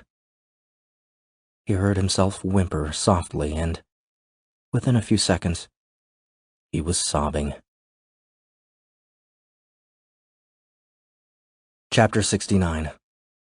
Wednesday, September 17th, 2002. At 7 a.m., Alex walked to the bathroom after a deep, silent sleep. He felt worn out, used up. He drank a glass of water and stared at himself in the mirror. Images passed through his head of Sonia's slim, naked body pressed between Vane and himself. He felt both excited and repulsed. On his way to breakfast, he found Grady sitting outside his door, reading the paper. "It's been 2 days," Alex said. "What are you doing to catch him?" He was hungover, and his muscles were sore from his night at Sonia's. Grady looked up from his paper. "We're doing the things we do. We've got 3 guys on it. The guy from NYC got here late last night. Doyle. He'll be by later." "They just sent one detective?" "Cutbacks. Lucky to get the one guy, and he's not even a detective. Officer Doyle, they called him." Alex didn't recognize the name. "So, what's the plan?" "Plan?" "I mean, have you found out where Rock is staying? What name he is traveling under? Have you called around to local hotels?" Grady stared at him without expression. "You think we get a lot of Ukrainian assassins around here?" He looked down at the newspaper. "Would it help if I went back to the beach and sat there with a target on my back?" Grady shook his paper and folded it, then looked up at Alex. "We're not as stupid as we look, you know. We think he might have gone home. There is no trace of him." "He didn't go home." "Well then, all we can do is wait for the officer from the big city. You all seem to know what's going on more than we do anyway." At the buffet, Alex ate a small plate of eggs and stared out the window at the hotel courtyard, ignoring the notes he had spread on the table. Every few minutes he looked down at his phone, hoping Camila would call. When he got up to leave, he heard wheels scraping the sidewalk outside and looked out. A teenager Alex had seen around the hotel was skateboarding across the courtyard. He looked about 16 and wore ripped, baggy jeans. His hair was green and his forearms were almost completely black with tattoos. His face was fresh and bright. Alex watched him as he rolled by the window. When he passed a bed of bright blue and white orchids, he dismounted the skateboard, kicked it up into his hands, and looked from side to side. Then he bent down and sniffed a single orchid for a long time before throwing his skateboard back to the ground, leaping onto it, and skating away. Alex sat back down and looked at his empty plate, then stared out at the spot where the boy had been. He was still staring at the orchids when his phone rang. Hello? It's Sadie Green. Alex walked out to the courtyard. What's up? Alex, when you called before, why were you asking about Denver Bice and when he might have heard about the $500 million? What? No insults about me and the Standard? Come on. I told you, I'm working on a story. Look, you don't need to say what you're working on. You may actually be trying to do real journalism for once in your life, and I don't want to get in the way of that. But I need to tell you something. Alex sat on the edge of a cedar planter filled with bright yellow flowers. What do you need to tell me? I told Denver Bice about Mac's money. I called him, drunk, in early September. He knew Mac's plans because I told him. And you can quote me on that. Why? I mean, why would you do that? I was drunk.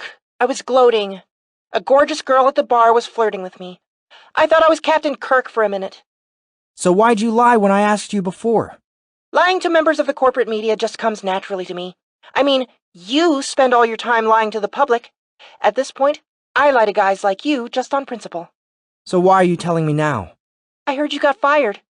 And if you got fired by the Standard, you must be doing something right. Thanks. When they hung up, Alex sat in the courtyard and stared at the orchids. After a few minutes, he called Camila and left a message. Hey, it's Alex. I'm still here in Hawaii. I hope your dad is okay. Or, well, as okay as can be expected. Anyway, I need your help. I need advice. I need something. Call me when you get a chance, okay? Chapter 70. Over the last few minutes, Camila thought she'd felt her father dissipate and move into the room. The expression on his face had changed, his cheeks growing softer and his eyes opening wider. He mumbled things about his mother. Papa, what was Grandma like? Camila asked. Her mother, sitting on the floor next to Camilla's chair, shot her a glance. He can't talk now, Cam. Can't you see that? They each took one of his hands and he smiled, sinking deeper into his chair. He looked at the cross on the mantel and Camila knew he was thinking about his mother. He closed his eyes. She imagined him as a thin wisp of smoke, thinning and disappearing as he filled the room. He opened his eyes and looked at the cross again. She hit me a lot, he said weakly. Camila's mother burst into tears and looked away. He smiled again. She thought it would make us Christian. He closed his eyes and was silent for a minute. He spoke once more with his eyes closed. Will you take the cross, Camila? I will. Camila sat once again under the oak tree. The dirt was marked with paw prints and scattered with leaves. She moved the leaves and smoothed the dirt with a stick, then looked down at her phone, which she had turned off the day before. There were new voicemails, but she put her phone down in the dirt instead of listening to them. She stared up at the deep green leaves and billowing white clouds, feeling a deep quiet in her body. She picked up her phone and listened to the messages from Alex. Then she dialed his number. Chapter 71. Alex recognized Camila's number, sat up in bed, and flipped open the phone. Hello? Hey, I got your messages. Hey. Neither spoke for a moment. Finally, Alex said, How's your father? He died a few hours ago. I'm sitting under the tree I used to sit in as a little girl. I wish I had been there when my parents died. I miss them. Camila said nothing. I understand why you left. I mean, it hurt like hell, but it makes sense. Tell me what's going on out there. I guess you haven't been murdered yet. Almost, but not yet. What happened? Alex told her about Rock breaking into the room, murdering Officer Balby, and taking the video. But it was what he said at the end that got to me. He said, "This isn't him killing you, it's me." And before that, he said, "You weren't supposed to die." What the hell could that mean? I don't know. Sounds like he's watched too many dumb movies where the bad guy has to say something sinister before killing the good guy. What about the case? Alex told her about Bice killing Hollinger and his theory that Sharp was the source who had been calling him. She listened without speaking. "So, I have enough to publish, but nowhere near enough to do much real damage to Bice. And Rock is still out there somewhere." I guess I should be surprised, but I'm not. Maybe I'm still in shock about my father. You sound different. How? I don't know. Softer, but also firmer. Alex stood up and looked out at the beach. "I had a strange night.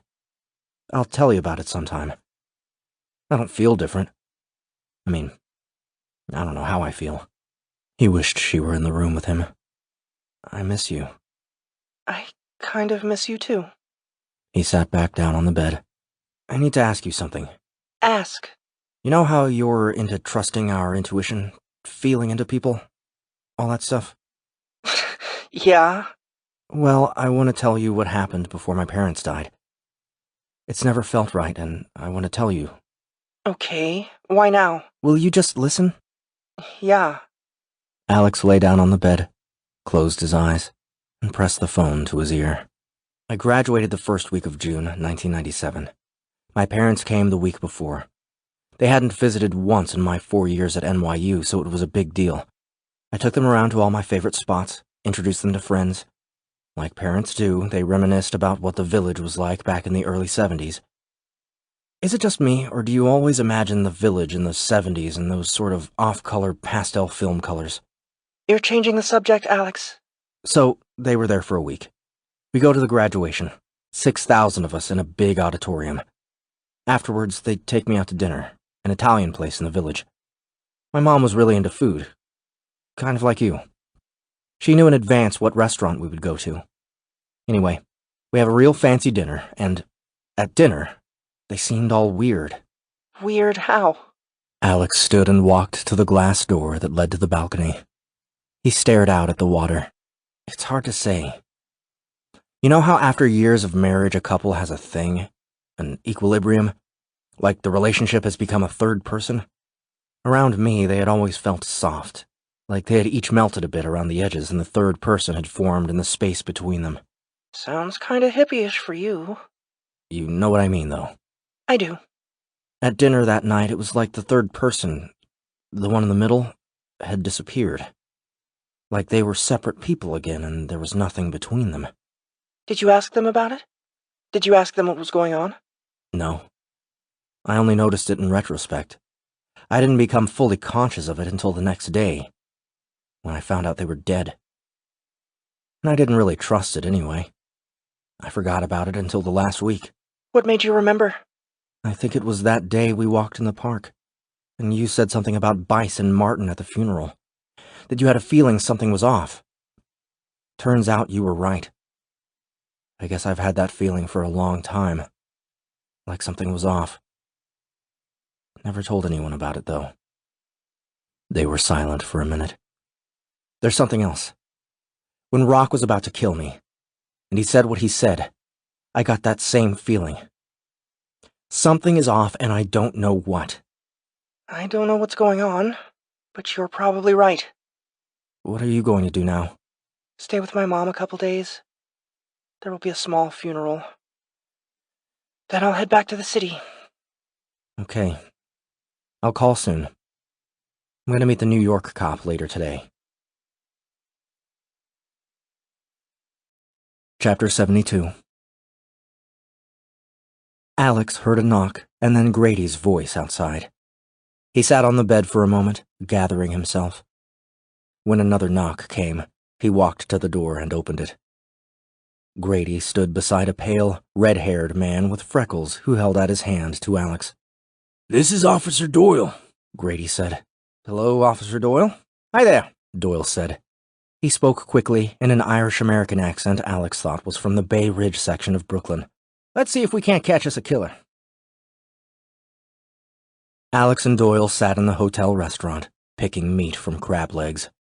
Doyle had ordered a local beer, even though it was only 11 a.m. "Aren't you on duty?" Alex asked. "Special assignment, so I can make my own hours." Doyle got up and helped himself to coffee from the buffet. He added 4 sugars and enough milk to turn it off-white. He drank half his coffee in one sip and said, "So, there are rumors going around that your man is somehow connected to the Santiago case. What do you know about that?" Alex studied the officer's pale, freckled cheeks, which were already reddening from the beer. He decided to try to find out as much as possible before telling him what he knew. "Not much. I thought I had some good leads, but what do I know? I'm just a reporter, right?" "Well, the rumors are going around.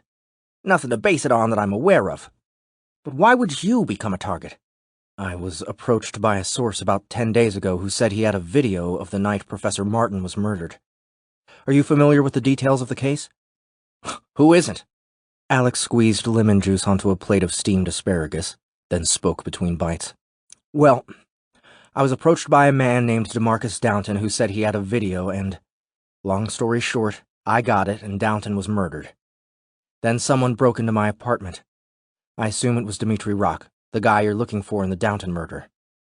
Next, I came here and Rock showed up." "But why did you come here? Why not go to the police in New York City?" "We were afraid." "We?" "I came with a friend. She was helping me with the story and Rock broke into her apartment too." "Where is she now?" Alex looked at his plate of asparagus. "Not sure." "And where's the video now? I should see it for the investigation." "Don't have it. I got it while on the job, so my paper took it." "Any copies?" "No." "And why didn't your paper run a story on it?" Alex folded an asparagus spear and popped it into his mouth. "You'd have to ask my boss." "So why Kona?" "We were trying to track down a lead we thought might be connected to the case. Turned out to be a dead end, though. When Rock showed up, Camila took off and I decided to sit tight. I had heard someone from the NYPD was coming." Alex finished his asparagus and got up to refill his coffee at the buffet. When he returned, Doyle was picking his teeth with a toothpick. He looked at Alex carefully. "So you're telling me you haven't found anything else? I mean, nothing that explains why Rock would be after you?" "Well, I assume it's because of what's on that video. You've heard the rumors. Somehow, he's connected to the Martin murder and he doesn't want me to talk. I'm one of only a few people who has seen the video." "I understand that. But haven't you found anything that links him to anyone else or any reason for killing Martin, assuming he did?" "Isn't that your job?" Doyle smiled wide. "That's why I'm here." They made a plan to meet in the restaurant the next morning, and Doyle excused himself, saying he wanted to spend the afternoon reviewing the case files. Alex went back to his room. He felt uneasy, but didn't know why, and, before he knew what he was doing, he had retrieved the recordings of Downton he had made at the cafe. For the next few hours he paced the room listening to them and jotting down key quotes that might make their way into his story. After finishing the tapes, he sat on his bed and stared at the wall. As he sat, the uneasiness intensified. There was something about Doyle, he thought. But what? Chapter 73. Wednesday, September 18th, 2002. "So, we have an idea about how to track down your man," Doyle said. They were eating breakfast at the same table they had eaten at the day before. "How?" Alex asked. "Well, we figure that he knows you're here." Alex stared at him in disbelief and pushed his empty plate to the middle of the table. "I know he knows I'm here. He tried to kill me? Twice. Remember?" Doyle sipped a beer. "Right. So he knows you're here and where you're staying. But you haven't heard anything from him in... how long?" "Couple days." We figure he hasn't wanted to come at you the same way twice. Having me here will make him even more afraid. You can bet he's watching. So we're gonna put you out on the beach, where we can see him coming. You want to use me as bait? That's the best you can come up with? You can't track him to his hotel? Anything like that? We tried that. I mean, the locals did. They visited every hotel in town. He ain't at a hotel. Best they got was a porter at a hotel who said he carried bags for a guy who fit the description, but the guy wasn't there anymore and now there's no trace of him. They checked every flight for the last 10 days. And I wouldn't say we're using you as bait. I wouldn't call it that. What would you call it? Look at it this way. Either he's gone home, so there's no risk, or he hasn't, and we'll have a dozen guys surrounding you. So, how is that not using me as bait? Doyle finished his beer and waved his empty bottle at the waitress. I'd call it... Well, yeah, I guess we're using you as bait.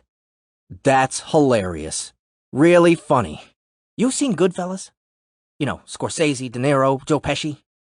Alex nodded, and Doyle turned and smiled at the waitress, who had come up behind him and was putting down another beer. You seen it? Goodfellas? She nodded. He sat up and cleared his throat, then glared at Alex and glanced at the waitress every few seconds to make sure she was still paying attention. I'm funny? I'm funny? His voice had changed into a cheesy Italian accent, a bad Joe Pesci impression. You mean? Let me understand this, 'cause maybe it's me. Maybe I'm a little fucked up, maybe. I'm funny how? I mean funny like a clown? I amuse you? I make you laugh? I'm here to fucking amuse you? What do you mean funny? Funny how? Alex stared at him blank-faced, a sinking feeling in his stomach. Hadn't Downton talked about a freckled Irish cop who did Joe Pesci impressions? The waitress was laughing and smiling, and when Alex ignored him, Doyle shifted his performance to her.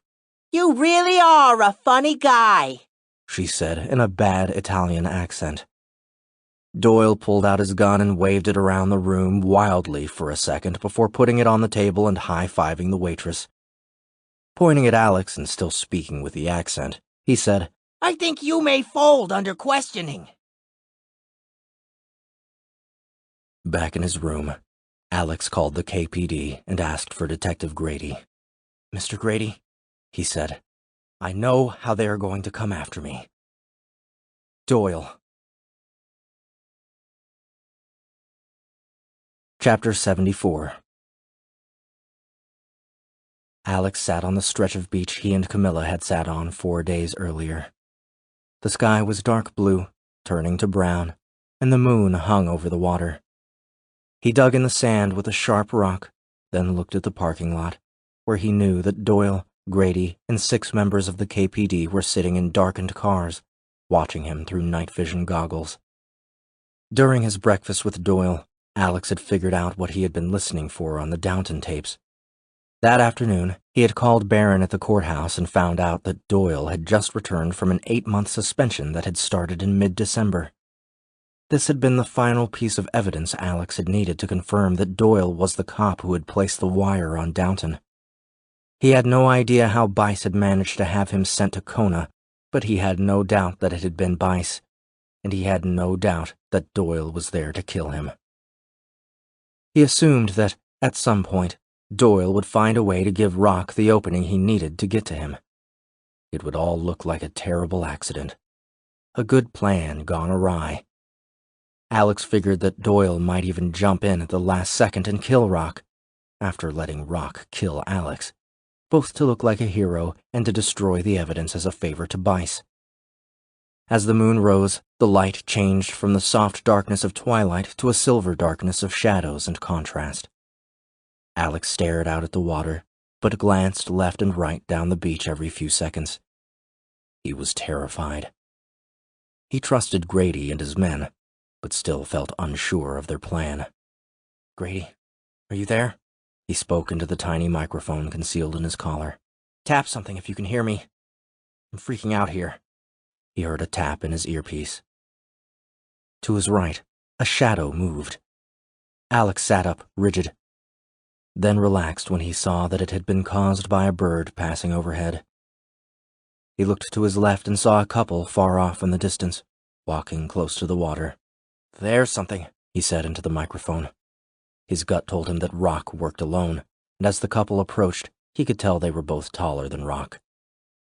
After a few minutes, they angled away from the water and toward the street. "It's nothing," he said. He saw something moving far out in the water, bathed in the moonlight.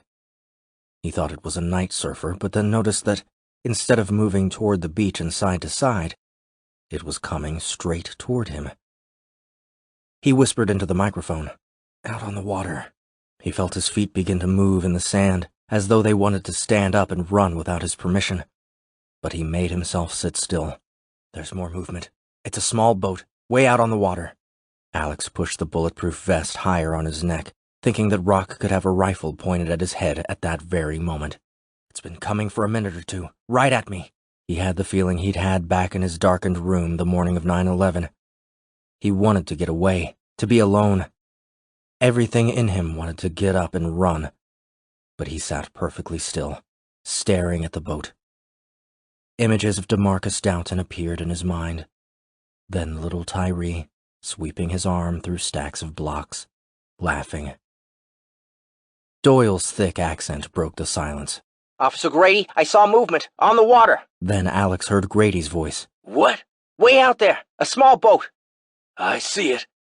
Maybe that's where Rock has been hiding the last few days. Alex heard the beep of a radio and Grady's voice. Stevens, Mitchell, and Sanchez. We have a possible sighting on the water. Be alert. I'm calling in the chopper. Another beep. Then Grady continued. Possible sighting out on the water. Request aerial support. Alex watched the boat move slowly toward him and spoke into the microphone. "Grady, I'm about to bail. Where are your guys?" He knew Grady couldn't respond without giving their plan away to Doyle. He clenched his fist around the sharp rock. Then he heard Doyle's voice.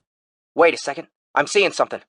Officer Grady, take your 2 men down to the left. I saw movement in the lot down there." Yes, sir. Kakua, Sanchez, follow me. Through his earpiece, Alex heard a car door open and close. "Grady, what are you doing?" he asked. A rumbling sound came up from behind him, toward the center of town. He looked back to see a helicopter appear over the hills. Grady's voice came through the earpiece. Alex, that's the chopper. I'm going to the left side of the parking lot and we'll circle back.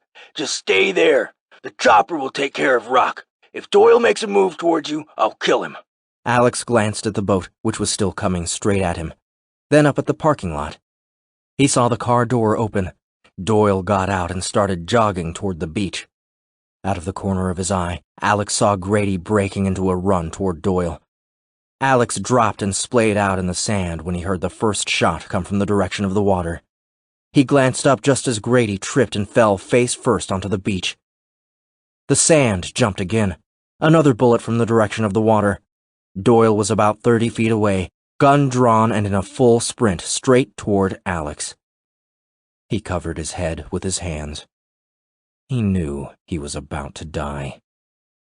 The sand jumped again, and Alex thought he could hear Grady shouting through the earpiece, but he couldn't tell what was being said over the sound of the helicopter, which was now passing low overhead. He peeked out from under his arms just as Doyle ran past him and stopped at the edge of the water. Alex stared in disbelief as Doyle pulled out a second gun and began firing wildly at the boat, a gun in each hand. Alex jumped up and ran toward the parking lot, glancing back as the helicopter shone a sharp light on the boat. Doyle was firing shot after shot at the boat. Alex's head spun with fear and confusion. What the hell was happening? He dropped back to the sand as another bullet came from the direction of the water and struck a rock next to him. After a few seconds, he looked back again, just in time to see Doyle's brain splatter the sand at the edge of the water. The dead officer's knees buckled, and he fell face first into the surf. For the next minute, Alex lay with his head buried in his arms, gunshots all around him, the helicopter loud overhead. Finally, he felt a hand on his shoulder and looked up to find Grady peering down at him. Our guys rappelled onto the boat and Rock was taken alive. Rock killed Doyle. Why the hell did Doyle run up and fire like that? Didn't you say you thought he was sent here by that Bice guy? To kill you? Alex looked up. I don't know, he said. But a single sentence hung in his mind. You aren't supposed to die. Chapter 75. Thursday, September 19th, 2002. Alex opened the door and peeked out of his hotel room. Grady was no longer there, but two men with notebooks and one holding a microphone sat on the steps between his room and the courtyard. When they saw him, they raced up the steps. Mr. Vane, can we get a comment? One yelled. A bright light from a camera flashed in his eyes as he slammed the door. Damn reporters, he said under his breath. He sat on the bed and took out his recorder, then dictated the story of the night before. When he had finished, he got dressed, walked to the window, and looked out through the curtains. He could see the three reporters sitting on the stairs again. He closed the curtains, then looked at the room service menu on the bedside table. He dialed the number. Hi there.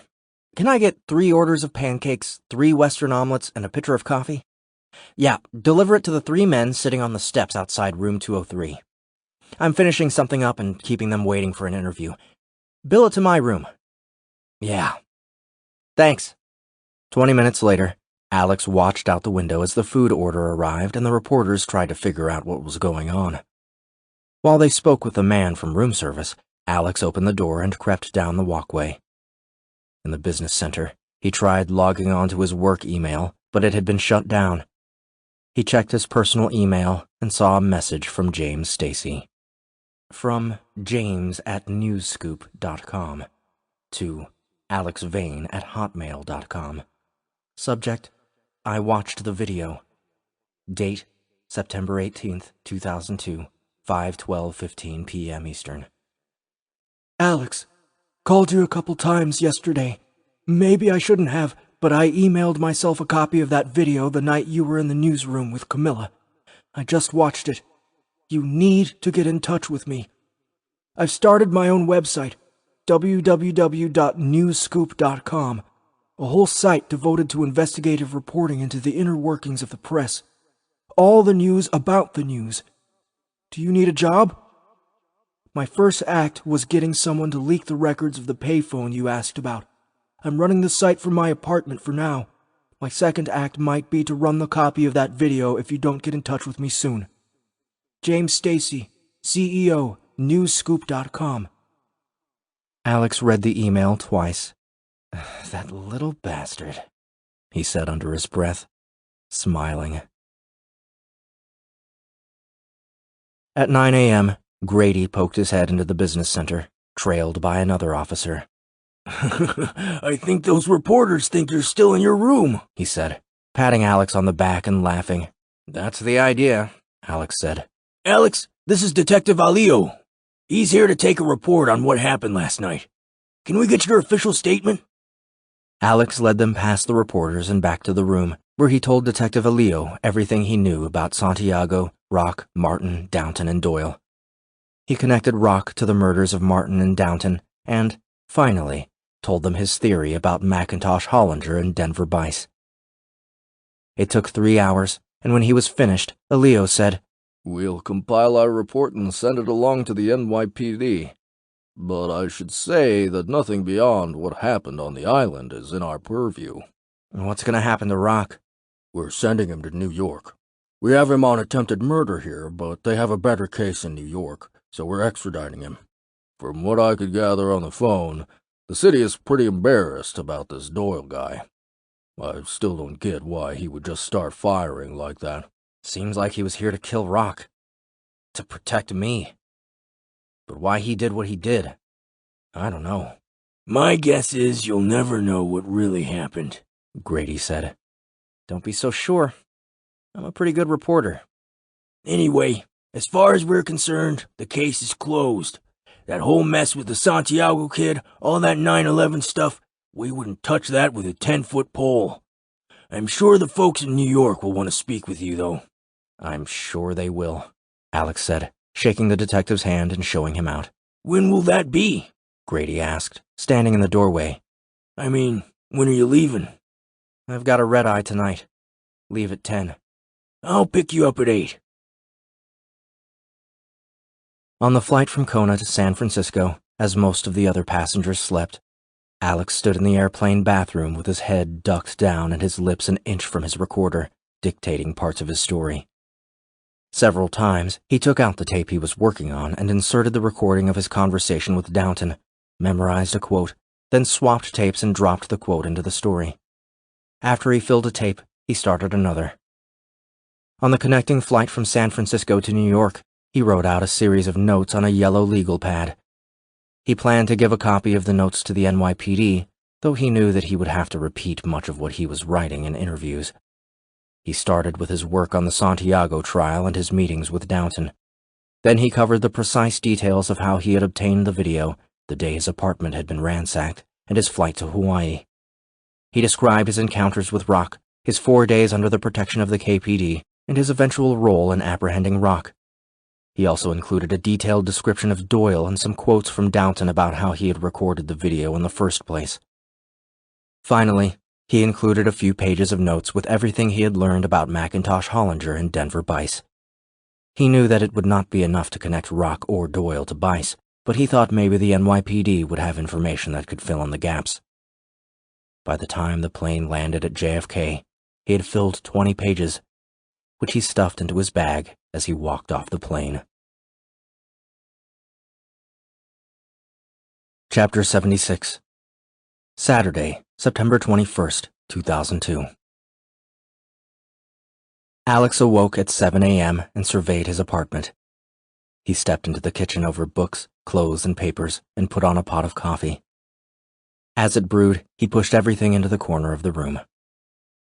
He saw a red envelope wedged under the door. He picked it up and turned it over in his hands. It had no markings. He opened the envelope and pulled out a piece of paper. It was 1 page of Denver Bice's phone bill. A single call was highlighted in yellow. Alex recognized the number. At 9:39 a.m. on 9/11, Bice had received a 2-minute call from the payphone at World Trade Center Plaza. This was it. It wasn't enough to convict Bice of anything, but it would certainly make things uncomfortable for him. He poured himself a cup of coffee and smiled. As he turned to look out the window, his mind flashed and he jerked his head to look at the paper in his hand. He had expected the phone record to be an official copy from the phone company, the kind police get when doing an investigation. This was a regular phone bill, the kind customers get in the mail. He put down the paper and paced the room, sipping his coffee. How in the hell could Sharp have gotten this? He put the coffee down and took out James's list. He called Sharp's home number and left a message. "Mr. Sharp, Alex Vane. I need to speak with you. Look, I'm going to publish in the next couple days. At least I think so. I know you don't want me calling you, but I need a little more. And I need to know this phone record isn't stolen. Please, I can guarantee your anonymity. Call me." After 2 cups of coffee, he sat down at his computer with his notes and the recordings next to him. He opened a new document, pressed play, and began to type. When the first tape ended 30 minutes later, he had transcribed 5,000 words. He took a break to check his email and opened one from an address he did not recognize. From L. Harrison at harrisoninvestments.com to Alex Vane at hotmail.com. Subject: concerning the matter of Macintosh Hollinger. Date: September 20th, 2002, 9:29:14 p.m. Eastern. Dear Mr. Vane, after consultation with Sonia, who speaks highly of you, I have determined that it is in everyone's interest that I allow myself to be quoted in your article about the death of Macintosh Hollinger. Since it is likely that the media will link me to Mr. Hollinger eventually, I would rather my statement be included from the outset. My legal advisors have copies of this statement to ensure I am accurately quoted. Here is my statement. On the evening of August 28, 2001, I received a call from Macintosh Hollinger, formerly a client of my financial advisory firm, Harrison Investments. Our professional relationship ended in 1995, but our friendship developed, and I often offered him informal advice on a wide range of financial matters. On the night in question, Mr. Hollinger called me and asked what the tax consequences would be of selling $500 million of his holdings in the Standard Media Group. At the time, he also made clear that he intended to donate all the proceeds of the sale to a not-for-profit, the Media Protection Organization. Why? Was the first question I asked. That evening, both Mac and I had the Yankees game muted on TV as we spoke. He loved the Yankees and was eager to get back to the game. He told me that he would explain when we met in person, but I insisted he tell me right away. The game went to commercial, and the television showed a row of Yankees leaning on the dugout. To their right, there was a row of reporters and cameramen. "Lewis, do you have the game on?" Mac asked me. "You see them? The players, the journalists?" "Yes," I told him. "I see them." "They lied to us," was all he would say. Mr. Hollinger was a lovable, eccentric man, and though I never had the opportunity to try to dissuade him of this particular financial move, I doubt I would have been successful. Sincerely, Lewis Harrison. When he finished reading the email, Alex leaned back in his chair. His phone rang. Hello? Alex, it's James. Where have you been? I'm just finishing a story that should explain it pretty well. Can you be here in an hour? Yes. Bring the video. Chapter 77. James stood in front of him, red-faced and panting. That's a lot of stairs, he said, collapsing on the bed. Alex watched as a bead of sweat dripped onto his bed. Sorry, James said between breaths. Don't worry about it. You're about to help save my ass. I hope. That's why I'm here. I want your story to be the first on my new site. And we better get it out fast. Things look bad for Santiago. Will anyone read it on your site? Leave that part to me. And what about Rock? Have you heard anything on him? Nothing. I have an appointment with the NYPD Sunday. They want to interview me about the whole thing. But I know someone who might have heard something. James sat at the desk as Alex dialed Barron at the courthouse. Hey, it's me. Yeah, I know. This is important. Have you heard anything about Rock? You know he got caught and was extradited back here and... Yeah. Yeah. Alex listened. For everything? And where are you getting this? Alex nodded his head, smiling. Okay. Thanks. He hung up and turned to James. Rock is taking the rap for the Downton murder, saying he acted alone. Eyewitness from the Post story has him leaving Downton's apartment that night. Now the Ukraine wants him back. Says he blew up a church there 10 years ago. What about Martin? My guy said no. They don't have enough to connect him to Martin. Just that bartender, but that's pretty circumstantial. We'll have to change that. Santiago is going to be convicted in the next week or two. Then you better read this fast, Alex said, leaning over the desk and opening the story on his laptop. As Alex lay on the bed, his buzzer rang again. His shoulders clenched. Don't worry, James said. It's our mystery guest. Alex sprang up and pressed the button to unlock the door at street level. A few minutes later, Lance Brickman walked into Alex's apartment wearing a neat brown suit and fingering a cigar. He looked around the apartment. Damn, son! No wonder you want to work in TV. My humidor is bigger than this shithole. Alex recounted his entire story to Lance as they sat on the bed, and James read his story. Don't you want to listen? Alex asked James as he reached the part about Doyle and the capture of Rock. I can read and listen at the same time, James said. James, just how smart are you? He's smart enough to hire me. What? I quit.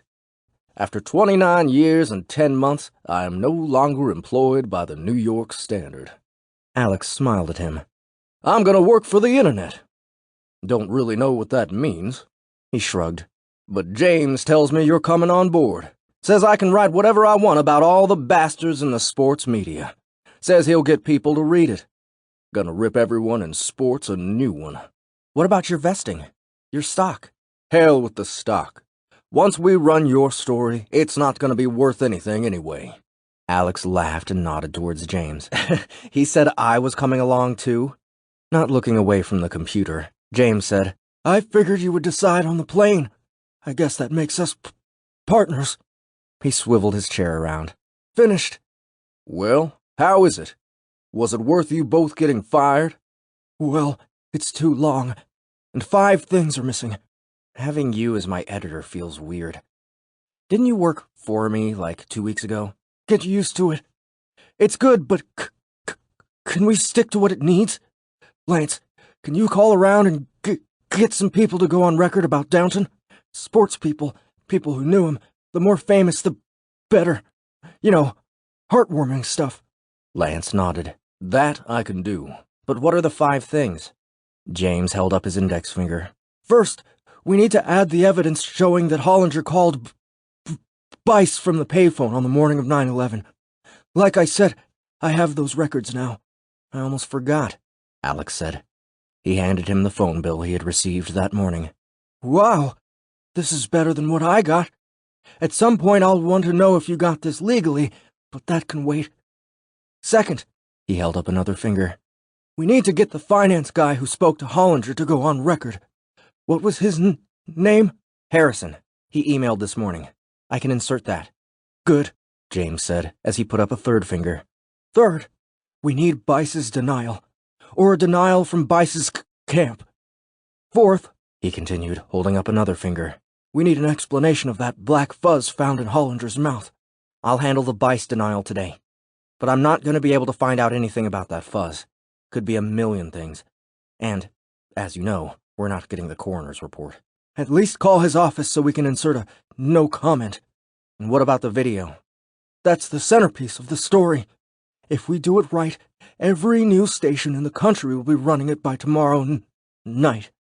Okay, what's the 5th thing? James held his hand up like he was asking for a high five. Finally, we need that source. Even if he stays anonymous, we need him to go on record and say something.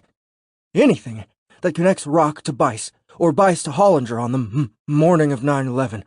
We have the Santiago piece down cold, but without any solid evidence, the story doesn't implicate Bice. It's just a bunch of dots. Even though we know they connect, the reader won't. It could be dismissed as a crazy internet thing. And you think a quote from an anonymous source will solve that?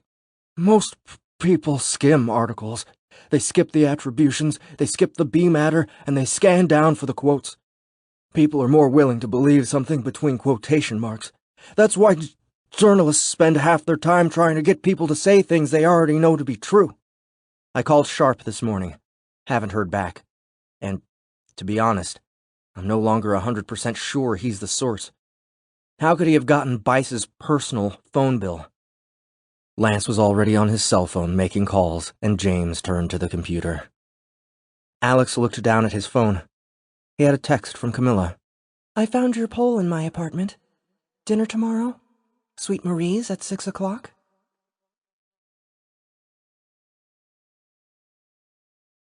Chapter 78. Sunday, September 22nd, 2002. James Stacy lived in a large loft in Washington Heights, with 2 windows facing onto 160th Street. Alex stepped in, then stopped and surveyed the room. Damn, this is not what I expected, he said. The ceilings were high, the floors bright and shiny hardwood, the furniture modern leather. Doesn't exactly go with my outward appearance, James said. Or your desk at work. My desk is messy here, too. Only place I keep messy. James walked over to a large desk in the corner covered in trash and 3 computer screens set up in a U-shape. Make your calls. I'm gonna drive traffic. What? I'll explain later. James went to work on his computer as Alex called around for denials and inserted them in the story on his laptop. When Alex said that he was going to publish a story that exonerated Santiago, the NYPD spokesman begged him to wait until Tuesday to run the story so his bosses could have time to respond. Alex politely declined. He left a message for the coroner in charge of the bodies from 9/11, informing him that he was going to publish a story that implied that 9/11 had one less victim than reported. He did not expect a call back. He reached a spokesman for Standard Media who said that Denver Bice had no comment. Before hanging up, the spokesman added, If this article comes across as a disgruntled ex-employee trying to smear his former employer, we will not only sue for libel, we will use our considerable resources to... How shall I put this? Correct the record in the public forum. Alex knew he would be attacked and discredited once the story came out, and he braced himself inwardly for what was to come. Next, he called Sonia Hollinger to go over her version of events and double-check her quotes. After a few minutes of small talk, during which she admonished him for not coming by before leaving Hawaii, she confirmed her piece of the story. When Alex tried to say goodbye, she said, If you ever come back to Kona, please come and see me, honey. I imagine this story will ruffle quite a few feathers. If you need to get away, you can always stay with Juan and me for a spell. We're both quite fond of you. Alex thanked her, hung up, and turned to James, who was swiveling between screens and drinking soda. What are you doing? He asked. Driving traffic, James said. That afternoon, Alex met with Damien Bale, who confirmed everything he had said previously, then tried to make Alex promise to mention his new venture in the story. When he returned to James's apartment, Alex read through the story one final time, then handed it to Lance when he walked in the door. Take an axe to it. It's still too long. Well, you do like to hear yourself talk, don't you? Lance looked around the apartment, then at James. Damn, this place is nicer than mine. He waved the stack of papers in the air and took a red pen and a cigar out of his shirt pocket. He smiled. I'm gonna sit on a park bench and smoke while I do this. An hour later, Lance returned and handed the pages to Alex. They were covered in red ink, and the top page was smeared with ashes held on by an unidentifiable wetness. You didn't sleep with it, did you? Alex asked. Lance laughed. Kind of looks like it, huh? Never had a project of my own to work on. Really poured everything into it. It's a good piece. When you enter my edits, it'll be a great piece. It's gonna cause a splash if anyone actually reads it. Alex entered Lance's changes, then emailed the final copy to James, who read it and corrected typos on one of his screens while running internet search applications on the other two. Alex pointed at the screens. What are you doing on those computers? Making sure that any time someone types Eric Santiago, John Martin, Denver Bice, Standard Media, 9/11, Macintosh, Hollinger, media conglomeration, the merger, or pretty much anything else you can think of into a search engine, our story comes up. When will it go live? Late tonight or early in the morning. I guess we'll run it without anything from my source. Called him 2 more times, and nothing. Chapter 79. Alex rode the subway 65 blocks south and walked into Sweet Marie's. Camila sat at the counter, sipping what looked like a bowl of whipped cream. He approached her from behind and touched her shoulder as she took a sip. Her hand gave a start, and a bit of whipped cream dotted her nose. Hey, she said, wiping away the cream. On a diet? He asked.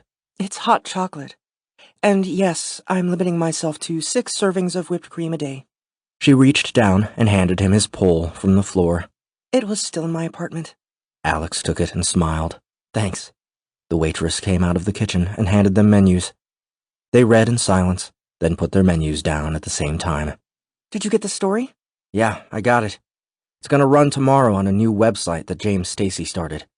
Thinks he can sell ads and drive traffic and all that. He's probably right. And you are now officially a digital journalist. Did you find out if it was Sharp who's been calling you? I thought it was, but now I'm not sure. The story is good, though, and the video will be too much to ignore. It should get Santiago off. But we didn't really get Bice. We implied a lot, but no real proof. The waitress came back and Alex ordered a vegetable omelet. Camilla ordered a steak sandwich and another hot chocolate. Are you afraid of Bice? He did try to have us both killed. A little. But I think he will want to lay low now that the police have Rock. And when this article comes out, even if most people don't believe the part about him, it will still be a major inconvenience. My guess is that he will never be caught. He'll find a way to wriggle out of this, but he's not going to come after me again. There will be too many eyes on him. Plus, I still can't shake the feeling that he never wanted me dead in the first place. You think they'll come after you in the press? They'll hammer me. Hammer James and Lance. Maybe even you. The story won't just mess with Bice. It will cast standard media in a bad light. Even if people don't believe it, it's not the kind of thing investors and board members want to see. Especially just a few weeks away from their merger closing. The food came, and Alex took a moment to watch Camila as she ate. Then he took a bite of his omelet and swallowed hard. I meant to say before, I'm sorry about your dad. Don't be. She smiled and looked up at him. I mean, thanks. It's okay, though. I feel okay to miss him now. What's it like? What's what like? Something's happened to you. It was happening the whole time, but now you seem different. That's why I fell in love with you. I know I'm only seeing the surface, but I do see the surface. She smiled at him. You're right, she said. She sipped her water and was quiet for a moment. Remember that bad feeling I told you about on the plane? Alex nodded. Yeah, but I didn't really understand it. Have you ever done that thing where you get to work and think you left the coffee pot on at home? Yeah. You imagine that the coffee will slowly burn away. The pot will start smoking. Then the fire alarm will go off and the neighbors will have to call the police. You keep thinking about it all day, but you think you probably turned it off so you don't go home to check it. And you're too embarrassed to call your neighbor to ask him to check it. So you just worry, and it nags at you, this low-level anxiety all day. It's mostly in the background, but occasionally it smashes into the foreground and you feel terror or dread. Then you dismiss it and work for a while. But it comes back. You might even stay extra busy just so you don't have to think about it. She paused and sipped her hot chocolate. It's the feeling that something is fundamentally wrong with our lives. With us. Yeah, I know the feeling. I have that even if I don't think I've left the coffee pot on. So what happens when you get home and you realize the coffee pot was off the whole time? He took a big bite, and she laughed at him. That must have been a whole egg. He chewed vigorously and sipped his coffee. What happens? Relief, I guess. Relief that this big problem turns out not to have existed in the first place. And you can see the silliness of the whole thing. The anxiety, the dread, the scrunched up forehead. Yeah, but then I just find another problem. Another thing to be concerned about. The problem is never the coffee pot. If it were, you'd just deal with it, head home and check it. But, like you said, then you find another thing to worry about. Well, imagine that relief. That, you feel when you realize that the coffee pot was never on. Your body relaxes, your mind is clear, and somehow, you realize that the guy who was anxious all day was just a tightened-up version of you. Okay. So imagine if that feeling swept over everything. Your whole life. Every mean thing you have done. Every cruel thing that has been done to you. Every moment, every interaction, every bit of worry and alienation. It's like an iceberg melting inside you that you didn't know was there. You only become aware of its existence by the feeling of space and freedom that's left when it's gone. She took another sip of hot chocolate as he finished his omelet. He studied her face, but said nothing. What happened to me is kind of like that. So what are you going to do next? Finish my dinner. Go home. I have a class to teach tomorrow. Chapter 80. Monday, September 23rd, 2002. James sat on his swivel chair with Alex on his left and Lance on his right. At 5 a.m., he clicked Upload to make the story live on newscoop.com. The final draft was accompanied by the video of Santiago, photos of Demarcus Downton, Denver Bice, Sadie Green, Mac and Sonia Hollinger, and Professor John Martin. It also included a photo of Rock that James had found online. Next, James sent out a press release to over 100 news outlets, both traditional and digital. At 8 a.m., Lance pulled out his single sheet of sources and started making calls to his most famous contacts. If the right person sees the site and mentions it, it could really help us, James said. Every few minutes, Alex looked at his phone. He wasn't sure who he was expecting to call, but he knew that it would start ringing soon if James had done what he'd said he was going to do. At 9 a.m., he walked up behind James, who was refreshing a web page over and over. "So, wait a minute," Alex said. "You can tell exactly how many people are reading the story in real time?" "Yes, and how many are watching the video and how long each user stays on the site." "How many so far?" 11. 100? 1,000? No, 11 people total. What? I thought the internet was supposed to be fast. Don't worry. A link is about to hit the inbox of every reporter in the 5 boroughs. Plus, everyone is just getting to work. Better make your calls. Alex called Barron and asked him to gossip about the story with anyone who came into the courthouse that morning. "Take a victory lap. You started leaking this thing a week ago. You're going to be an oracle in the courthouse from now on." Next, he called a few reporters he knew from national papers. Finally, he called 2 former classmates with low-level TV jobs and asked them to show the story to their producers, promising them the video would make great TV. By noon, Alex and Lance were watching over James's shoulder as he hit refresh again and again. The number of unique visitors to the site had hit 1,000 and was climbing steadily. "Your dreams have come true," Lance said, laughing. "You get to see in real time how much everyone loves you." Alex laughed. "I know, but it's not quite the same as print." "You'll get used to it," James said. Alex sat next to James, who looked at him uncomfortably. "Alex, I've been meaning to ask, do you think there's any chance that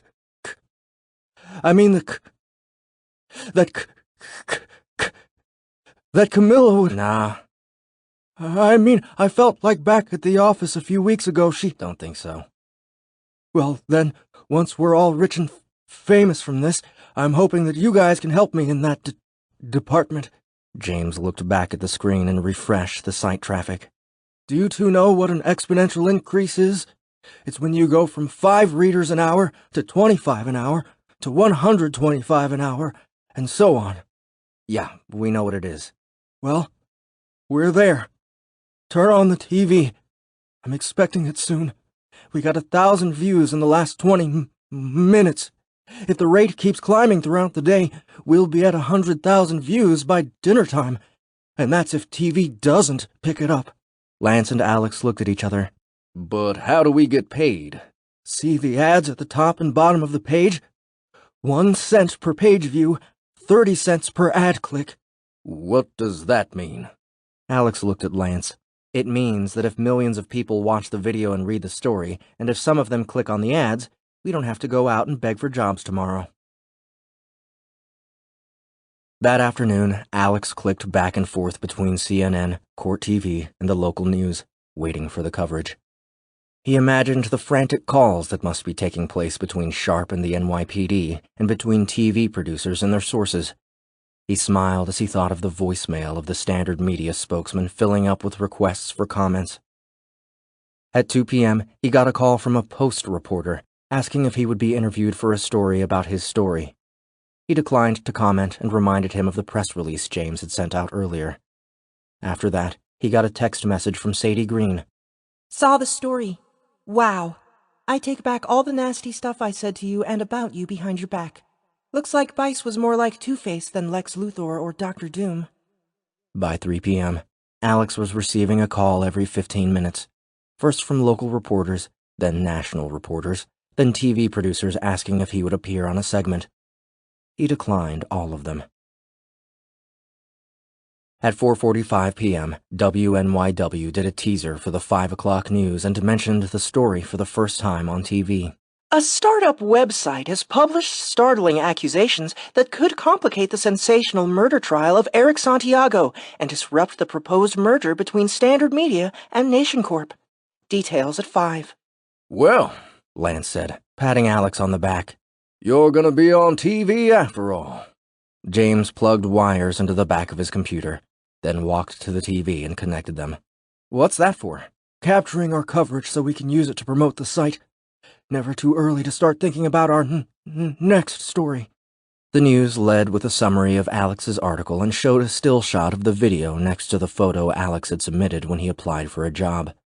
The segment ran for 5 minutes and included a denial of the entire story from a Standard Media spokesman and a no comment from Daniel Sharp. By the time it ended, all three had muted their ringing phones. I guess the internet is fast, Lance said. James muted the TV. Alex, I say you do The Times, and maybe in a day or two, Larry King. Just the classy old media stuff. James took a long drink of soda. We want a sense of scarcity. Get the word out as wide as possible, but push people toward this site. We've got to think long-term. He leaned back in his chair. And Oprah. If Oprah calls, we'll go. Chapter 81. Monday, September 30th, 2002. A week later, Alex walked out of his apartment building and was glad there were only 3 reporters and 1 TV crew waiting for him. He squinted in the morning light and put on a pair of black sunglasses as he walked past them. They followed him down Broadway, shouting questions. No comment, he said, his head down. I've said all I'm going to say. Mr. Vane, one reporter yelled. Is it true you're an alcoholic? No comment. Then is it true that you used to drink on the job at the Standard? Alex bit his lower lip. No comment. Mr. Vane, where are you headed? For a walk. His phone beeped. As he walked, he read a text from Sadie Green.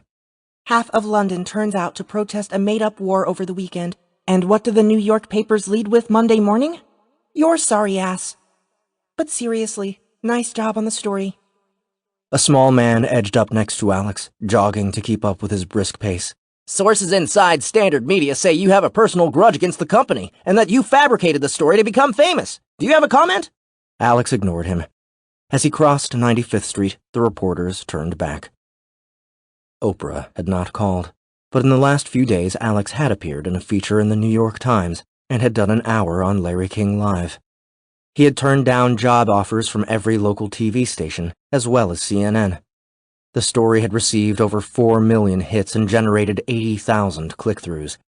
Downton's video had been watched 1 million times, and message boards had sprung up to debate the video, Santiago's reaction, and what it said about humanity.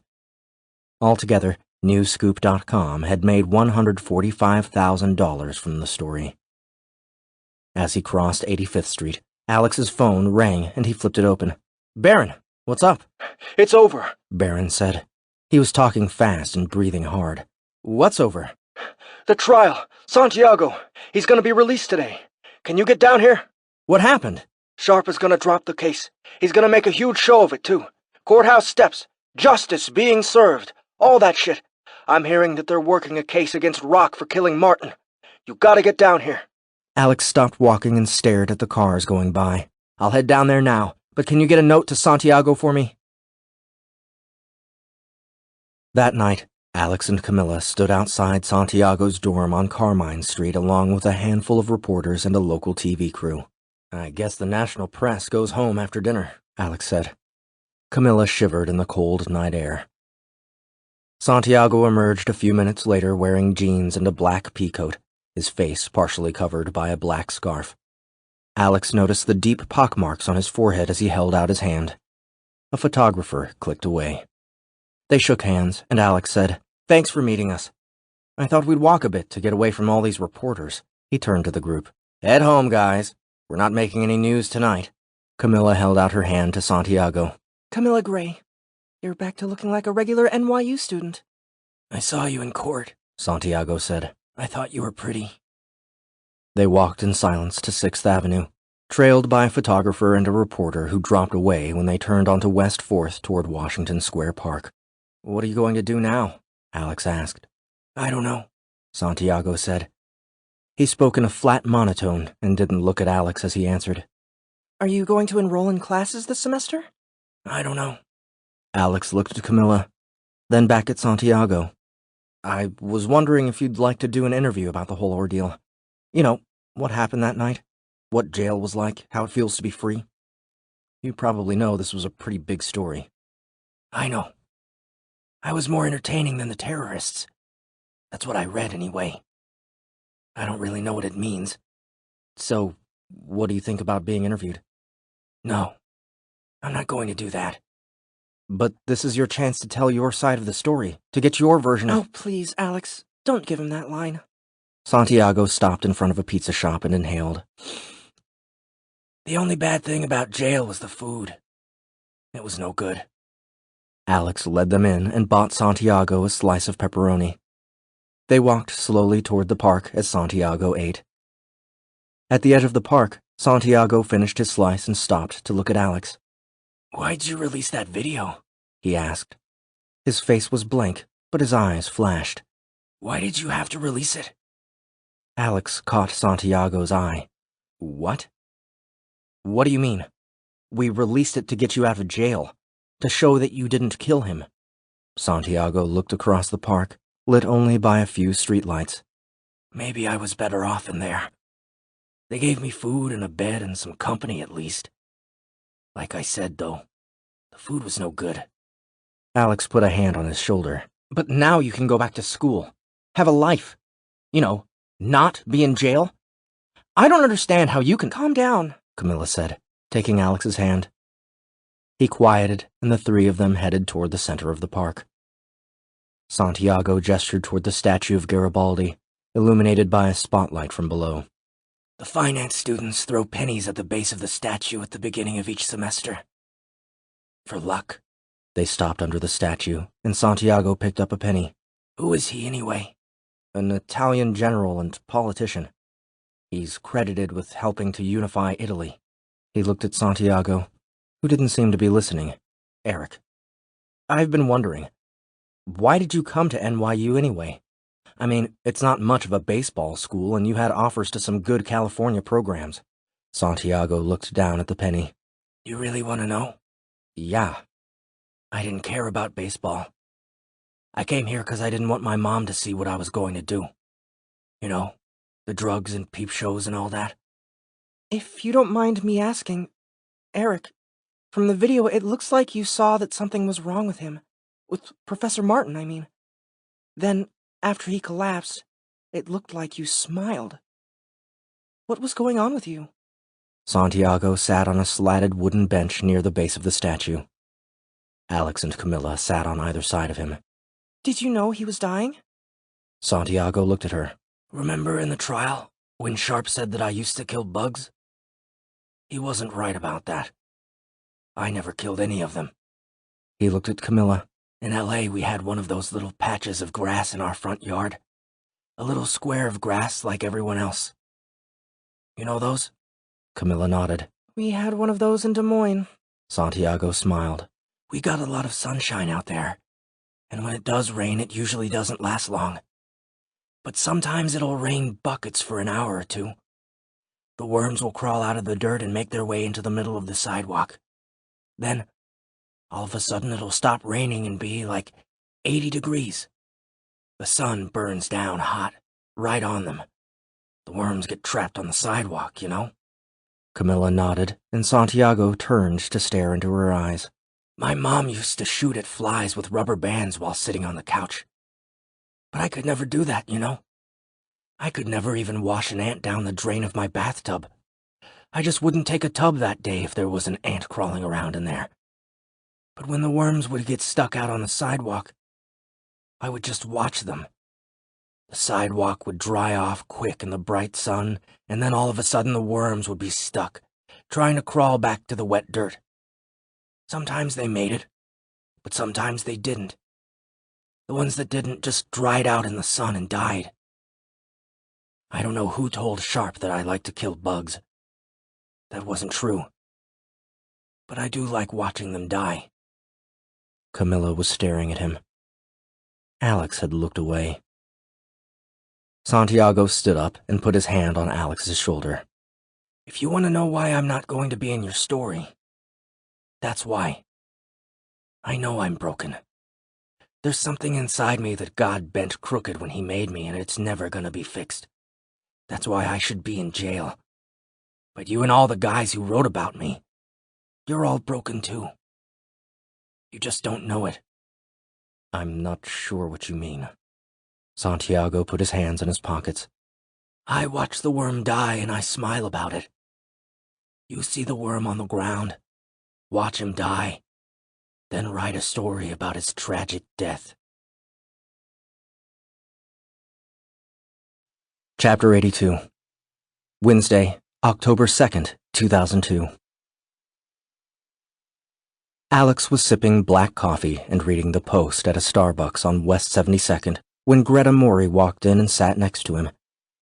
He put down the newspaper and she stared at the front page, a picture of Alex from college, standing shirtless and covered with mud in a boxing ring with two women hanging off him.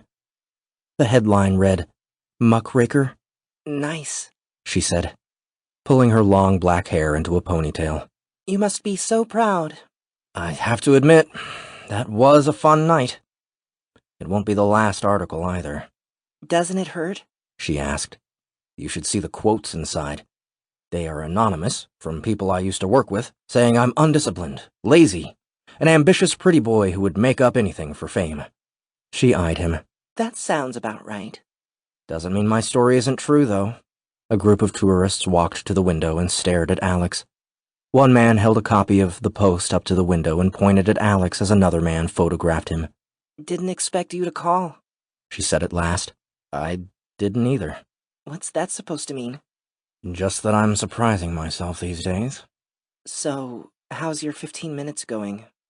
I'm hoping it's almost over. Why did you want to see me? Alex sipped his coffee and smiled. I wanted to apologize. I'm sorry I didn't call when I said I would. I'm sorry I didn't return your call. Well, you had a pretty good reason not to, with all that happened. A photographer came up to the window of the Starbucks, paused for a moment, then took their picture together. Is that normal now? Yes. It will die down soon. He looked out at the photographer and waved. But by tomorrow morning, you might be in the paper as the high-priced Asian call girl I'm spending all my ill-gotten riches on. Well, as long as they recognize me as high-priced. They smiled at each other. I didn't not call you because of what happened. I just didn't call you. That's what I do, at least historically. Is this one of the 12 steps to recovery from being an asshole? I don't know what it is. Well, apology accepted. And I still want to get you on the bodywork table sometime, even if only as friends. Chapter 83. Wednesday, October 30th, 2002. Alex was dreaming about the crash. He saw the blue Camry swerving off the road again and again, smashing the cedar tree and exploding in flames. When his phone rang, the Muzak version of In Bloom hovered over the scene, eventually drowning out the sound of his parents' screams and waking him up. He groped for the phone and looked at the caller ID. Sadie Green. He flipped it open. Hey, what's up? He said, the music still echoing in his mind. Have you heard? Have you heard? Loud music and voices almost drowned out her slurred words. Heard what? Alex asked, sitting up in bed. The Times piece. Did anyone leak it to you yet? The merger is off. Sonia Hollinger is pulling her money. Bice might be out. You did it. Alex rubbed his eyes and turned on a bedside light. Did what? Brought down the evil empire.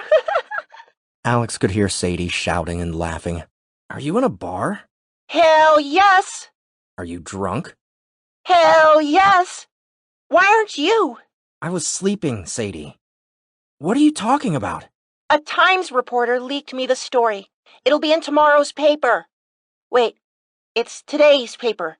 Anyway, Nation Corp is pulling out of the merger and Sonia Hollinger is taking half her money out of Standard Media.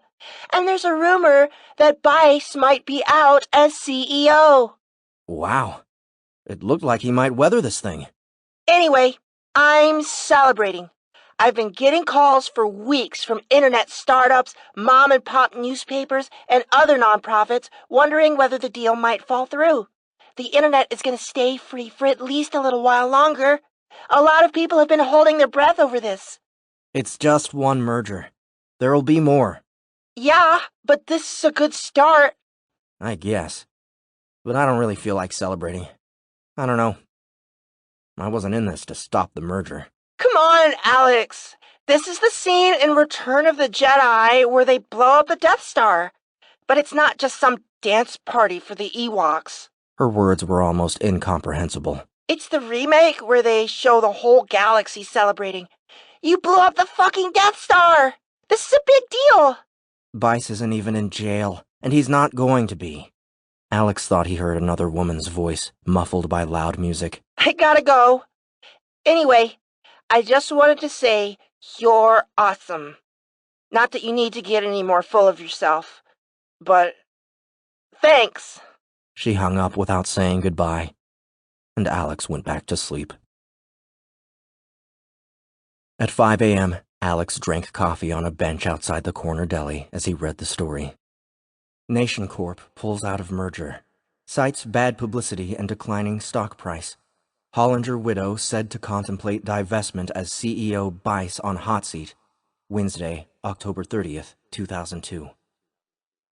In a stunning about-face, Nation Corp, the world's largest cable and internet service provider, is backing out of a planned merger with Standard Media.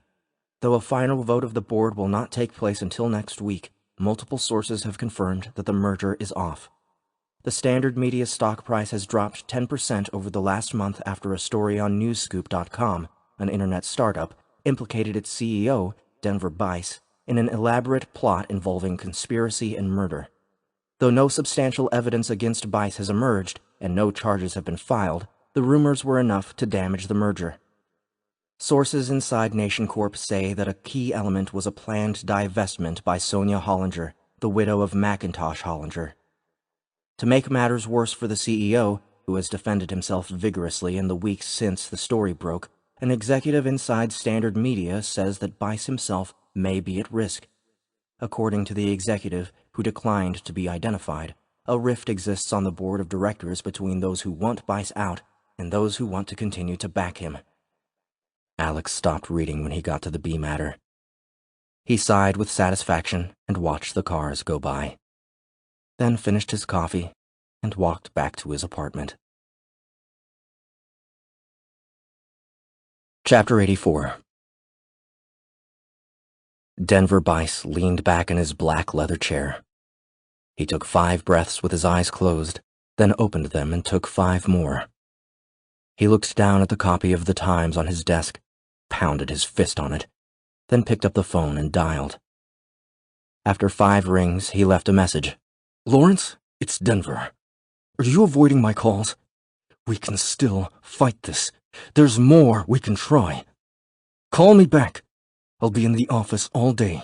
He pulled a small key from his pocket and opened the bottom drawer of his desk. He took out the gun and the flattened NYU hat and placed them on the desk. From the back of the drawer, he pulled out a tattered Polaroid photograph and placed it face down on the hat. He was staring at it when his phone rang. "Hello?" Denver? It's Gathert. "Yes, hello, Chairman Gathert. Before you say anything, just let me say that we can fight this. It's— Denver. It's over. The deal is off. You're out." Bice looked down at the gun. "Chairman, this is just a bargaining tactic. Nation Corp wants us to lower the price. It's not over." Denver. You're out. He picked up the gun. Look, you've done a hell of a job for us, and no one believes the crap they're saying about you, but we can't go forward with you at this point. I think you understand. Bice closed his eyes. "I understand," he said. He saw his father's body on the edge of the stream behind their house, blood pooling in frozen shoe prints. Good. It'll be easiest for everyone if you just clear out quietly today. We've got to put a new face on this as soon as we can. Bice opened his eyes and hung up the phone. He still had the gun in one hand, and he picked up the photograph with the other. He heard the thud of Hollinger's head hitting the sidewalk. "When you hurt someone, you deserve to be punished." He breathed deeply and turned the photograph over in his hand. Bice, as a young man, stood smiling on a vast green lawn, his arm around the shoulders of a beautiful young woman with a striking smile and long, dark hair. "Martha Morelli," he whispered. He smelled cedar trees and mist and saw the blue Camry sliding off the road. He passed the gun from hand to hand, then slowly lifted it up to his head. "When you hurt someone, you deserve to be punished."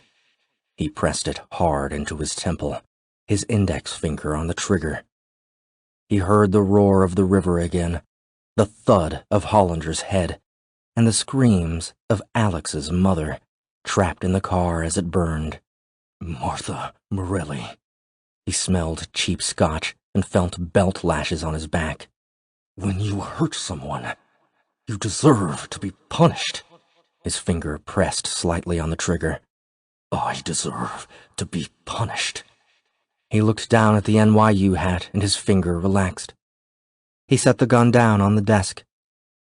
He put the hat on, tucking his ears in carefully. He put the gun in the drawer and pulled out a headset and a small black box with 2 silver wires running from it. He connected the box to the back of his cell phone. He put on the headset and connected it to his phone. He dialed Alex Vane. Chapter 85. "Even for a preseason game, Madison Square Garden is the best," Lance said as they rode the escalator down into Penn Station. Alex and Camila stood in front of him, Melina, Tyree, and James. "Can we look around the station before we go to the game?"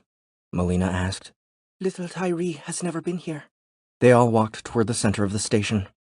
When Tyree saw the soaring ceiling and giant schedule board, he tugged at Melina's hand. Look, Mubati. Look how high it is. Can we go under it? Melina turned to Lance, who was walking next to Alex. "Is it okay?" she asked. Both men nodded, and they all followed the little boy as he ran toward the center of the station. A dog, led by 2 officers, sniffed at his heels as he ran by. Lance turned to Melina. "Is this his first game?" "Yes," Melina said. "Mine too. And thank you. I do appreciate the invitation." "Thank Alex. It was his idea." "But Lance's tickets," Alex said. He turned to Melina. "It's the least I could do. I promised Demarcus I would get him onto the floor." They walked in silence for a moment. Then Lance turned to Camila. "What about you? This your first game?" Camila nodded. "I used to watch football with my dad a little, but I'm not much of a sports lady." "A sports lady? Is that what they call them these days?" Camila wrapped her arm around Lance's. "Be quiet," she said. They stopped in the center of the station. "I'll buy you a hat when we get in there. Then you will be a real sports lady." Camila crinkled her nose at Alex, then wrapped her other arm under his. "Look what he's doing," James said, pointing at Tyree. He was jumping toward the schedule board 30 feet above him and swiping his hand as though it were just inches away.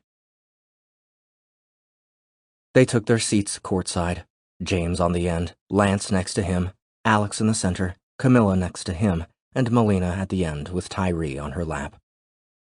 A hot dog vendor came by. "Who wants one?" Alex asked. "I'm buying." They all nodded, and Lance said, "I don't know. Are the hot dogs carb, neutral, dolphin safe, and all that crap?" "Nope," Alex said, handing the vendor the cash. "But I'm making an exception today." Alex gave everyone a hot dog, sat down, and took a big bite. He turned to Lance. "You don't think the Knicks have any shot at making the playoffs?" "You can scratch that dream. Only upside is maybe they'll be bad enough to get that LeBron kid in the lottery next year." James said, "Maybe you ought to write a piece on it. You know, ownership guts franchise to save a buck. 4 years ago, we were in the finals. And now this?" He waved his hand at the players who were warming up on the floor. "I think the sports press needs a wake-up call."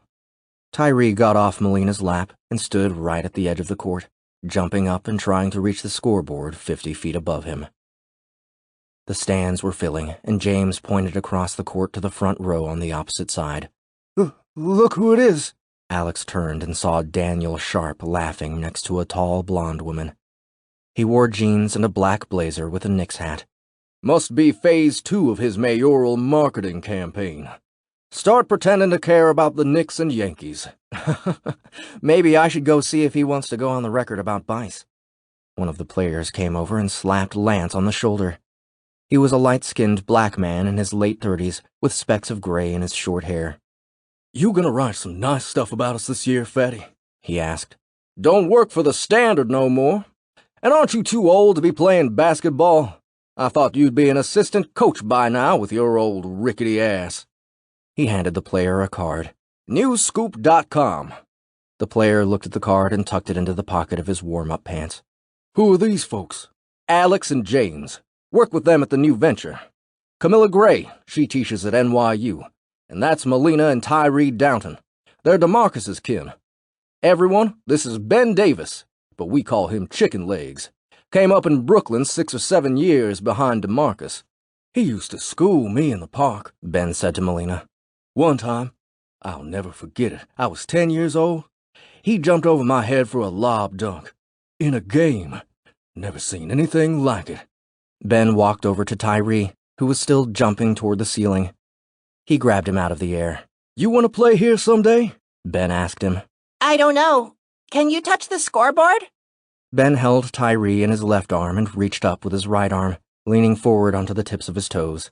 "Not quite," he said. Can anybody jump that high? "Your granddad could. He could have jumped up and grabbed on." Ben put him back down and jogged onto the court. Alex smiled at Tyree, then looked down at his phone and froze. He had one missed call. The caller ID read 0000000. His voicemail beeped and he dialed. He shot a look across the court at Daniel Sharp, who was chatting with players. As Alex listened to the message, his mouth opened slowly. "You have made Bice pay for some of what he has done." The voice was weak and slow, but still tinny and distorted. "He has done more terrible things, and he deserves to be punished. You were supposed to catch him. You were supposed to punish him." An announcer's voice boomed through the PA system. "Ladies and gentlemen, welcome to Madison Square Garden and a new season of New York Knicks basketball." The crowd applauded as Lance sat next to Alex and patted him on the shoulder. "Get off the phone, man." Alex pressed the phone to his ear, his head spinning. "Remember that he who hateth his life in this world shall keep it unto life eternal. And he who loveth his life shall lose it. Have you figured out what it means, Mr. Vane?" The message ended. Alex sat up and Camila took his hand. "Who was that?" she asked. He turned to her, but said nothing. Confusion spread across his face, then fear. "What's wrong, Alex? Who was that?" The source. "Who?" He met her eyes. "I have no idea."